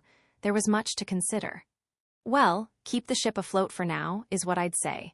If you think you need any help, you'll get my regular discount, okay? Take care for now, Clayman. He disappeared, leaving the man, the demon lord Clayman, alone in the room. He replayed the orbs several times over, thinking quietly. The battle was over. That was, yeah, pretty rough. If he had fully completed his evolution, I don't think anyone could have beaten him. I won precisely because we made it to him in time, just in time, as it turns out. It would have been so much easier pre-evolution, too. I was still kicking myself over that, but I had it coming. I should have killed him fast instead of getting all cocky. It was more than half luck that earned victory for me in the end. But the rewards I reaped from it made all my regrets look like a drop in the bucket. That's right, it's unique skill time. I had obtained my 4th unique skill from the spirit of the Demon Lord Geld, although I guess it got merged into Predator without so much as a peep. The Great Sage gave me the rundown after the battle. Report. Following the merger of the unique skill Ravenous with the unique skill Predator, the unique skill Predator has evolved into the unique skill Glutton. The Sage had the habit of combining skills that resembled one another a fair bit, although everything was still downward compatible. I analyzed this new skill, then closed my eyes. This skill, Glutton, consisted of 4 old abilities, Predation, Stomach, Mimic, and Isolate, combined with 3 new ones, Corrode, Receive, and Provide. The new ones worked like this. Rot. Performs rot on the target, decomposing it if it is organic. Monster corpses partially absorbed in this manner will reward the user with part of the monster's skills. Receive. Gain the ability to obtain skills from monsters under your influence. Provide. Grants part of your abilities to monsters under your influence or linked to your soul. Giving each the once-over, I had to say, this was some pretty damn sweet stuff. My stomach got a huge upgrade. It felt maybe twice as big. And rot sounded downright scary, although handy for things like destroying armor. Receive and provide were the real plums, though. This meant, basically, whatever new skills people like Benimaru and Ranga earned when they evolved, I could get them for myself, right? And redistribute them to anyone on my team I wanted. Understood. You may interpret it as such, yes. However, there are restrictions to providing abilities. You will not lose the original skill, but if the receiver is not capable of making full use of the skill, they will not be able to obtain it. Seriously? It appeared that my underlings tended to grow stronger whenever I did, and vice versa. Giving skills to them seemed to offer no disadvantage, but I guess the receiver still needed to have whatever latent talent the skill required for it to work. I couldn't just pass around skills willy-nilly, in other words, which was fine with me. In a way, this skill was pretty scary, too. I couldn't use it to share personal knowledge or magic spells, and I would still need to put in the daily effort to raise my level, but still, it was really something. I gotta hand it to that orc disaster. I was kind of pissed that he got gel mud and all, but if anything, this was an even better bonus. The more I put into it, the more I got out. By the way, it appeared that analysis, originally part of Predator, had been merged into the Sage itself while I wasn't paying attention. I don't remember being asked for permission on that, much less giving it. But well. I'm probably just overthinking it. No way the Sage, nothing more than a skill, really, would do something on its own volition. Analysis always seemed a little weird for the Predator umbrella anyway. No point giving it much more thought than that, I figured. Still, the battle was over, as was all the joy and sadness and despair that swirled around the battlefield. Hoo boy. I can't help but think this every time, but the cleanup's always much more of a pain than the battle itself.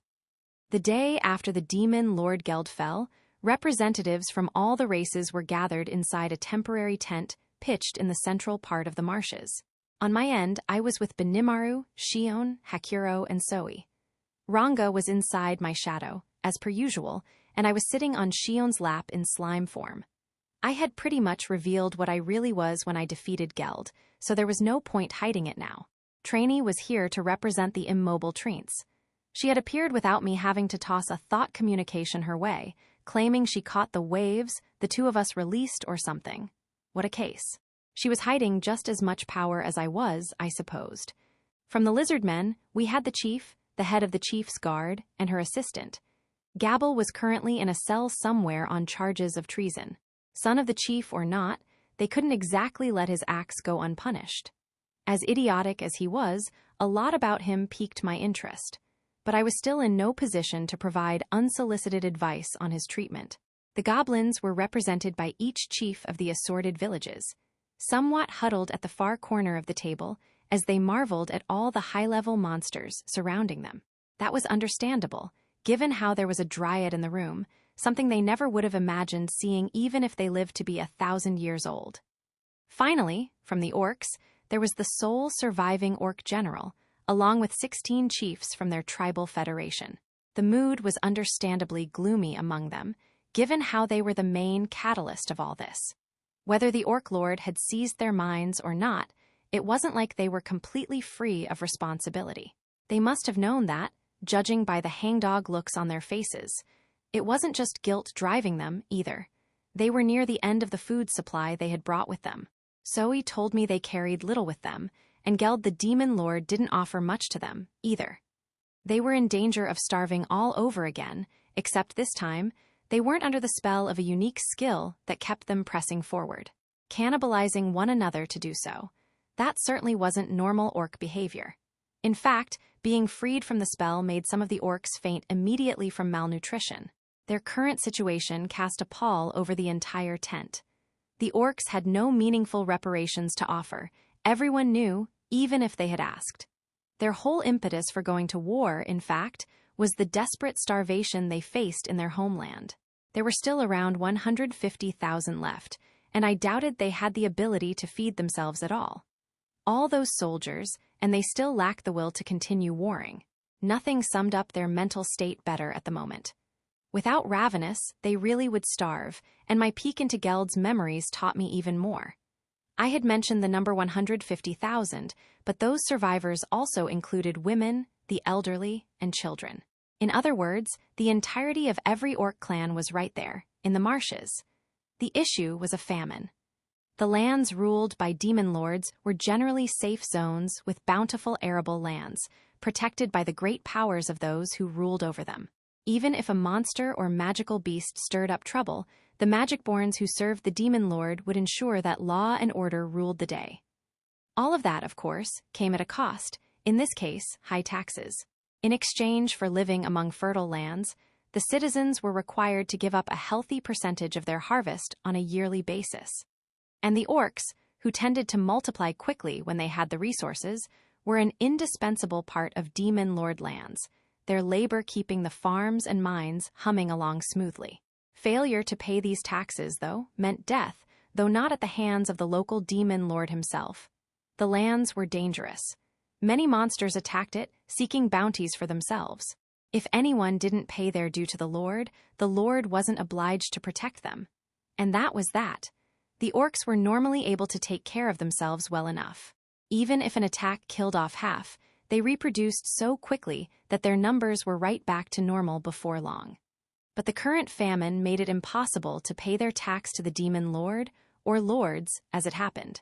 The orcs' territory had the misfortune to border the domains of 3 different demon lords. Attempting to raid the lands of such powerful beings would mark the end of the orc species. But without the protection their taxes bought them, they had no way of surviving in the suddenly barren land they called home. So they streamed into the forest of Jura, all but chased away from their homes, in search of food. They wandered around its fringes for a bit, fighting off the hunger, and that was when the orc lord was born. But even that wasn't enough to make them strong enough to fend off the monsters that harangued them constantly. It was at that point when Gelmud extended a hand to them. Help they readily accepted, not realizing what was motivating this unexpected benefactor. And that was when their troubles began. That was about all I knew about them. I didn't have the fine details exactly, but I was still able to glean that much from Geld's mind just before he vanished. Could I use that info to help them, though?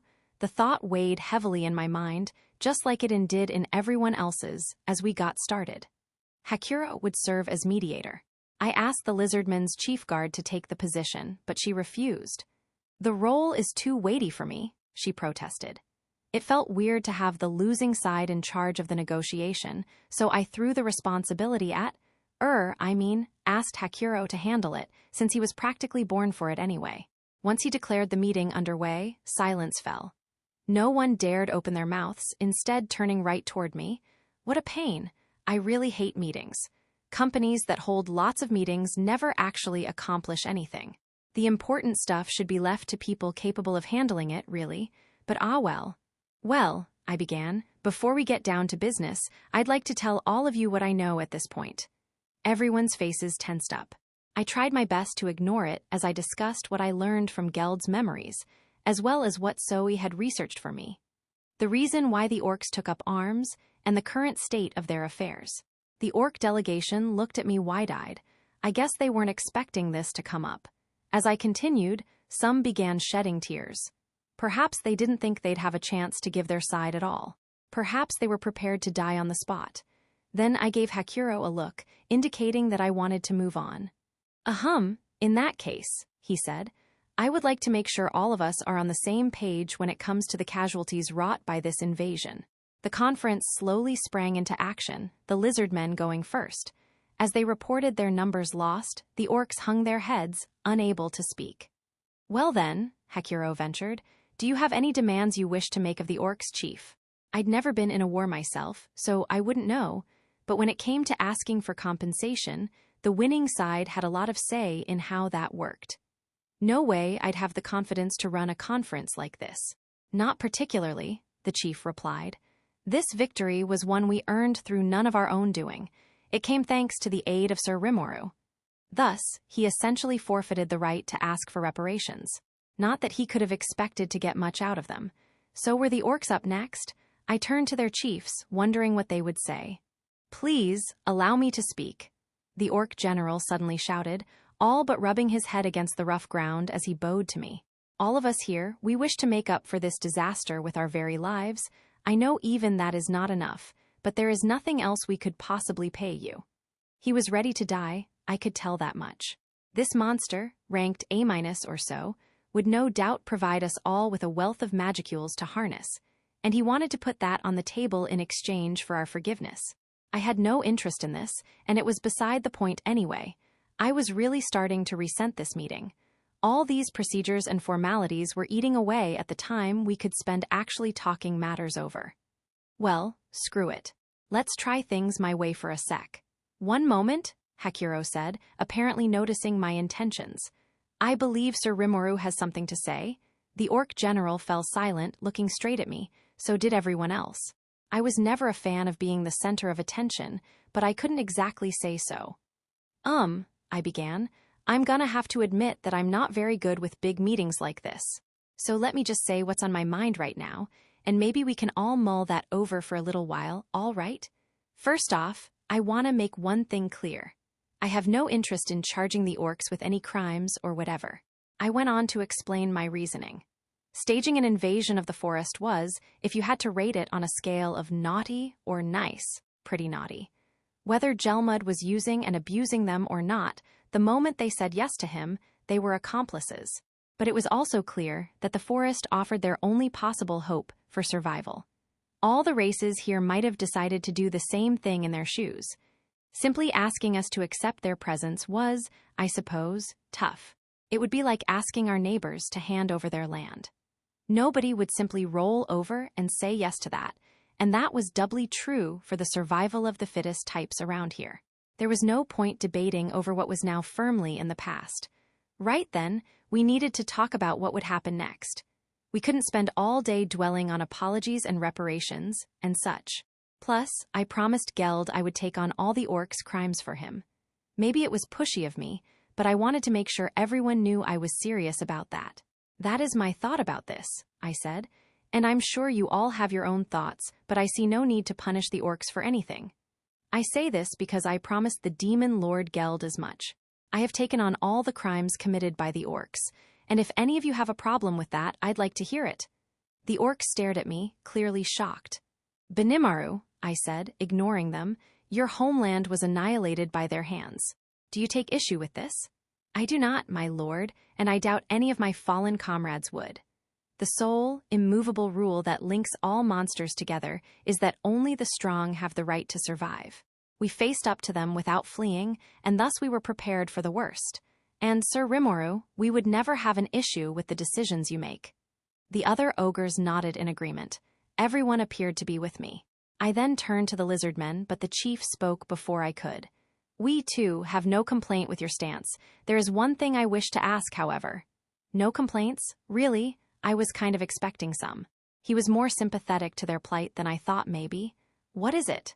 It is a good thing, I think, not to pursue the orcs' crimes any further. We were saved by you, Sir Rimuru, and are thus in no position to make any grand proclamations.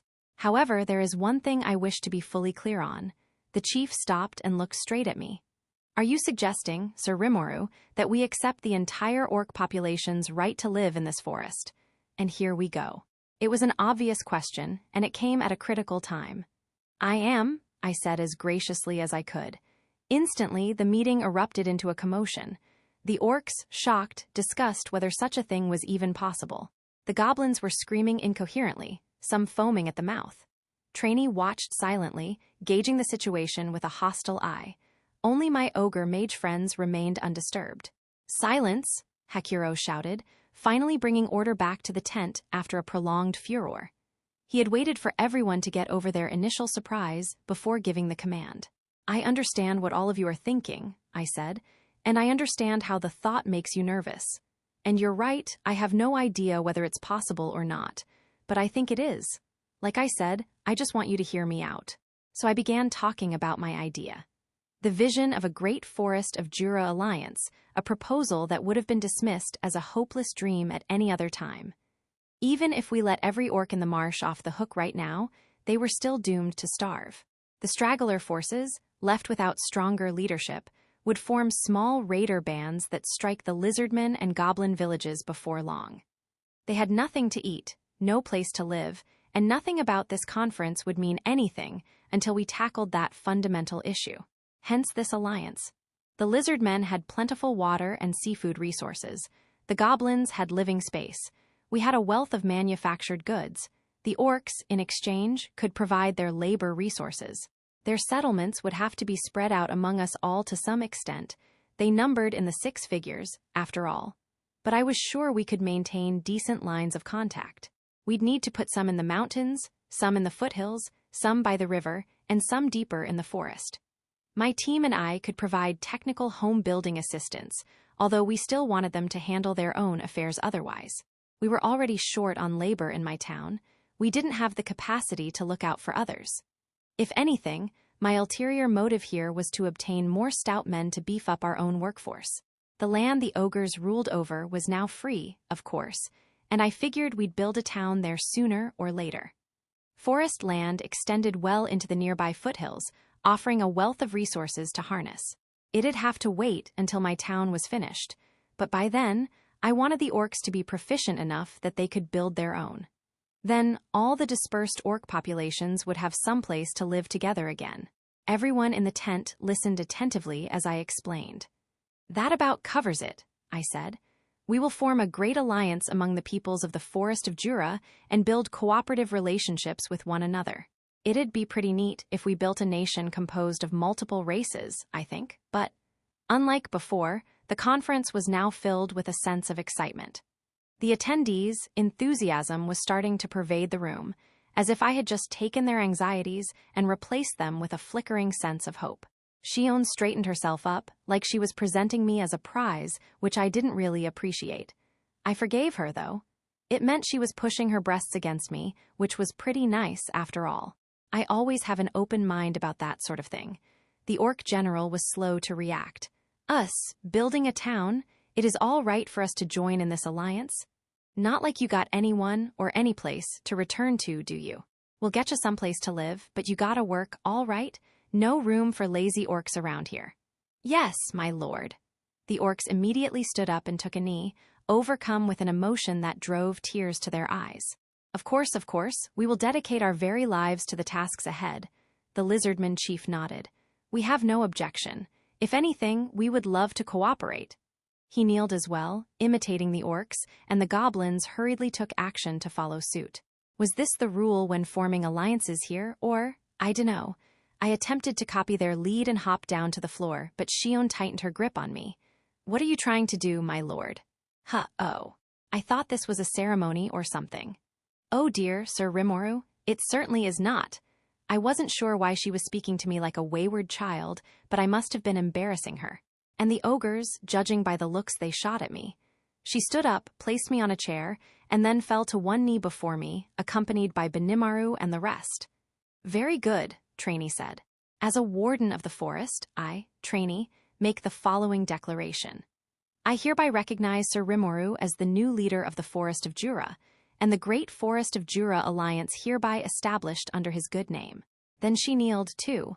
I guess she had word from the Treants that they were all for it. Can you give me a moment, guys? Why am I suddenly the dude who's supposed to run all this crap? Because I don't remember any discussions along those lines. Why'd it turn out this way? I wanted to ask, but my voice was cut off by all the passionate eyes fixated upon me. All right. I get it, guys. I knew the fate of the orcs rested on my shoulders anyway. Leader of the forest? Whatever, I'll take it. "Well, so be it," I said, resigned to my fate. "Do me proud, guys." Everyone took that cue to prostrate themselves before me. "Yes, my lord?" The sheer fervor was as clearly present in all their voices as it clearly wasn't in mine. The Great Forest of Jura Alliance was born, and already it was making me break out in a cold sweat. Guys. We still have a problem, right? Like a really big, bothersome problem. I hate to rain on the party, but we'd better get to talking about that, yeah. "Right, that's enough," I said. "So now that we have this alliance in place, we need to solve the largest problem facing us right now, the question of food supply. We have 150,000 surviving orcs here, and we need to keep them from starving to death. I'd like some ideas, please." The orcs had less than 2 weeks' worth of provisions on them overall. Now that the unique skill Ravenous was no longer doing its thing on them, they'd be well and truly dead once these supplies were exhausted. We had no time to raise crops for them, and we'd exhaust the river of fish if we tried going that route. It was a real thorny issue. The lizard men had enough supplies for 10,000 people to live off for half a year. Even if they cleared all their storehouses right this instant, it still wouldn't keep the orcs going for more than a couple weeks. That meant our maximum time limit was just about a month. So now what? Everyone in the tent turned their minds to the issue. Nobody seemed to be acting like it wasn't their problem, which gladdened me a bit. Maybe this alliance would work out after all. Then Trainee stepped up, smiling. "So the issue is a lack of food supply?" she asked. "In that case, I think I might be able to help. The treants that I help protect have agreed to join this alliance, and I think they might come in handy sooner than I thought." "So they were interested then?" "Well, great. And if they were that enthusiastic about handling the food issue, let them, I'd say. Not like we had any other great ideas. With all our most pressing issues covered, we ended the conference. And that was the day my name was first written down in the annals of history. The day our great alliance was formed was one which, I suppose, no monster would ever be able to forget. It was, after all, the day I decided that each and every one needed a name. Which, yes, I said I would, and I was super cool about it. But why were they counting on me to come up with all those names? I mean, yeesh, 150,000 orcs alone. Insane. It took me 3 days to come up with 500 goblin names. Guys, I couldn't imagine how long it'd take to handle this job. I gave serious thought to simply up and running away this time, but I still had all those orcish crimes to gobble up for them. Orcs were D-ranked monsters by nature, but they were more like C+, while the Orc Lord was still influencing them. So basically, this was just a matter of me taking in the magicules lost to the air after Geld's defeat and breathing them back into each one. That way, I could name them all without exhausting myself in the process. The problem I had, though, was what the names should be. Simply going down the alphabet wouldn't save me this time. Maybe I could divide them by race or start giving out last names or something, but managing all that would be even more of a hassle. In the end, the solution I came up with was as simple as it was beautiful. The perfect series, one that I could extend for as long as necessary, all the way to infinity. That's right, numbers. It was a little like assigning an ID number back in my home world, but damn, did it make things easier for me. So I had all the orcs in the marsh stand in neat lines before me. I was worried they might resent being given such unfashionable names without any right to say no, but the magic they had lost could directly lead to their deaths. They might decide to take matters into their own hands if it came to that, and then the village raids would begin. The cause of this confusion was the orcs' numbers. There were too many, in other words, and naming them would help with that, too. Evolving into a higher-level monster would do a lot to lower their reproductive rate, something I saw for myself with the hobgobs. Now was no time for me to moan about my responsibilities. As Benimaru said, they always had the right not to be named if they didn't want to. I spread the word, since it'd certainly save me some time, but not a single one took me up on the offer. So much for that, and so the ordeal began. I decided to start by assigning a basic sort of tribal name to each one. I devised 10 of these: mountain, valley, hill, cavern, ocean, river, lake, forest, grassland, and desert. If you were part of the mountain tribe, your name would be along the lines of Mountain 1M, if male, Mountain 1F, if female, and we'd just go from there. What about the generations to come, then? Like I gave a crap. The first son born among the mountain tribe could be Mountain 11M for all I cared. Simple, though maybe it'd be nice to offer enough leeway for middle names and real word, base titles. I had a feeling things might fall apart a bit if 2 orcs from different tribes had a kid, too. But hell, let them worry about that. I didn't care.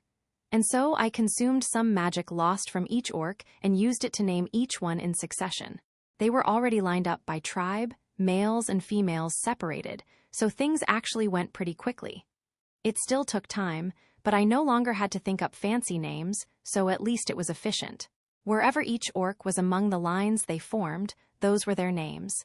It didn't matter to me how each orc related to the next. If they didn't mind, I sure did. So we breezed along. I gave the names, and one member from each tribe wrote them all down in a ledger, just in case anyone forgot their own. That turned out not to be a problem in the least. It was that special for them all to finally be granted a name of their own. Having part of someone's soul infusing the name you're given must make a lot of difference. The naming process continued anon. Once I got in the swing of things, it took maybe 5 seconds per orc, although I still lost time here and there. It was going to take a grand total of 10 days and 10 nights to wrap it all up. I had the sage to thank for letting me pull that feat off, but I had a feeling that I'd never want to look at a number again for a good while to come. Of course, while I was busy naming a small city's worth of orcs, my ogre mages weren't just screwing around. They were on their way to the Treant settlement, guided by Trainee. I had left procuring our food supply to them, although privately I had my concerns about how they'd come up with enough. Treants were monsters that lived off water, sunlight, air, and magic. They didn't need food in the first place, but they did produce fruit from the magic they didn't need, which were beyond the reach of most. Treants couldn't set foot nor root outside of their own sanctuary, so they simply collected and stored the fruit on site. These were magical fruits, of course, and when dehydrated, they would never go bad. People called these dried treants, and as I found out later, they were considered rare delicacies on the public market, going for outlandish prices among foodies and the like. Considering how treants almost never connected to the outside world, you just didn't see them all that much. But rarity alone didn't dictate the prices. Dried treants were packed with an intense amount of magical energy, enough to keep you alive and well for 7 days at a time without even feeling hungry. A condensed drop of manna from heaven, in other words. It was these dried treants that we were apparently going to receive a bountiful supply of, helping the orcs stave off starvation. I wasn't too worried about the transport process. Keeping up proper supply routes was always the thorniest part of waging war. Starving the soldiers on the front lines quickly spelled total defeat. They needed to be fed, and that was always a logistical challenge. But these fruits didn't take up much space at all. The real problem was transport time, and the Tempest Wolves were ready to help with that, or to be exact, the Starwolves evolved from them. As a newly minted Tempest Starwolf and leader of his pack, Ranga was able to evolve all the other wolves in his pack to regular non-Tempest Starwolf status. Each one was ranked around B, making them high-level magical beasts, and while we still only had 100, I had a feeling we'd be caring for more soon. As part of his newfound skills, Ranga was able to summon something he called a Star Leader, an A- commander wolf that would serve as his representative during the transport effort. His take on replication, I supposed. He could summon and dispel it at will. Geez, Ranga, you really don't want to leave my shadow, huh? Ah, whatever. It was worth mentioning that all the Starwolves were now capable of shadow motioning themselves around. Not at the near-lightning speeds that Zoe and Ranga could manage, but still far quicker than their feet could take them. That was the neat thing about shadow motion. It always brought you to your destination in a straight line, ignoring all obstacles in between. As a rule of thumb, the Starwolves could traverse this straight line at around twice their regular speed. With their enhanced strength, the Starwolves would load up with the food at the Treant settlement and bring it back. A regular caravan would take over 2 months to traverse the roundabout path one way. With them, they could do a round trip in 1 day. Crazy. We'd need to build a larger cart-accessible highway sometime, but at least that wasn't a problem for now. One little snag: the wolves, hobgoblin riders couldn't accompany them, since they could only remain in shadow motion space for as long as they could hold their breath. It'd be nice if they could be trained to fix that, somehow, but in the meantime they were helping me with the whole orc naming process. I definitely didn't want them idle while I was going through this 10-day-long ordeal. Either way, we finally had a nice, clean solution to the most present problem facing us. I was satisfied. 10 days later, I limped my way to the finish line. I could see nothing but numbers dancing in my head by the end, but the feeling of achievement was like nothing else. I mean, we're talking 150,000 here, you know? Think about even counting that high, and you can get an idea of how much torture it had been. By the time I had wrapped it up, they were already starting to distribute our new food supply. 50 pieces of dried treant per person. Each one somberly accepted their ration, fully cognizant that losing it meant death. The naming process had evolved each orc into a high orc. I didn't use any of my own magic for it, so they didn't need to see me as their ruler or anything. They entered the alliance under their own free will, and I could only hope that we remained on sunny terms. In terms of monster strength, they had gone down from their former ravenous-driven C+ rank to around a C, which was still better than D, so I'm sure there were no complaints. Their intelligence had undergone a nice upgrade, too, and they had retained all their intrinsic abilities. The evolution, in other words, had made them far more adaptable to a variety of new environments. Each of the tribes thanked me in turn and set off for their new homes, guided by a squad of 10 goblin riders. We were planning to send tents and other supplies once they reached the area of their choice, along with technical instruction so they could build their own settlements. It wouldn't happen overnight, but wherever they settled down, I was sure they'd have better lives than before, at least. Trainee was sending notice to the races that lived near the areas where we were planning to have the orcs set up shop. She could teleport around magically, too, pretty much, so the notification process apparently went quickly. Nobody would be willing to turn down the request of a dryad, whatever they thought about it internally, so I hoped no major problems cropped up. We had deliberately chosen areas that weren't populated by intelligent races, so I figured we'd be fine, but you never know. Soon, the high orcs set off on the road to their new lives, but we weren't done yet. I turned toward the several thousand remaining souls. It seemed that the orc general, along with the high orcs who directly served him, were insisting upon working directly under my command. I said yes, as reluctant as I was. I did need some spare hands to handle the work around there, and we were still chronically short on people to build the town. They wouldn't number enough to put a major dent in our food supplies, either. So I didn't need to think too much about my decision, even though it meant a lot more people answering to me. Around 2,000, in fact, the remainder of the elite orc corps, numbering 2,000 or so, decked out in their black full-plate armor. Their strength must have been what helped them survive this long. If they were going to be my elite guard of sorts, I couldn't very well put them in the same naming series as the rest. But if not, what then? Given the yellow auras they emitted, I figured I'd name their tribe after that color instead. Through the lens of analyze and assess, like Shuna, I could use it to analyze people to some extent via my eyes alone. I sized up the elite guard, then lined them up in the order I decided on. I then gave them numbers from strongest to weakest without dividing them by gender.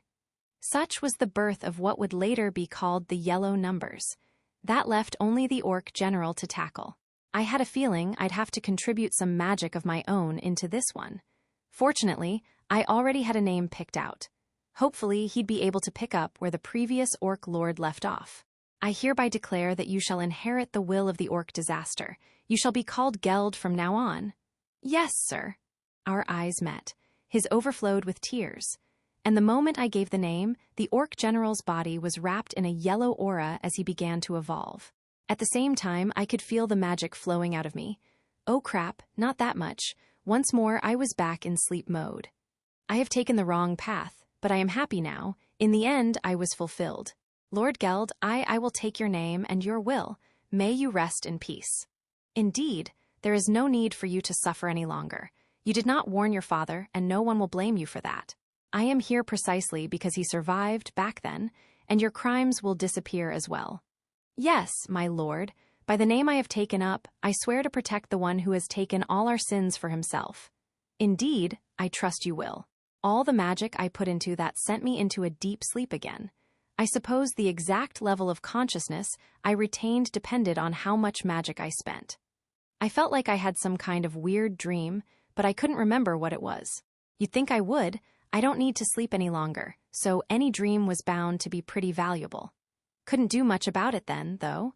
I awoke to a situation that I probably should have expected by now. There were 2,000 soldiers in front of me, now high orcs. Still ranked C+, since they were stronger than the rabble, I guess. Geld, though. My loyalty is forever yours, my lord, he shouted as I groggily tried to get it together. I cursed at him for being so damn ceremonious about everything. Let's see. He had evolved into, whoa, an orc king. That's pretty much the same level as an orc lord, isn't it? About what I figured. They were functionally identical, but Geld wasn't as creepy. He had also gained the unique skill gourmet, which granted him abilities like Stomach, Receive, and Provide. The latter two were restricted to his own race, but apparently all 2,000 of his troops had access to that Stomach. Maybe they could use that to transport supplies to faraway places? What a goofy skill. It could turn the entire transit industry on its side, to say nothing of military supply lines. The only limitation was volume, not type of item. It could store about as much as I could, but it couldn't hold anything too big, in other words, about the size of an orc itself. A suit of armor was about all it could take in at once. My stomach had no such limitation. The ability to make his men consume the corpses of their comrades was gone, thankfully. No need any longer, I imagined. Not much point retaining a skill if the user didn't want it, besides. The magical energy in him had also ballooned to the point where he was easily in a rank on the level of Benimaru. Overall, if the Demon Lord Geld hadn't lost his mind, he probably would have wound up turning into a magic-born person like this. A combination of reasoned intelligence and overwhelming presence.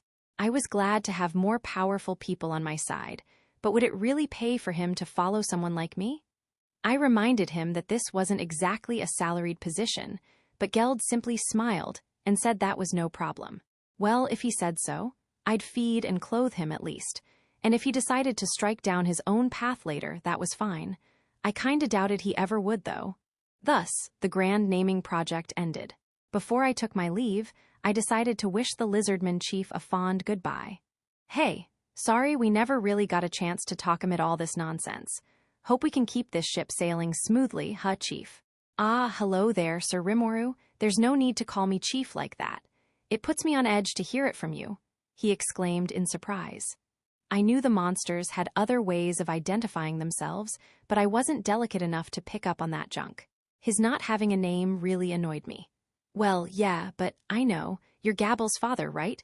Why don't you try calling yourself Abil or something? I always had a tendency to blurt out whatever was on my mind like that.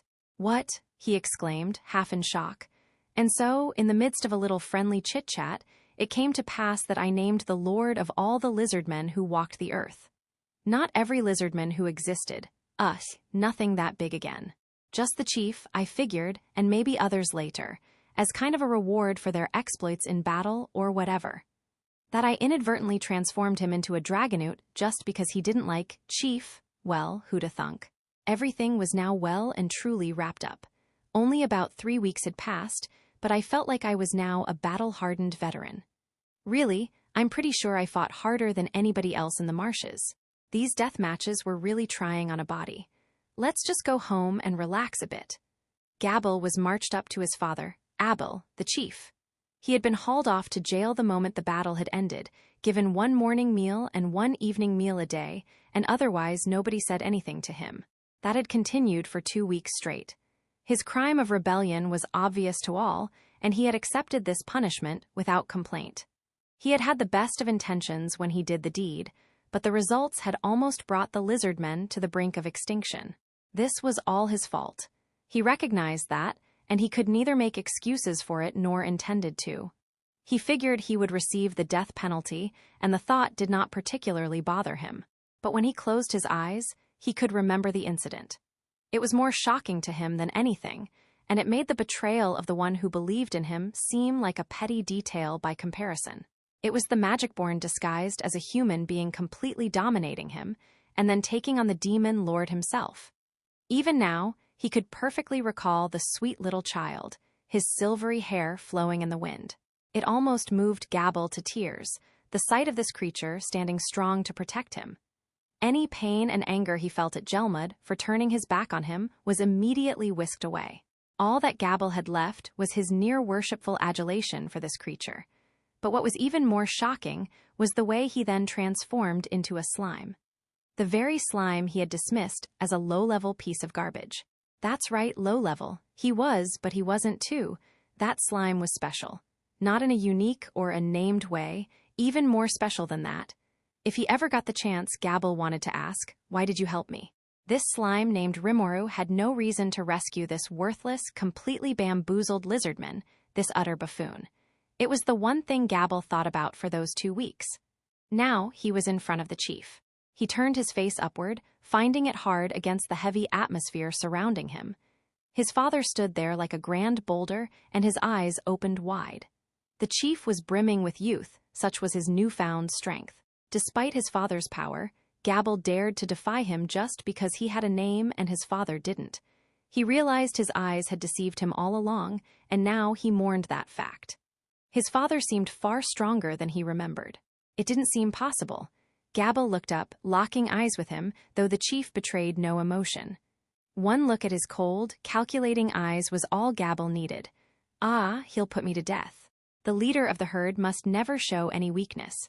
He must retain discipline at all times, or else he would set a terrible example for the rest. But Gabble didn't mind this. Those were the rules, and the rules were set in stone. The chief opened his mouth. "It is time for your verdict. Gabble, you are hereby expelled from our caverns.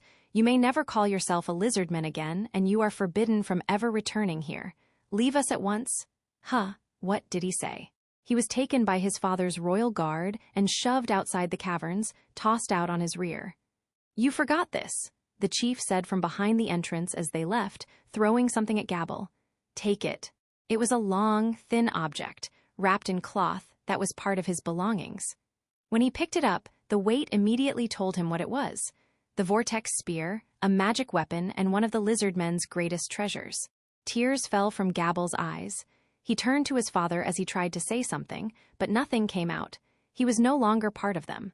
Instead, he saluted his father, face filled with solemn emotion.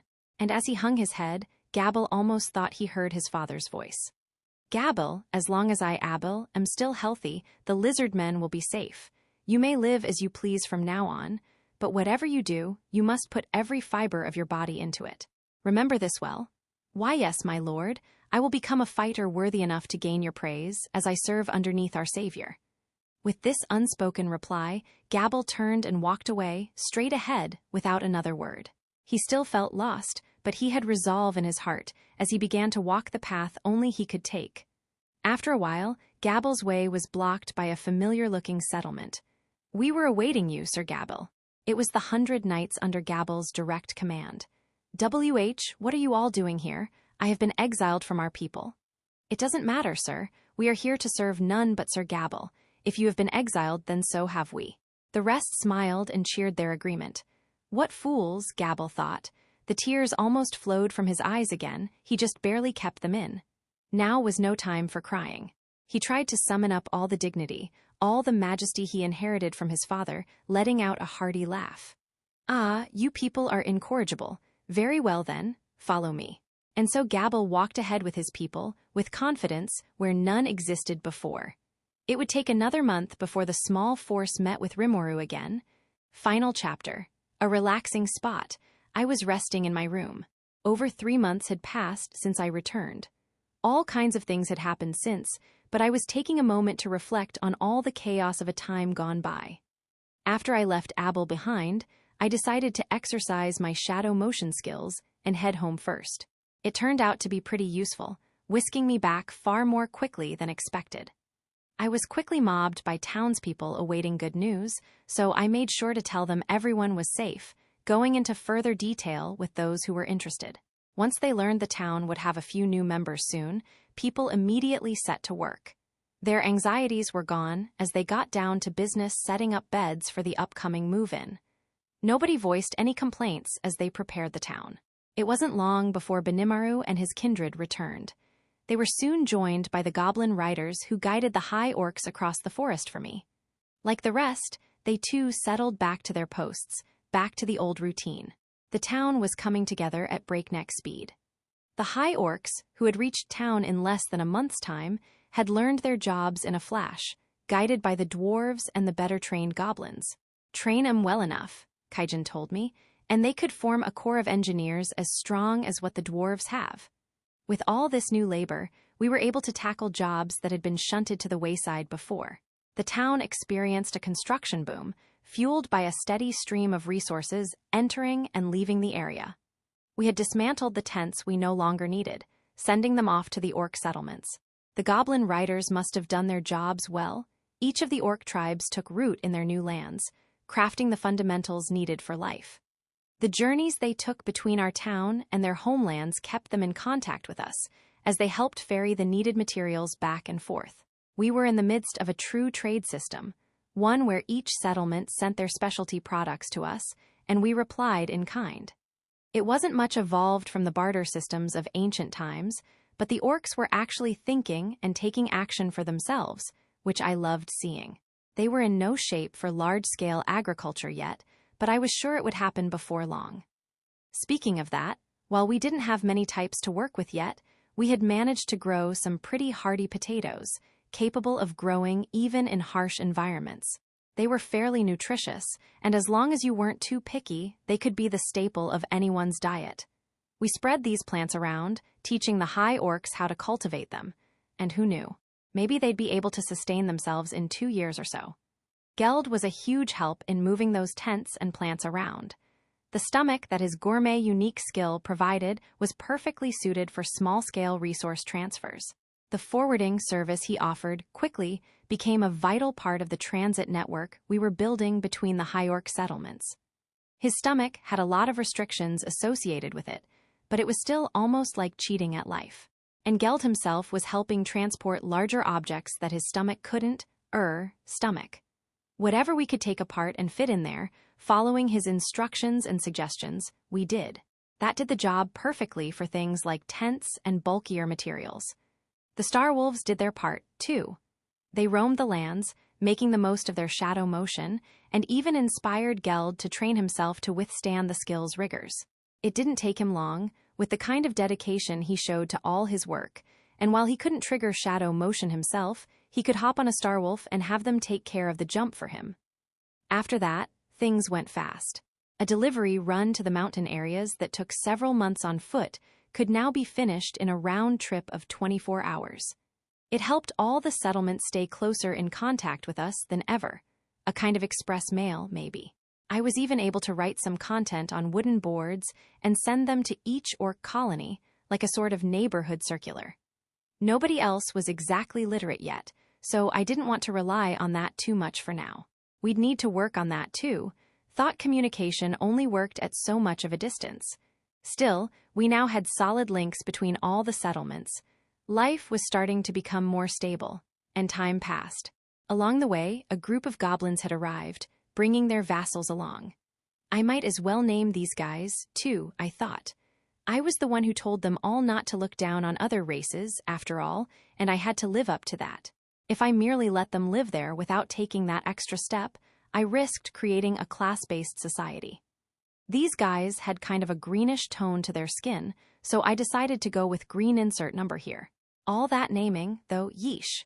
Maybe Gelmud's death march was doing its work on me after all, delayed action style, scary guy. The gang would later come to be known as the Green Numbers. Together with the Yellow Numbers, they would form the twin walls of our alliance's main defense force, but that was still well in the future. Once I was completely burned out from number assigning yet again, we finally had enough homes in town for all the monsters to live in. The goblins would have to live in groups within dormitory-style buildings, but it still beat the tents. We had set up a water and sewer system pretty early on, but we had nowhere near the resources required to bring water to everyone's houses. Instead, we had well pumps throughout the town, which made the whole place seem a lot more culturally advanced than before. Having real flush toilets was incredible, too. You still had to fetch water from a well and fill up the toilet tank yourself, but we were a town of overpowered, muscle-bound monsters, so it was no big deal. After all, I didn't want this town stinking of excrement here and there. That was one must I refused to give up. Plus, some of them didn't even generate any crap to flush anyway. Me, for example. We still had a lot of things on the back burner, but I supposed we had time. We had a town to build, and it was never gonna happen overnight. So despite all the nuttiness, things were coming together. Right here, in this land, there lived over 10,000 monsters, gathered here because they believed in what I was doing, all working together to make it a better place. They saw this as a place of peace. Our place of peace, a true town of monsters, and it was finally here.